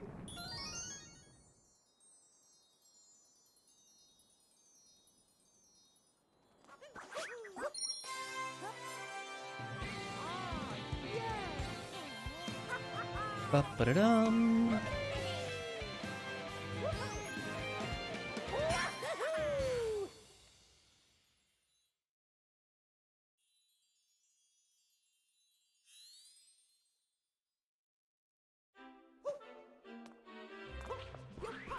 Ba-ba-ba-ba-da-da-da.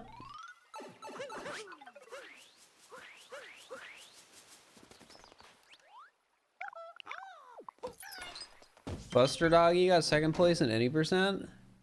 I didn't realize Buster Doggy had that good of an any percent time. Because I knew Buster Doggy was one of the, like, goated free runners. That's crazy. And what's Tyrone's time again? Tyrone has like a 56, right?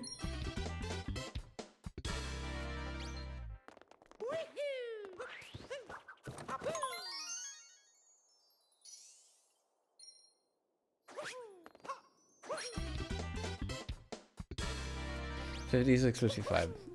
That's still just crazy.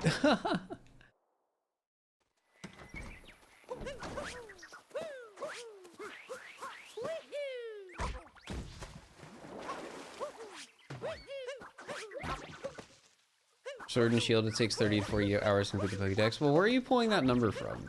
Is my question.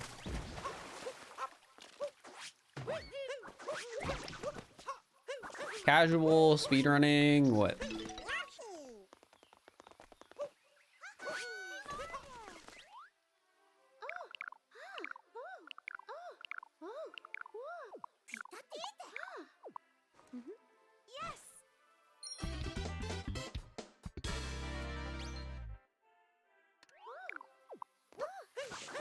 Hey, and DLC doesn't count at all.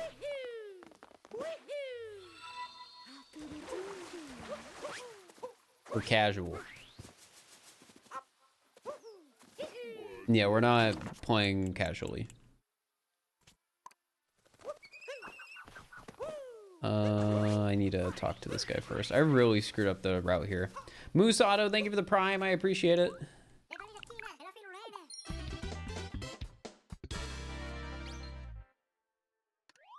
Like, I'm definitely going to be rushing through the game. And I'm definitely going to be multitasking a little bit, playing both the games at the same time. Am I missing any moons? Yeah.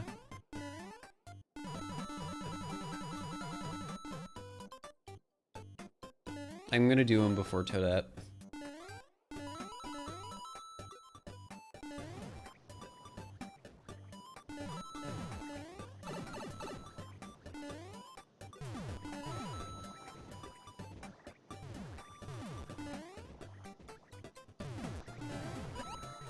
I feel like when Tippy did co-op Pokedex completion, it was like 16 hours. But again, that's only playing one game.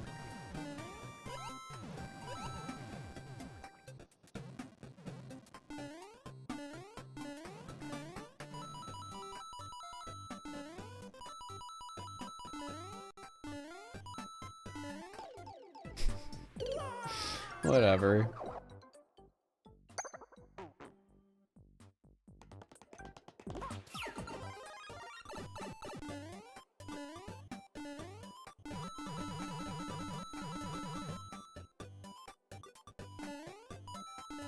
Rip life apart, guys. It doesn't. The life apart doesn't matter. I hate to say it, but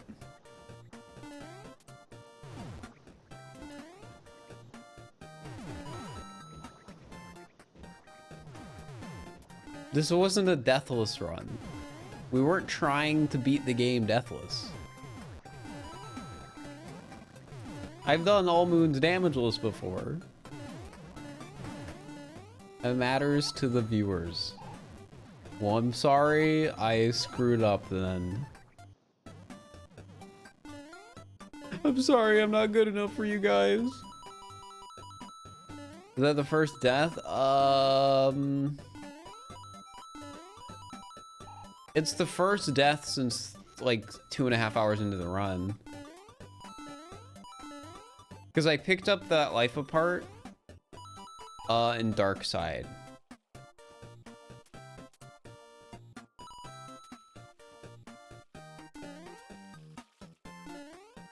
So it's the first time I've died in like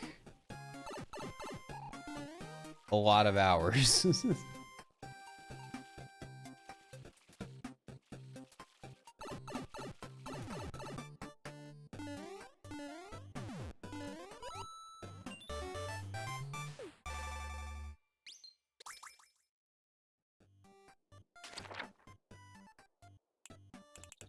Moon 8 mushroom. Did I just not do the sub area?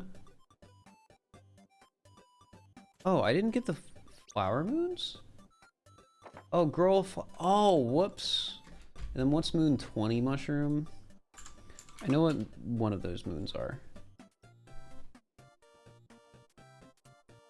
Oh yeah, we didn't get shopping because I don't have the coins yet. Okay.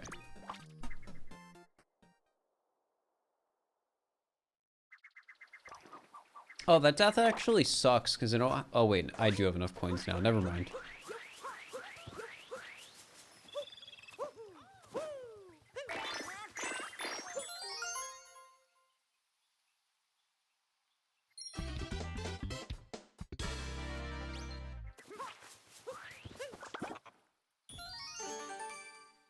We're so close, chat. We're so close.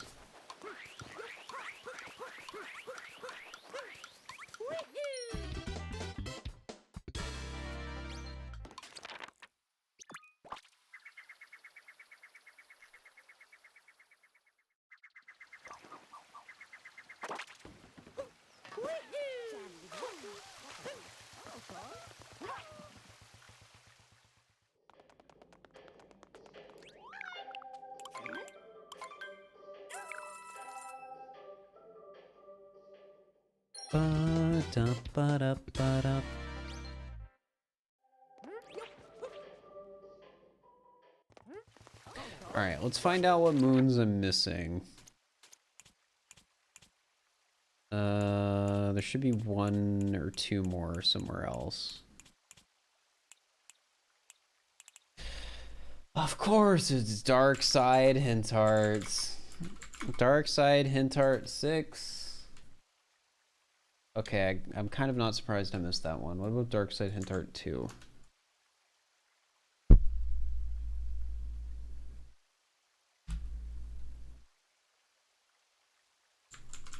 Don't show me Dark Side Moon 2. Show me Dark Side Hint Heart 2. Oh, okay, that's the other one. All right.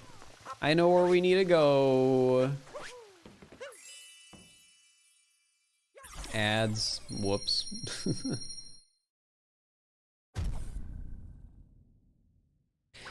I think Hint Heart Moons are interesting. Like, they're not interesting for the speedrun. But I think for playing the game in general, they're an interesting idea.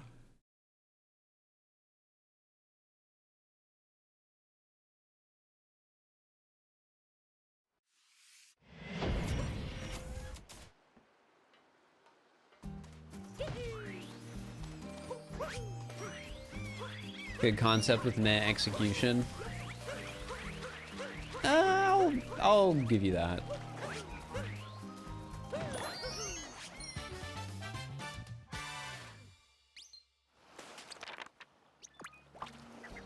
Because I think something about hint arts that could have been more interesting is like you're just getting a ground pound moon when you find the hint art. And that's it. Like, I guess they could have done more there.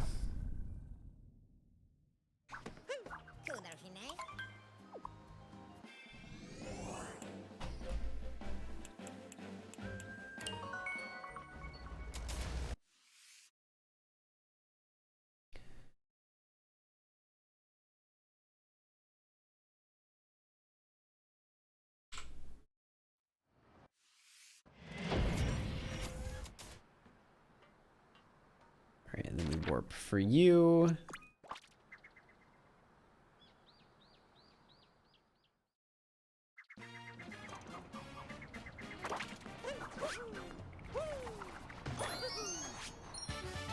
I hate this part of all moons runs when you missed moons and then you have to spend like a minute per moon to get them. Because then you have to go through the animation again of depositing the singular moon into the Odyssey. And then you have to go from one kingdom to the next. It's just like tedious and slow.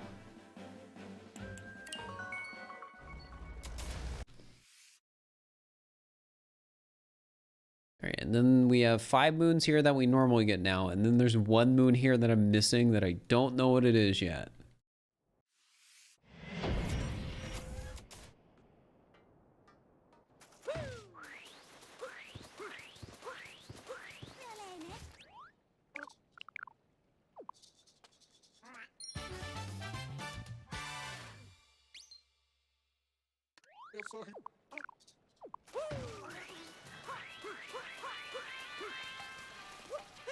We're so close.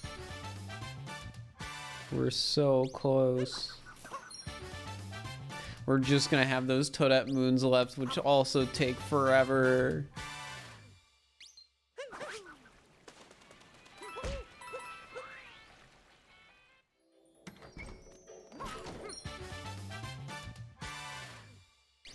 Alright, what moon is it? I'm a bit worried. Moon 65, Sand Kingdom. Oh, it's Hide and Seek. It's like right outside.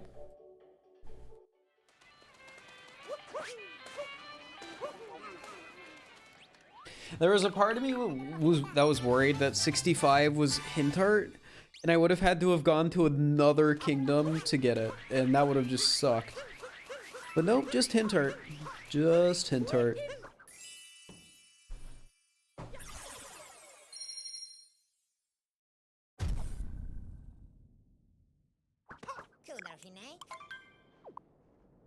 Almost done? Yeah. I know we have 60 moons left, but they're all Toadette moons.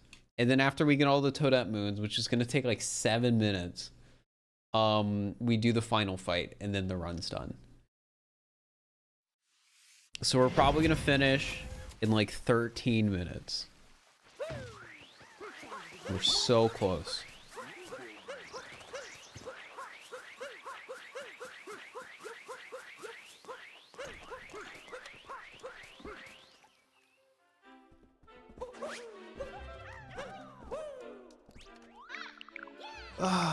Split. I intentionally skipped the split because the Sand 3 split is the split when I have all the moons in the Odyssey, but because I missed things and had to do things out of order,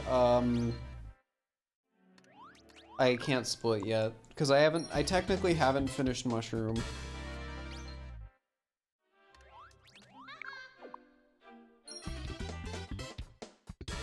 So it's weird, I'll like technically be done with Sand 3 when I finish Mushroom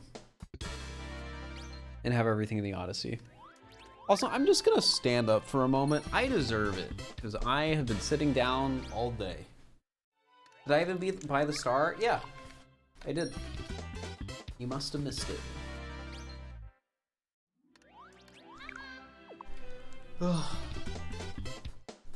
Feels nice.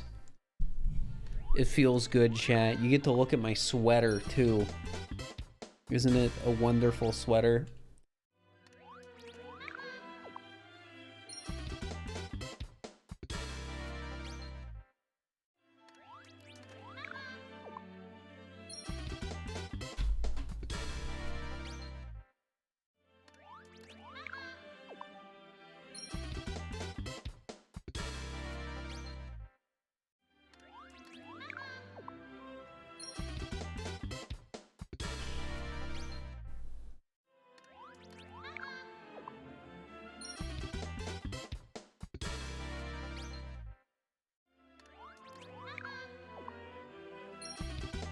Fir's fur sweater? It's not fur, it's like probably cotton.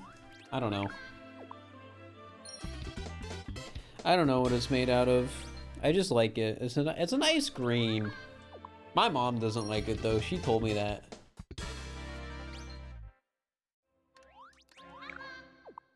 She doesn't like the color.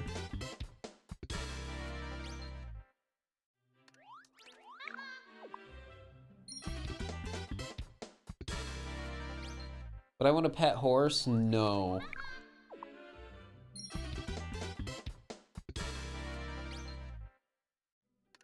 Why does she have 60 stars? They're achievements. So one will be like, oh, jump 1,000 times, and she'll give you a moon for that. And for whatever reason, Nintendo didn't think to give them to the player all at once. They wanted to go through each individual moon animation. Now, casually, it's not a huge issue, but it's still an issue.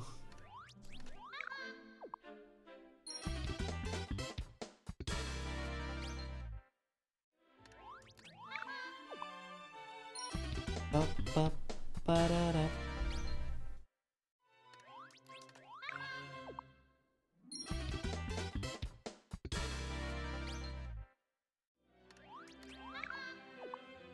I think we're about halfway through Toadette. Yeah, almost. Almost.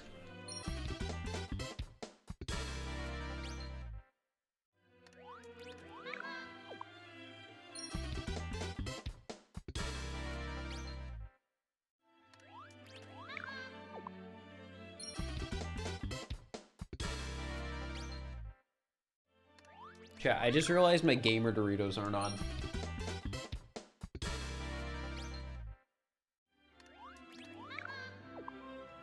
Now they are. That's better. You guys probably can't see them at all, but yeah. But canonically, why does Toadette have 60 power moons? I don't know. She actually has 61. It's just we get one earlier in the run so we can see the achievement list, because you can't see the list of achievements until after you get the first moon. You heard gamer Doritos? Yeah, you know those triangles some like streamers have in the background that light up? They're called nanoleaf like light panels or something like that, but they're gamer Doritos. They're super expensive, and I would not recommend them to anyone. But, you know, sometimes you just want gamer Doritos.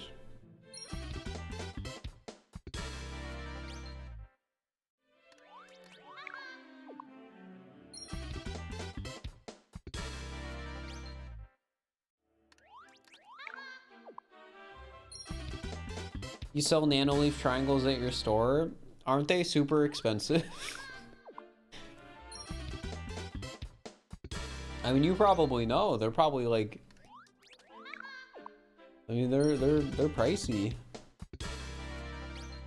I probably have like $250 worth of lights behind me, and there's like 1, 2, 3, 4, 5. There's 15 lights, and that's probably like $250 worth of them. If I were to just guess. I bought them like a while ago, but they're like super expensive.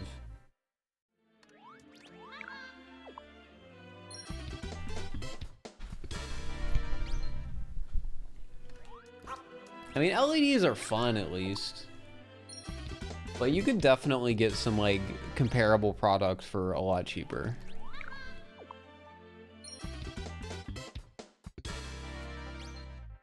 Oh, I'm so close, chat. I'm so tired. 8 more moons.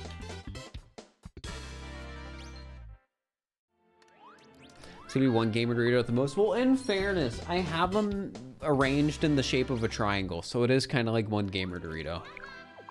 What is my favorite kitchen utensil? You're just asking questions at this point. Well, you don't need to ask questions for the sake of asking questions, because at that point it just becomes spam.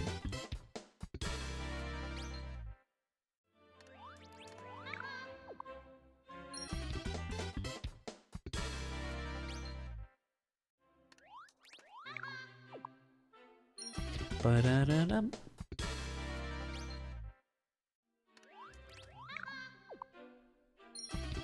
All right, come on, give me fly Cappy, fly Toadette, I swear. No. 29 cap throws.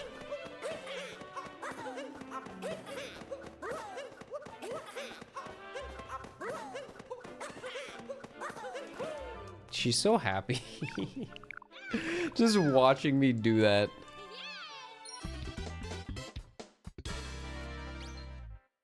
But you kind of want to know now? I don't have one though, that's the thing. Not everyone has a favorite kitchen utensil. Like chat, I hardly cook. I would have learned to cook more, but it's intimidating. I'll get to it over time though. I will get to it. Whoops. I mean, I guess I can just have split there. That's fine.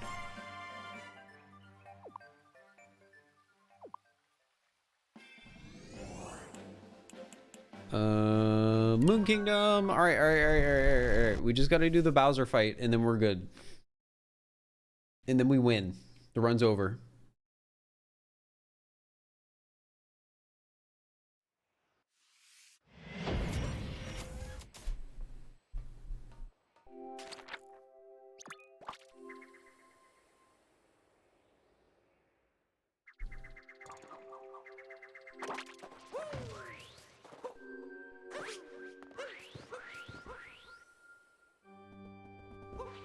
All right, here it is, the harder Bowser fight. The background is red for difficult.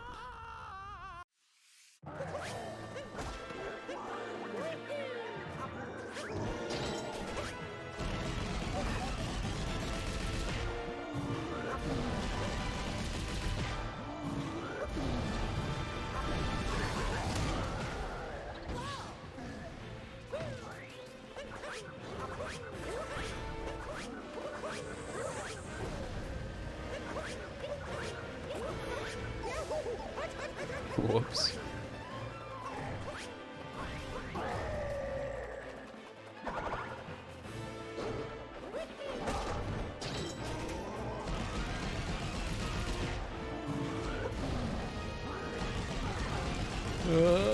Come on, Bowser, be faster. I want to finish the run. Please. I just want to collect all the moons.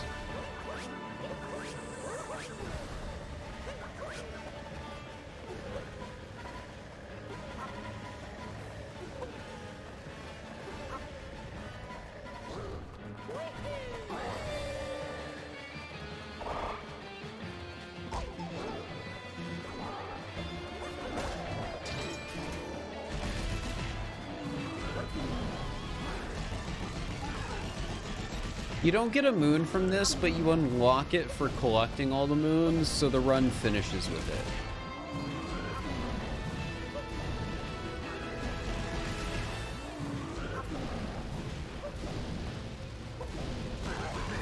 it.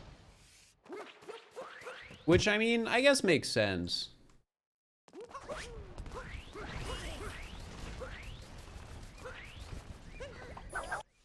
It's honestly a shame they didn't change escape and make it like slightly harder. That would have been cool.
Escape is the weirdest part of Odyssey story-wise. I don't think it's weird. I think it makes sense to me that a game that focuses on capturing enemies finishes off with you capturing Bowser.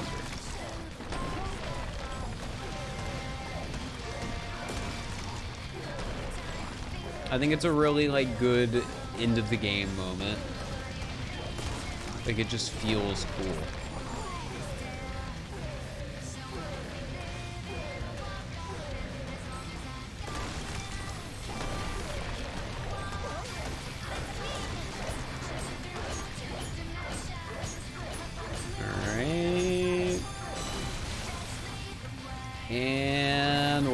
almost done.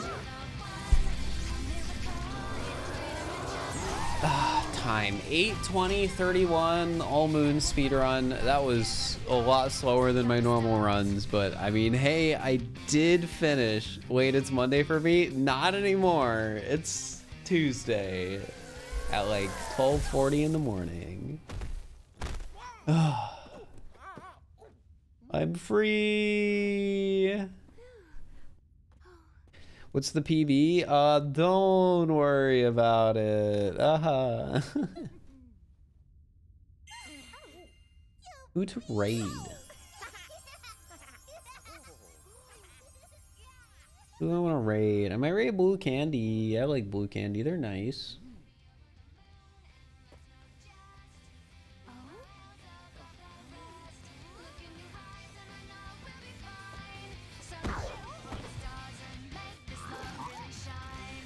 Yeah, let's try Blue Candy, Blue Dog. They help moderate the stream, and they're doing Pokemon Kaizo Ironmon.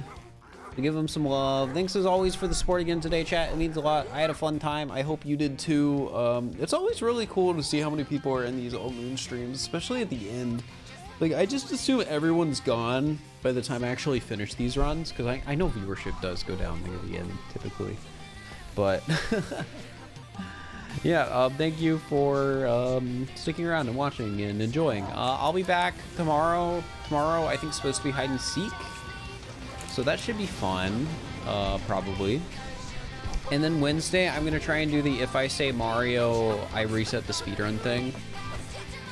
And then Thursday will probably be Pokemon. So, yeah. I'll see you guys later. Bye.